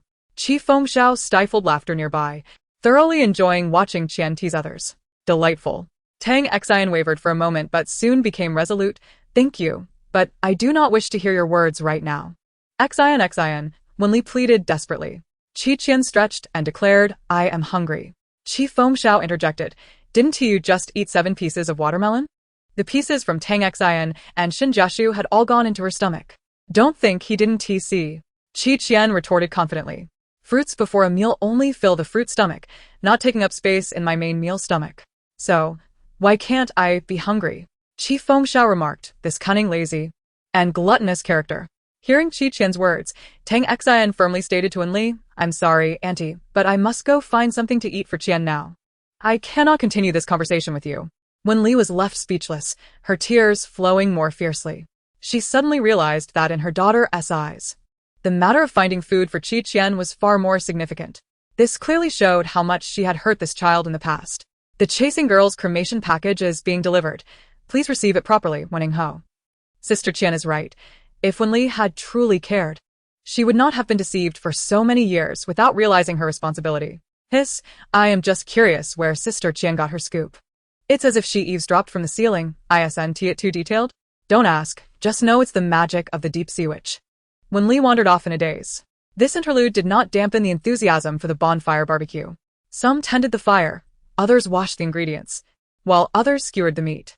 Luo Zichuan even assembled a makeshift barbecue grill from parts taken from the pirate ship. By dusk, they were already having a blast. Meanwhile, Ling Qian remained standing in the frigid seawater, surrounded by a horde of ferocious deep-sea beasts, serving his time in solitary confinement. Gu Hua and her companions finally completed the bamboo house and bed, exhausted to the point of pale faces and dark circles under their eyes.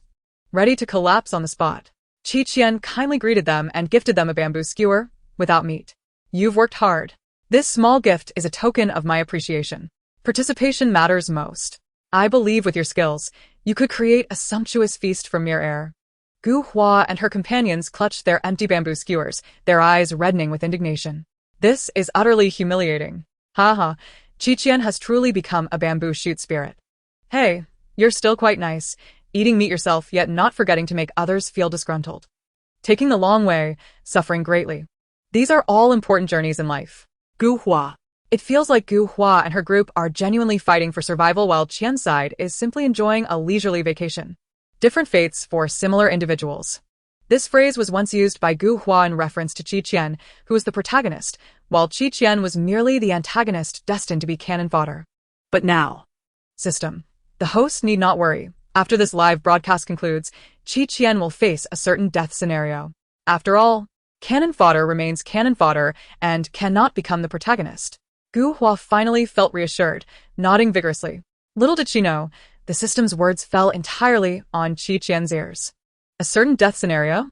She searched through the original book's content, but due to the current plot's drastic deviation, it bore no resemblance to the original text. Thus, she could not ascertain what it entailed. Nevertheless, it mattered not. She remained undeterred. When faced with difficulties, do not fear. Simply lie down to solve half of the world's problems. The bonfire party continued deep into the night. Qian and Tang Xian shared a bed, hands clasped together. Qian, thank you for today, Tang Xian said, shyly scratching her cheek. Thank you for standing up for me in front of my aunt. Qian lay comfortably. Because the watermelon you gave was sweet. Tang Xian chuckled, but Qian, how did you know about all those things? I have this. Qian produced a turtle shell and sat up. Would you like to have your fortune told? Tang Xian watched curiously. Yes, yes. Qian shook the shell, and 3 copper coins fell out. The biggest obstacle in your fate is past. You will sail smoothly from now on. Really? That must be the luck you brought me. Qian, I neglected to mention that I charge for my fortune-telling services. You owe me a lollipop for tomorrow. And do ensure that you bring one for Qian the day after. But really, how much does she adore turtles to carry a turtle shell with her? These 2 girls are quite sweet. I'm about to switch allegiances again. Surprisingly, Qian exhibits quite the flair for being a con artist, albeit for lollipops. Could someone please relay a message to the esteemed actor Qi? His child is once again trying to swindle people. The following morning, the production team left an envelope before departing yesterday, instructing them to open it today. All guests are to pair up and collect garbage from the island. The more they gather, the greater the rewards. The first place winner will enjoy a luxurious suite on the cruise ship, complete with a gourmet candlelit dinner prepared by a top chef. The second place will receive a suite and an adult meal, while the third will settle for a standard room with a children's meal. Those who rank lower will find themselves on the deck of the ship with no dinner provided. Hence, let us all strive diligently to collect the trash. As Shen Jing read the final word, silence enveloped the group. Shen Jiashu, puzzled, remarked, doesn't it feel like this task is specifically aimed at Qianjia? If we don't work, we won't eat or have a place to sleep. And right from the start, it targets Qian's lifeblood, her basic needs of eating, drinking, and sleeping. Without any of these, she would find it exceedingly difficult to survive. Chapter 65, A Wild Chicken Guides Humanity. The rules only permit the collection of garbage from the island. She certainly cannot enlist the assistance of orcas and sharks to do her bidding. Qian, with her hands tucked away, mused, more than this. I am curious about one thing. When shall we have breakfast? Qi Fengxiao was taken aback. It was as if disaster loomed. And yet she was preoccupied with thoughts of food. Did she not notice the other groups sprinting to gather more litter? After a moment of silence, Qi Fengxiao resignedly prepared breakfast for her. Truly, I have nurtured a little tyrant. Qian savored her hot breakfast, sipping the glass bottle of milk from the supply box. Observing her slow pace, Qi Fengxiao urged, little tyrant, eat faster, otherwise, others will finish collecting the trash, and we will have to sleep on the deck. Drinking the cold winds. Do not rush. Eating too quickly can burden the digestive system and is detrimental to health, Qian replied nonchalantly. Besides, the trash remains there. Regardless of whether you come or not, it only increases. Admit it, have you already contemplated surrendering? How can this be called surrender? There is a saying that heroism lies in recognizing the harsh realities of life, yet continuing to cherish it. And so? Upon seeing the stark truths of life, I merely wish to slap it. Qian smiled, conveying that it was impossible to confound her. She would simply repose. Qi Fengxiao's patience wore thin, and he swept her up to carry her outside.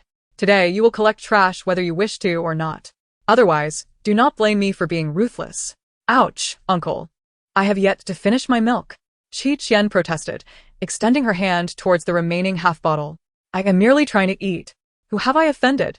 Qi Fengxiao believed that taking Qian outside would compel her to work obediently. This was a misconception. He watched as she nimbly ascended a tree, finding a branch to recline upon. He attempted to coax her down, but she remained unyielding. Qian, come down. Qi Fengxiao ground his teeth, warning. If you continue this laziness, it will eventually cause you harm. At your age, how can you sleep so soundly? Get up. Is your life's purpose merely to lie around and sleep? In response, he was met with her steadily deepening breaths. Help. I might just laugh myself to death at this uncle-niece duo. I have exhausted all my words. Do you think I'm singing a lullaby for you to sleep so soundly? Qian can only talk big. He would never dare use force to shake Qian down from the tree. Who exactly is indulging this child, I wonder? Indeed, the comments were accurate. Despite Qian's laziness, Qi Fengxiao could not bear to let her sleep on the deck, so he took up tools to collect trash. Qian's slumber lasted until noon. Go, have you only managed to collect this little in the morning? Gu Hua approached and, upon seeing Qian asleep in the tree, remarked with a smile. I envy Qian. She accomplished nothing all morning but merely enjoyed herself. My dear Qian is fortunate to have me as her uncle. Unlike some unfortunate souls lacking such blessings. Qi Fengxiao retorted coldly. Gu Hua smirked. Go, truth be told, you spoiled Qian far too much. One day, you will render her incapable. Moreover, if she continues this way, the audience in the live stream will find her quite off-putting. Qi Fengxiao snapped. If you have nothing better to do, go find an electronics factory and screw some bolts instead of chattering in front of me. He disapproved of Qian's laziness, fearing that prolonged idleness would harm her health. Gu Hua was nothing of consequence, yet dared to offer her unsolicited opinions. A chuckle escaped from the tree. Qian awoke, stretching languidly. Gu Hua, with a forced smile, said, Qian, you may not appreciate my words, but I am genuinely concerned for you. Knowing that you speak words I would not like to hear, yet continuing to do so, how many mothers are so audacious? Qian shook her legs, musing on the drudgery of life as the wild chicken guides humanity. Gu Hua feigned a pitiful yet restrained expression, since you all disdain my presence. I shall take my leave. Ling Qian approached Gu Hua, casting a disdainful glance at Qian upon hearing her words. Gu Hua, you are far too kind-hearted. It is precisely this that allows ungrateful individuals to take advantage of you. He pulled Gu Hua away, sneering. Let us wait and see her fail to complete the task and be relegated to sleeping on the deck. They departed swiftly, clearly experienced enough to know that lingering any longer would invite Qian's verbal onslaught. Seizing the opportunity, he motivated Qian. Are you truly willing to let them ridicule and mock you while you ultimately achieve victory and find yourself beneath their feet? Uncle understands the art of provocation. Qian mused.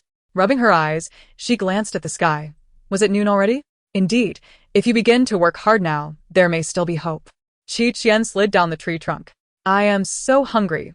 Let us go have lunch first. Qi Fengxiao. Having reached such a point, her mind was still solely occupied with food. In exasperation, Qi Fengxiao prepared lunch for Qian. Once she finished eating, it came as no surprise when she sought to take a nap. You still wish to sleep? Because resting well during the day ensures a good night's sleep. Qian replied serenely. Qi Fengxiao suspected she had been up to no good the previous night. Otherwise, how could she be this fatigued? When Qian finally awoke, 2 hours had elapsed. Qi Fengxiao was not in the bamboo hut, still diligently collecting trash to support his lazy niece. Qian wandered to the forest's edge and let out a long whistle. Rustle. From the bushes, a spotted leopard emerged, bounding gracefully towards Qian and crouching before her. Qian sat upon its back, instinctively tucking her hands away. Let us go collect trash. The leopard nudged her arm with its tail and swiftly darted away. As is well known, leopards possess keen eyesight and smell, capable of detecting their surroundings from a distance. Among the guests collecting trash, Luo Fan picked up the last piece in his area, wiped his brow, and turned, only to be caught off guard by a dark shadow lunging at him. The leopard pinned him beneath its paw, baring its teeth. Luo Fan nearly lost his wits, only to spot Qian seated atop the creature. Qian. It is I, Qian replied with a smile. Now, tell me, how much trash have you collected today? Chapter 66. She takes everything away. Luo Fan felt a chill down his spine, suddenly gripped by a bad premonition.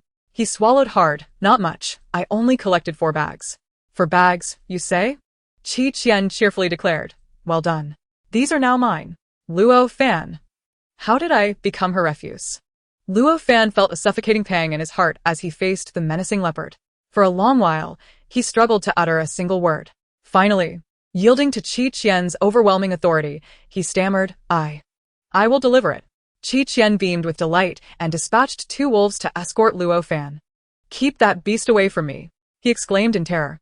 Before long, Qian's gaze shifted to her next target, Wenli.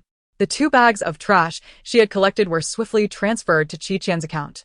Next came Luo Zichuan, who, upon seeing Qian riding the leopard and eyeing the trash bags at his feet, willingly surrendered his refuse without needing to be told. Qian continued her scavenging spree, her account swelling with the spoils. After all, is stolen refuse not worth claiming? Finally, Gu Hua and Ling Qian confronted Qian's unyielding threat, attempting to resist. This is nothing short of stealing. Don't you find this behavior despicable? Ling Qian seethed. Qian, calmly seated upon her leopard, replied, Am I not negotiating with you? Gu Hua glared at her, gesturing towards the 5 crocodiles encircling them. Is this what you call negotiation? Clearly, you are threatening us. Why not rob someone else? Oh. Now that you've caught me, I shall cease my pretense, Qian grinned, revealing her white teeth. Hand over your trash quickly, or I shall send you to kiss the crocodiles. Gu Hua. Ling Qian. Is Qian insane? She's even resorting to stealing trash.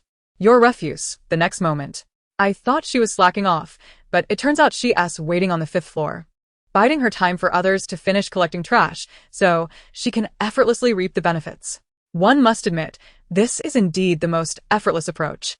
However, first, one must possess a leopard steed, 2 wolf bodyguards, and 5 crocodiles.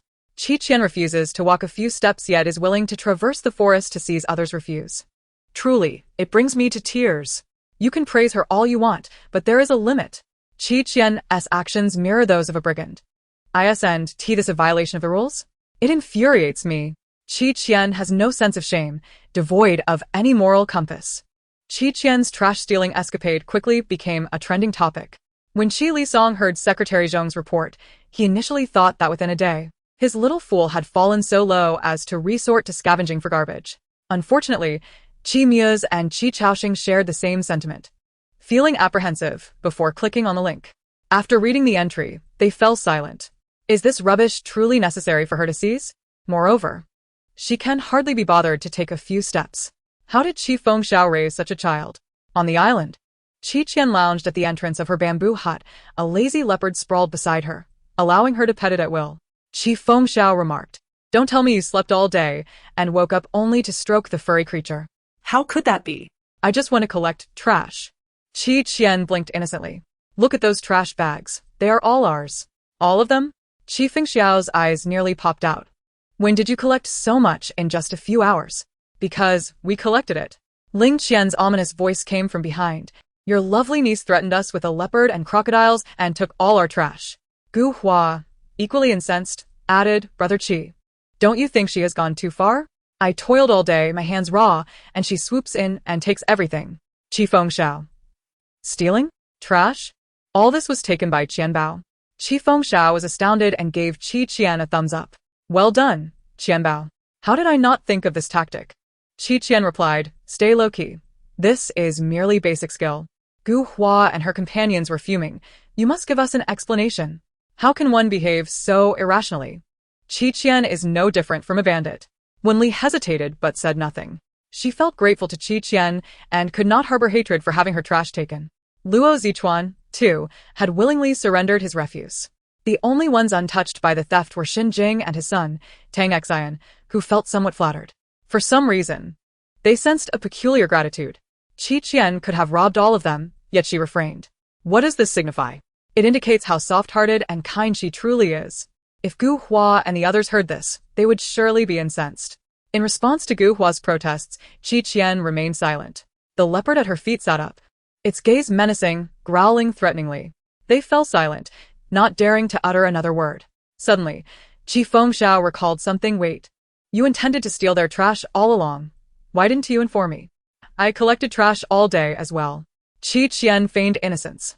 Uncle, you appeared so proud of your trash collecting that I didn't want to dampen your spirits by telling you. I see you're just purposely holding back mischief. Qi Fengxiao ruffled her hair playfully. You mischievous child, always tricking your dear uncle. You're asking for it. Ouch! Ow! The production crew's yacht appeared amidst Qian's cries. They tallied the number of trash bags collected by all the guests, then fell silent. Why did Qian have so many bags? The chief director was about to speak when Qian interjected. If I say you're foolish, you'll just get riled up. Ling Qian's expression shifted. You are exploiting a loophole. Qi Fengxiao chimed in, if you have the skill, you can also exploit the loophole. If not, then just accept your fate quietly, lest others realize your foolishness and ineptitude. Ling Qian, but the issue is that only Qi Qian discovered and utilized this rule's loophole. The key is that she can command orcas and sharks in water and ride leopards accompanied by wolves on land. No one else can defy the rules like she does, dominating the entire scene. I adore how she goes all out without leaving anyone a chance to breathe. Chapter 67. Just take me away. The chief director was utterly dumbfounded. He had focused solely on defending against Qi Qian's orcas and sharks, neglecting the terrestrial animals she could equally command. Never had he anticipated she would shamelessly rob the guests of their refuse. Does she not care about her image at all? The chief director swallowed hard, begrudgingly stating, the rules do not prohibit guests from competing for refuse, thus Qi Qian's actions are technically permissible. She had underestimated him. The chief director was more intent on outsmarting Qi Qian, which is why he hastily devised a grand trash-clearing operation to counter her. As a result, did she save the lives of all animals in her past life? Why do they all obey her so readily? Do they not possess any pride or dignity as wild creatures? Urgently awaiting a response, the director asked, having secured first place, do you have anything to say? Qi Qian began, I wish to thank my friends watching from their screens, my grandfather and uncle, every morsel of food I've eaten, every sip of soup I've consumed, and for the unwavering effort that has led me to this victory. The audience. I especially want to thank the guests who diligently collected trash for me today. Without their hard work under the scorching sun, I would not have this luxurious first prize voucher. The audience. Ling Qian could no longer contain herself, her eyes reddening. Don't drag me into this. I want to confront her in a duel. Luo Zichuan hesitated to speak, but no one is stopping you. Ling Qian, couldn't you just keep quiet? If looks could kill, Qi Qian would have been torn to shreds by Gu Hua and her companions. However, she remained unfazed, for after all, those who do not attract envy are truly ordinary. The second place went to Xin Jing and his son, having collected 5 bags of trash. Tang Xian possessed merely 2 bags of trash, yet due to the dismal performance of the other contestants, she secured a commendable 3rd place. The others? Well, they had no trash at all, earning a score of 0. Qi Qian stood by the railing of the cruise ship, observing Gu Hua and company below. Their expressions despondent, as if mourning a great loss. Seizing the staff's megaphone, she proclaimed loudly, let us extend our congratulations to the unfortunate few who have emerged victorious in failure. The deck of the cruise ship and the northwestern winds await you. Do not lose heart, do not despair. Believe that your joy will surely descend upon Qi Qian. Gu Hua and her companions were taken aback. She is truly audacious. Isn't she afraid of being sabotaged? Qing Di, can you please rein in your unruly child? How can she lean over the railing like that? Gu Hua, Ling Qian and Luo Fan, having endured hardship for a lifetime, one returns only to make others a bride's attire. Quite splendid. Securing first place had utterly delighted Qi Qian. She reveled in luxurious accommodations, candlelit dinners, everything was hers. After a relaxing soak in the bathtub, she donned fresh attire and made her way to the restaurant on the 2nd floor with Qi Fengxiao. Xin Jing and his son, along with Tang Xian, were also present, and Qi Qian requested they summon Luo Zichuan. After all, they were a team. Fairness was paramount.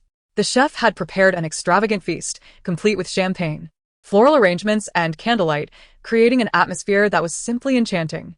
In stark contrast, Gu Hua and her friends sat on the deck, reduced to eating steamed buns and plain water, a truly dismal sight. Then, the chief director approached them, addressing the defeated contestants. Do not be disheartened. You still have another opportunity. As Qi Qian savored creamy baked shrimp in the restaurant, she mused, what day of recording are we on now? Life had been so indulgent that she had forgotten. Xinjia Shu counted on his fingers. I believe today marks the 6th day. Opinions varied among the group, so they shrugged it off, focusing instead on feasting and drinking, leaving worries behind. Qi Qian was blissfully asleep when the broadcast disrupted her slumber. Attention, all contestants. You will soon receive an identity card and a task card. Please follow the instructions provided and complete your tasks within the specified time. A knock echoed at the door. Qi Qian approached, discovering 2 cards wedged beneath it. Identity card.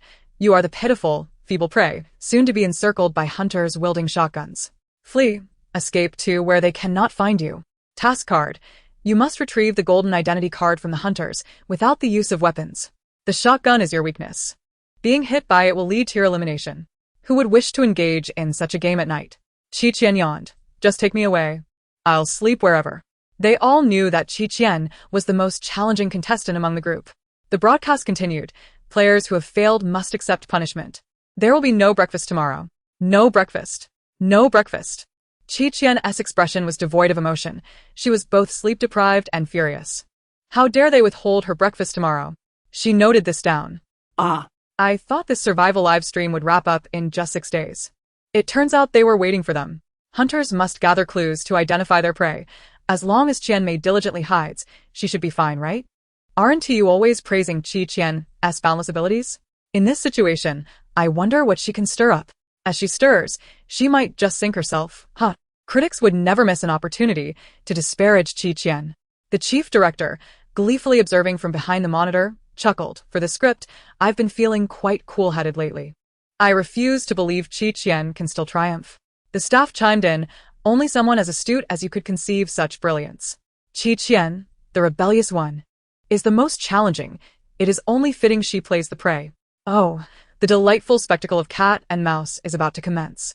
Chapter 68. Can her antics be any more audacious? The program's insidious intentions were laid bare. They simply wished to witness Qian's downfall. She must be reprimanded.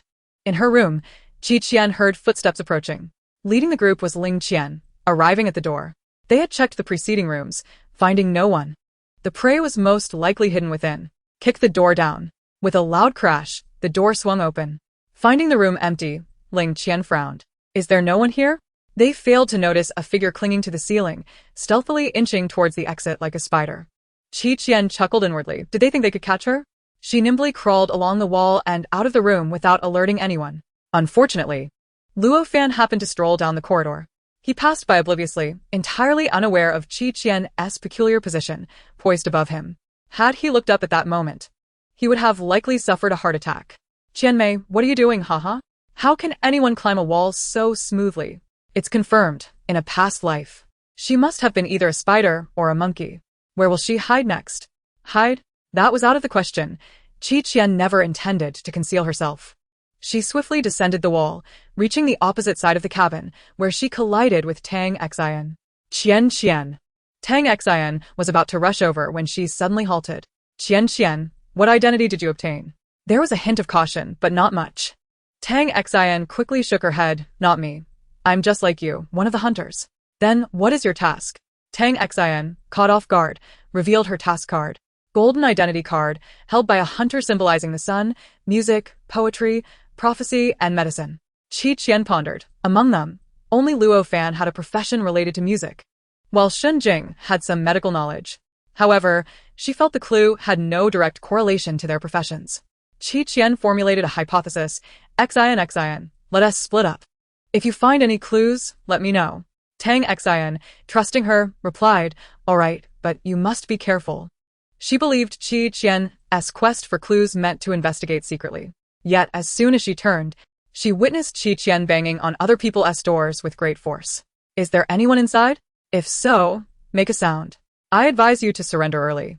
Do not impede my sleep. Is anyone here? Tang Xian muttered. Qian is terrifying. Which prey would dare to emerge after being intimidated like that? Qian pounded on doors, and hearing the commotion, Shun Jing and his son descended the stairs, momentarily stunned, failing to suspect her. Indeed. Which prey would be more brazen than the hunters? Sigh, my task card states that the prey resides in this building, yet I cannot find anyone, Qian lamented. Shun Jiaxu replied, Sister Qian, with how you banged on the doors, even if the prey is still here, they would be frightened into jumping into the sea. Do you have any clues? Shun Jing inquired. Qian replied, my task card indicates the prey is on this floor. What about you? The prey symbolizes someone associated with abundance. A hunter with silver bows and arrows. The prey symbolizes abundance? Oh dear, I can't take it anymore. My head feels itchy. As if it's about to sprout a brain. Qian's eyes twinkled mischievously. I heard a strange sound coming from one of the rooms earlier. Do you want to check it out together? Shun Jiaxu exclaimed. Sure, let us go. We have a larger group. Qian led them to the storage room, then swiftly bound them up. Shun Jing and Shun Jiaxu exchanged glances, tears of regret streaming down their faces. Sister Qian, you have no heart. Shun Jiaxu cried. I have zero gaming experience now. Qian produced a strip of cloth, revealing a benevolent smile. Now, open your mouths. He obediently complied. and she silenced him with the cloth. Congratulations, Qian Mei, on your double kill. Amidst a haze of confusion, one could only attribute the situation to her remarkable ability to deceive. She had apprehended both Xinjing and his son, yet inexplicably spared Xian. With a mere taste of friendship's sweetness, Qian resolved to leave the duo behind. Upon reaching the second-floor dining area, she unexpectedly collided with Luo Fan. The predicament intensified as he had already procured a hunting rifle. Qian. Luo Fan raised the rifle, aiming it at her. I know you are the prey. Stand still. If Qian relished food, he would ensure that her defeat meant surviving solely on steamed buns and water. You don't believe you can hit me, do you? Qian maintained her composure, unfazed by the weapon in his grasp. What use is that rifle if your aim is lacking? Luo Fan, brimming with misplaced confidence, chuckled. Are you underestimating me? Don't cry for mercy when I prevail. Having recently played the role of a police officer, he had practiced sufficiently to handle her. Oh. I'm so frightened, she retorted. Fear is precisely what you should feel. Luo Fan squeezed the trigger. Bang. As the paintball shot forth, Qian instinctively turned her head to evade it, then sprang into action. With remarkable agility, she dodged the barrage of bullets. Her movements so swift they appeared to create afterimages. She swiftly approached him, delivering a decisive strike to his wrist. With a resounding thud, the rifle clattered to the ground, and Qian landed a powerful punch to Luo Fan's abdomen, twisting his arm behind his back to subdue him. Are you practicing your figure drawing? She mocked, leaving him to howl in pain. It bewildered him how someone could evade 7 shots in succession. Could her skills be any more audacious? Qian seized Luo Fan's mission card, picked up the rifle, and effortlessly snapped it in 2 before discarding it into the trash. Luo Fan felt a chill at his neck, as if his very head had been severed. Had she been raised on spinach? What on earth had the Qi family been teaching her? As she prepared to confine Luo Fan to the storage room, her peripheral vision caught sight of someone approaching. It was Luo Zichuan. He observed the scene in silence, hesitating momentarily before declaring, I surrender? Ha, at least put up a fight. The younger brother, having witnessed Sister Qian in action, was eager to survive a few more years. Luo Fan's face turned ashen.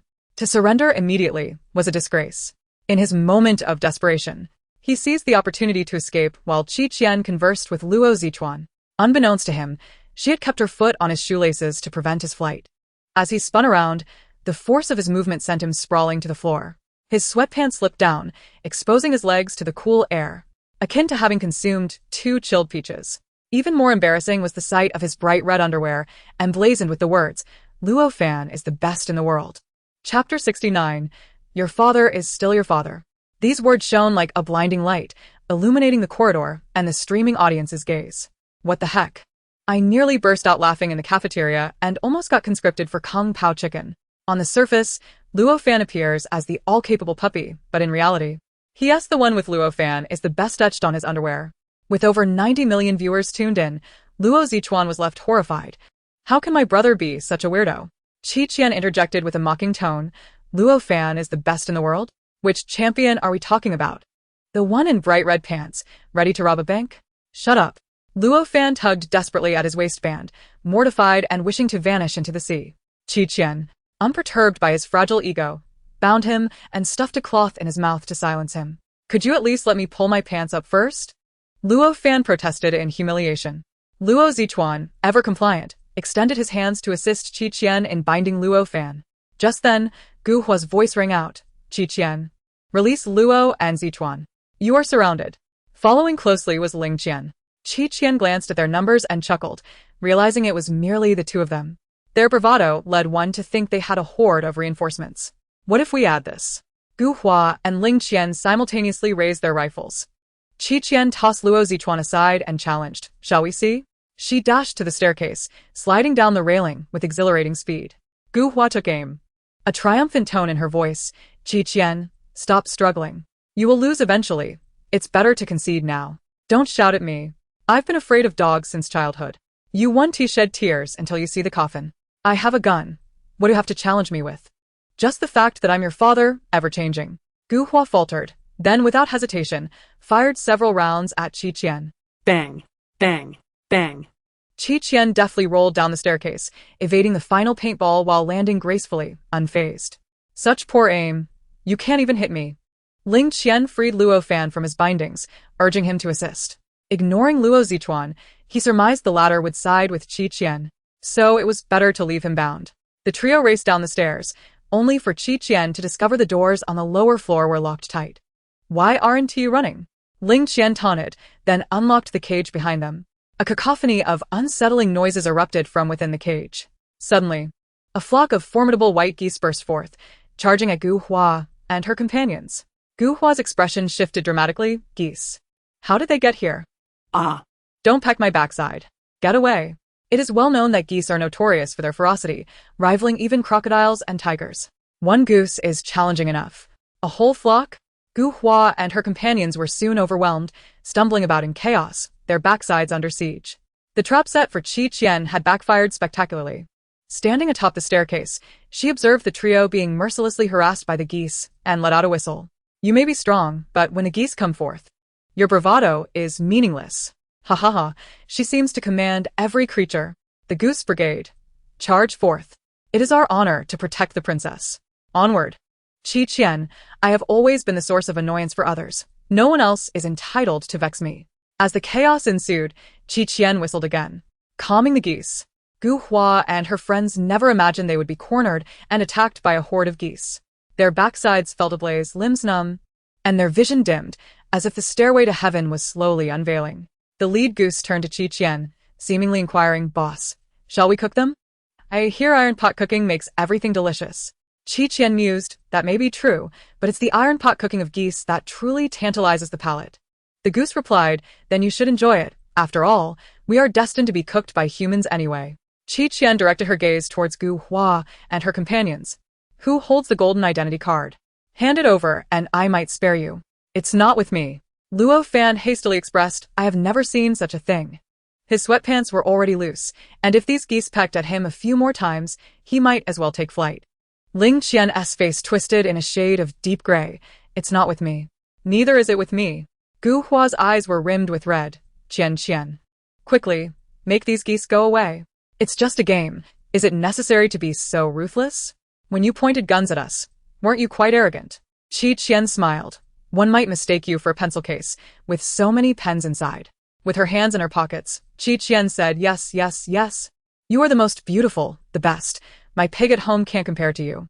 Ling Qian, it proves that whether one is the hunter or the prey depends entirely on Sister Qian's mood. Why does everyone think they can outshine Sister Qian? Earlier Gu Hua, admit defeat, you cannot win against me. Now Gu Hua, it's just a game. Without external weapons, your father is still your father. Qi Qian commanded the army of geese to remain in place, forbidding their escape, and went upstairs to seek out other guests. Before long, Wenli also fell victim. "Miss Qi, could you please help me explain to Xian? I truly realize my mistake now, but she refuses to acknowledge me," Wenli pleaded. Qi Qian swiftly bound her. "No, this is what you deserve." After saying that, she left without hesitation. Now, only one hunter remained. Qi Qian ascended to the third floor and spotted her uncle on the deck from a distance. "Uncle. Uncle." She waved. Qi Qian. "He is the hunter. And she is the prey. Why is he running?" Chapter 70. Embarrassment Beyond Measure. Qi Qian took off in pursuit. "Uncle, why are you running?" "Don't worry about why I'm running, just don't chase me. I don't have any cough syrup." "No, you must stop." "Absolutely not." The two engaged in a series of performance art on the deck, one chasing the other. "Oh no!" Qi Qian collided with the railing, nearly toppling over. She quickly turned and pounced, landing on his back, laughing triumphantly. "Ha ha ha, I've caught you." Qi Fengxiao, both exasperated and amused, replied, "Well done. You've cleverly exploited your uncle's fleeting sympathy." "Uncle, this is called cunning in battle. I win. You think catching me means victory?" Qi Qian rummaged through his pockets and indeed found the golden identity card. "Did you search through the pockets of all the guests to confirm it was with me?" "Not at all, I've known all along," Qi Qian beamed. Symbolizing the sun, music, poetry, prophecy, and medicine. Holding a silver bow and arrow, these traits refer to Apollo from Greek mythology. Qi Fengxiao was taken aback. "You connected that?" "I hadn't thought of it initially. But Shun Jiashu's task hint indicated that the prey symbolizes abundance. Apollo is the handsomest male deity in Greek mythology, and this characteristic is undoubtedly directed at you. The goddess of harvest, Demeter, can yield bountiful crops or cause the earth to wither. She can bestow wealth or leave one destitute. It clearly refers to me. The one with treasures." Not to mention, didn't she just cause the pirates to go bankrupt yesterday? Qi Fengxiao was momentarily speechless, cradling her head. ISN to your mind quite sharp? Why don't you use it more often? Immediately connect. I want to buy. The riddle is related to Greek mythology. No wonder there are ancient Greek structures on the task card. Who would have figured without 100 eyes? My darling just doesn't he like to think. Not that she lacks intelligence. As the two departed the deck, Qi Fengxiao asked again, why haven't I seen the others? I've captured them all.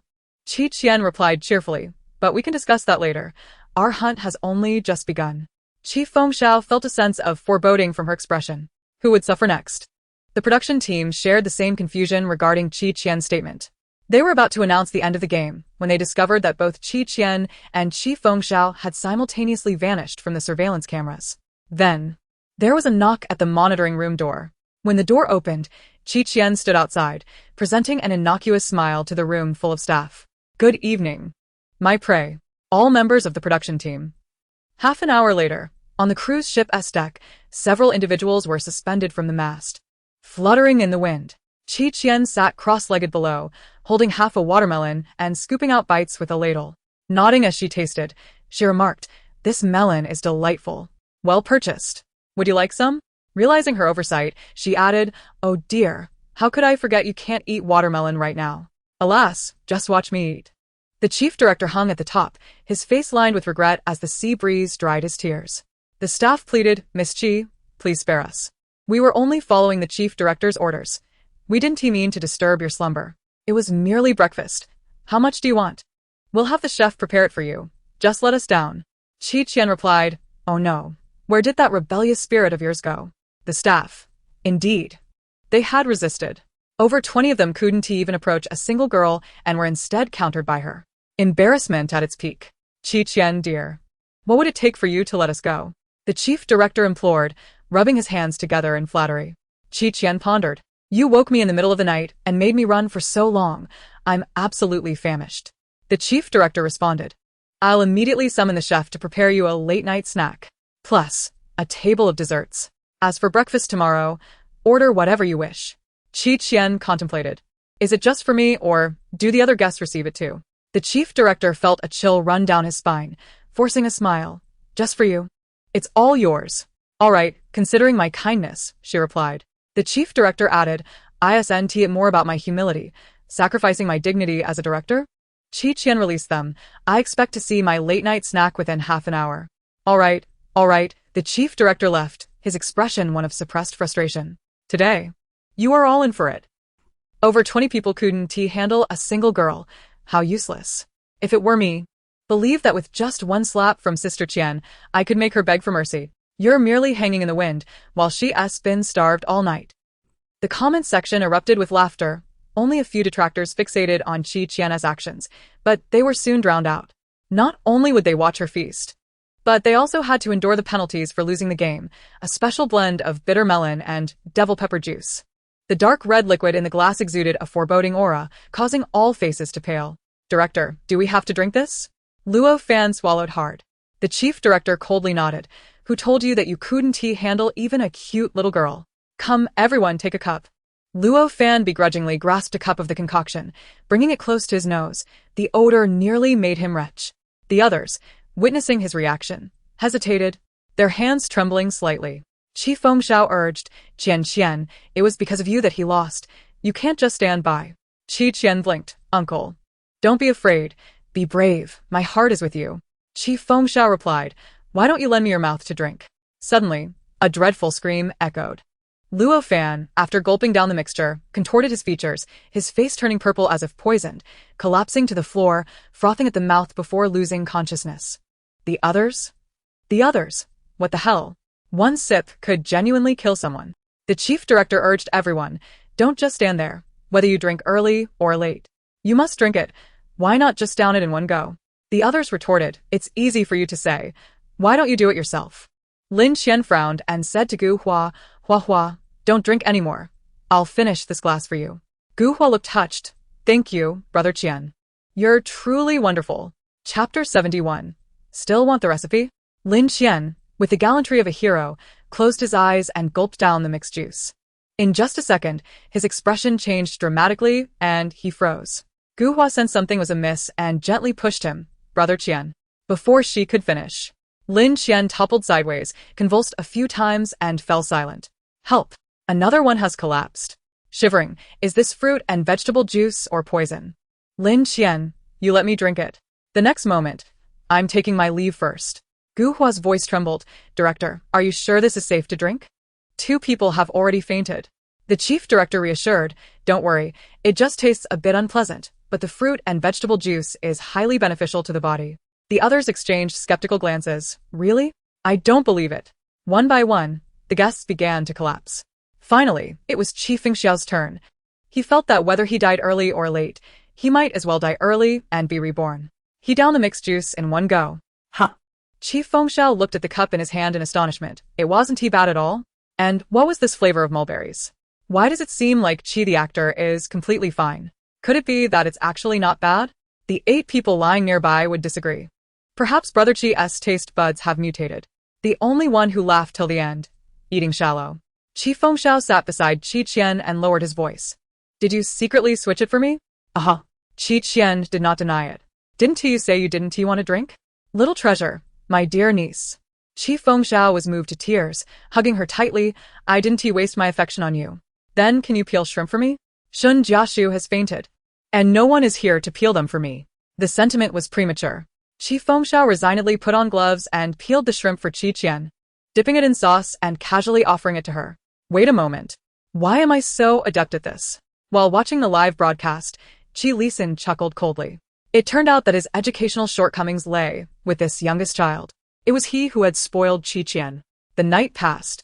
Today marked the 7th day of the live broadcast, nearing its conclusion. All guests gathered in the dining hall, but only Qi Qian had breakfast in front of her, while Chief Fengxiao was scavenging beside her. However, the others had little appetite. The mixed juice they drank last night still lingered in their stomachs, tormenting their fragile nerves. Noticing Qi Qian yawning repeatedly, Chief Fengxiao asked if she hadn't slept well last night. Qi Qian replied, to be honest, if it weren't for historical records, I think I built the pyramids overnight. She was utterly exhausted. At this moment, the chief director spoke. Dear guests, this cruise ship will arrive at its destination within an hour. During this time, let us play one final game.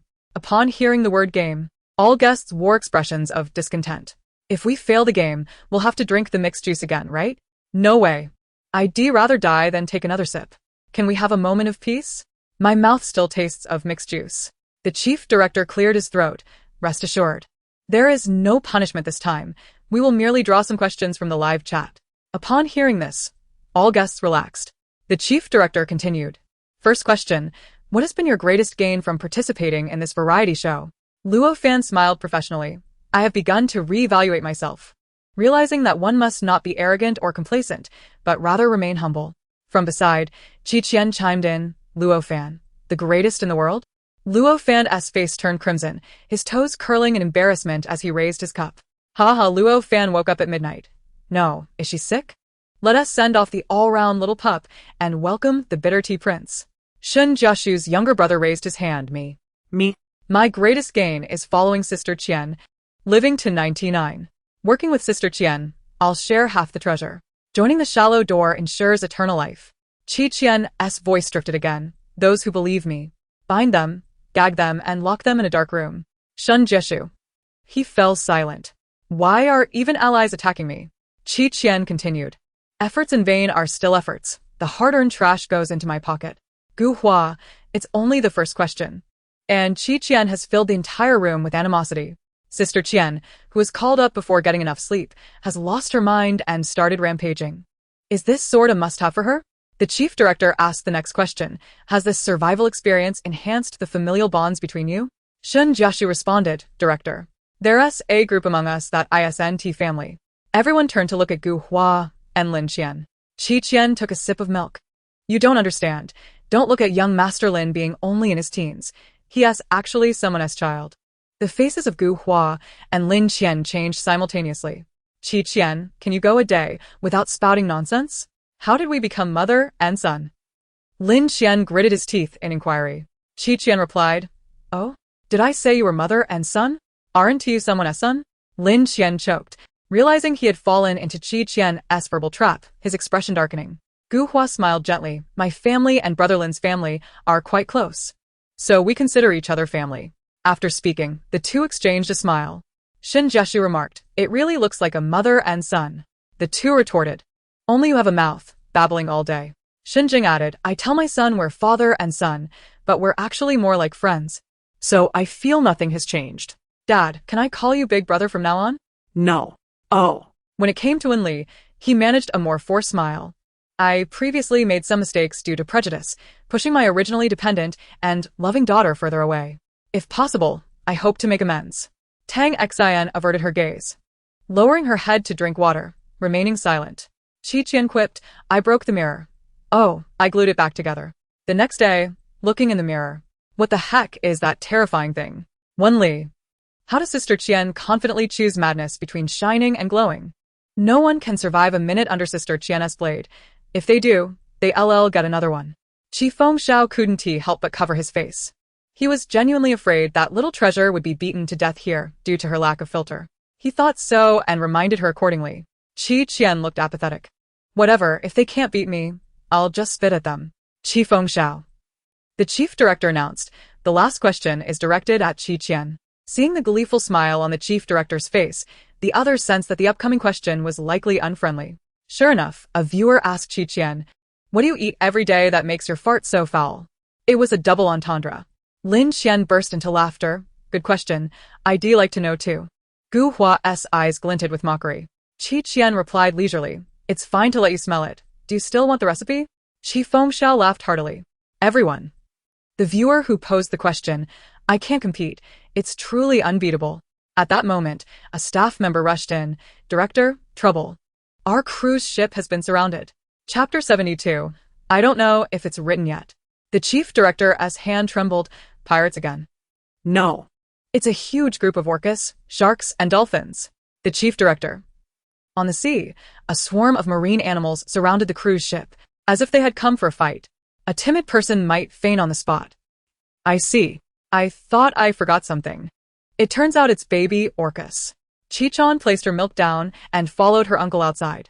She approached the railing as two orcas swam over, their tails flicking playfully. Orca 1 exclaimed, sister, are you leaving? Orca 2 lamented, woo-woo, I don't want you to go. I can hunt to support you and build you a palace beneath the sea. Please stay. The two chubby youngsters leaped from the water, nuzzling Shishan's outstretched palm. She had completely forgotten how clingy these two were, and at such a young age, their minds were already preoccupied with thoughts of marriage. This is for you to play with. Consider it my presence beside you. Orca 2 nudged a ball with its head, engaging in a playful toss with Orca 1 for a while.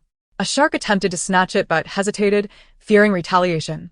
Sister, we brought you gifts. The two creatures submerged, only to resurface shortly after, balancing an ancient chest atop their heads. It resembled the treasure chest Chi-chan had received previously.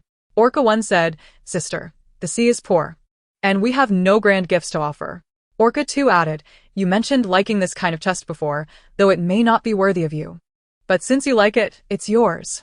They had swum to distant waters last night, selecting the largest chest from the ocean floor, and rushed back under the stars to present it to their princess. I'm going to faint. This chest can't possibly be.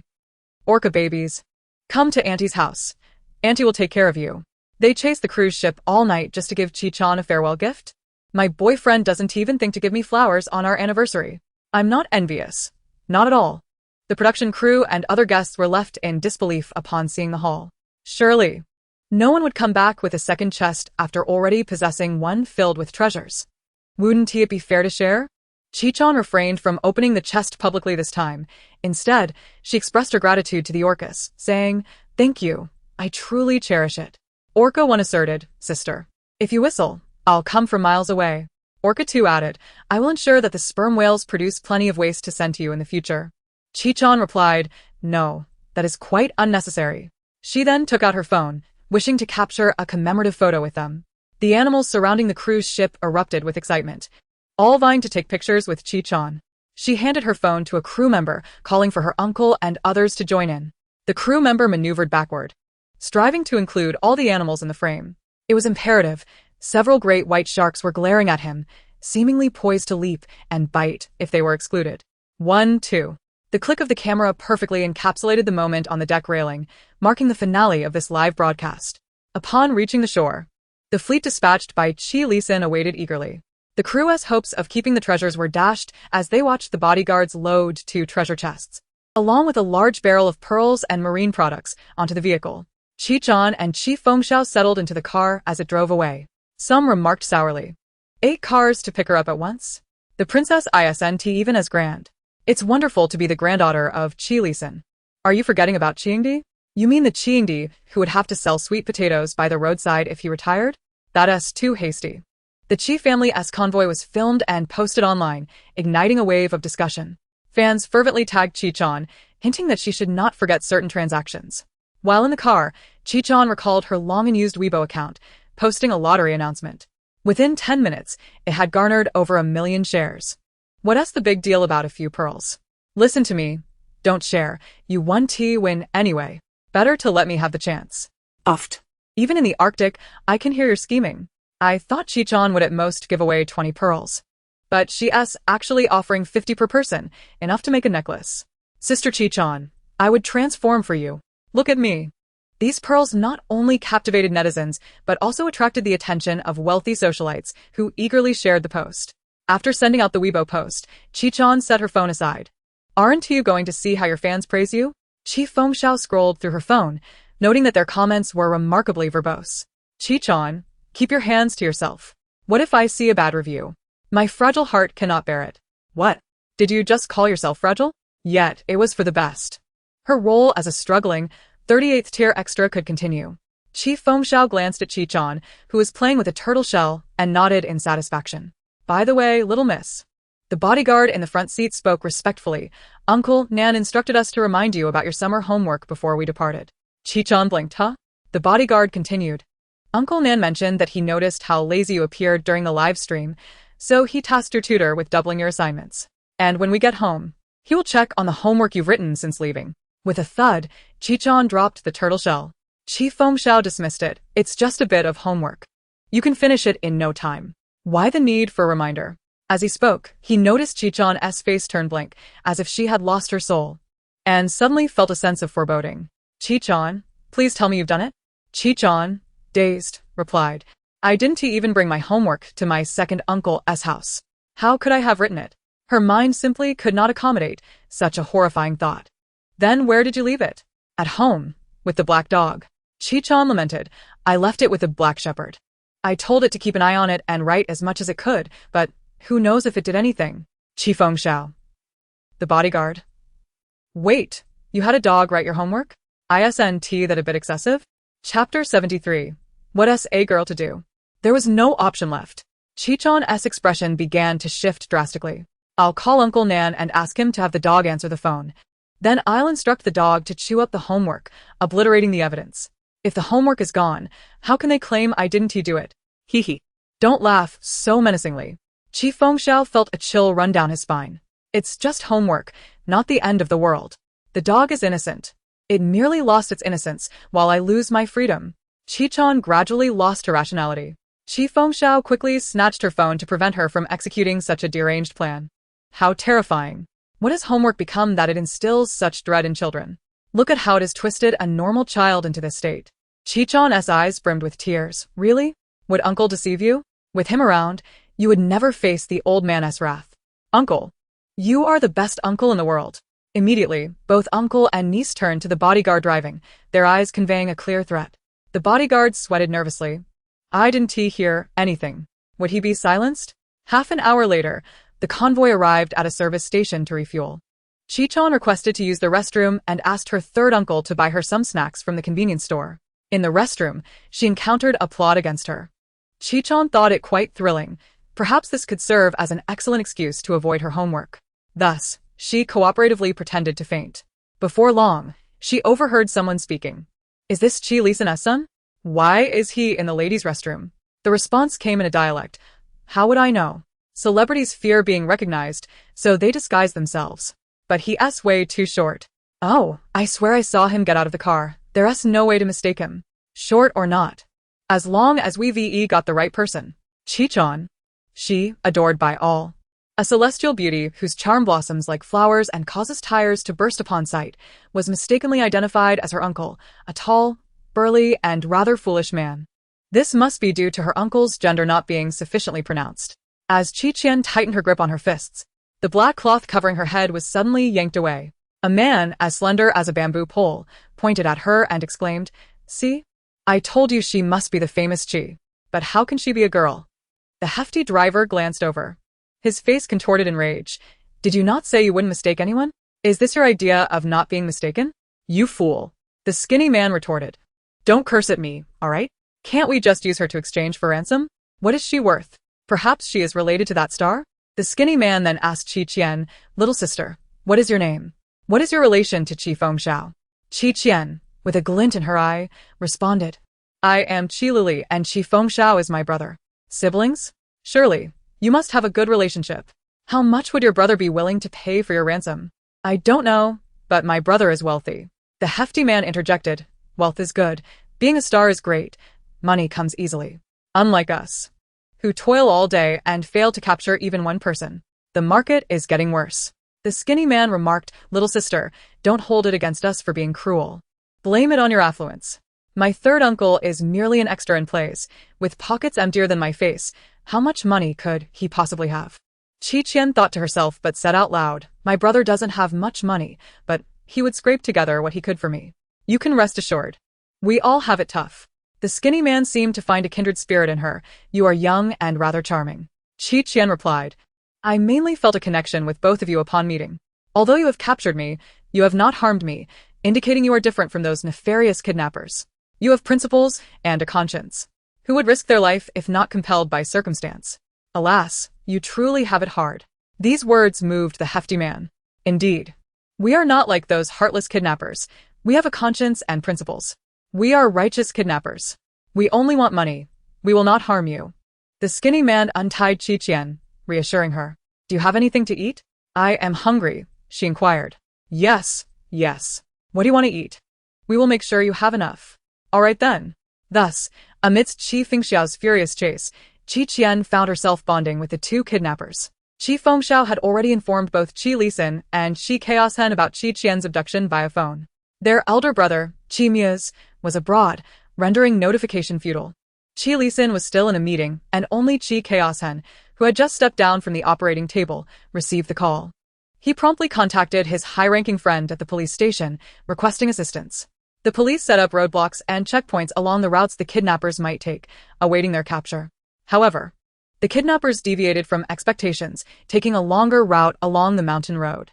Qi Fengxiao's vehicle pursued closely. His typically smiling visage now bore a frosty demeanor as he pressed the accelerator, the car shooting forward like a specter. With a final, deft drift, he halted the vehicle in the middle of the road. The kidnappers screeched to a halt, nearly colliding with him. The hefty man shouted, "Are you seeking death?" Qi Fengxiao swung his fist, striking the hefty man's nose, gripping his collar and demanding, "Where is my niece? What have you done with her?" The hefty man, bleeding, cried out, "She was just taken away by our boss. She's not with me." "What?" Outside, in an abandoned villa, the skinny man remarked, "Boss. She is Qi Fengxiao's sister. She could fetch us money." "Pittance. Are we doing this for money? Then for what?" "For ideals, for grand aspirations. Why do you care? Hurry and call Qi Fengxiao. Tell him to come alone, or we will dispose of this girl." Qian, chewing on a milk candy, inquired, "Are you seeking my uncle for something?" You can tell me as well. The kidnapper leader disdainfully regarded her. "We want to ruin your uncle. What use is it to tell you? Although you are not our target, now that you are here, you cannot leave. Blame your unfortunate fate." Upon hearing this, Qian realized they intended to dispose of her once their plan succeeded. Wow, is this what the system warned about? My certain death? Chapter 74. Where is my meal? Before dying, can I at least have a hearty meal? My greatest dream is to have a satisfying feast, Qian sincerely expressed. The leader of the kidnappers laughed heartily. Qi Lisin's granddaughter can't even get enough to eat. How absurd. Fine, I will ensure you eat well today. Qian was locked in a room, and they presumed she couldn't escape, hence neglected to bind her. The skinny man entered to bring her food, saying, "Feel free to ask for anything. This might be your last meal. How pitiful." She listed a series of dishes. The skinny man listened and left to procure her meal. After a brief absence, he returned, stating he had exhausted the budget. Less than 20 minutes later, he reappeared. The kidnapper leader, exasperated, remarked, "My savings are nearly depleted. What are you buying that costs so much?" The skinny man replied, "Boss, she said that wasn't enough. She is still hungry, so I went to buy more." "Did you buy her shark fin and bird's nest?" "No, just some regular meals and snacks." "Then she must be a bottomless pit. She has consumed 10,000 worth and still dares to claim hunger." The leader's eyes bulged in disbelief. "I am out of money. Let her eat me instead." The skinny man protested, "But she keeps saying she is hungry. Who can deny a child's hunger?" The leader, realizing there was no alternative, sighed, "What should we do?" "Leave her behind. We must retreat." The leader lamented, "If she keeps eating like this, we will go bankrupt before completing our task. Who is this hostage that can eat so much? Is she a reincarnated glutton?" Suddenly, outside, Qian called out, "Skinny brother, I finished my McSpicy chicken wings. I want 10 more buckets and 20 boxes of egg tarts. Thank you." The leader felt as if he could hear his wallet weeping. To avoid being discovered by Qian, the group of kidnappers stealthily began their withdrawal, hastily fleeing with their vehicle. When Qian realized her takeout was delayed, a loud whistle echoed through the villa. The window shattered and the door burst open. A pack of wild dogs surged in, charging up the stairs. The alpha dog strutted in proudly, approaching Qian. The other dogs glared enviously at the alpha. Qian stuffed the last piece of egg tart into her mouth and patted its head. "You arrived just in time." The alpha dog panted happily, obedient like a husky. It then crouched down, signaling to Qian, "Climb on, I will carry you." The other dogs clamored, "Woof. Woof. Alpha, you are not loyal. You take all the good things." The alpha dog aggressively pushed them away, determined to keep them from Qian. One must admit, the jealousy of the wild dogs was quite strong. Qian hopped onto the alpha dog's back and they took off. A pack of dogs raced out of the villa, following the scent towards the direction the kidnappers had fled. In less than 10 minutes, they spotted the kidnappers' vehicle on the road. "Boss, there are dogs chasing our car." "What is there to fear from one dog?" "Not one. There are over 10. "What did you say?" The leader turned around, nearly losing his eyes in shock. The recently discarded burden sat atop the first dog's back, trailing behind at a distance that was neither too far nor too close. The leader of the kidnappers was drenched in cold sweat, pondering the identity of this individual. Hey. Qian's voice echoed from outside, resonating within the confines of the vehicle. "Didn't we agree that I could have whatever I wanted? Didn't we promise I would be treated to a hearty meal? Where is my food? Where on earth is my meal? It won't be easy to shake me off."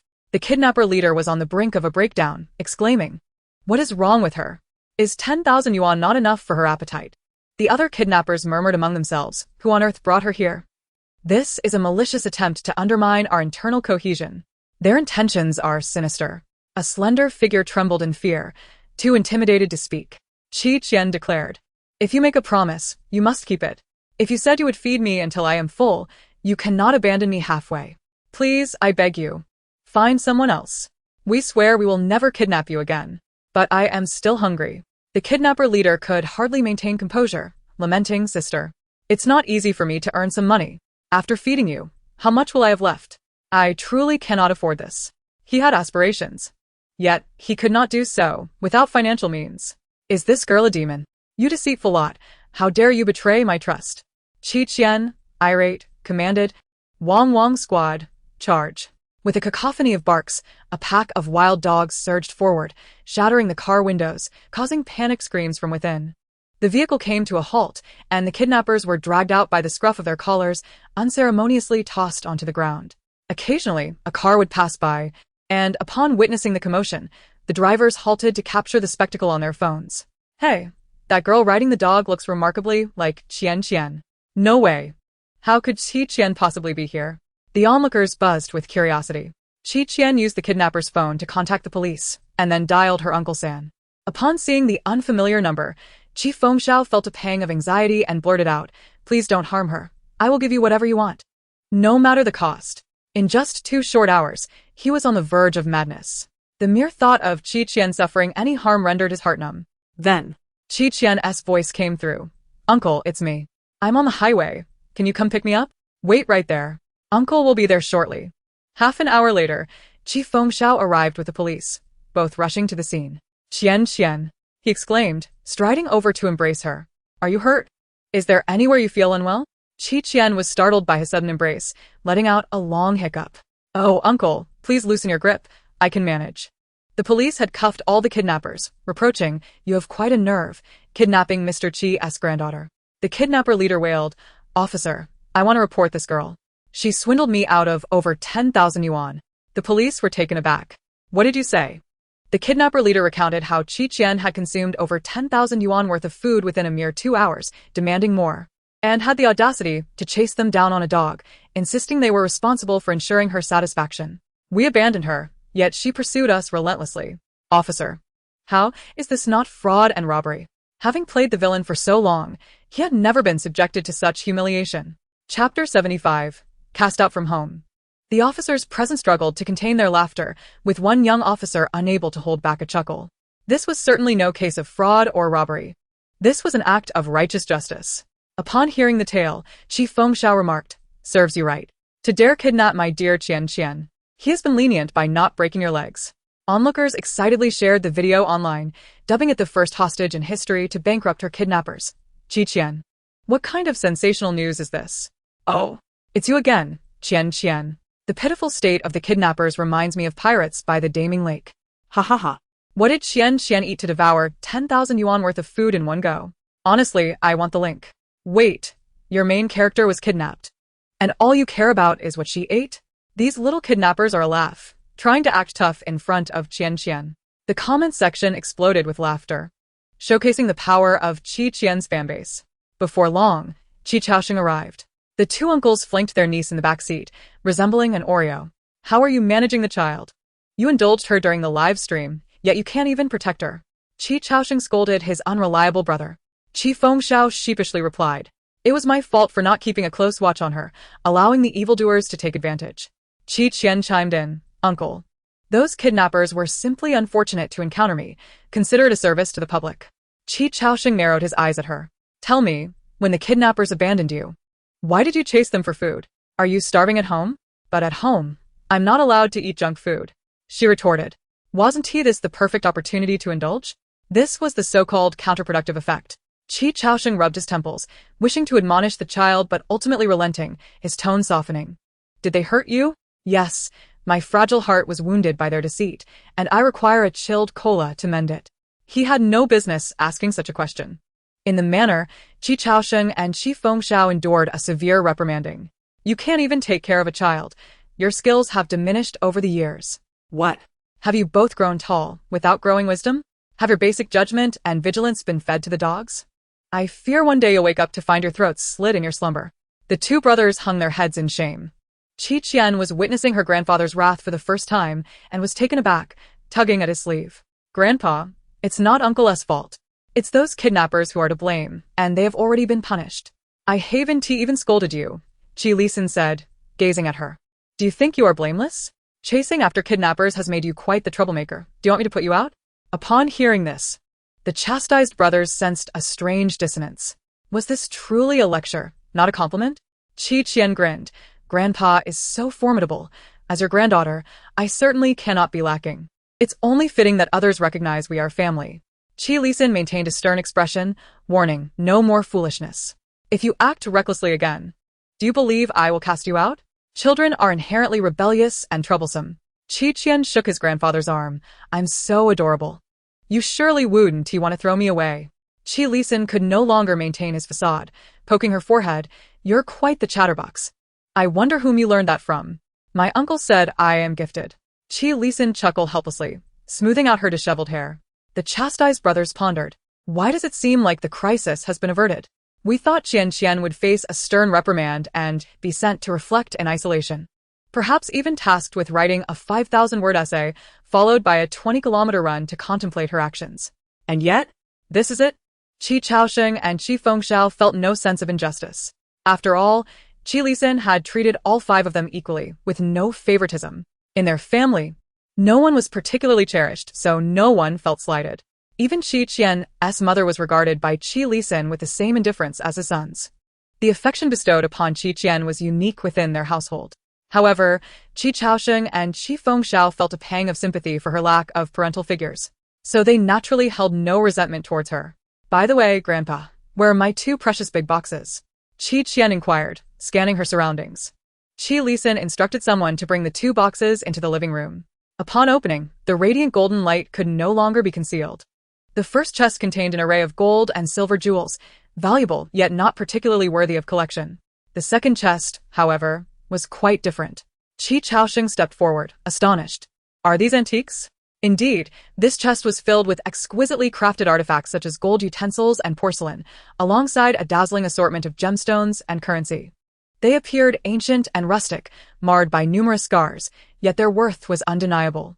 Qi Lisan picked up a cup from the top, his fingertips brushing its surface, a blue and white porcelain cup from the Yongjing period, easily worth tens of millions. Below, there were many more pieces of enameled and pastel porcelain. The typically calm and composed Qi Chaosheng was now visibly unsettled. For an antique enthusiast, nothing could rival the allure of antiques. Qi Fengxiao remarked, Qianbao. Those 2 chubby black and white fellows truly have your best interests at heart. Why not consider marrying one of them? Qi Lisan's gaze sharpened instantly. Marry? How old is she? That would be early romance before she even turns 30. Qi Fengxiao was momentarily taken aback, jokingly wondering why the old man was so eager. What do you intend to do with this chest of treasures? Qi Lisan asked Qi Qian, his tone considerably gentler. If it were only 1 chest, Qi Qian would have claimed it without hesitation. But now that she had 2, she could simply shout along the seaside whenever she desired more. Thus, she contemplated that this might be a splendid opportunity. In the original narrative, the catalyst for the downfall of the Qi family was her demise. Her grandfather had poured everything into avenging her, disregarding all else. Yet, the true force leading to the family's destruction was Gu Hua and her admirers. The original text described them as exceptionally gifted, hailing from prestigious backgrounds, including sons of high-ranking officials and renowned figures.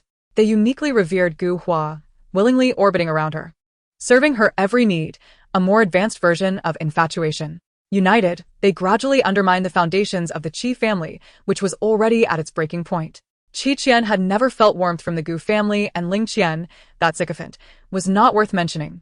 Therefore, she declared, Grandfather, let us hand these treasures over. Qi Lisan looked slightly surprised. Qi Qian replied earnestly, I have a premonition that our family may one day face bankruptcy. Handing these over might serve as a protective talisman that could prove useful in the future. Qi Lisan, could you not wish for something better? Qi Chaosheng suddenly recalled not long ago when Qi Qian had disguised herself as a swindler, warning him about being deceived by friends. Her so-called premonition might not merely be the fanciful musings of a child. Could it be that the Qi family indeed faces a calamity ahead? Chapter 76. Dehei chewed the homework to shreds. Qi Chaosheng felt a twinge of doubt and turned to discuss with Qi Fengxiao, only to find him gazing at Qi Qian with an expression of sheer adoration, as if she were his own daughter. Disregarding the foolishness, Qi Chaosheng asked, Have you truly decided? Qi Lisan inquired of Qi Qian. Once the decision is made, there is no turning back. Qi Qian nodded. Then let us proceed as you wish. Qi Lisan concluded. Qi Qian tugged at Qi Lisan's sleeve, whispering a few words in his ear. Qi Lisan slowly turned to Qi Chaosheng, his eyes tinged with disdain. Qi Chaosheng understood. Qi Lisan acquiesced. Thank you, grandfather. Qi Qian then quietly asked Qi Chaosheng, Second uncle, will you be disappointed? Qi Chaosheng's gaze softened. This is your possession. You may handle it as you see fit. Besides, your uncle believes you have done exceptionally well, embodying the spirit of the Qi family. Qi Fengxiao added, Qianbao, do not overthink it. Instead of these treasures, you might want to focus on the old man's wealth, which is so abundant you could never exhaust it in your lifetime. Qi Lisan scoffed. So, you have been coveting my fortune all along? What good does that do? You will not share it with me. As long as you know, the Qi family does not support idlers. Until now, Qi Qian had been that very idle one. I can't shake the feeling that I am being subtly insulted. Yet, the feeling of having support in any endeavor was undeniably gratifying. Uncle, do not be disheartened. At least you possess something more than grandfather's wealth. Qi Fengxiao's eyes brightened. Is it my intelligence or my charm? It is your troubles. You little rascal, a day without discipline, and you are already climbing the walls. The two began to chase each other playfully, with Qi Chaosheng caught in the middle, held back by Qi Qian, laughing helplessly. Qi Lisan, clearly unable to tolerate their ruckus, suddenly asked Qi Qian, Have you completed your summer homework? Bring it to me for review. The air momentarily thickened. This was a perilous question. Qi Qian feigned vulnerability. Grandfather, I was just deeply frightened by the kidnapper. I might have lasting psychological trauma. Qi Lisan chuckled coldly. You seem lively enough, hardly the picture of someone traumatized. That is merely a facade. Do not let my apparent strength deceive you. I could easily perish if struck by a car. Qi Lisan. He fell silent for a few seconds. Be straightforward. Have you not written it? Qi Qian's gaze wandered, and suddenly an idea struck her. Dad, I have my homework with me. But it is not on my person. The uncle and niece spoke almost in unison. The atmosphere froze once again. Qi Qian looked desperately at her two uncles, who were equally stunned. Qi Lisan twirled the jade ring on his thumb, chuckling coldly. His already stern face became even more imposing. You are such good uncles. Covering for her? Qi Fengxiao grinned awkwardly. No, Qianbao's homework is genuinely with me. Second brother must have misremembered. Indeed, I vaguely recall seeing Qian's homework at home. Which is why I said that, Qi Chaosheng calmly interjected. Qi Lisan narrowed his eyes, scrutinizing the trio's faces. Suddenly, they heard Da He barking outside. Butler Nan entered the living room. Sir, it is dire. Da He has shredded the young lady's homework. It was as if her heart was shattered more than that of a heroine who had fled with a child after divorcing a domineering CEO. Truly lamentable. Qi Qian? Help. Da He, why did you choose this moment to act? I had resolved not to implicate you. Qi Lisan snorted. Qi Chaosheng and Qi Fengxiao looked at Qi Qian with expressions of helplessness. Qi Qian. Butler Nan brought in the mangled homework. Qi Qian glanced at it. Feeling a flicker of comfort, it was thoroughly shredded, rendering it impossible to discern anything written. Da He, a bonus point for you. The outcome was that Qi Lisan ordered the reconstruction of her homework, only to discover that not a single word had been touched. Grandfather, this exceeds the limit. Qi Qian. Go upstairs and reflect on your actions. Qi Lisan's tone was firm. Rewrite it as 100,000-word reflection and present it to me after dinner. Qi Qian, 100,000? Have I committed a grave transgression? Qi Qian felt tears welling up. Grandfather, do you despise me now? Qi Lisan winced at her, wailing. All right, 100 words. That is still quite a lot. Qi Qian pleaded pathetically. Grandfather, I have realized my mistakes. I swear to reform and be a better person. Qi Lisan frowned, finding her words oddly unsettling. Nearby, Butler Nan silently mused. The heroine, wronged by her domineering CEO, muster her courage to face her prison sentence, only to encounter such slogans. Qi Fengxiao coughed, lowering his voice to advise Qi Qian, hurry upstairs. If you delay, you might truly end up writing 100,000 words. In the past, when they made mistakes, they were required to write at least 5,000 words with a plagiarism check to pass through the old man's scrutiny. The old man had just mentioned 100,000 words, clearly intending to frighten Qianbao. Otherwise, he would not have switched to 100 words. It was a clear concession. Are you not going up? Qi Lisan's forehead furrowed, his demeanor exuding an undeniable authority. I will send it up shortly. With no excuses left, Qi Qian reluctantly ascended the stairs to write her self-reflection. After disposing of 2 boxes, Qi Lisan finally sat down and took a sip from his teacup before addressing the matter at hand. Did the kidnapper reveal the motive behind abducting Qi Qian? Qi Chao spoke with gravity, stating that they had mistakenly targeted the wrong person, intending instead to afflict Feng Xiaoxiao. Qi Fengxiao pressed her lips together, noting that the police had discovered contraband on their persons, likely intended for her, but Qi Qian had thwarted their plans. Had she been the one kidnapped today, the assailants would have shown no mercy. Their intentions were clear, and they were well prepared, yet they encountered Qi Qian, who defied expectations. Have we identified the mastermind behind this? Qi Lisan inquired. Qi Fengxiao responded, it is an actor with whom I have a personal vendetta. He was engaged in unlawful activities that I uncovered, and he sought to drag me down with him. Rest assured, I know how to deal with him, without leaving any traces. A flicker of malice crossed her eyes. No one from the Qi family is weak or easily bullied. Even if they appear harmless, they possess a madness that others lack. Qi Lisan methodically cleaned his glasses with a handkerchief. I will handle this matter. You alone may not be able to extricate yourself completely. However, this would be a one-time exception. The butler, Nan, was visibly moved, exclaiming that the master had once again made an exception for the young lady. He had never seen him so protective. Chapter 77. Imported sausages. Qi Fengxiao, however, was taken aback. Had the old man changed? In the past, when he nearly faced a ban, the old man had not lifted a finger to assist him. Now, it seemed he was not helping him, but rather seeking to avenge Qi Qian. Feeling dissatisfied, Qi Fengxiao insisted. No, I can handle it myself. He wished to avenge Qi Qian personally and would not allow the old man to take that from him. Qi Lisan was not seeking his input. It was settled. Wait a moment before you leave, he commanded. As an uncle, you not only failed to set a good example but also helped Qian lie and cover up for her.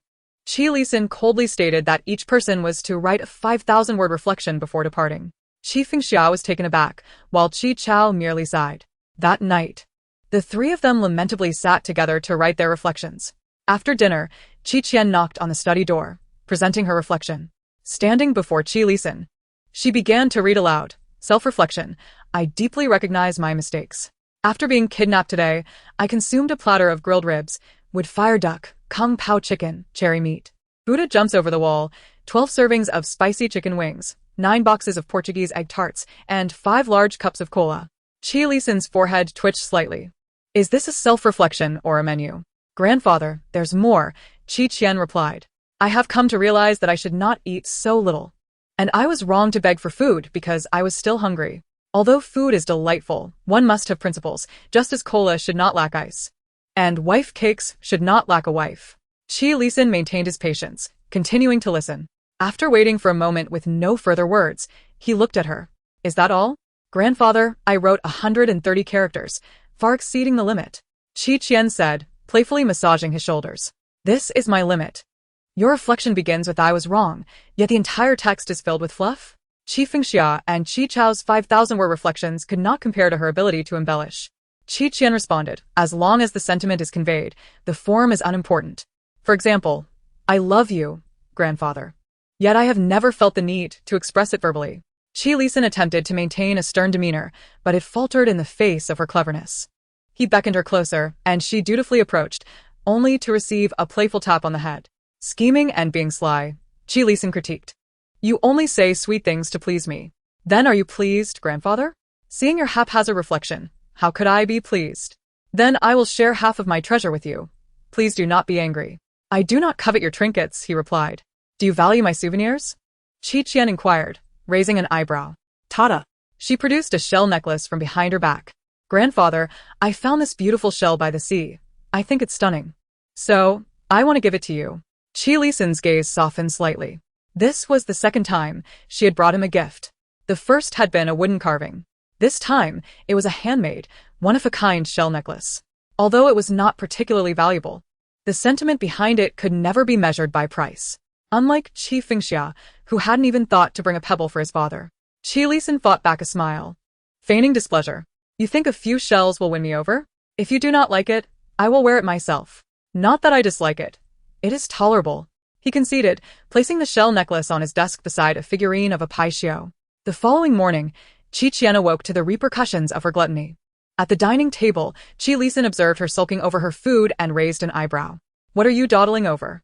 Qi Qian stammered, unable to utter a word as she kept her head down. Lift your head, Qi Lisan commanded, setting aside his newspaper. Qi Qian shook her head vigorously. Do you want me to intervene? With no other choice, she slowly raised her face. Qi Lisan scrutinized her for a few seconds before breaking into laughter. Grandfather, you're still laughing, Qi Qian exclaimed, visibly upset. I am in this state. You should know that not a single bite of junk food comes without consequences. Qi Lisan pinched her face, examining her before instructing Nan, have the doctor come over. Nan, suppressing laughter, replied, yes, sir.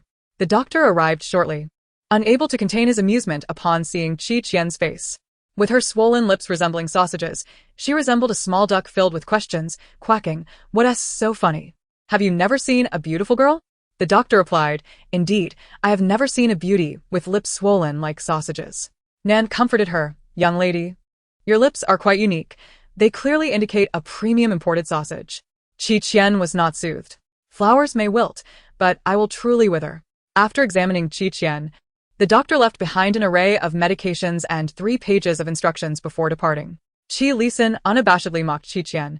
Let us see if you dare to indulge in excess again. I swear to the gods, I will turn all who laugh at me into turtles. Qi Lisan laughed even harder. Nan remarked, ever since the young lady arrived, the master's mood has improved daily. This household has transformed. Qi Qian teased, Uncle Nan, just tell me how many domineering quotes you have saved up. Nan did not catch her drift, as he received a phone call instead. He stepped out and soon returned with a young man dressed in black. Sir, your guest has arrived. Curious, Qi Qian glanced at the newcomer. He wore a high-collared work shirt, was tall and well-built, and had a righteous demeanor, yet there was a lingering sorrow in his brow. The young man approached Qi Lisan and respectfully bowed his head. "Mr. Qi," he greeted. "Zhu Ji, it has been a long time," Qi Lisan replied. "The last time we met was a few years ago." Jiang Zhu Ji responded, "Indeed, 3 years ago. Thanks to your intervention, my son was able to survive." "How is he doing now?" "Yes, thanks to your blessings, he is doing well. However, he has entered a rebellious phase and has become increasingly taciturn." Qian pondered. That name sounds oddly familiar. Chapter 78. This is not a job for an ordinary person. Qian, this is Jiang Zhuji. You may call him Uncle Jiang. Qi Lisan introduced. Qian obediently greeted, "Hello, Uncle Jiang, I am Qian." "Hello," Jiang Zhuji replied, his eyes subtly appraising her. "Mr. Qi's granddaughter resembled a little duck. Starting today, Uncle Jiang will be your personal bodyguard, primarily responsible for your safety," Qi Lisan stated. Qian squealed with excitement. "Grandpa, I know this. It's one of the 4 essential elements for going out in high society." 4 essential elements? 1. Luxury car. 2. Assistant. 3. Bodyguard. 4. Even in a tumultuous vehicle, being able to maintain composure while reviewing documents like a supreme leader. Qi Lisan's face darkened. Butler Nan's eyes lit up. Jiang Zhuji was completely lost. What is a supreme leader? What do you watch every day? Qi Lisan poked Qian's forehead, recalling how her mother was the same way as a child, constantly babbling about domineering CEOs, ultimately forsaking her family for a poor boy. With that thought, Qi Lisan's expression grew cold. "If you were to follow in your mother's footsteps, I would be the first to break your legs." Qian waved her hand dismissively. "Grandpa, worry not. I've already made arrangements with the heavens." "Oh?"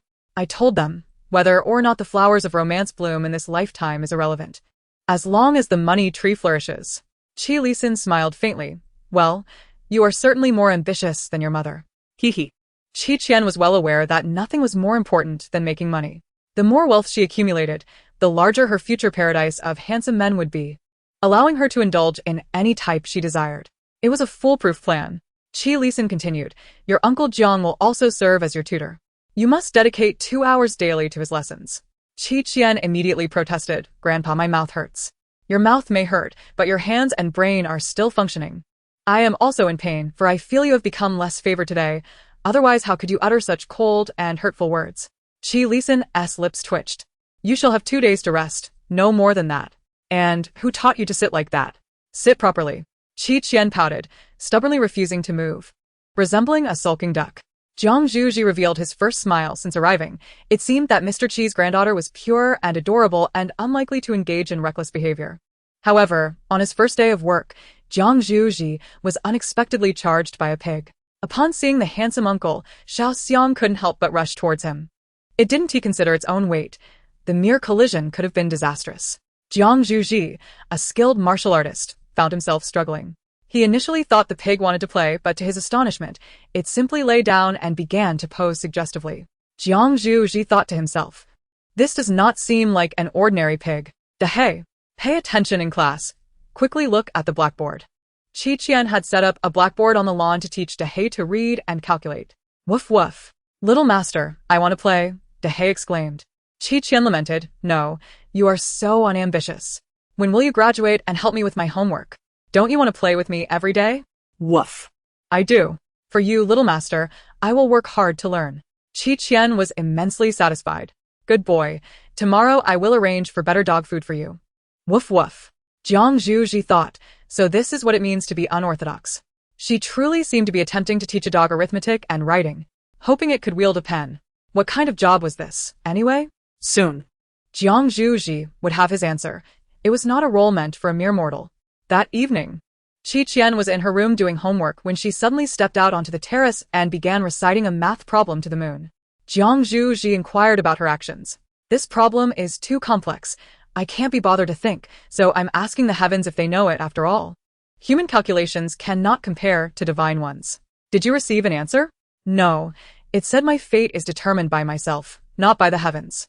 Such symptoms were still mild, for she often recited problems only to drift into a trance, muttering, "Given the equation of the line, the angle of inclination is used as a green dragon spear, stringing together those who devise these problems into a salad. The solution to this problem is..." Jiang Zhuji felt a chill run down his spine as he watched her chant a series of incantations before writing down the correct answer on paper. This was indeed difficult to assess. Was her mental state really alright? Qian believed she was doing wonderfully. Ever since her mental health issues arose, she felt more invigorated.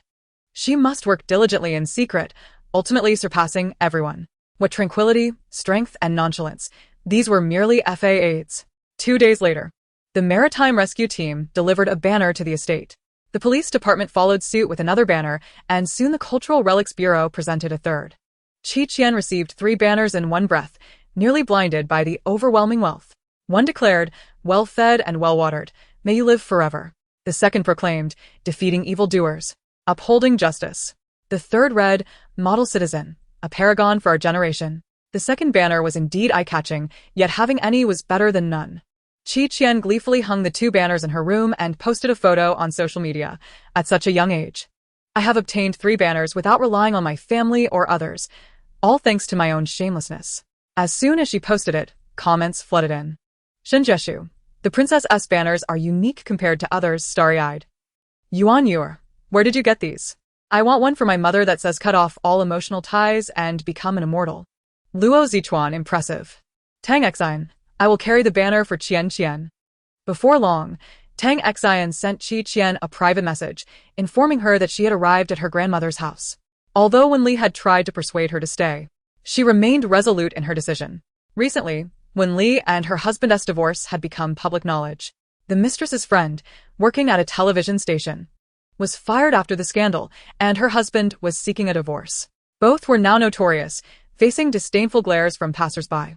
Tang Xian, Qian, thank you. I have long wanted to tell you that if you had not appeared before me, if you had not given me the courage to change, I might still be as weak as before. Tang Xian, from now on, I will study hard, motivating myself to run forward and escape the shadows of the present. I will never forget you, not ever. After replying, Qian heard hurried footsteps outside the door, followed by a knock. Upon opening the door, she saw Jiang Zhuji standing there, his face full of urgency. Qian thought to herself, I can take a break now, hee. Jiang Zhuji's eyes brightened with gratitude, tinged with a hint of shame for his previous prejudices against Qian. Chapter 79. Where did you get that peachwood sword? Qian waved her hand. By the way, which hospital are you taking your son to see? The first hospital. It's south, relatively close to home. Then take me with you. I'll go find my second uncle. All right. 20 minutes later, at the South Lane residential building, Qian accompanied Jiang Zhuji upstairs. The Jiang family's home was a 3-bedroom apartment, somewhat aged, with walls bearing the marks of years of habitation. However, only Jiang Zhuji and his son remained there now. Qian had always imagined that Jiang Shu's son would be tall and robust, much like himself. However, he was taken aback to find Jiang He lying on the bed in the bedroom, breathing laboriously while turned to the side. His features were delicate, and a pallid flush tinged his cheeks, with his light brown irises glistening with a dewy haze. He was a frail beauty, with rosy lips and white teeth. A strikingly handsome, yet sickly young man. Qian nearly whistled in admiration but restrained herself, fearing the consequences.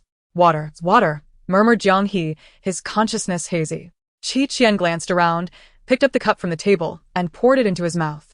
Jiang He eagerly opened his lips to receive it, but the water trickled down his chin, soaking his collar. As he regained some strength, Jiang He opened his eyes and noticed an unfamiliar girl standing by his bedside. Unpleasant memories surged forth, causing him to bristle instinctively, and he glared at Qian. Simultaneously, Qian was assessing him.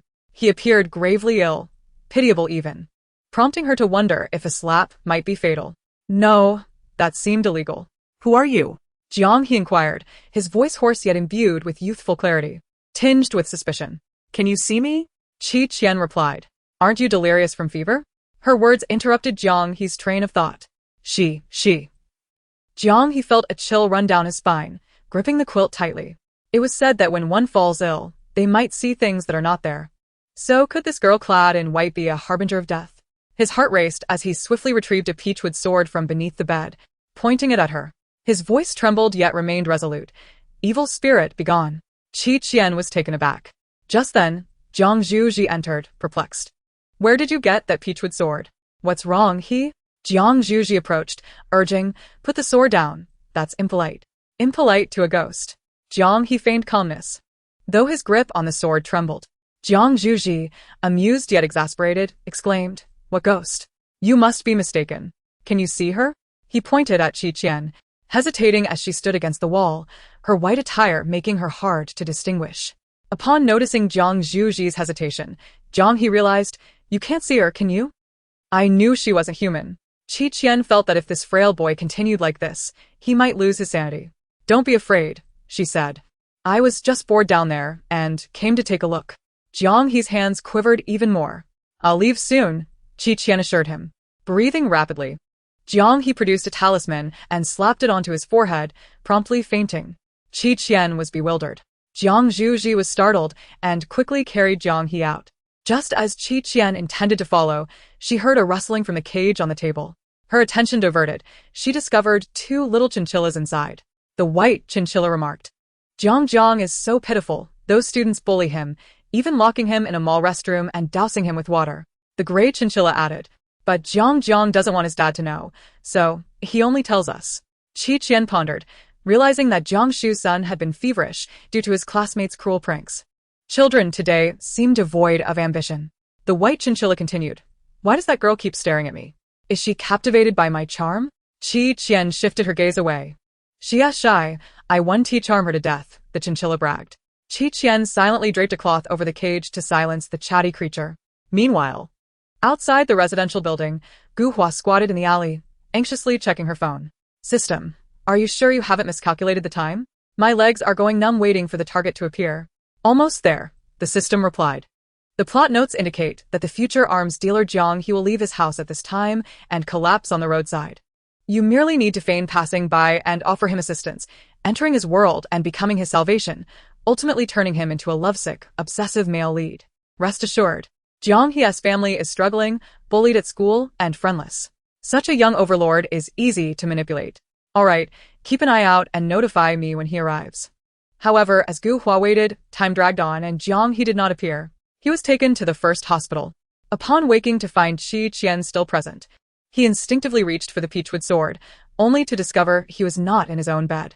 "Why do you keep following me?" Jiang He queried, his voice tinged with desperation. Qian replied calmly, "You fainted from fright, so naturally, I came to check on you. Now that I have, I must take my leave." As a ghost, she considered herself quite conscientious. Jiang He bit his lip. "Thank you. I hope you find happiness in your world, and don't come looking for me again." He was genuinely afraid of ghosts. Qian was perplexed. What world? The mad world? She straightened her expression. "I will. Goodbye." Qian exited the hospital room and took the elevator to Qi Chaoxing's office. Upon her arrival, he seemed surprised. "Aren't you supposed to be at home finishing your homework?" "Uncle, even prisoners have time for fresh air," Qian replied with feigned profundity. "I specifically came to deliver something." "What is it?" Qi Chaoxing inquired, curiosity piqued as she opened her backpack to reveal 2 boxes. Qi Chaoxing gasped. "Aren't those antiques you already submitted?" "Well, I noticed you were eyeing these 2 items the other day, so I had grandfather negotiate to keep them for you," Qian explained. Qi Chaoxing was visibly moved, his heart softening as he lowered his head to hide the growing smile in his eyes, feeling inexplicably warm. Having lost his mother early and his father bearing the dual responsibilities of both parents, he had not felt such pure warmth in ages. Chapter 80. Let us take care of him. "If your third uncle finds out, he'll be furious with me," Qi Chaoxing couldn't help but chuckle softly. Qi Feng Xiao typically prided himself on being Qi Xiao Qian's favorite uncle, yet here she was, delivering gifts to someone else. "Not at all. I prepared other gifts for the third uncle and the eldest uncle." Qian counted on her fingers, suddenly recalling, "Oh, I think there are other uncles? I haven't met them yet. They're both abroad, so we seldom see them," Qi Chaoxing replied, then suddenly remembered his father's adopted son. Technically, he too could be considered Qi Xiao Qian's uncle, but that was inconsequential. That fellow was simply odd. Qi Chaoxing dismissed the thought. Qian was curious about the other 2 uncles. "How are the 4th and 5th uncles doing?" "I heard from the eldest uncle that the 4th uncle is foraging for wild vegetables abroad, while the 5th uncle is tightening screws in a factory," Qi Chaoxing explained. "Those jobs sound grueling," Qian remarked. "The electronics factory has closed for the holidays, yet the 5th uncle is still tightening screws. What compels them to persevere? Is it love, ambition, or responsibility?" "No, none of that. It's poverty. They're just too poor." Qi Qian reflected, her respect for them growing. Qi Chaoxing interjected. Why are you trying to lecture, child? Are you trying to teach Qi Xiao Qian about the hardships of work, encouraging her to cherish her current life? Thinking he had perfectly captured the essence of the lesson, he nodded. Indeed, your fourth and fifth uncles work hard, earning just enough to get by, drinking tap water and eating leftovers. As the conversation unfolded, Qi Chaoxing interjected, cautioning, if one day you encounter them and they invite you to join them, do not heed their call. They surely intend to lead you into hardship. To be on the safe side, let us first administer some eye drops to Qi Xiaoqian. After all, if they could abduct her, it stands to reason that her other uncles might do the same. One must remain vigilant. Brothers? In the presence of my charming niece, the notion of brotherhood seems rather trivial. Qi Qian mused that her uncles were barely able to sustain themselves and likely had no desire to take along a burdensome child. Nevertheless, she acquiesced to her second uncle's request. Qi Chaoxing, satisfied, allowed her to play for a while, promising to take her out for a delightful dinner once he completed his tasks. He also instructed his secretary to prepare a variety of snacks and comic books to stave off her boredom. Qi Qian switched on the television, adeptly tuning into the wellness channel, munching as she watched. Today's wellness highlights included the dangers of crossing one's legs, which could lead to uneven pressure on the lumbar and thoracic vertebrae, ultimately compressing the spinal nerves over time. The importance of hygiene was emphasized in the prevention of liver diseases, alongside dietary recommendations. It was advised to limit late nights to no more than twice a week and to manage sleep schedules wisely. As the program concluded, Qi Qian's notes were nearly complete. Gazing at the filled pages, she mused that such diligence might just grant her immortality, a lifespan equal to the heavens. In her exhilaration, she downed nearly half a glass of ice-cold cola. Once her uncle finished his work, Qi Qian followed him out of the hospital. Upon reaching the park downstairs, she caught sight of a familiar figure by the lotus pond. Seizing the opportunity, while her uncle went to fetch the car, she approached. 3 fashionably dressed young men encircled Jiang Hui, pointing and making disparaging remarks. Your father is a bodyguard, and you are destined to be someone else's servant, one sneered. Qian lets you toil for her. That's a privilege, and you dare refuse? She's a young lady of means, and who do you think you are to defy her? The ringleader jabbed a finger into Jiang Hui's shoulder, irate that he had frightened away his crush. Jiang Hui remained silent, his slender frame resolute. He had perused numerous medical texts, comprehending human anatomy with clarity and knowing precisely how to swiftly and silently eliminate a threat. Just a little longer. Not far off. Qi Qian squatted down, hands tucked into her pockets, eavesdropping on the gossip. A calico cat sidled up to her, commenting, "These kids today lack creativity, relying on sheer numbers to intimidate." Did you catch that? Qi Qian inquired. Not quite, the calico cat replied. It's just that this boy has caught the eye of a girl, and she's been bullying him mercilessly. Now that he's retreated, she's displeased. The girl comes from wealth, her father in real estate, and she carries herself with such arrogance. Are those boys her minions, or just sycophants? It doesn't matter. They simply wish to defend her honor, forcing the boy to apologize. Qi Qian held an imaginary snack, intrigued by this miniaturized drama of coercion. Do you know why the girl is interested in this boy? The calico cat asked. Why? She replied. The cat answered. Everyone else smiles at me. But he does not. Either he's naturally stoic or he's deliberately trying to attract my attention. Qi Qian thought, wow, these children truly lack imagination. Could it not be that he simply has a resting face? The calico cat rambled on with Qi Qian until those troublesome boys finally departed. Jiang Hui turned around and spotted Qi Qian squatting there, his previously impassive expression softening. Hasn't she already transitioned to the afterlife? Jiang Hui wondered, momentarily taken aback as a flicker of emotion crossed his gaze. He had no friends, and few were willing to befriend someone as peculiar as he. This was the first time, aside from his father, that someone had shown such concern for him, even if she was merely a ghost. Jiang Hui hesitated, asking, Did you see everything just now? Rest assured, I cannot read, Qi Qian reassured him. I didn't catch what you all were saying. Do you not find that absurd? Jiang Hui questioned. Why do you keep appearing around me? Am I particularly special in some way? He suddenly yearned to know. You have a rather impressive appearance? Just then, Qi Qian heard her uncle call her name, waving as she made her way back toward him. Jiang Hui caught only a glimpse of her fleeting figure disappearing behind a tree, sending chills down his spine. Yet, compared to before, he found himself less resistant to her presence. Perhaps it was the solitude he had endured for too long. A self-deprecating smile crept onto his face, and he felt inexplicably lighter. At Byakuan, they settled into a booth on the terrace, surrounded by screens that offered both a view and privacy. Qi Chaosheng had made a reservation in advance, and soon after sitting down, the dishes were served. As they dined, Qi Qian overheard a conversation from the neighboring terrace. If it were just one, things would be simpler. I recently discovered he has been unfaithful more than once. Didn't you say it was only one? Came the incredulous reply. I never imagined he would betray me so many times. By the time I found out, it was too late. I was already pregnant. The conversation took a grim turn, and Qi Qian was taken aback. If you're pregnant, you might as well have the baby. What else can you do? This seemed relatively normal until she realized that the two speakers were men. Chapter 81. Will you sign my name? The volume of the neighboring voices suddenly diminished, prompting Qi Qian to lean over the railing, eager to hear more.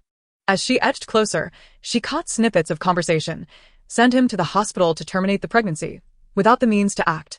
He won't be able to stray again. Qi Qian gasped. How cruel. Is that truly the solution? She leaned in closer, her curiosity piqued.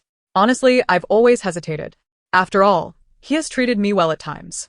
Qi Qian nearly slapped her thigh in disbelief. Dude, your husband has cheated like an octopus. And you still feel sorry for him? Wait, something feels off here. Your kindness now will only breed your future suffering. Have you considered how many lives he has ruined? 1, 2, fine, but 5? Are you planning to keep cleaning up his mess? She gasped at the revelation, realizing how monstrous such a man could be. 5? What are you waiting for? Do you plan to keep him around for New Year's dinner? At the neighboring terrace, two handsome youths sat at a table. One was Shi Jianshen, and the other was his friend Qilan. Qilan owned a mischievous orange cat named Deadbeat, who had been unfaithful to numerous feline companions, leaving them with kittens while lounging at home. Just then, Shi Jianshen quirked his mouth, lamenting, if you had taken him for surgery sooner, would we be in this predicament? Qi Qian nodded in agreement, exclaiming, exactly. Cheating is only different by number. If you don't make a firm decision now, aren't you just encouraging him? Caught up in the fervor, she realized she had inadvertently crossed over to their side, seated in their chairs, munching on snacks while joining their critique. Qilan, misty-eyed, lamented. I thought he would improve. He promised me before I left. Qi Qian, exasperated, retorted. Who doesn't he know that? A man can talk the talk. But when the truth comes out, you'll find yourself in peril. You really think keeping him around is wise? Qilan stared, bewildered. What man? We're talking about my cat. Cat? Qi Qian blinked, astonished. Aren't you discussing an unfaithful husband? Husband? Qilan was utterly confused. Shi Jianshen finally sensed something amiss and turned to look. Both stared in unison at the unexpected intruder.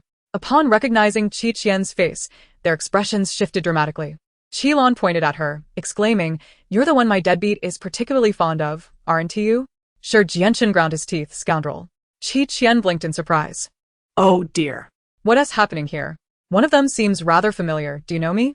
My cat is particularly miniature, and every day it sits in front of the television watching your live broadcasts, even learning to swipe my card to reward you. Qilan blushed with excitement. Could you sign something for my cat? Qi Qian, this is the first time I've encountered such an absurd request. That's not the point. May I ask, how old are you this year?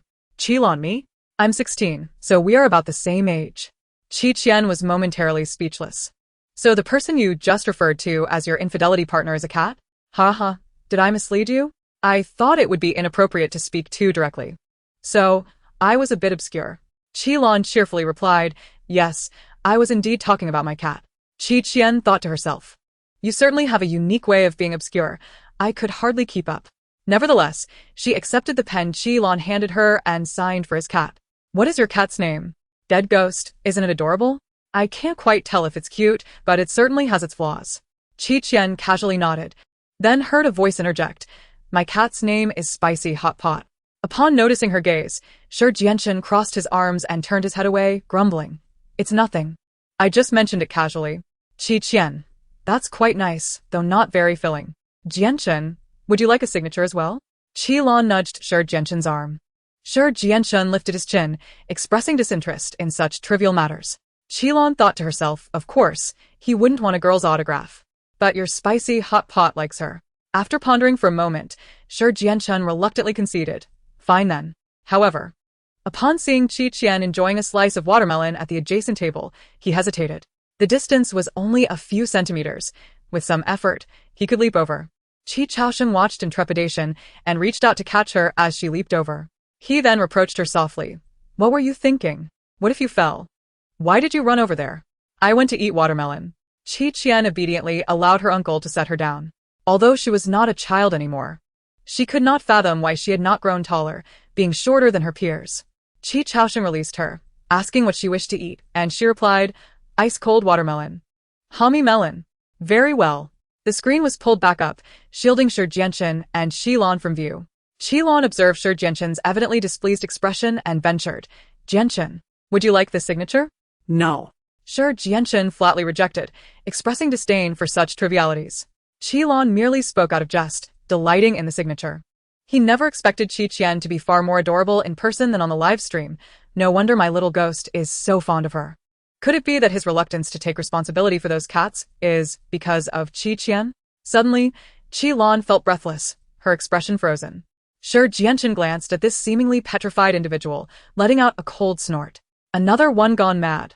Qi Lisan, seated behind his desk engrossed in documents, inquired without raising his head, what did you eat outside today? Grandfather, worry not, I had a particularly light meal today. Qi Qian beamed, appearing utterly unrepentant. Like barbecued food. Not spicy, so it couldn't be considered heavy. As for fried chicken, removing the crispy skin roughly equates to no calories at all. Isn't that light? Qi Lisan slowly lifted his gaze, his eyes behind the lenses seemingly capable of perceiving everything. The snacks in your bag have all fallen out. Ah? Qi Qian hastily looked down to check. Chapter 82. You have been removed from the group chat. Qi Lisan scoffed. I knew it. Hand over all the rubbish you've hidden in your bag. I haven't hidden any rubbish, Qi Qian retorted defiantly. These are all my spiritual sustenance. Qi Qian pouted as she slowly opened her bag, retrieving items at a snail's pace. Also, take out what you've concealed in your wallet. Don't think I'm unaware of the hole you carved in the middle of your notebook specifically for hiding things, flipping through the pages. For every grandfather in this world, a child with a love for snacks will be lost. She felt so pitiful. Ultimately, a small mountain of snacks tumbled out of Qi Qian's bag. It was astonishing how she managed to fit so many items in there. Qi Lisan, rarely at a loss for words, simply swept the items into a drawer. He believed that children of this age were inherently rebellious. The more you forbade them, the more spirited they became. Have you completed the summer homework I assigned? Qi Lisan asked. Qi Qian nodded gloomily, thinking to herself, fortunately, the spicy strips hidden in the big black nest went undiscovered. At least she had saved one little piece. In this round, she had triumphed. Observing her protectiveness over her snacks, Qi Lisan chuckled. Is your birthday approaching? Me? Qi Qian was momentarily taken aback. I don't know. You don't even know your own birthday? The Goof family insists that children shouldn't celebrate their birthdays too ostentatiously, lest it brings bad luck. Initially, they would make me a bowl of noodles, but eventually, they simply forgot. The Goof family, like scurrying mice, blamed her for accusing them of purposely ignoring her birthday before tossing her cake away. She was furious back then. She hadn't even gotten a bite of that cake. Is there really such wastefulness? For Qi Qian, this had become an everyday occurrence, but it was the first time Qi Lisan had heard of it. He only knew that Qi Qian had not fared well in the Gu household, possessing the title of a young lady yet receiving material treatment inferior to that of ordinary individuals. He hadn't expected the Gu family to treat her so poorly. Now, let us discuss your birthday. What do you wish to do? Why, of course, to host a grand celebration. Grand and glorious. Qi Qian exclaimed, once the suona sounds. The entire village awaits the dishes. Qi Lisan? Qi Qian suddenly realized she was speaking of a birthday, not a funeral, and quickly corrected herself. No. What I meant was, I could do whatever I wanted, right? Qi Lisan, Then, I want to hold it in front of my wishing well. Qi Lisan raised an eyebrow. Why there? Because the wishing well hasn't had any deposits for several days. I'd like to seize this opportunity to rake in some coins. Why not you lie there in a turtle shell, do nothing, and just wait for others to toss coins at you? Qi Qian's eyes instantly sparkled. Grandfather, you're so clever. How did I not think of such a comfortable way to earn money? When shall we start? Do I have time to buy a turtle shell now? Then she was promptly ushered out by Qi Lisan. After a while, Qi Lisan initiated a family group chat. For the moment, he did not include Qi Qian, and his two sons, overseas, were also excluded. Xiao Bao's birthday is approaching. Do you have any thoughts regarding the birthday banquet? Once Qi Lisan sent this message, the other three expressed confusion. Who is Xiao Bao? The youngest in the family. Oh, that's Qian. The hottest guy in town, what? Xiao Qian's birthday is coming up? Old man, why didn't you mention this earlier? When is it? Mia's, this Saturday. You didn't know this and still dare to call yourself her favorite uncle? The hottest guy in town. Big brother. I'm not the only one who didn't know. Why don't you ask second brother if he knows? Just by a little antique, I know.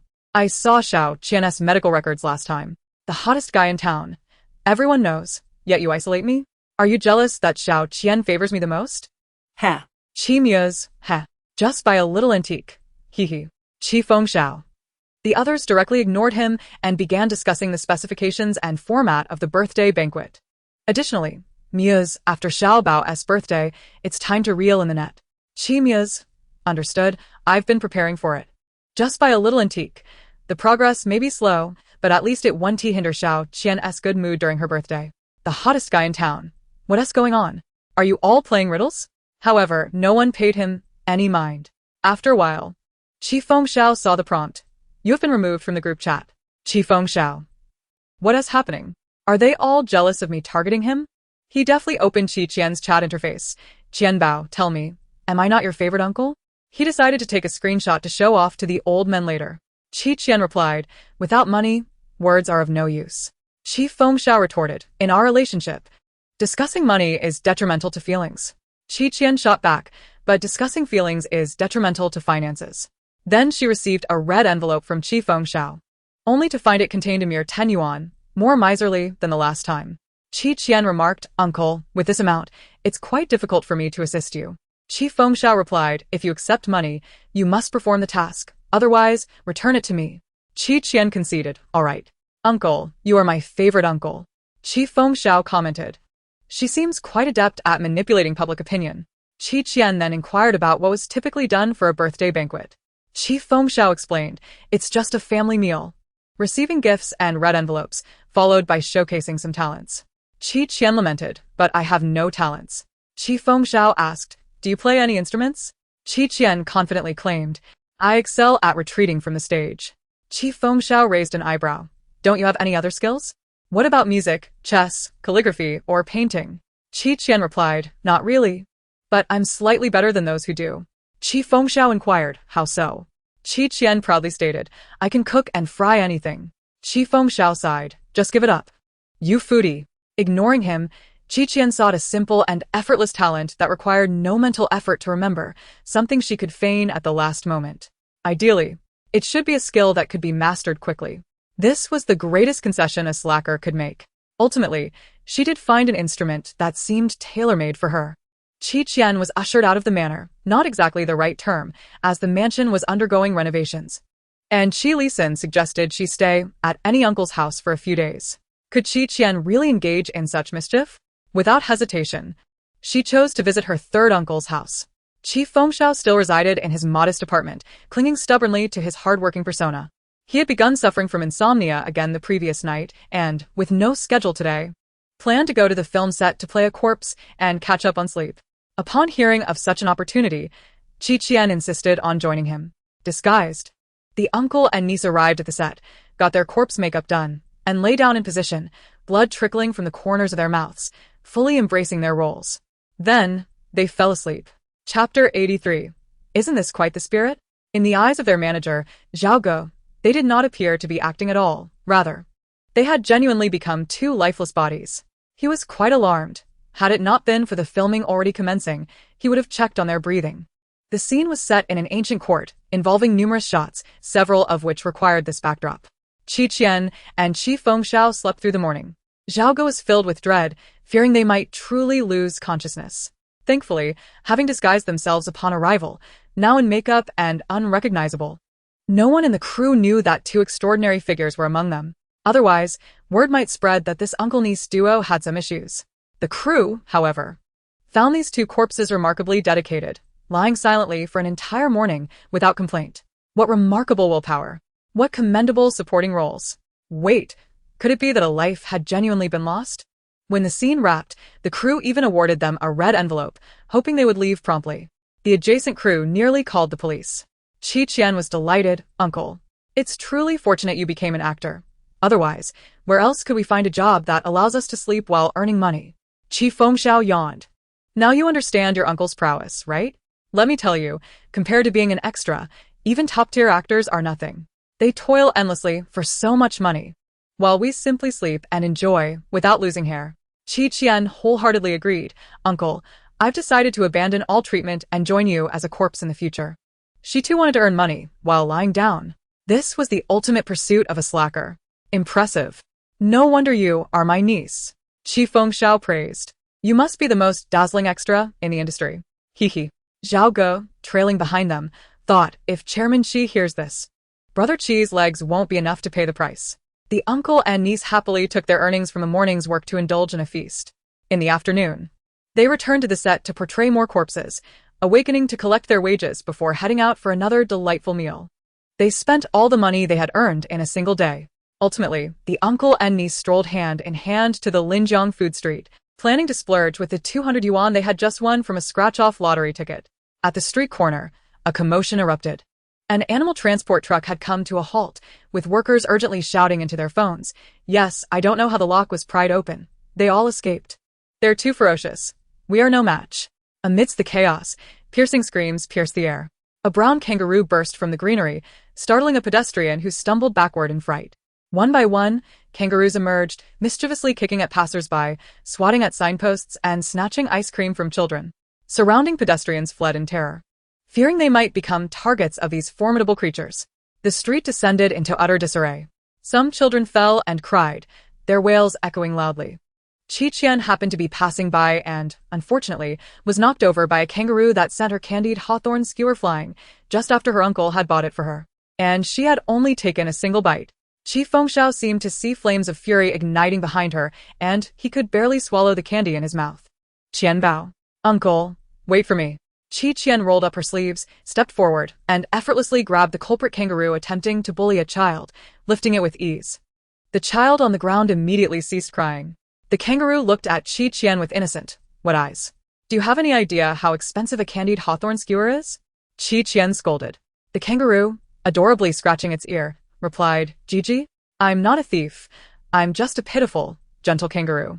It costs 20 yuan. Qian lamented. If you don't earn money, you won't understand the burdens of high prices. Creatures like you should be captured and made to work as laborers for 100 years to pay off debts. The kangaroo stood still, its front paws clasped together, looking at Qian with innocence in its eyes. Its gaze was straightforward. I will compensate you. Please don't be angry. The chubby vendor behind who sold candied hawthorn was left breathless as he shouted from afar, the kangaroo is robbing us. Qian replied. Qi Fengxiao pointed ahead, Qian Bao, the zoo's transport truck is over there. He feared that if he didn't say something soon, this creature might attempt to rob a nearby jewelry store to please Qian. Who knows if animal robbery is even a crime? Qian nodded and returned the stolen candied hawthorn to the vendor. Then, the panicked pedestrians witnessed a little girl picking up the kangaroo by the scruff of its neck and walking a few steps to the transport truck, directly tossing it inside. The kangaroo squealed in protest, attempting to escape. The little girl placed her hands on her hips and commanded, in. The kangaroo, which had just been so brazen, bullying children and striking adults, akin to a small-scale terrorist, now hung its head in submission and obediently walked inside. Qian turned her gaze to a large kangaroo hiding behind a tree. Where are your accomplices? The large kangaroo hopped over, scooped Qian up onto its back. The meaning was clear. I will take you to find them. I promise I won't miss a single one. And so, the kangaroo carried Qian away. Onlookers gasped. What the heck? Qi Fengxiao dropped his candied hawthorn to the ground. Wait, thief. Bring back my treasure. He sprinted after them.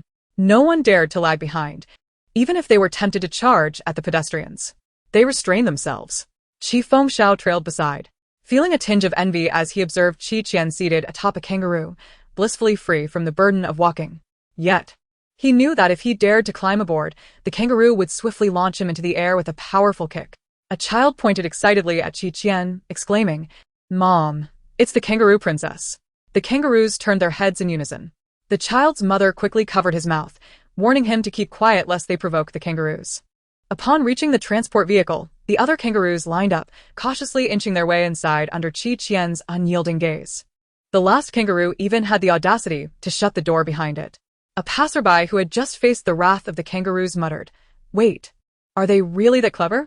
So, they were just picking on the week before, and now they surrender at the first sign of a challenge?" Staff members rushed over to thank Qian, compensating her for the damages caused by the kangaroos.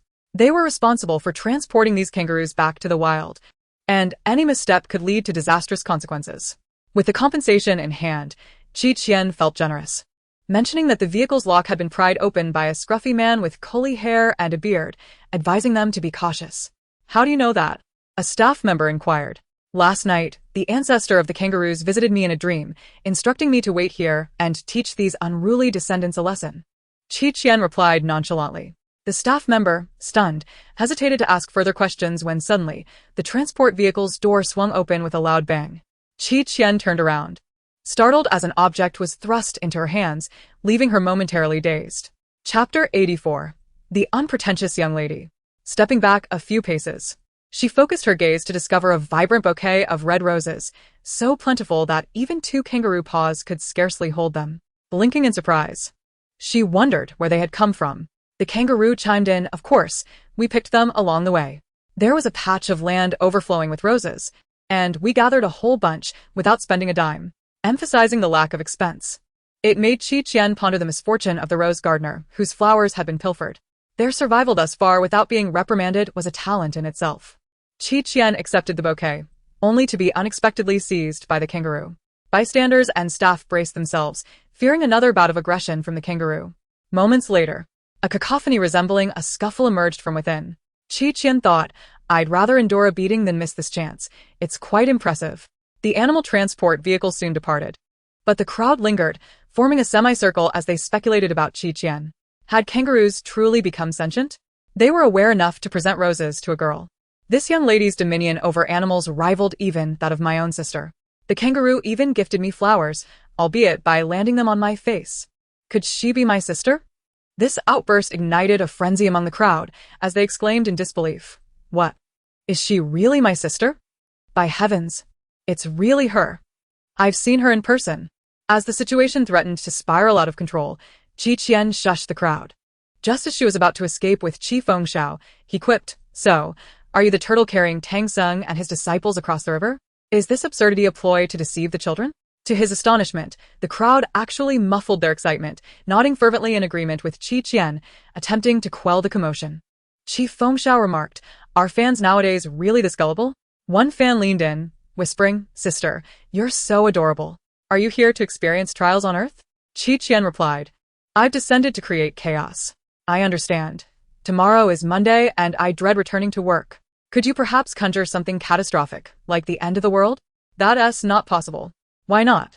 "My summer vacation isn't over yet. I'm not yet in the mindset to wish for the world's end. Perhaps after school starts, the world can face its doom." The fans lamented, "And what about our feelings? Are they of no consequence?" Qi Fengxiao tugged at Qian, signaling her to temper her enthusiasm as the crowd continued to swell. The fans, recognizing the disguised Qi Fengxiao, inquired, "Sister, is this your friend?" Qian retorted, "With your acting skills, you might still be relegated to mere supporting roles. I genuinely question the discernment of the entertainment industry." The fans, oblivious to the identity of the esteemed actor Qi Fengxiao, assumed he was merely a handsome assistant to a wealthy heiress. Given his voice, he must be quite dashing. They must be heading to a fancy restaurant or a luxury boutique. Or perhaps to a stinky tofu stand, as you mentioned wanting to try it. Qi Fengxiao said, guiding her into the throng. Qian salivated at the thought, nearly forgetting, "Then let us hurry." A true heiress, she remained remarkably unpretentious. As they wandered through the food street, indulging in various delights, they unexpectedly trended on social media. Qian grabs a kangaroo barehanded. Qian and the Kangaroo Brigade. Kangaroos now flirt with girls. Why don't you? Now the entire nation was aware of Qian's escapade at the food street, where she had assisted in capturing a few escaped kangaroos from the zoo. The kangaroos, who had previously been rowdy, transformed into docile creatures before Qian, even offering her roses to win her favor. However, her act of capturing the kangaroo unfolded under the watchful eyes of the public. Moreover, the zoo would not simply release kangaroos from the transport vehicle to accommodate her persona. Thus, the question lingered, after all this, is Qian a forest princess or a deep sea witch? Someone clarify. Perhaps in the next live stream she'll adopt a new persona. I was there. Those kangaroos didn't seem afraid of her. It was as if they recognized their leader and promptly surrendered. How old is she? Those above should retreat.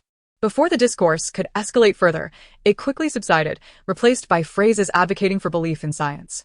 The Chief Family's public relations department breathed a sigh of relief as the contentious topics faded. The chairman had instructed them to minimize discussions linking the young lady with animals to avoid igniting broader debates. The proverb "a commoner is innocent, but possessing a treasure can invite trouble" likely encapsulated the situation. Oblivious to the unfolding drama, Qian and Qi Fengxiao continued their playful antics, combining their ages to form a total not exceeding 9 years. Eventually, fatigued from their escapades, Qi Fengxiao stood before a ring toss stall, purchasing a pair of roller skates for Qian. While he went to buy milk tea, Qian seized the opportunity to glide around the alley on her new skates. Suddenly, a figure emerged from the shadows. Jiang Hu, returning home with medicine from the hospital, unexpectedly caught sight of a girl in a white dress gliding towards him. It was as if she floated. The hem of Qian's dress concealed her skates, and her legs remained motionless, creating an ethereal appearance in the dim evening light. Reminiscent of a ghost.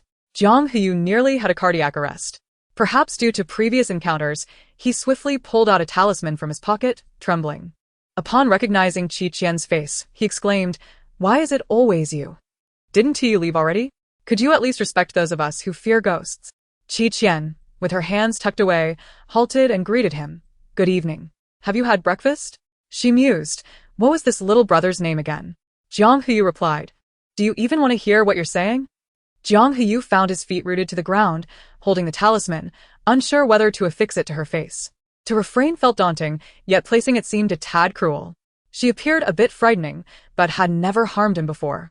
"What brings you here this time?" Jiang Hu inquired awkwardly. "Do you have some unfinished business?" Unfulfilled wishes linger in the heart, as Qian absent-mindedly touches her chin, pondering the elusive flavor of canned herring. A curiosity that has yet to be satisfied. Chapter 85. Perhaps I shall just go like this. Jiang Hu observes her diminutive stature, recalling that she was likely only in her teens when she left, evoking a sense of pity. She has never tasted anything delightful, though he is not either. Moved by compassion, he offers, "Shall I help you with that? You only need to know the taste, right?" "Indeed," Qian replies, reminiscing about a time when her curiosity led her to buy a can, only for it to be discarded by her third uncle before she could open it. "This is simple. I shall assist you," Jiang Hu insists. "Is there anything else?" Qian responds, "I still have a 1,500-word observation diary to write. It was an assignment given solely by her grandfather, due at the end of the holiday. I shall write it for you," Jiang Hu promises. Qian's eyes sparkle with delight. "Honestly, from the moment I first laid eyes on you, I felt an inexplicable connection. As if we were good friends in a previous life. Good friends help each other, and it is only reasonable for you to assist me with my diary. This young man seems rather amiable." Jiang Hu is momentarily flustered by her barrage of sweet words, his ears slightly reddening. "Good friends?" "Yes," Qian affirms confidently. "From this day forth, we shall be like sisters of different fathers and mothers. Whenever I have a morsel of food, there shall be a bowl for you to wash. I shall savor the delicacies, and you shall endure the hardships. Who are we to each other?" Finding someone willing to assist her with her homework is no small feat. She must cherish this opportunity. Jiang Hu's fair visage blushes, and his head feels dizzy. Has he truly made a friend? Though not human, one cannot assume that beings possess the simplicity of ghosts. It is quite wonderful. To commemorate this friendship, Qian shares a candied hawthorn with him.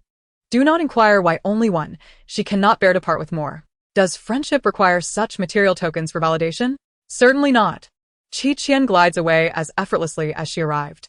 Hearing her third uncle call for her, she rushes over, fearing her bubble tea might be claimed entirely by him. She tidies her appearance, presenting a gentle, harmless smile reminiscent of a neighborly sister before approaching, only to trip and fall at Jiang Hu's feet. At just 14, the future arms dealer is oblivious to the intricacies of social maneuvering, especially with his mind preoccupied by the homework left by his newfound friend. Thus, he steps over Gu Hua without a second thought. Wait, is he blind? She questions in disbelief. How could he not notice such a lovely girl before him? Rising to her feet, Gu Hua angrily queries the system. Does he have poor eyesight? Host, his uncorrected vision is 50. It is normal. Then why didn't he help me? Perhaps he simply did not see you. This young man was quite reclusive in his youth and harbors tendencies of misanthropy and antisocial behavior. Such a state is quite typical. Gu Hua sighs. Fine. I shall return another day to win him over. Let him wait in line. Find me another suitable target. Understood. Zhang's household. When he commits to a task, he approaches it with utmost diligence. Fully prepared, Zhang Heyu opens the can of herring. Heyu, are you in the kitchen? Jiang Zhuji enters, pinching her nose. But finding no one there, she proceeds to the bedroom. There, she discovers Jiang Heyu collapsed at his desk, frothing at the mouth, alongside a can that resembles a biochemical weapon of either excrement or foul-smelling socks. Heyu. What is wrong? Wake up. Jiang Heyu, alas, has met his demise. The sorrows of humanity are not shared. Qian stayed at Qi Fengxiao's home for 2 days, but Qi Chaoshen, citing his negligent parenting, came to reclaim her, or rather, it would be more accurate to say he stole her away. During a brief moment when Qi Fengxiao went to the restroom, Qi Chaoshen whisked her away.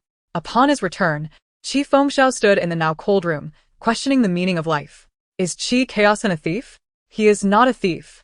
But when it comes to not indulging children, he shares the same stance as Qi Lisan.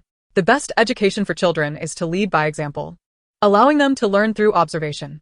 Therefore, Qi Chaoshen decided that, aside from during surgeries, he would bring Qian along to work, effectively making her his special assistant. Qian is quite at ease with this arrangement. The weak lament their circumstances, while the strong change them. Those who fish only consider whether they wish to lie down, not whether they can. It is certainly not because her second uncle offered a wage of 1,000 per hour that she acquiesced. That morning, Qi Chaoshen had several meetings, a medical seminar, a lecture, and an internal meeting. By afternoon, with his schedule less hectic, he took Qian to check on patients. Typically, such tasks require not his direct involvement. However, to set a good example for Qian, he must remain active. In the first ward, they encountered an elderly executive from a major corporation, an acquaintance of the Qi family with a decent rapport. His hospitalization was not due to any significant ailment, but rather a pretense, as he was uncertain to whom he should bequeath his vast estate. Thus, he feigned impending doom to test his 3 sons. Whomever showed the most concern would inherit the fortune, akin to a game. Upon seeing Qi Chaoshen, the executive lamented and sought his counsel. Mr. He, I presume you have already made up your mind. Asking me is merely for reassurance. Alas, if only my sons possessed half your talent, I would not be in such distress. If I could start anew. Qian mused that even selecting Li Bai would not yield victory, as an assassin. He is not a deity capable of altering fate. Uncle, Qian softly interjected, perhaps you should abandon the notion of leaving your estate to any of your sons. For none are truly yours. It would be wiser to consider passing it on to your daughter. Qi Chaoshen was taken aback. Huh? The 3 sons were born of his wife and another man, while his eldest daughter, from his previous marriage, was the only biological child. Qian murmured, her thoughts shimmering with irony as he pondered the legacy of his estate. How optimistic. Qi Chaoshen redirected his gaze to Mr. He. Why not take this opportunity to have your sons undergo a physical examination? If they are to inherit the estate, they must possess sound health. Mr. He's eyes lit up. Chaoshen, you make a valid point. I shall summon my 3 sons immediately. Do have my daughter join as well. Oh, no need. Daughters do not inherit estates. Qian thought, soon, you shall find yourself without a choice. After the physical examinations, genetic testing revealed no biological connection between Mr. He and his 3 sons. Upon receiving the results, Mr. He clutched his chest, overwhelmed. Help me, please. What can be done? Qian queried. Cold medicine? Mr. He lamented. Perhaps I shall just go like this. Chapter 86, The Melon-Eating Club. Qi Chaoshen instructed Mr. He to take a quick-acting heart medication, allowing him to breathe easier at last. He appeared to age a decade in an instant, feebly gesturing for his secretary to summon his daughter for an examination. The results confirmed that only the daughter was his biological child. Tears streamed down Mr. He's face. What sin have I committed? The sons I painstakingly raised are not my own. Qian reassured him, Uncle, take heart. Consider the positive side. While your sons are not yours, the green hat is indeed yours. Mr. He nearly choked on his own blood. Qi Chaoshen squeezed Qian's arm, urging her to refrain from further provocation lest Mr. He genuinely succumbed to despair. It appears that the He family's fortunes are about to change. Qi Chaoshen then led Qian to the second ward. The occupant here was an elderly matriarch from a certain consortium, who was not hospitalized due to illness but rather to feign sickness as a tactic to compel her son to divorce his wife. My unappreciative daughter-in-law still has not come to apologize. This time, I will show her who truly holds the reins in this household. 5 years of marriage, and she has yet to bear a child.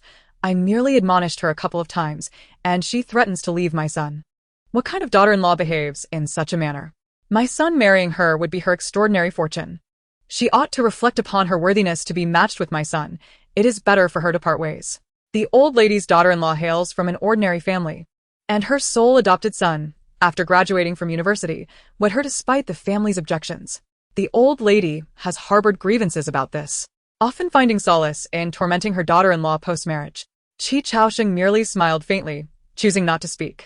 Noticing Qi Qian behind him, the old lady frowned and inquired, Director Qi, have you changed secretaries? What is the young lady's name? From which institution did she graduate? And what talents does she possess? Qi Qian revealed a bright smile. Old lady. My talent lies in my destiny. The old lady was momentarily taken aback. By the way, old lady, has your daughter-in-law divorced yet? Qi Qian asked. The old lady replied. You are quite the gossip, young lady. Just then, as if summoned, the old lady's son called to inform her that he had just obtained the divorce certificate from the Civil Affairs Bureau. After hanging up, she exclaimed with pride, my son has divorced her. See, this is the consequence of opposing me. Qi Qian then probed, did you not have a daughter who went missing? The old lady gasped in shock. How do you know? This matter was known only to her deceased husband. Qi Chaosheng sensed an unsettling shift and turned to Qi Qian. Congratulations. The daughter-in-law you cast out is actually your long-lost biological daughter. Are you pleased? Qi Qian declared. Your son has known of this all along but chose not to inform you, allowing the discord between mother-in-law and daughter-in-law to escalate, ultimately leading to their divorce. The old lady, clutching her chest in disbelief, gasped, is there any way to retract the divorce certificate? Qi Qian comforted her. Do not be distressed. Your daughter is elated to escape the clutches of a mama's boy and a wicked mother-in-law, embarking on a journey toward her liberated life. You should join your son in this new chapter. The old lady rolled her eyes and fainted. Uncle, quickly call for an ambulance. Qi Chaosheng remarked. But we are already in the hospital. Moments later, they received news that her daughter had already left the country on a flight just half an hour prior. The old lady lamented her past choices. Her tears nearly dried up. Exiting the room, Qi Chaosheng perused his notes, pondering who the next victim might be. He paused, questioning why he referred to them as victims. Qi Qian, hands tucked into her sleeves, quipped, Uncle, this ward could be renamed the Melon-Eating Club. There is certainly an abundance of gossip here. Qi Chaosheng, slightly choked, mused, how come I never realized these guests were so unique? Uncle, you meant peculiar, right? Qi Qian replied, crunching on a candy. Rest assured, the peculiarities are not limited to the patients. The doctors are equally eccentric. For instance, the lead surgeon has a chaotic personal life, maintaining a FA audit at home while indulging in affairs outside, and even sabotaging colleagues for promotions. Instinctively, Qi Chaosheng pulled out paper and pen. And what of the deputy chief of internal medicine? Has his mediocrity been due to laziness? No. He secured his place in medical school by stealing someone else's exam scores, aided by his sister's husband. Qi Chaosheng scribbled fervently. The director responsible for drug procurement is also lining his own pockets. Qi Chaosheng wrote with fervor, overwhelmed by the secrets that would remain hidden unless one eavesdropped on other ceilings. Having been recently assigned to the first hospital, he was astonished to discover the remarkable capabilities of those beneath him.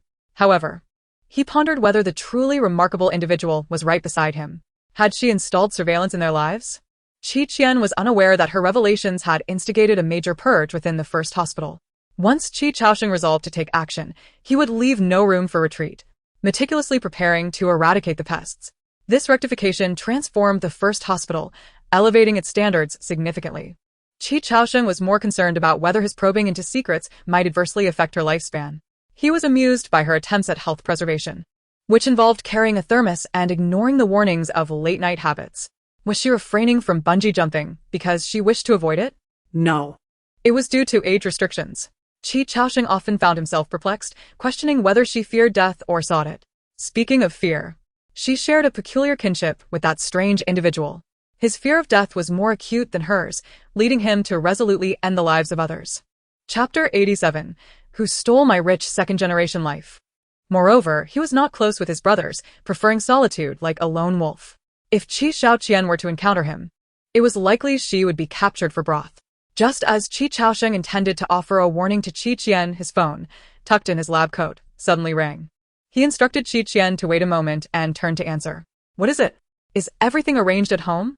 Not yet, but it will be soon. Chief Fengxiao responded rapidly. Is Qian not beside you? You cannot let her hear the following. Qi Chaosheng glanced at Qian, standing by the fish tank. Go ahead. Taking a deep breath, Qi Fengxiao continued. What I am about to say is very serious. It pertains to the success of Qian's birthday celebration. Speak. Qi Chaosheng's expression grew grave. The turtle in the wishing pool has gone missing. What? Qi Fengxiao grasped his hair in frustration. It seems to have escaped from the pool. We checked the surveillance, but could not determine its whereabouts. We still haven't found it. Second brother, what should we do? Will Qian cry her eyes out? Qi Chaosheng immediately sensed the gravity of the situation, pondering their next steps. Qi Fengxiao decisively stated, there is only one solution. HM? With an impassive expression, Qi Chaosheng ended the call. He knew his third brother was not entirely sane. Yet, the disappearance of Qi Xiaoqian's beloved turtle was indeed problematic. Perhaps they could have Qi Fengxiao dress up as the turtle. A good beating might distract them. Once resolved, he would allocate half of the proceeds to purchase premium fish feed. A few dark lines appeared on Qi Chaosheng's forehead as he thought, Qi Xiaoqian. Breaking into a safe is illegal. What was this child thinking? Collaborating with fish right in front of him? He nearly became overnight wealthy, while Qian lamented, Uncle. Who were you just on the phone with? Your third uncle. He asked me to inquire about which friends you plan to invite to your birthday celebration. So, he can note them on the invitation and send it out today. Qian listed several names, including the Jiang family father and son. Qi Chaosheng was taken aback. What are you planning? Time swiftly passed, and soon it was Saturday. Both Qian and Gu Hua shared the same birthday. While the Qi family remained silent, the Gu family had already captured headlines due to Gu Hua's birthday, even hiring a dedicated team to live stream the event, which attracted over 1 million viewers. Wow. Is this the life of the affluent? Everything is dazzlingly golden. Isn't Gu Hua's dress from the latest Chanel haute couture? It's incredibly hard to obtain.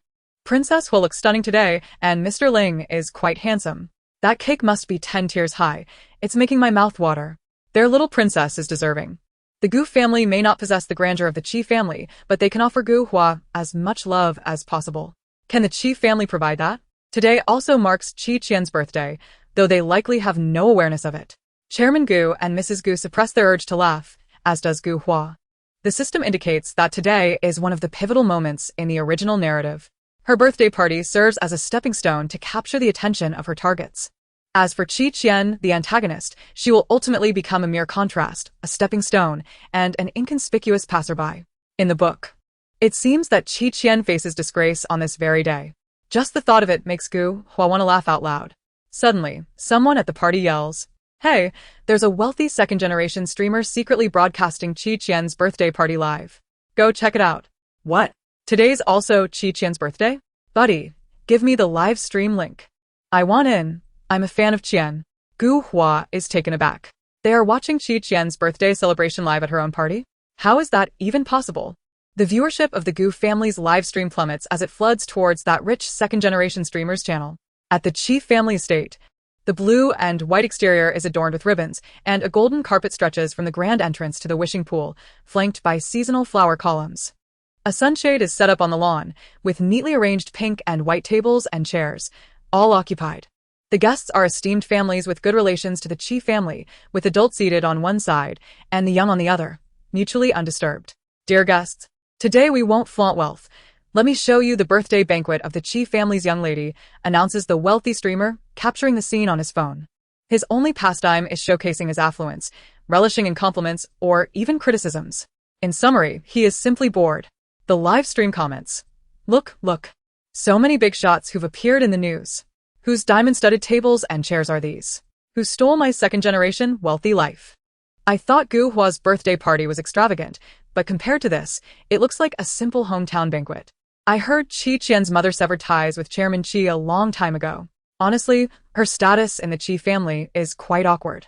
Chairman Qi may not genuinely favor her, but wealthy people, for the sake of face, will manage to get by with a show.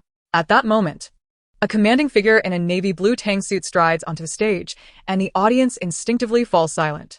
Without any technique, only instinct. A big shot is a big shot. His presence alone commands respect. Thank you all for taking time out of your busy schedules to attend today's birthday banquet. Allow me to formally introduce my granddaughter, Qian. A tinkling sound echoes as a splendid vintage crystal pumpkin carriage approaches. It is a genuine horse-drawn carriage. A white horse leads the way, followed by a grand yet charming vehicle, the sound of bells reminiscent of a scene from a fairy tale. The young attendees gaze in awe. I can't believe this. What a dreamlike scene.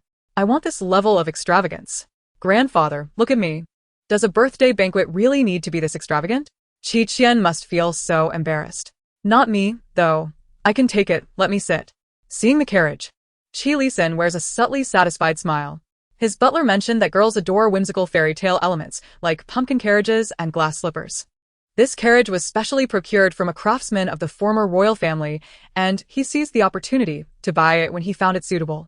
When Qian steps down from the carriage, she will surely dazzle everyone like a princess. A tall and imposing princess emerges from the carriage, and Qian's smile vanishes. Chapter 88. Learning poorly leads to anger. The towering princess, covering her face, approaches while clutching an imaginary skirt, her voice high-pitched as she says, "Hello everyone. I am Qian." Qiao's face is covered with his hands. The guests are bewildered. Qian coldly remarks, "Third brother, on such a splendid day. Do not compel me to chastise you in front of everyone." Fengxiao quickly recovers, laughing awkwardly, "Haha, you saw through me. Indeed, I am not Qian." The guests, was that even necessary to mention? We're not blind. Where's Qian? Qian's expression hardens. She will be here shortly. Shortly? When is that? Fengxiao thinks he must wait until they find that slowpoke. At that moment, Qian's voice rings out from behind, "Uncle, I'm here. Did you get caught?" "It's too late, dear." Everyone turns in unison to see a cute and playful little girl in a starry princess gown, racing towards them on a pig. The pig sports a bow on its head. Everyone. Qian's brow twitches slightly, yet his expression remains inscrutable. He vows to have the chef roast that pig one day. Help! Why is she riding a pig? Qian rides pigs so skillfully. It must not be her first time. Honestly, do you do this every day at home? Peppa, is that you? If it is, blink your eyes. Ha ha ha. She has a white phoenix parrot nestled in her hair. Is that a crown in that dog's mouth? Qian, riding on the pig, accompanied by a big black and a small white, skids to a halt before Qian. "Grandfather, I'm here." She hastily dismounts from the pig, exclaiming, "What's going on?" Oh. Qian lifts her skirt as she leaps off the pig, scampering over to Qian. Qian regards her with a stoic expression. His old friends know this is a sign of his irritation. Qian is in for a rough time. "Where's your crown?" Qian inquires.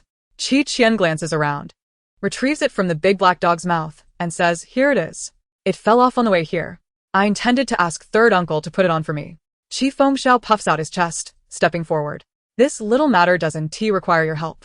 Fengxiao pauses, realizing that if it's a small matter, shouldn't he be the one to handle it? Qian wipes the crown clean with a handkerchief before deftly placing it on Qian's head. After all, he had practiced this gesture in secret many times last night. Perfect, Qian thinks. I shall call this the princess's crowning ceremony. Chairman Qi is so indulgent. He even patted Qian's little tuft of hair. Isn't that the crown that was sold 3 days ago at the national auction for 80 million? I just checked the news. It really is. Qian is wearing a few bathrooms on her head. I took a peek at Gu Hua's side. She's performing a piano solo, and it's quite good. What will Qian perform? She has kept it tightly under wraps, and not even Fengxiao or Qiao are aware of her chosen talent. Standing on the stage with her hands behind her back, Qian says, "Thank you all for attending my birthday banquet today. I don't have any special talent, so I will perform a piece for you." She pauses, and those adoring fans, led by Xin Jiashu, eagerly anticipate. Then she utters a few words, the tranquility mantra. The live stream? Everyone. What did she just say? Tranquility what? They thought they misheard, but the next moment, Qian surprisingly produces a wooden fish from behind her and begins to strike it rhythmically. Dong, dong, dong, dong. Just like the chaotic feelings of everyone present. I'm so confused. My mom just asked me why I was watching a temple live stream. I'm dying of laughter, although her rhythm is all over the place. I can still vaguely recognize that this is indeed the tranquility mantra. Could you not show some respect for Qianmei? What's wrong with her striking the wooden fish? It may have sounded rather unpleasant at first, but perhaps it will grow more harmonious with time. Chairman Qi's smile seamlessly transferred to my own face. This moment catapulted Qian to the trending topic list, and it cost nothing. One must wonder, is it common for well-bred individuals to perform such talents at a birthday banquet? Yet, the outcome was unexpectedly delightful. The elders present, most of whom were seasoned in years, had no other passions but health and meditation, adorned with prayer beads around their wrists. Qian's talent was indeed a serendipitous hit, perfectly suited to their preferences. As for the younger crowd, it was even simpler. No one had ever displayed such a talent at a birthday party before, and they were oblivious to this seemingly effortless method. She is so cool. Shun Jiashu asked, Dad, does a wooden fish count as a musical instrument? Shun Jing replied, Indeed. It is a percussion instrument. Qian is quite creative, daring to think and act. Shun Jiashu pondered, Dad, when your birthday comes next month, I shall perform a creative talent for you. What will it be? Aswana. Qi Lisin, equally perplexed, turned to his two sons, who taught her this. Qi Chaosheng and Qi Fengxiao shook their heads in denial. Not me, I didn't. Qi Lisin recalled his eldest son's remark. Qian possesses extraordinary talent. But what kind of talent leads her to choose such a public display? Once Qian completed her calming chant, the adults had essentially reached a state of inner peace, verging on transcendence. However, the younger crowd ignited with excitement. As soon as Qian descended, they encircled her. Qian, where did you learn to strike the wooden fish? I want to learn too. It looks so cool. When my mother asked me to choose an instrument, how did I not think of this? The piano, guitar, and cello cannot compare to your little wooden fish. Let us add each other on WeChat and exchange talents in the future? Anyone else would have been overwhelmed by such inquiries, yet Qian simply replied, Don't learn from me. Mastering it could ignite jealousy, and failing might lead to embarrassment. The group burst into laughter. You are so humorous. Let us play a game. Someone proposed. I just saw a water gun over there. How about we team up for a water gun fight? Qian glanced over. It was an electric, rapid-fire water gun her third uncle had bought for her, boasting a large water reservoir and formidable power, much like a real gun, but without the lethal consequences. Moreover, the water was colored, making it particularly conspicuous upon impact. These kids were quite bold. Others quickly echoed the suggestion. Since we have nothing else to do, let us go for it. Qian, who will you team with? Shun Jiashu, and you are squeezed over me. Me. I'll team up with the princess. I'll protect you, Qian. Ultimately, they decided on 6 players per team, with each group designating one member for battle. Qian's team included Shun Jiashu, Luo Zichuan, Qi Lan, and Shi Jianchen. Shun Jiashu approached to gather paint, asking Qian what color she desired. I want a shade of feces yellow. All right, feces yellow? Shun Jiashu's little brother was momentarily bewildered. The others felt a chill run down their spines. Chapter 89. What kind of unhealthy toy are you playing with? Shun Jiashu, adhering to the principle that the princess is always right, prepared the feces yellow paint water and loaded it into the water gun. Yuanyu chose red. Luo Zichuan opted for black. Qi Lan selected Barbie pink, while Shi Jianchen went for a vibrant, abstract rainbow color. The water guns were ready, and the game commenced. Centered around the wishing pool, with the awning as the radius, a shooting chase unfolded across the lawn. The rules stipulated that only the areas below the neck were fair game. If hit by a water gun, one was out and had to swap places. The last person remaining would be declared the winner. Including Qian, there were 8 players in the first round. As the birthday girl, she received special treatment, and the others unanimously began to target her. Qian leaped onto a tree, perching on a branch, and seized the opportunity to shoot at the unsuspecting participants below. The feces yellow struck true, eliminating one player. Qian, you're amazing. Yuanyu cheered, waving her hands in encouragement. After hitting her target, Qian jumped down, deftly rolling and repositioning to evade the onslaught of attacks, hiding behind some bushes. Qian whistled, and Xiao Xiang came running from another direction. Qian mounted Xiao Xiang and commanded, charge. With a swift motion, Xiao Xiang galloped forward, digging its front legs into the ground. The pursuers immediately turned pale. Everyone else was unarmed, yet she had summoned a mount. The roles of hunter and prey reversed in an instant, sending them fleeing in panic. Qian shot with precision, targeting cleverly. As the last opponent fell, Qian emerged victorious. I'm impressed. What were you doing just now? Did you drag me down with you? I saw Pepper rushing over. I wanted to take her to find George, but it didn't work out. Referee, I report Qian for using hacks. Do you not feel something strange about your backside? The eliminated 7 pondered, while from the adult side came a shout, Lin Su. How old are you to still be pulling that? Zhong Zirwei, what on earth is that yellow stuff on your backside? The 7 participants, Shin Jiashu and the others, burst into laughter. The still-active live stream captured the moment, nearly causing viewers to choke on their laughter. Qian's sinister intentions behind wanting feces yellow paint water. Where can I buy that water gun? I want one too. It looks so cool. Compared to Qian, these children exhibit a refreshing innocence. Only then did the others realize the immense power of Qian's water gun. While being hit, didn't he hurt? The social embarrassment was truly mortifying. No way, we absolutely cannot lose. We must stake our dignity. Qi Lisin observed his child, water gun in hand, chasing others around, feeling a mix of exasperation and amusement. Should he intervene? She seemed so joyous, and he couldn't bring himself to stop her. Yet if he didn't, the others would suffer. If they left the Qi household today, it might lead lurking reporters to mistakenly believe that they had all become the subject of ridicule. Qian truly had her own way about her. Qi Chaoshan glanced at Qi Fengxiao, questioning what sort of toy he had purchased for her. Qi Fengxiao looked innocent. He hadn't anticipated that the water gun could be wielded in such a manner, especially targeting butts. Is it too late for me to join them now? Qi Chaoshan.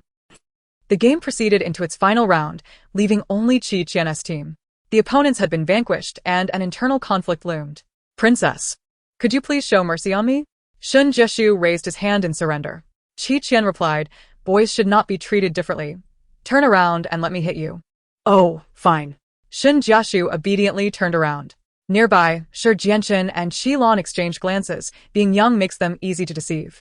They were not about to concede easily. Family, let us flank her from both sides. Qilan raised his water gun. Shi Jianshan, Yuan Yu and Luo Zichuan nodded in agreement. This was a battle to protect their backsides. Before Qian could find a hiding spot, they converged from both sides, water guns blazing. A colorful cascade of water flying everywhere. Their strategy was simple. Whoever hits Qian first would eliminate her, and then they would settle the score among themselves. Such grand imaginings met harsh realities. Qian tucked the water gun under her arm, secured her skirt, and climbed up the adjacent wall, leaping onto the nearest balcony. Several streams of water narrowly missed her, splattering against the wall. Qian, Yuan Yu shouted from below. How are we supposed to hit you like this? I'm going. Qilan exclaimed, is she a monkey? She can climb anywhere. Shi Jianshan caught sight of Qian jumping down from the other wall and shouted, get back. It was too late. Positioned closer to that side, Qilan was caught off guard and struck in a vulnerable spot. With a grimace, Qilan lamented, your title as the Monkey King is well deserved. Qian quipped, step aside. You're blocking my shot, you yellow mess. Qilan. Is there truly such a dish as pork heart with sand ginger? Qian paid no heed to such trivialities. She only saw victory within reach. She intended for everyone in this game to be transformed into a shade of brown. No one would escape her wrath. Riding on her momentum, Qian brandished her water gun, retaliating with fervor, spraying wildly. Yuan Yu and Luo Zichuan were swiftly eliminated, leaving only Shi Jianshan in the game. He took refuge behind the stone pillars at the villa entrance, searching for an opportunity to shoot at Qian. However, upon peering out, he found no trace of her on the lawn. Startled, he turned to search for her. Just then, he made eye contact with a black head dangling from the ceiling.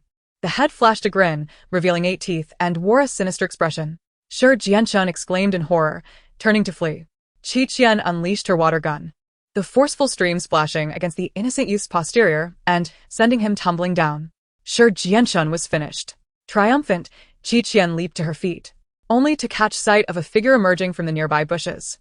Another unsuspecting victim. Without a second thought, she aimed her water gun at the newcomer. The water hit its mark, but the force was so strong that it continued to spray uncontrollably. A familiar, ominous voice broke the air. What on earth are you doing? Blinking in surprise, Qian found herself face to face with her dashing yet stern uncle. Uncle. Qian regarded the water gun in her hand, then glanced at his own pant leg, a bemused smile touching his lips. Could you explain to me what kind of unhealthy toy you are playing with? Qian, come here. Your uncle wishes to have a word with you. Qian's smile held an air of authority that sent a chill down her spine.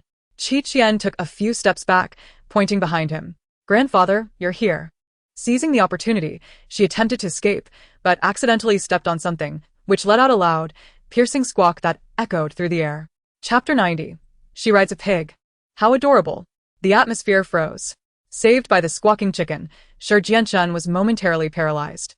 Qi Qian stood precariously close to him, just a breath away from causing him to be squashed. He cast a glance at the unfortunate chicken lying on the ground, its demise pitifully tragic, and felt a cold sweat bead on his forehead. By then, it was too late for Qi Qian to flee. Qi Mia's grasped the back of Qi Qian's collar with one hand and led her towards the awning. Exchanging a few words with Qi Lisan, "I'm taking her for a little lesson." Qi Lisan, glancing at the pitiable Qi Qian, nodded in approval, feeling a sense of relief. At last, someone was willing to discipline this troublesome child. Indeed, Qi Qian had won the game, but lost her dignity. In front of a crowd of guests and the victims of her water gun, she was led away by her uncle, resembling a helpless quail. Qi Fengxiao pointed and laughed. "Ha ha ha, Qianbao, you were so aggressive in chasing others, and now you face the consequences." With a splash, both Qi Fengxiao and Qi Chaoshan's pants succumbed to the water, leaving Qi Chaos Hen bewildered. "I didn't say anything. Why did she spray me too?" Qi Fengxiao coughed. "That's just how kids are, second brother. Who told you to stand beside me?" Qi Chaos Hen remained speechless. Qi Mia's noticed Qi Qian's little antics and shook her lightly, his gaze stern. Give it to me. Reluctantly, Qi Qian handed over the water gun, her head drooping in defeat. Winning the game meant nothing. She felt as though she had lost her entire world. The live stream audience erupted in laughter. "One moment, Sister Qian. I am the ruler of this domain. Everyone shall be colored." The next moment, a pitiful cat with its fate gripped by the neck. "Who is this handsome man, so striking that my heart races? The Pacific Ocean is but a reflection of my admiration for him. Allow me to introduce Qi Mia's, Sister Qian's uncle, the CEO of Qi Corporation, and my future husband. What about those drinks upstairs? The dishes turned out like this.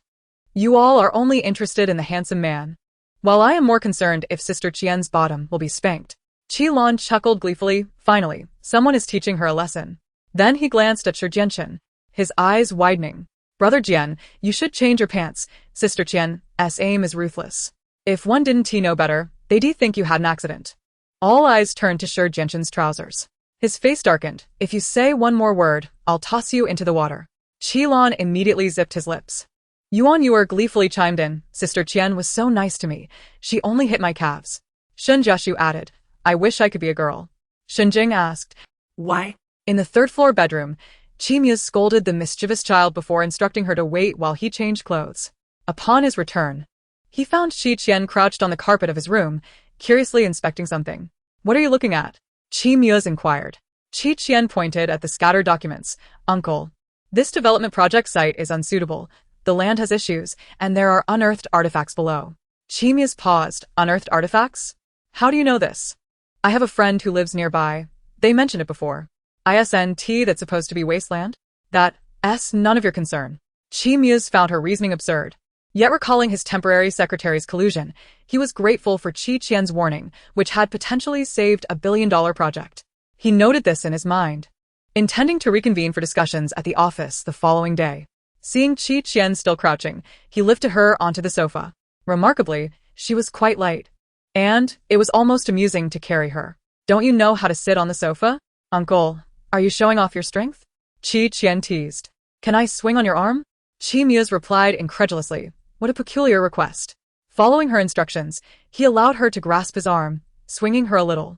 Qi Qian swung back and forth like a little monkey, exclaiming, "Wow, this actually works. If you'd exercised properly, you could do this yourself." He observed Qi Qian, noting that she appeared much healthier than when they first met, though she still hadn't grown much.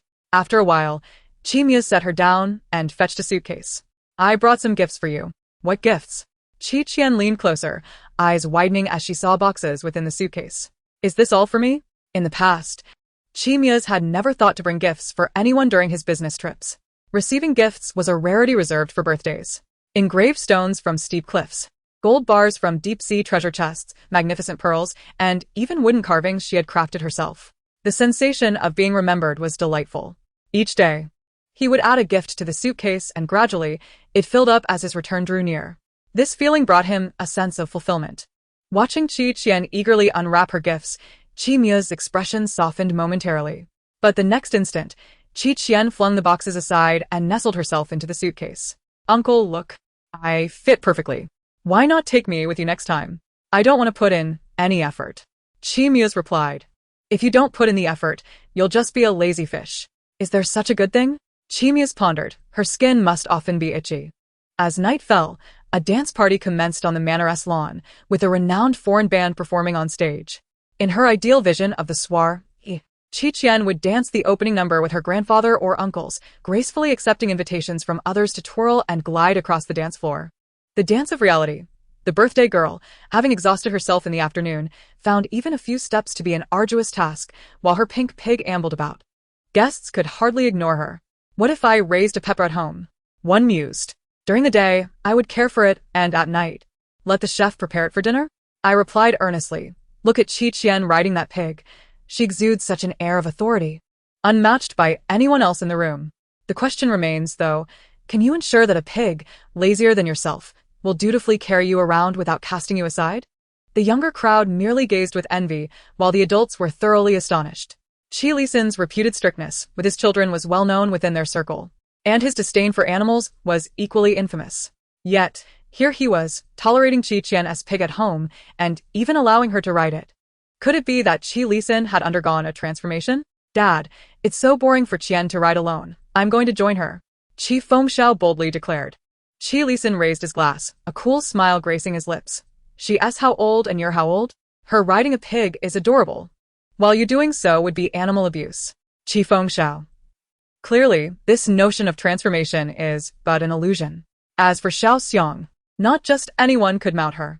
Taking advantage of Qian's descent, someone attempted to climb aboard. Xiao Xiang swiftly kicked back, sending the would-be rider sprawling 2 meters away, her chin held high in pride. It was then that everyone realized this bow-tied Peppa was not to be trifled with, and their ambitions were swiftly curtailed.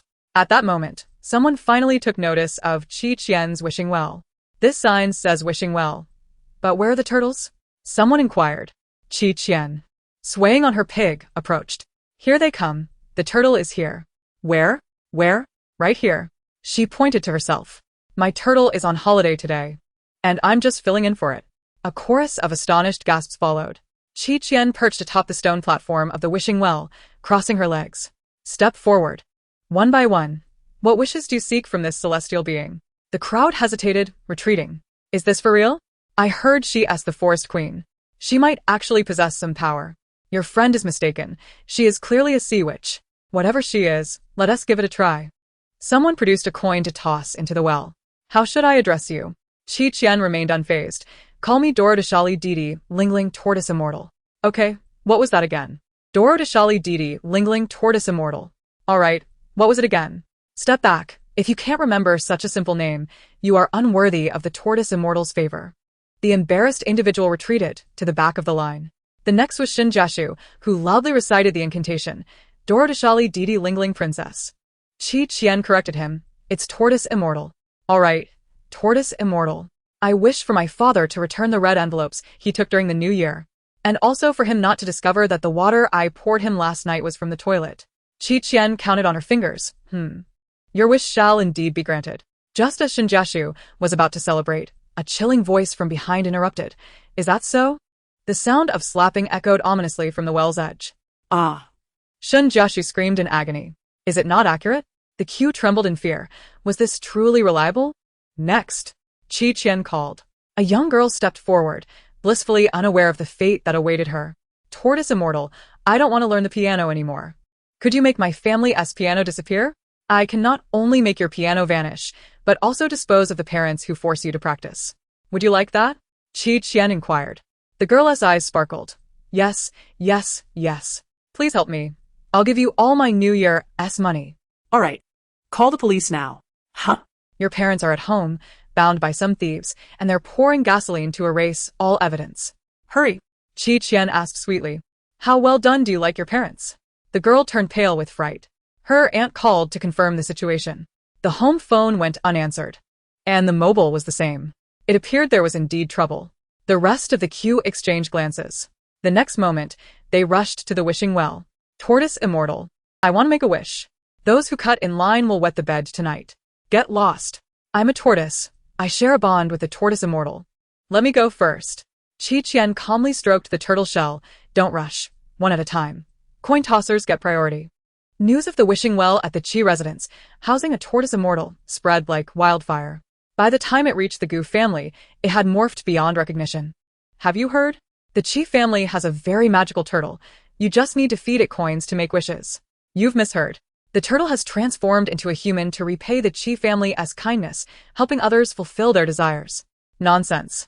It's clearly the tortoise immortal descending to the mortal realm, falling head over heels for the young lady of the Qi family, sacrificing its celestial form to remain with her.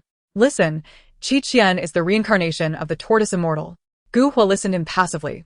Is Qian ever done? If she has a script in the live stream, must she also maintain a facade in reality? Doesn't she fear the winds of fate may reveal her true self? Ling Qian approached. Hua, your uncle requests that you come up to give a speech.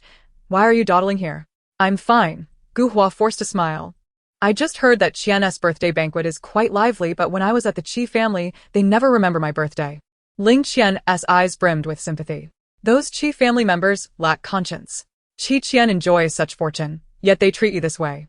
Had I met you sooner, I would never have let you endure such indignities. System. Ling Qian's current favorability is at 90. Congratulations, host, you have earned a chance to draw. You may designate one individual and randomly select the most abundant item they possess. Gu Hua's heart leaped with joy. She had succeeded, proving that Brother Qian's favor was easily garnered. System. Select Qian. Please confirm the designated target, Qian. Confirm. After mentally affirming, Gu Hua donned a confident smile and gracefully ascended the stage to deliver her speech. She eagerly anticipated what Qian would bestow upon her, the affection of the Qi family or boundless riches. As Gu Hua approached the microphone, ready to deliver her address, a series of explosive sounds erupted, echoing throughout the banquet hall. Just how clear was it? It was akin to the shared pleasure of a duet of flatulence. The audience struggled to suppress their laughter. Is this truly Gu Hua's speech? It's certainly unique. I can't believe it. How much sweet potato must she have consumed to produce such a resounding sound? Gu Hua's face turned green. She hadn't eaten much today. So, how could this happen? Was it Qian? Had she truly descended to the level of producing such sounds? Gu Hua fought against the urge to succumb to the tumult within her, but resistance proved futile. Gu Hua released a long, resounding flatulence. The audience could no longer contain their laughter, erupting in fits of hilarity. Gu Hua, mortified and furious, covered her face and fled the stage. Meanwhile, at the Qi estate, the tortoise immortal in the wishing well was enjoying the company of children, candidly sharing her wisdom. When adults approached, she seized the opportunity to lounge about, blissfully indifferent. After sending off the 10th child, Qian suddenly felt an unsettling sensation in her stomach. Yet, mere seconds later, it vanished, leaving her bewildered. As it came time for the cake cutting, Qi Lisan summoned butler Nan to call for Qian. After singing the birthday song and extinguishing the candles, she was just about to slice the cake when a gust of wind swept through, accompanied by the sound of helicopter blades. A helicopter gracefully descended onto the lawn, and from it emerged a man clad in a sleek black outfit, cradling an enormous box. He approached Mr. Qi with a respectful demeanor. Mr. Qi, our boss is occupied with urgent matters and has sent me to deliver a birthday gift for his newly turned 50-year-old nephew. Mr. Qi squinted, pondering where he might have acquired such a nephew. Is today not your grandson's 50th birthday? The man scratched his head in confusion. Is she not your granddaughter? Mr. Qi placed a hand on Qian's shoulder, coldly smirking. Do you truly think she appears to be 50? She is still but a young girl. The man faltered, realizing the absurdity of his earlier statement. After a brief silence, he chuckled nervously. Age and gender are not the issues. It is the thought that counts. Qi Fengxiao rolled his eyes, incredulous that someone could mistake such a simple matter, suggesting that his brain might have absorbed all the knowledge in the Atlantic Ocean. Qi Chaos Hen precisely remarked, youth is not lost, but the brain has already deteriorated. Qi Mia's simply stated, fool. The man, feeling rather sheepish, remained silent. Mr. Qi, not entirely pleased, asked Qian, do you wish to accept his gift? Which uncle is this from? Qian expressed curiosity. Irrelevant. There is no need to remember someone who cannot even recall his own niece, Mr. Qi succinctly replied. The man's lips twitched, but he dared not speak. Well, I suppose I shall accept it, Qian said, taking the gift and preparing to open the box, only to feel something stirring within. Suddenly, with a loud thud, the lid was propelled open, and its contents sprang forth, causing everyone present to gasp in astonishment. To their shock, it was a carnivorous plant, grotesquely large with a gaping maw that dwarfed a dinner plate. The man, sensing it was his moment to shine, enthusiastically explained to Qian. This is a specialty of the Red Desert, a mutated man-eating flower, exceptionally sentient. Its attack power is unrivaled among all plants, making it an excellent guardian for your home. Place it by your pillow at night. If any intruder dares to approach, it will devour them whole without a trace. Is that not comforting? The Qi family and others present were aghast. Who in their right mind would place a man-eating flower by their bed? What if it turned on them? Qi Fengxiao scoffed, lamenting that even kangaroos knew to gift Qian a bouquet of red roses, while this man had the audacity to present a carnivorous flower. The man, maintaining a serious expression, replied, I have noted your feedback. I shall relay it to the boss and ensure next time a bouquet is delivered. That is quite unnecessary, Qian remarked, observing the plant and noting its unique appearance. This little creature certainly stands out. What makes it stand out? Qi Chaos Hen questioned, feeling a sense of disempowerment as if it had its head and tail reversed. Laughter erupted from Qi Fengxiao. Qian, your description is splendid. The man defended the gift. This was meticulously selected by our boss. It may appear unattractive, but its utility is vast, a necessity for any household. Especially for single women living alone. This flower will eliminate any thief or stalker without the need for disposal. The carnivorous plant nodded in agreement and, eager to demonstrate its usefulness, lunged toward Qian's head, proving its worth. Before anyone could comprehend its swift movement, the plant's flower disc enveloped Qian's head. Mr. Qi's brow twitched, and he moved to intervene, but in the next instant, Qian grasped the flower stem, squeezing it while smiling brightly. It seems this flower has not undergone proper training. But that is all right. I shall teach it how to behave. For instance, it should greet me with a cheer of long live upon seeing me. Otherwise, it would be a disservice to its gaping maw. The man felt a chill run down his spine, sensing that the boss's niece was no ordinary child. This mutated flower from the Red Desert was the leader of its kind, harvested with great difficulty, nearly losing a head in the process. Yet, this girl approached it with confidence, targeting its vital point. Truly, she was worthy of her lineage. The man hastily retreated with the helicopter to avoid the embarrassment of a returned gift. Qian regarded the grotesque flower with intrigue. She had never encountered such an oddity. Qi Fengxiao expressed disdain. Qian, this thing is hardly suitable as a mere decoration. Perhaps we should discard it? The peculiar gift reflects its sender, strange and bizarre. Qi frowned. What was he thinking? Gifting such a dangerous item to a child? Qi Chaos Hen replied. He mistakenly believed Qian was 50 years old. Suddenly, Qian had a brilliant idea. Uncle, I have a thought, she exclaimed, drawing the attention of her three uncles. She hoisted the pot of the carnivorous plant and moved it to the lawn, roughly shoving a watering can into its mouth. Now, hold it properly and turn. The flower complied, spinning eagerly as if transformed into a manual watering device. Qian beamed with satisfaction. From now on, your job is to water the lawn. Should I catch you slacking, I shall pluck all your petals. The flower's response was a frantic nod, spinning at an accelerated pace, desperately shaking its head. Qian cheerfully provided a work anthem. Fold 1,000 paper cranes, tie a red ribbon, and may kind-hearted individuals have good fortune every day. A silence fell over the onlookers and the flower, suddenly realizing that Qian appeared even more formidable than the plant itself. After the birthday celebration concluded, the Qi family gathered within the villa. Qimia's triumphed over Qi Chaos Hen in a contest to prepare the birthday noodles for Qian. Wait, why was I ousted before even participating? Qi Fengxiao protested, his culinary skills being quite commendable. Qi Chaos Hen bluntly stated, you should refrain from meddling, little brother. Qi Fengxiao retorted in disbelief. Qian chose to avoid the conflict between her uncles and turned to seek her grandfather. Mr. Qi stood before a floor-to-ceiling window, speaking on the phone, his silhouette illuminated by the crystal chandelier, embodying the strongest pillar of the family. Upon seeing her grandfather, Qian felt a wave of reassurance wash over her. Has everything been arranged? Yes, quite well. After midnight, once Qian's birthday has passed, we shall proceed. Mr. Qi's voice was cold and resolute, laced with a fierce determination. I want them to spend the remainder of their lives behind bars. Suddenly, Mr. Qi sensed someone approaching. Who goes there? Turning, he spotted Qian, who had been eavesdropping with her ear pressed against the wall, causing his brow to twitch. If not for his strong heart, he might have been startled into a panic. Qian, what are you doing up there? Mr. Qi asked sternly. Qian blinked innocently. I noticed you were on the phone and didn't want to disturb you, so I quietly approached. Mr. Qi replied, "Is this how you quietly approach? Do you have something to discuss with me?" He inquired again. Qian nodded eagerly. "Grandfather, come quickly. I have something to say." Qi Fengxiao chimed in. "What is it?" "First, I need to change into a different outfit," she declared. "You have a costume ready?"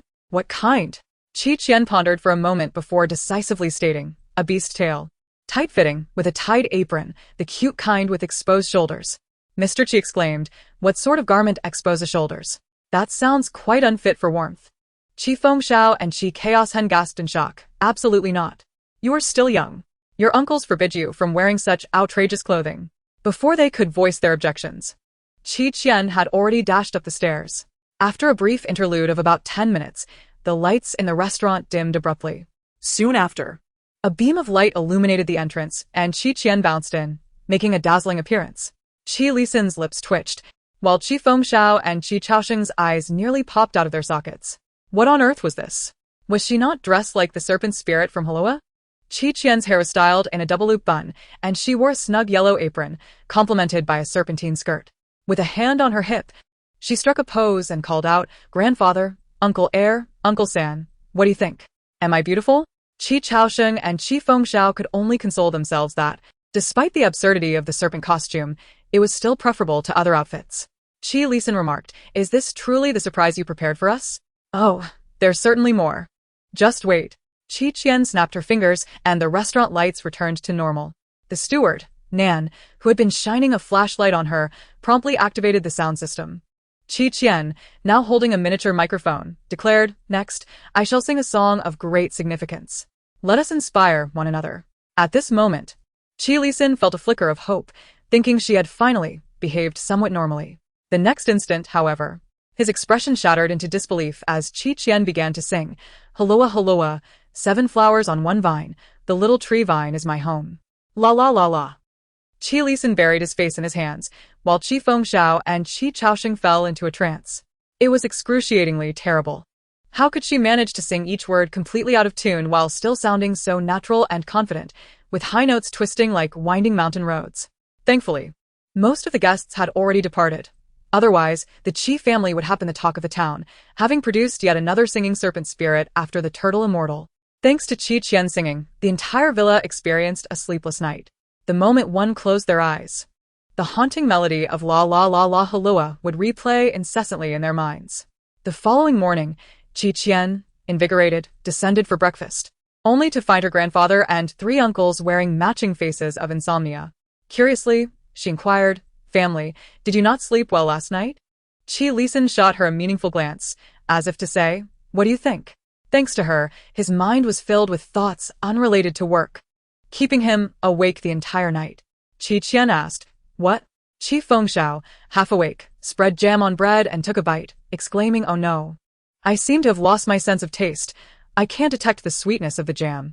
Qi Mia's eyelid twitched. "Wake up. What you spread is plain water." Qi Chaosheng added, "Big brother, you're holding your knife and fork incorrectly." Qi Mia's retorted, but Qian's head was filled with questions. What on earth was going on? Surely they hadn't all gone out to steal pigs last night? After breakfast, Qian peeked into her little pet's nook, relieved to find her pig had not been stolen. However, her turtle had mysteriously vanished. Miss Zhang Zhuji approached, carrying a package. "Although some time has passed, I still wish you a happy birthday. Here is a small gift. I hope you don't find it lacking." "Wow. Thank you, Uncle Zhang." Qian accepted the gift, "But why didn't you come to my birthday party last night?" Zhang Zhuji explained, "My son ate something he shouldn't have and has been unconscious for 2 days. After waking up, he was in a rather poor state, making it impossible for me to attend last night." "Unconscious? Shouldn't we invite someone to bring him back to his senses?" "To be honest, I know a bit about that." Zhang Zhuji found her response absurd yet intriguing. "Really?" "Of course. I've seen it on TV." Qian patted her chest, thinking, how hard could it be to bring someone back to their senses compared to doing homework? Half an hour later, clad in a flowing white dress with wide sleeves, Qian held a copper bell and began performing a ritual in Jiang He's room. How should one describe her dance? It rivaled her singing in terms of absurdity. She swayed, bounced, and jingled the bell while reciting, "Heavenly spirits, earthly spirits, any deity will do. Please manifest quickly." It was utterly bewildering. Jiang Zhuji stood by, his thoughts caught between words unspoken. He had assumed that her method of summoning spirits could not be too outrageous, yet her approach was indeed dancing. Miss, perhaps I should just let this be, Jiang Zhuji contemplated, but then noticed Jiang Heyu's eyelids fluttering. Water, he murmured. Jiang Zhuji quickly stepped out to fetch some. Qian paused. See, I told you, the method may be unconventional, but if it works, who cares? Isn't this how it's done on television? There's no reason it wouldn't work for me. Upon hearing the bell, Jiang Heyu opened his eyes to see Qian in white, hair cascading down approaching him. Their eyes met, and Jiang Heyu's pupils dilated in shock. Why you? Unable to hear clearly, Qian leaned forward. What are you saying? Caught off guard by the ghostly figure, Jiang Heyu's eyes rolled back. Qian, not allowing him to faint, grasped his shoulders and shook him. I know you want to faint, but hold on. Have you finished writing the observation diary you promised to help me with? If not, get up and finish it before you faint. Jiang Heyu, startled, pointed shakily at his desk. Qian released him, gleefully turning to look. Jiang Heyu, defeated, flopped onto his pillow, finally succumbing to unconsciousness. When he awoke, the girl ghost was still there, now seated at his dining table. To express his gratitude for Qian's help in reviving his son, Jiang Zhuji cooked a meal for her. Heyu, come sit. Jiang Heyu was too frightened to move, as Qian occupied the seat next to him. She waved at him. Come on, it's time to eat. Jiang Heyu trembled, interpreting her words as a demand for his presence at the table. Yet, recalling that they were friends now, he feared that showing fear might upset her. Gathering his courage, he sat down next to his father. Jiang Zhuji beamed with joy. It had been ages since his son had willingly drawn close to him. After devouring 2 bowls of rice, Qian noticed Jiang Heyu staring at her and offered him a friendly smile. She was munching on mulberries, her mouth stained black and red, her grin more terrifying than a ghost's. Unbeknownst to her, her mind was occupied with thoughts of how sweet the mulberries were. Jiang Heyu's hands trembled uncontrollably. He had already helped her with her essays and observation diary, so she wouldn't harm him, right? But why could she eat? At that moment, a knock echoed at the door. Jiang Zhuji stepped outside and called out, Heyu, your friend is here. Jiang Heyu snapped back to reality and promptly fled the dining table.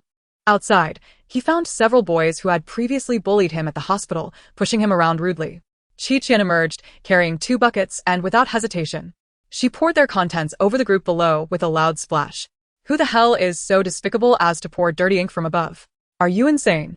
Come down for a duel if you dare. If you don't, you're not human. Standing on the railing, Qian shouted, Come on up. Who's afraid of whom?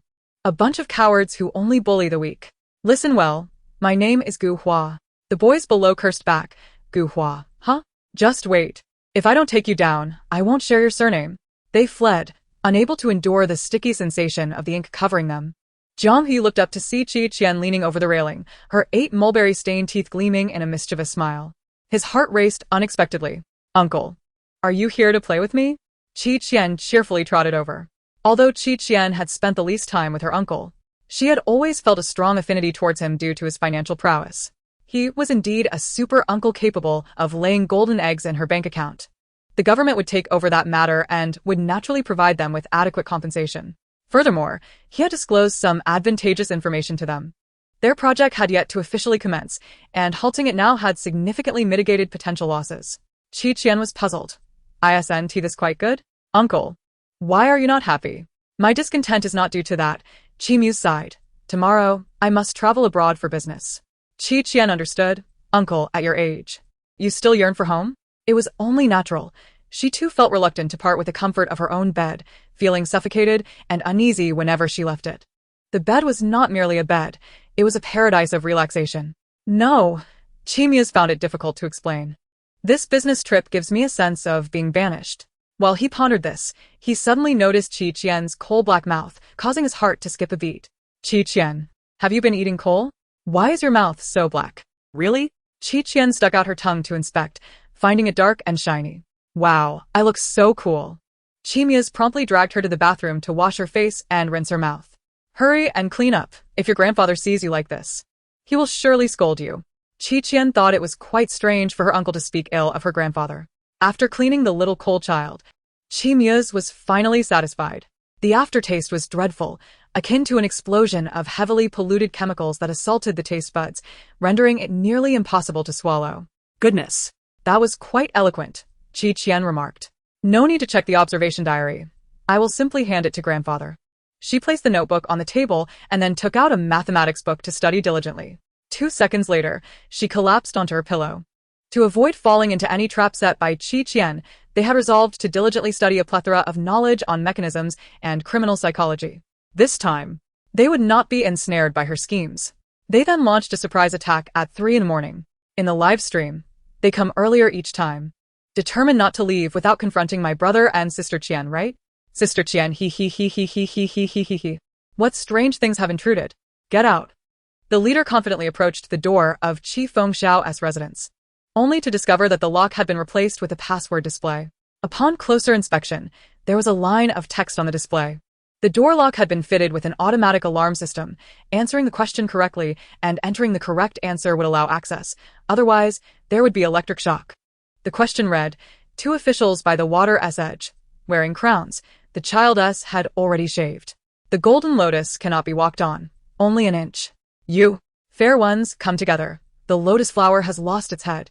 The carriage is full of text. The official is exhausted, the right arm broken. 18 bamboo sticks linked as one. The peony petals have fallen white to the ground. Guess the 8 characters. The leader exclaimed, this madness must have been orchestrated by Sister Qian. So, why did you come so early?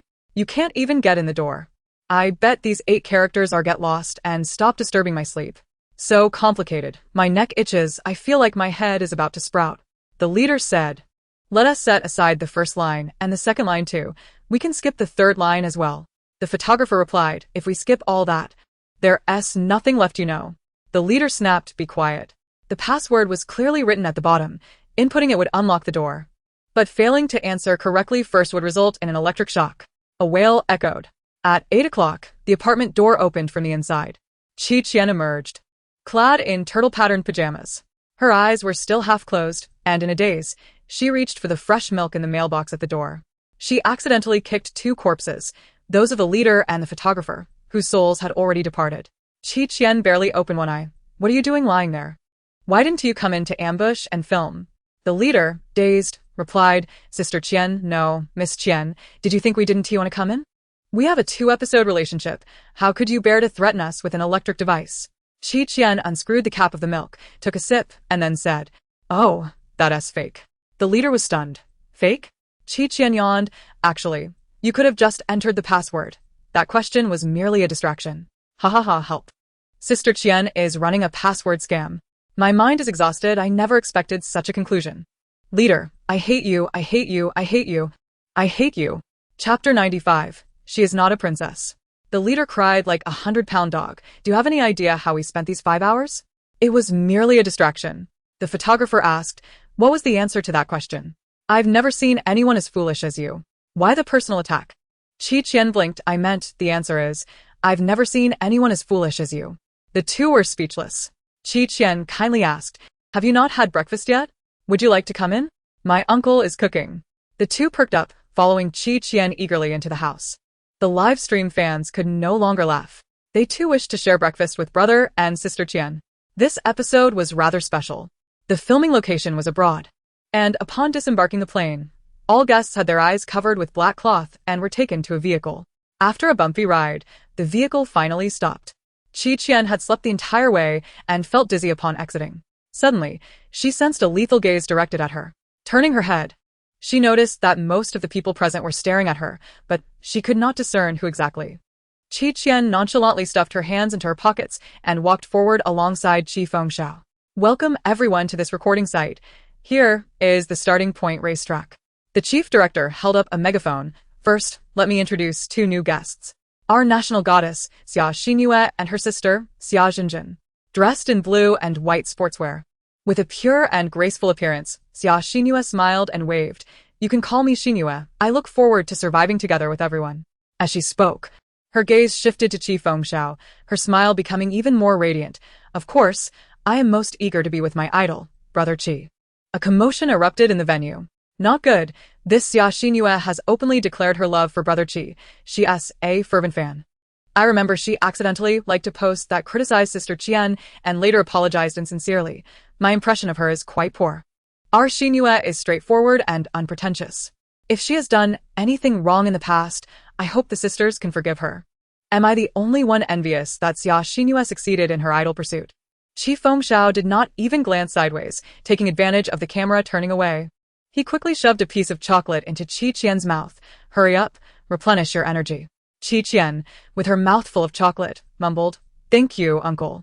Seeing that her idol had not noticed her, Xia Xinhua turned away in disappointment. The chief director announced, "Please turn around. There are 5 horses and 5 tables equipped with modified bombs. Rest assured, the bombs contain liquid.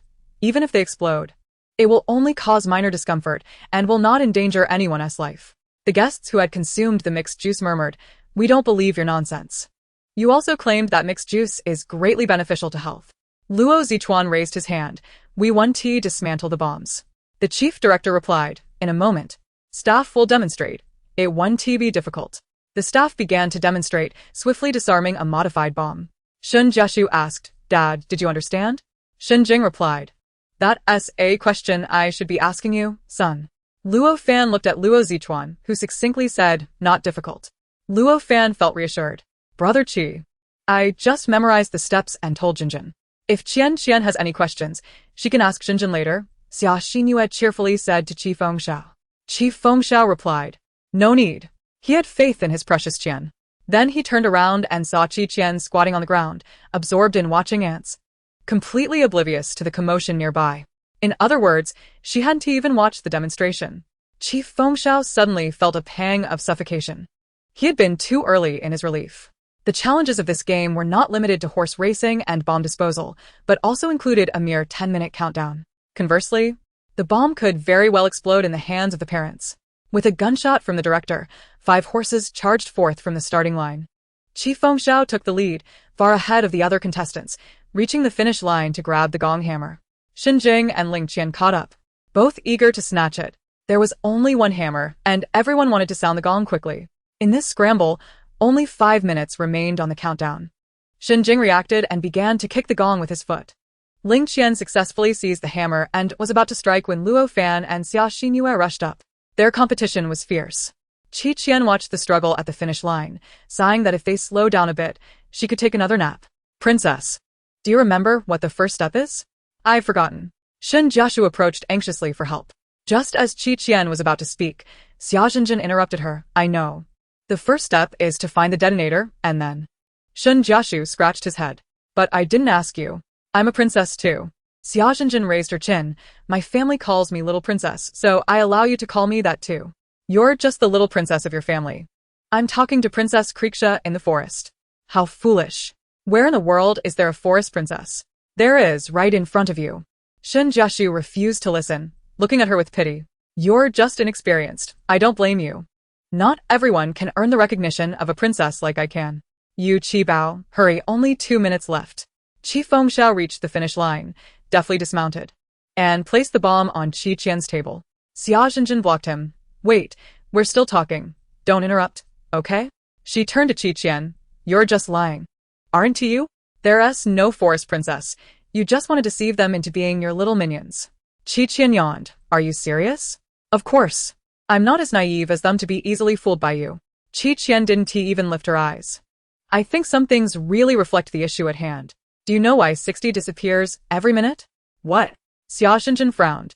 "How can someone not understand something so simple? If children can learn it, adults certainly can as well. Everyone has their own superpower because when a person is killed, they die." Xia Zhenjin was left dumbfounded. "Wait, What is she talking about?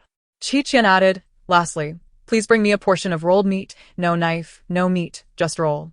Xia Zhenjin's face turned from green to red, finally realizing she was being humiliated. Qi Fengxiao was enjoying the show when he suddenly noticed the bomb in his arms and his expression changed drastically. "Qi Bao. Not good. The bomb is about to explode." Chapter 96. Let us see how she continues to be arrogant. Only 30 seconds remained on the bomb's countdown. The ticking sound created an intense sense of urgency. "Qi Bao." Qi Fengxiao shouted, "If it comes to it, we'll just throw it over to the director's team and perish together. No one can harm my treasure." The director's team responded, "Are you even speaking coherently? Calm down."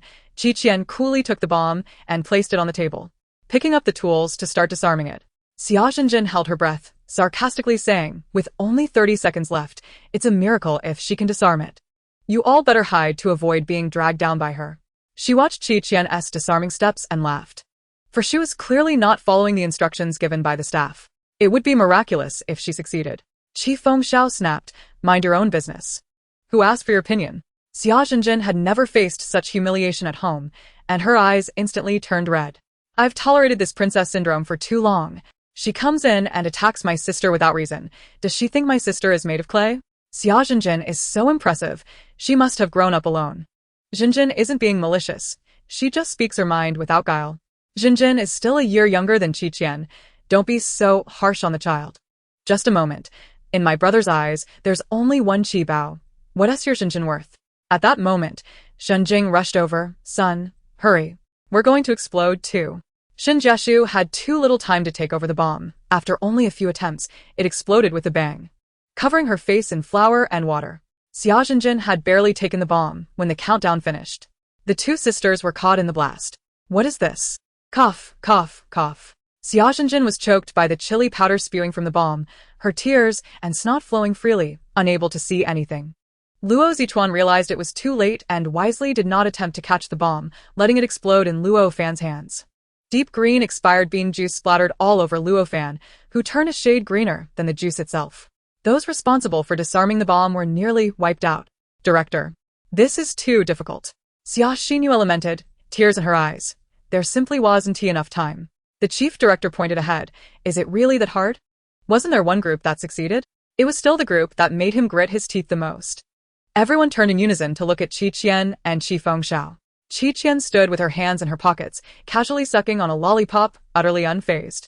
Meanwhile, the bomb on her table had only 22 seconds left on the countdown.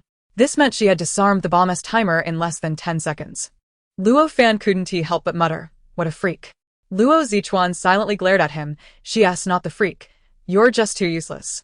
Luo Fan. Which side are you on? Xia Zhenjin looked disdainful. Must be cheating. Xia Xinyu gently pulled her aside, soothingly saying, Zhenjin, don't speak carelessly. Qian is very capable. You should learn from her, understand? Xia Zhenjin pouted. Who doesn't know this is scripted? I don't want to. A granddaughter of the Qi family can compare to me, the only granddaughter and heiress of the Xia family? The chief director spoke again. Congratulations to Qian and Qi Fengxiao for securing first place in this game, granting them priority in choosing transportation to the recording location. The staff pulled down a black cloth. The eyes of everyone widened. I can understand the SUVs and mountain bikes, but what are camels and skateboards for? Luo Fan questioned. The chief director replied, they are also modes of transport. Luo Fan, huh? Qi Fengxiao pulled Qian to choose, determined not to let anyone else benefit from their hard-earned victory. Qi Bao, shall we take this SUV? Qian turned to ask, Director, how much fuel is left in this SUV? Her words were laden with traps. Qian pointed, Uncle, we choose the camel. Qi Fengxiao assumed she had never ridden a camel and wanted something novel, so he went along with her. The two rode the camel, swaying as they moved. Xia Zhenjin nearly laughed herself to death. Is she a pig? A camel is so slow that it won't reach its destination before dark. How foolish. Luo Zichuan commented, typically, camels travel at a speed of 516 kilometers per hour, averaging about 40 kilometers per hour, with a maximum speed of up to 70 kilometers per hour. If you don't even understand this basic knowledge, you should stay home and avoid embarrassing yourself. Xia Zhenjin. Xia Xinyu chuckled, I'm sorry. My sister is still in middle school and doesn't quite understand these things. Shin Jieshu added, Zichuan is also in middle school. How come he knows so much? Xia Xinyu. Laughing to death, who isn't a middle school student. Luo Zichuan was still quiet and aloof last episode. How come he is suddenly so sharp this time? Jieshu's brother is also like that. He is a sweet puppy in front of Qian, but a mad dog without her. Why is Gu Hua's team so low-key today? Not a word from them. Haven't you seen the news? The Gu family went bankrupt, and Gu Hua's father is also in trouble. They must be keeping a low profile. The guests selected their modes of transport and set off towards their destination, the Kamiya Desert. Luo Fan chose the fastest off-road vehicle, quickly surpassing Qian and the others who had departed earlier. Shall we race ahead? Qi Fengxiao suddenly suggested, recalling last week's events. Qian, having secured first place this time, crushed her lollipop and replied, no need, they wouldn't get far. However, Luo Fan's vehicle ran out of fuel midway. Ling Qian's mountain bike suffered a chain malfunction. Summer New Moon's skateboard quickly became unusable due to excessive wear. Xinjing, who also opted for a mountain bike, managed to repair his chain swiftly and continued on. Qian remarked, "They didn't feed our camel." You know that? Xiao asked, "What shall we do?" The camel replied that it had snatched its feed from a colleague before departing and was not hungry. With a proud smile, the camel added, "Good thing I'm clever. Otherwise, I wouldn't be able to carry you." The director watched the guests, panting and disheveled, with great satisfaction. Yet, upon seeing Qian comfortably seated on her camel, his expression soured. How can that camel still be moving? Did the staff give it water? Forget it. And it's especially against Qian. Isn't she supposed to be able to command animals? Doesn't she long to be a sloth? In the desert, there aren't many animals to command. Let us see how she fares. Chapter 97. The Desert Specialty, Sheikh Car. The director stifled a chuckle, taking up the microphone. "Dear guests, welcome to the Kamiya Desert, the third largest desert in the world. You will spend 5 days and nights here, so please strive to survive and reach the safe house for rescue. Considering the challenges of this theme, each of you may select 5 survival items to carry. Always remember to maintain your image. And now, prepare to journey into the depths of hell, everyone." Qian nodded, thinking they probably believed this map was challenging for her. "Fear not.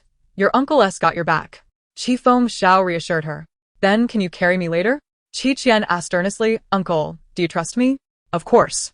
As the duo exchanged banter, the other guests had already chosen their survival items.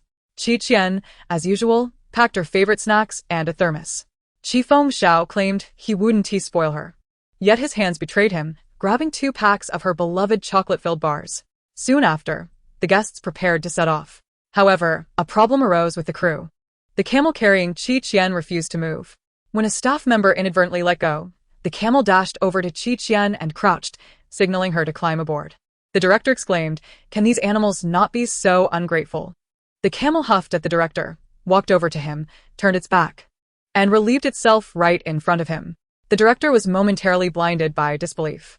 "Great job, camel. Humph. It's you who stopped me from getting close to Qian. Please, camel, stop. I'm terrified." Chigo, Summer New Moon approached, her cheeks flushed. "My sister and I are new to survival reality shows and don't quite understand the process. Can we join you?" Xiao replied, "Ask Qian. She's in charge." Summer New Moon turned to Qian. "Hi, can my sister and I be friends with you?" "No," Qian said, arms crossed. "I have a wild chicken allergy." Summer Zhenzhen's eyes reddened with anger. "Who are you calling a wild chicken?" "You, Zhenzhen. Don't be angry. Qian just doesn't know how to express herself." Summer New Moon quickly intervened. "I'd rather die than walk with her. If you want to please her, go ahead. Princess, I have my guards. I don't need you." Shu warned protectively. "I am the true princess. She asks nothing. Can you make a monkey listen to you?" "No, but I can. Can you make an orca bring you gifts?" "No, but I can." Shu smirked knowingly. "You're just a fake princess." This child probably hasn't witnessed Qian's dominance. Too bad this is the desert, with few animals. Qian's advantage won shine this time. Otherwise, she'd surely be overwhelmed. Was it all scripted before? Then Zhenzhen isn't wrong. The 2 children continued to bicker, and Qian only felt annoyed. She longed to sleep and not walk. "Qibao, you're quite popular among the children," Xiao observed, amused by the spectacle. Qian gazed at the endless yellow sands and suddenly had an idea. "Uncle, since we're in the desert, how about we ride the local specialty Sheikh Car?" Xiao looked puzzled. "Is there such a thing in the desert?" Uh-huh. Qian raised her finger and whistled. "Here they come." Upon hearing her whistle, Xiao felt adrenaline surge uncontrollably. Wow. Qian's special technique of calling a ride is here. I've been waiting for this moment. Before long, a group of large creatures approached rapidly, their footsteps stirring up clouds of yellow sand. As they drew near, Xiao was left speechless. "Ostriches?" Qian touched the glossy black feathers of one and exclaimed, "Get on." "How do we get on?" Xiao asked. The ostrich crouched down, turning its head to Qian, its big eyes glistening. "Little sister, hop on." Qian climbed aboard, then turned to Xinjing and his son. "There are more Sheikh cars. Do you want to join?"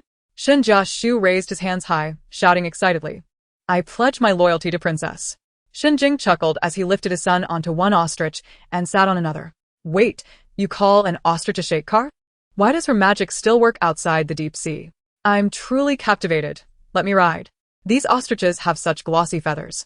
They're nothing like the dirty ones I've seen before. Of course, the unclean ones were eliminated from the start. They wouldn't dare carry Qian. The ostriches also have their own hierarchy. The other guests looked enviously, swallowing hard. Luo Fan, observing the departing ostrich group, turned to Luo Zichuan. Aren't he your partner? You've been left behind. Luo Zichuan stared at him blankly. Do you want to know why? Luo Fan suddenly lost interest and fell silent. Summer New Moon felt embarrassed and pulled her sister aside. No, Zhenzhen, that must have been called by Qian. She gets along well with the animals. Nonsense. She's not the heroine of a novel. How could she do that? Summer Zhenzhen didn't believe it at all. Gu Hua, who had been silent, smirked sarcastically. Indeed, she is supposed to be the protagonist. Yet all the attention is stolen by Qian. Moreover, due to the Qi family's hostility, her family company has gone bankrupt and her father is in prison. But does Qian think this will defeat me? System. Host, you still have a chance to turn the tables. Do not be disheartened. You possess the aura of a heroine. Gu Hua, I know. Let Qian enjoy her moment for now. In the end, the more arrogant and wicked a villain is, the quicker they meet their demise. Chapter 98. Is an outsider also trying to seize his treasure? Whether the villain dies quickly or not, Qian is unaware. She only knows that not having to walk is incredibly delightful.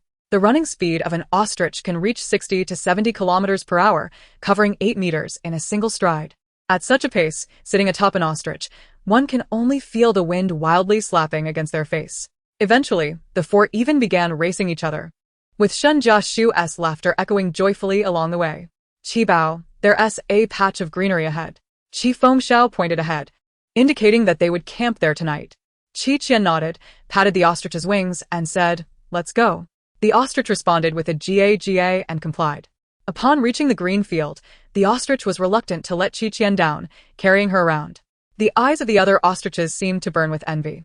Qian tugged at the troublesome ostrich's feathers, pleading, "Put me down, I'm so sleepy." Qi Fengxiao replied, "Haven't you been sleeping on the plane and in the car the whole time? Out of the 24 hours in a day, you managed to sleep for 25. And yet, you still complain about being tired. Were you a god of sleep in your past life?" Qian retorted, "Uncle, you don't understand. I've been deep in thought. Whenever I engage my mind, I become especially drowsy." "What were you pondering?" Qi Fengxiao inquired. "What to eat tonight," she answered. "Qigo, I wondered why it hasn't rained. Turns out you left me speechless." Qian Bao truly loves the simple pleasures of eating and sleeping. Whose lazy daughter is this? If no one wants her, I might as well take her. Qian dismounted the ostrich, allowing it to move ahead while she lingered nearby. "Dad, is that an eagle?" Shen Jiashu asked, pointing at 2 eagles circling above.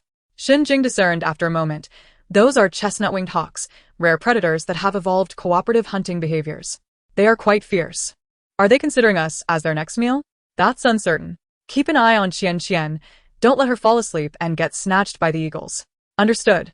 However, the 2 chestnut-winged hawks did not swoop down as Xinjing had feared.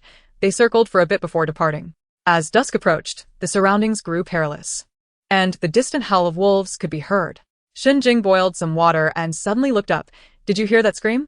Qi Fengxiao gazed into the distance, sensing an approaching commotion.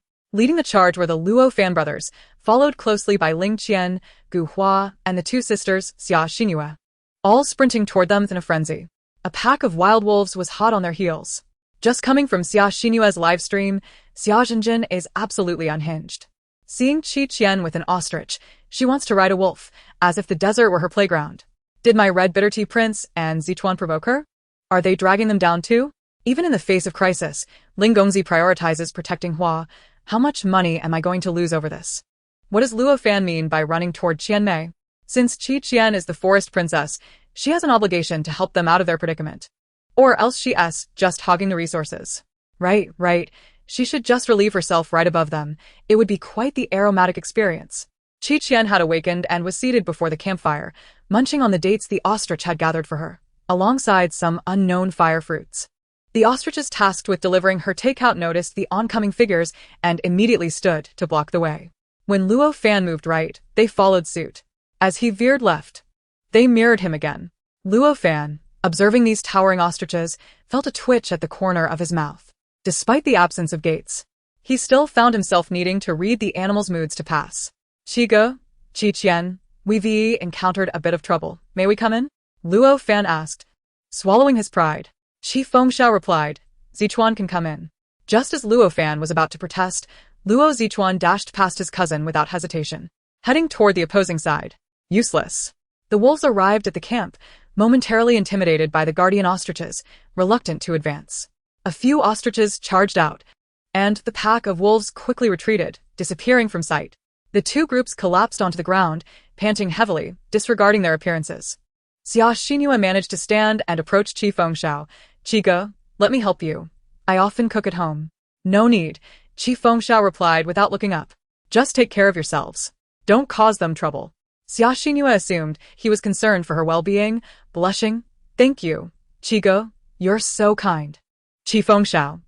As darkness enveloped the sky, the other guests set up camp nearby. Two ostriches stood guard outside, providing a profound sense of security. At least they wouldn't have to worry about a beast attack in the dead of night. Xia Xinhua, eager to bond with her idol, approached with a self-heating hot pot. Chigo, Qian, thank you for allowing us to camp here. This is for you. No need, we have our own. Qi Fengxiao declined. Don't be so polite with me. Xia Xinhua shyly smiled. I know Qian loves these, so I brought it especially for her. Qi Fengxiao. Is this person disregarding my existence as her uncle? Feeling dejected, Xia Xinhua said, Chigo, I just wanted to share. Share with her? Will she even acknowledge you? Xia Zhenjin stormed over, snatching the hot pot. She can eat it or not. That's none of your business. I'm still hungry. Zhenjin, don't be like that. This is Qian's favorite. Always with your Qian this, Qian that. When will it end? I'm your sister. Furious, Xia Zhenjin smashed the hot pot to the ground, declaring, even if I throw my things away, they won't go to her. She loathed Qian. Why did the production team only give her an unfair advantage? The princess throwing a tantrum is just a symptom of her entitlement. I'd call this a case of wild chicken emotional breakdown. Can't she stabilize her emotions a bit? At the very least, learn from Qian to express her craziness in a more composed manner. Spoiled at home. She truly believes she is the center of the universe. With reddened eyes, Xia Xinhua bowed and apologized to Qian. I'm sorry, Qian. My sister is too startled today and spoke impulsively. Please don't take it to heart. Qian rested her chin on her hand, squinting slightly. It's nothing. She is unwell, and I want to lower myself to her level. One slap and she'd be finished. Xia Xinhua turned pale, awkwardly chuckling to ease the tension before rushing off to find Xia Zhenjin. Qi Fengxiao sighed in relief as they departed, only to turn and find Qian fixated on the fallen hot pot. No. Qi Fengxiao covered her eyes, whispering, it's on the ground. It's dirty. If it's been there for more than 5 seconds, you can't eat it. Qian smacked her lips, thinking she should have let the wolves take her. At least she'd save on a self-heating hot pot. Luo Fan felt a shiver down his spine. What a weirdo. Just then, the sound of helicopter rotors filled the air above the camp. Qian looked up to see a black helicopter flying over. Despite the darkness, her exceptional vision allowed her to clearly see the emblem on the tail. Chapter 99. Stealthily delivering food. Qi Fengxiao noticed the noise and looked up, but the helicopter had already vanished. Is there really a helicopter flying over this desolate place? It can't be a patrol, can it? It must be private. But I saw a personalized emblem on the tail, Qian said, popping a date into her mouth. What kind of emblem? Just 3 letters. Oh. Qian covered her ears. Uncle, it's too loud. Oh, I'm sorry. Qi Fengxiao rubbed her little ears, his brow furrowed, unable to calm his emotions. Why would that person as helicopter appear here? Thankfully, it just flew by and didn't he stop, otherwise. He suddenly embraced Qian tightly. Qian. Uncle almost lost you just now. Qian grimaced in disgust. Uncle, let go of me. That is so gross. Feeling somewhat uncomfortable himself, Qi Fengxiao released her and popped a date into his mouth to ease his nerves. He reflected that the person hadn't even attended Qian's birthday celebration and had mixed up her age and gender, clearly disliking children. It was likely he wouldn't even know Qian was there. Even if he did, he wouldn't care. This meant his treasure was safe and sound, requiring no further concern. The desert experiences extreme temperature fluctuations between day and night. Fortunately, The campfire dispels some of the cold, and the guests have brought warm clothing, making the night bearable. Qian, leaning against an ostrich and facing the fire, feels as though she is nestled in a warm, cozy bed by a crackling fireplace. Utterly comfortable. The cool breeze brushes her face, mingling with the softness of the ostrich beside her. That night, apart from Xiaojinjin, everyone slept soundly. Wolves prowled nearby in the dead of night, yet they did not approach the camp, merely circling before retreating. As dawn broke, the temperature gradually began to rise. Qi Fengxiao opened her eyes, startled by the scene before her. Qian lay with her hands resting on her abdomen, her posture dignified. Surrounded by a ring of wildflowers and fruits, a white napkin draped over her face, appearing peacefully serene in slumber. Good heavens! Qi Fengxiao exclaimed, flipping over to sit up. Hastily nudging Qian. Qianbao, wake up. Don't scare me like this. How could her child just vanish upon waking? Is this a morning shock? Did Qianmei transcend? What transpired last night? Has Qianmei met with misfortune? Qi Fengxiao's agitation caused the napkin to fall from Qian's face. Groggily, Qian rubbed her eyes, her eyelids drooping with sleepiness. What are you doing awake at this hour? Qi Fengxiao exhaled in relief. I thought some miscreant had covered your face with a napkin. I nearly thought you were gone. Qian replied, I found the campfire too bright, so I covered my eyes to sleep better. But you can't cover your entire face. Qi Fengxiao retorted. Qian picked up a fruit nearby, sniffed it, and found it sweet and edible. Qi Fengxiao snatched it away, unwashed. You cannot eat that. Besides, is it even about being edible? Did you prepare this? Not at all. I was asleep all night. Qi Fengxiao furrowed her brow. Is this place haunted? That's quite the revelation. I've seen others sent away, but you're the first to send yourself off. I thought the sea which had perished in the desert due to lack of water. Upstairs, you're quite the rascal. At that moment, Shun Jeshu pointed to the sky. Dad, is that the eagle that followed us yesterday? Shinjing replied, Son, I don't have binoculars. Qian glanced up and identified it as a chestnut-winged eagle. They must have brought us these offerings. They typically inhabit shrubbery or cactus areas, which explains the cactus fruits on the ground. Qi Fengxiao mused. So they stayed awake all night, stealthily delivering food to you? They might be shy, Qian suggested, picking up a branch from the ground. Look. They even thoughtfully prepared toothbrushes and toothpaste for us. How do you brush your teeth with that? Qian explained, this is called Mixue, which means toothbrush. It keeps the mouth clean and has medicinal properties that can treat various ailments. Luo Zichuan adjusted his glasses, indeed. This branched toothbrush is more effective for dental care than beautifully packaged plastic ones, as it is entirely natural. Shin Jiashu's eyes sparkled. Can it alleviate toothaches? Try it. Qian offered him a piece. Qi Fengxiao extended his hand. Qianbao, may I have one too? Me as well, Shinjing chimed in, moving closer for a share. The group lined up, hands on hips, broadcasting their toothbrushing session. Look, this girl named Qian is quite knowledgeable. Are you sure she is only in middle school? If this branch can cure toothaches, I'd fly over to gather them all. Qian's smile while brushing is so adorable. Everyone got a share. Except for Huachuan and Xinyu, right? Isn't Qian a bit excessive? Qian paid no mind to others' opinions. After brushing her teeth and washing her face briefly, it was time for breakfast. With the offerings delivered by the chestnut-winged eagle overnight, they enjoyed a hearty meal. They needed to begin their journey before the sun rose higher, as prolonged exposure to the heat could lead to dehydration. To ascertain their direction, Qian climbed to the treetop for a better view.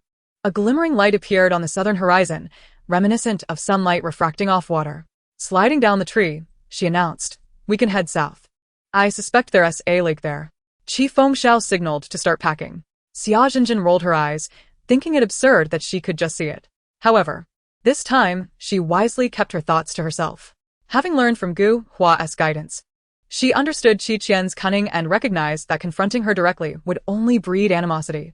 Instead, she decided to wait for Qian to falter before stepping in to guide everyone, thus earning their favor. Once they finished packing, Qian whistled to summon the ostriches. Luo Zichuan approached her, offering a lollipop. Can I hitch a ride too?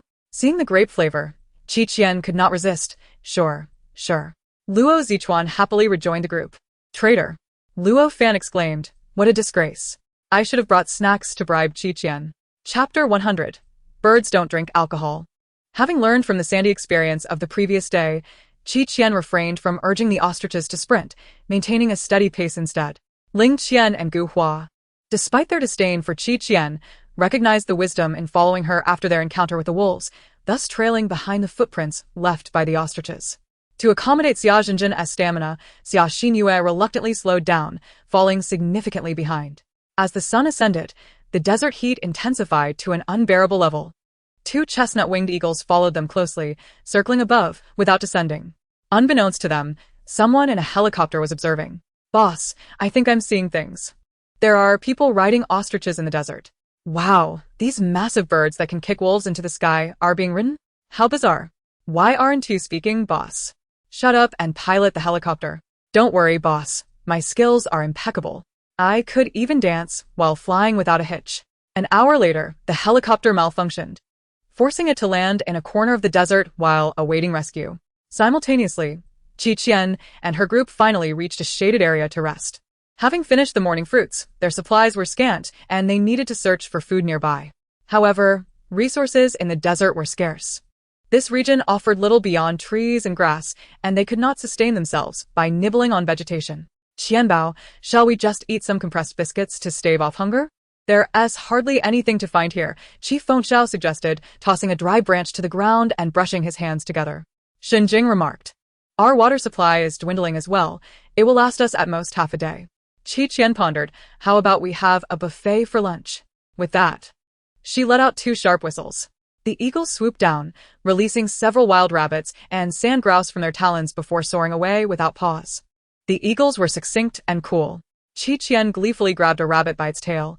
"Look, the buffet has arrived." Qi Fengxiao exclaimed, "This is outrageous. Behold.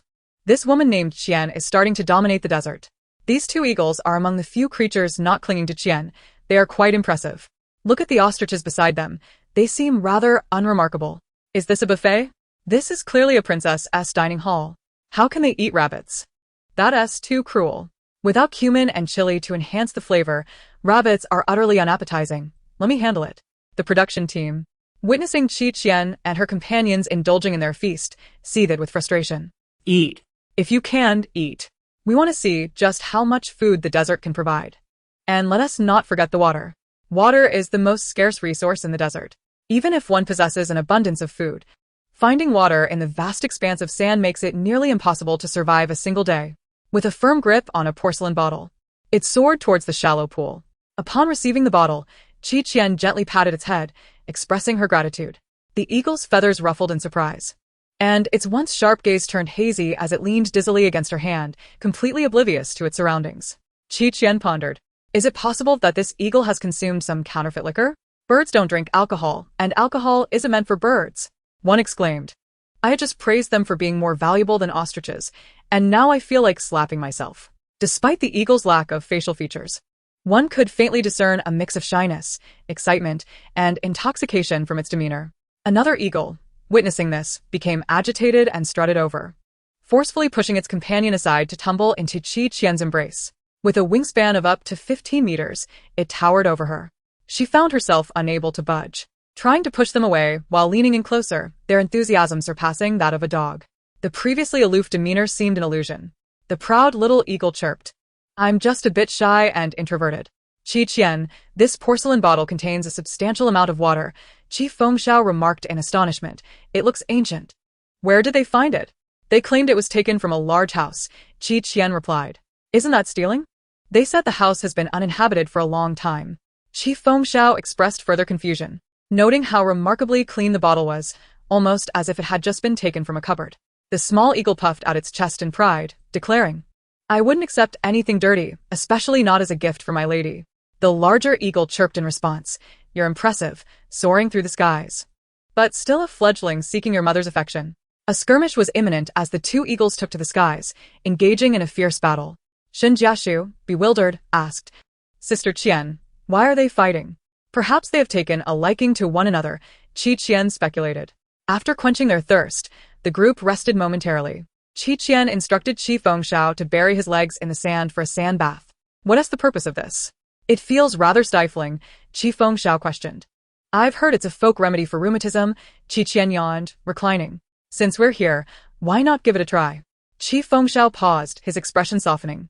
"Such a treasure, I must not waste it. Uncle, be mindful of the temperature. Don't doze off." I fear the eggs I buried in the sand might spoil.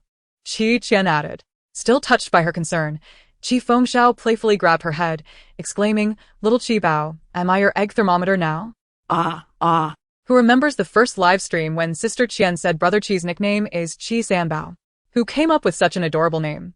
Qi Bao is quite endearing. Far better than Wong Kai or Dog Dan. Every time my parents call me by my nickname, our dog raises its head, embarrassing me. Don't be disheartened upstairs. You must believe you are not your parents' biological child. When Gu Hua and Xia Xingyue followed the ostrich footprints to this location, Qi Qian and the others had already rested and prepared to depart. Exhausted, Xia Zhenjin glared enviously at Qi Qian, who comfortably sat atop the ostrich's back. In a fit of frustration, she rushed over and shoved Qi Qian. However, before she could make contact, the ostrich stood up, pushing her aside. Ah. Xia Zhenjin fell to the ground, tears streaming down her face. Are you insane? You commanded it to attack me. Qi Qian, perched on the ostrich, folded her arms and mused. After scrutinizing your expansive visage from every angle, I finally discerned 3 words: fragrant grass heaven, devoid of lotus. Chapter 101. Qi Bao. How could I survive without you? Qi Qian commanded the ostrich to turn around, scratching the sand with one leg, sending a cascade of yellow sand cascading onto Xia Zhenjin's face. The ostrich's whirlwind antics buried half of Xia Zhenjin in sand. Ugh. Xia Zhenjin struggled, shouting, Qi Qian, are you out of your mind? Indeed, I am. You should consider yourself unfortunate for provoking me, Qi Qian replied with a smile. I see you've taken your left cheek and stuck it to your right, shamelessly barking at me like a dog. Truly, the foolishness of some is astounding. A case so peculiar it defies medical terminology. Xia Zhenjin, her face covered in sand, still managed to convey her fury and disdain. You dare treat me this way? My father won't let you off. Provided he truly is your father, Qi Qian retorted meaningfully. Xia Xinyue's complexion paled as she apprehensively regarded Qi Qian, unable to utter a word. Goodness. I sense a juicy revelation. Fun fact, Sister Qian never misses her mark. A single casual remark from her equals a year's worth of gossip for tabloid journalists. Cold fact, on Sister Qian's birthday, the Turtle Immortal predicted a series of calamities, including an arson case and multiple kidnappings, while the police worked overtime that night. Why did Xia Zhenjin choose to provoke the most formidable individual here? Xia Xinyue has certainly drawn the short straw, being burdened with such an uncouth sister. The Xia family monitored public sentiment and reported it to Chairman Xia. Having not been invited to Qi Qian's birthday feast, they were unaware of the Turtle Immortal's reputation, dismissing it as malicious slander.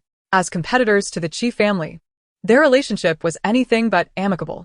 Chairman Xia promptly ordered the collection of evidence to file a defamation lawsuit against Qi Qian. Unbeknownst to everyone in the live stream, Qi Qian and her party departed, leaving Xia Xinyue to enlist Luo Fan and Ling Qian's help in extricating Xia Zhenjin from the sand. Xia Zhenjin sobbed, gasping for breath. No one has ever dared treat me this way. No one. She awaited her demise. Xia Xinyue hastily covered her mouth, admonishing softly, we're still alive. Do you want to ruin your reputation? Fuming, Xia Zhenjin stomped her feet. This is utterly unreasonable. Regardless of the situation, one cannot simply bury another. Gu Hua frowned. It was Qi Qian's fault, after all. Ling Qian remarked, it's peculiar that she isn't always irrational. One wonders how the Qi family raises their children. Luo Fan sensed something amiss but still chimed in, I was a victim of her antics last time. She has no sense of decency. Monsters aren't terrifying. What's frightening is a monster with power. Qi Qian embodies that kind of monstrosity. Qi Qian stretched lazily, declaring, Uncle Shen, I firmly believe in one principle. What's that? The lower the quality, the greater the joy. A bit of selfishness leads to clearer happiness. If I can be shameless, I shall be. Xinjing gestured in admiration. Shen Jiashu leaned in, asking, Princess, aren't you afraid of being disliked by others? Qi Qian replied, if one person dislikes me, that's their issue. If a multitude does, then they must have conspired. I'll leave my troubles to others and keep my joy for myself. Let us strive together. The others murmured in agreement, recognizing her resilience. By the way, do you all sense something feels amiss? Qi Qian suddenly inquired, feeling that something was off but unable to pinpoint what it was. Qi Bao. A heart-wrenching cry echoed from behind. Qi Qian jolted, turning to see Qi Fengxiao chasing after her, shouting, Qi Bao.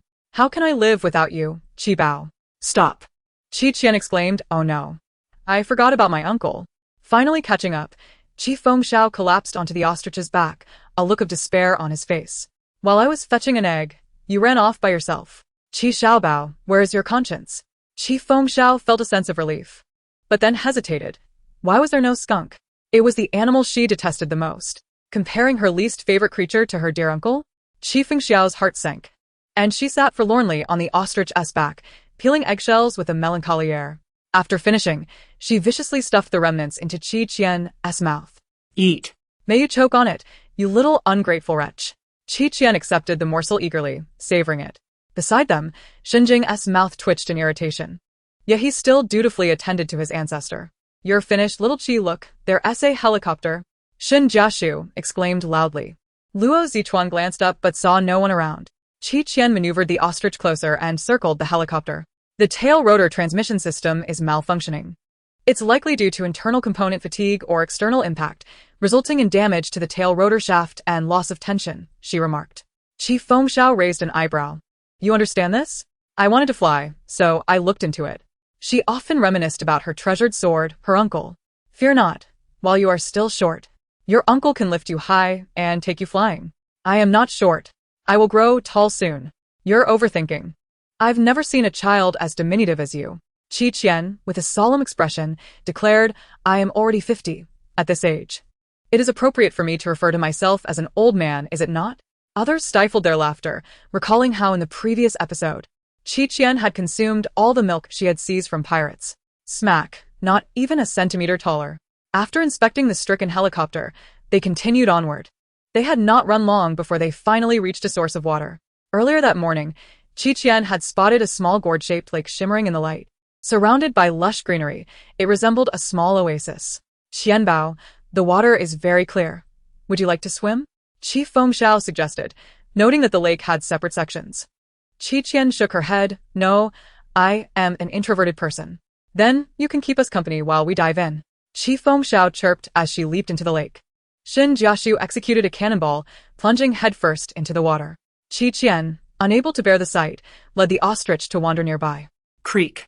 A faint sound echoed from ahead. Qi Qian stepped out from the thicket and beheld a man leaning against a tree. Clad in a black uniform, his physique was perfectly sculpted, and his sun-kissed skin glistened with a sheen of sweat. His face was partially obscured by a black military cap and the shadows of the trees. But his sharp features were discernible, his lips thin and pale, exuding an air of aloofness. Amidst the scorching desert, he was a refreshing sight. Chapter 102, Woman. You are stoking the fire. Qi Qian could not help but whistle. A handsome man indeed. What a delight. Her whistle caught the man's attention, and he swiftly looked up. Upon seeing a child, he appeared momentarily taken aback. He furrowed his well-defined brows and scrutinized Qi Qian, recalling what a hapless subordinate had mentioned not long ago. Who are you? He asked coolly. I am a lost child in the forest, and I need a handsome man's contact information to help me escape. Would you be willing to assist this kind-hearted child? Ha ha ha. Now you're willing to admit you're a child. Weren't you just calling yourself an old man? Sister Qian. She seems to mirror my reaction upon seeing a handsome man, doesn't she? Where can we find such a wild, untamed top-tier male? Teach me. Step 1. Find a desert. Step 2. Jump from a plane without a parachute. Doesn't that mean certain death? Exactly, but if I can't count on this life, perhaps I can try in the next. Not only were the comments silenced by the well-meaning guidance of netizens, but the man also found himself speechless at Qi Qian's antics. Noticing her unwavering gaze, he asked, Do I have something on my face? No, Qi Qian replied, still staring. Then what are you looking at? I'm looking at a handsome man. Don't call me handsome. Oh. Qi Qian propped herself on the ostrich, holding a rose in her mouth. Big sister, do you like to eat bell peppers? The man, Qianlu, thought to himself. Her native language seems to be nonsense. Where did this cheeky child come from? If she were his own, he would certainly spank her. Move along, before I lose my temper. Qi Yanlu extinguished his cigarette between his fingers, warning her coldly. Qi Qian was displeased. This area is already claimed by us. Do you think you can drive me away? Not a chance. Qi Yanlu adhered to his principle of not laying hands on children or the elderly. Encountering such a nuisance, he considered himself unlucky. He placed the cigarette butt into a transparent bag and pocketed it, preparing to leave. Qi Qian clicked her tongue. Hey. I heard that looking at handsome men for 10 more minutes each day can prolong life. I was hoping to enjoy a bit more. 5 minutes should add a fair amount, haha, what a gain. At that moment, Qi Yanlu picked up a stone from the ground and hurled it at Qi Qian's head. Thud. The stone struck a tree, leaving a significant dent, and the corpse of a venomous snake lay severed in two, lifeless. Impressive aim, Qi Qian praised. Typically, when someone attacks, the normal reaction is fear and evasion. However, Qi Qian not only remained still but seemed to anticipate his actions, unafraid of any harm. Strange indeed. She mused, I am merely an ordinary child who has consumed a youth-restoring potion and is still in the 1st grade. Big sister, don't believe her. Not a word out of her mouth is true. Qingdi, your child is acting up again. Hurry. Qi Yanlu dismissed them. I can't be bothered to listen to a little brat spouting nonsense. Wait a moment, Qi Qian called after him. Qi Yanlu ignored her and took a few steps, only to feel something underfoot. Behind him, Qi Qian offered a late warning. There's ostrich droppings ahead. Qi Yanliu's face twitched as his military boots hovered in midair. He then quickened his pace. Boss, there you are. Our team is almost here. A driver approached. Qi Yanlu resumed his stoic demeanor and departed, striding away. Boss. Wait for me. The driver, puzzled, wondered what was wrong. There were no ghosts chasing them. Before long, another helicopter, marked with the same insignia, swooped overhead. The day was nearing its end and 2 chestnut-winged eagles, having concluded their skirmish, recalled they still needed to deliver provisions to Qi Qian. Departing briefly before returning with the same ingredients as that afternoon, albeit with an extra branch of fruit and several wild eggs. Qi Fengxiao and the others swiftly lit a fire and boiled water, preparing the ingredients while burying the unwanted entrails and skins to avoid attracting predators. The smaller chestnut-winged eagle stealthily approached Qi Qian, dropping something into her hands. To her astonishment, it was a rose intricately carved from gemstones, its craftsmanship breathtaking. More importantly, it was a solid piece of ruby, flawlessly hewn. For me? She asked. The small chestnut-winged eagle feigned indifference. This is specially prepared for you. Do you like it, woman? Yes? I knew it. I wanted to carry my scent. You'll never escape this life. You'll be mine forever. Qi Qian replied. Is there also a dominant literary genre in your avian community? Housekeeper Nan would surely be pleased to see this. The small chestnut-winged eagle, not fully comprehending, persisted. Damn it. Woman, can't you feel my affection for you? You are stoking the fire. It might have meant to say playing with fire, but was uncertain and decided to listen further. Qi Qian paused for a few seconds, gently stroking its head. The small chestnut-winged eagle felt a rush of euphoria, nestling into her embrace, ceasing its incessant chatter. Qi Qian was satisfied. It was far more endearing when it remained silent. The larger chestnut-winged eagle leaned closer. Why do you only pet it? Am I so tiresome that I displease you? Qi Qian simply smiled and, with one hand on each, alternated petting them. 2 peculiar eagles, one with a single claw and the other resembling a gray wolf, emitted a series of low, rumbling sounds from their throats, their expressions enraptured, akin to 2 large dogs. You might find it hard to believe, but they insisted on my ministrations. Qi Qian wore an expression of innocence. The small-winged eagle remarked, Dear lady, your strength is insufficient. Exert yourself a bit more to caress me. The larger winged eagle responded, I am less particular, as long as it is you. Anything will suffice. The small-winged eagle retorted, Your mother. Exhausted from her efforts, Qi Qian leaned against a tree, reluctant to move.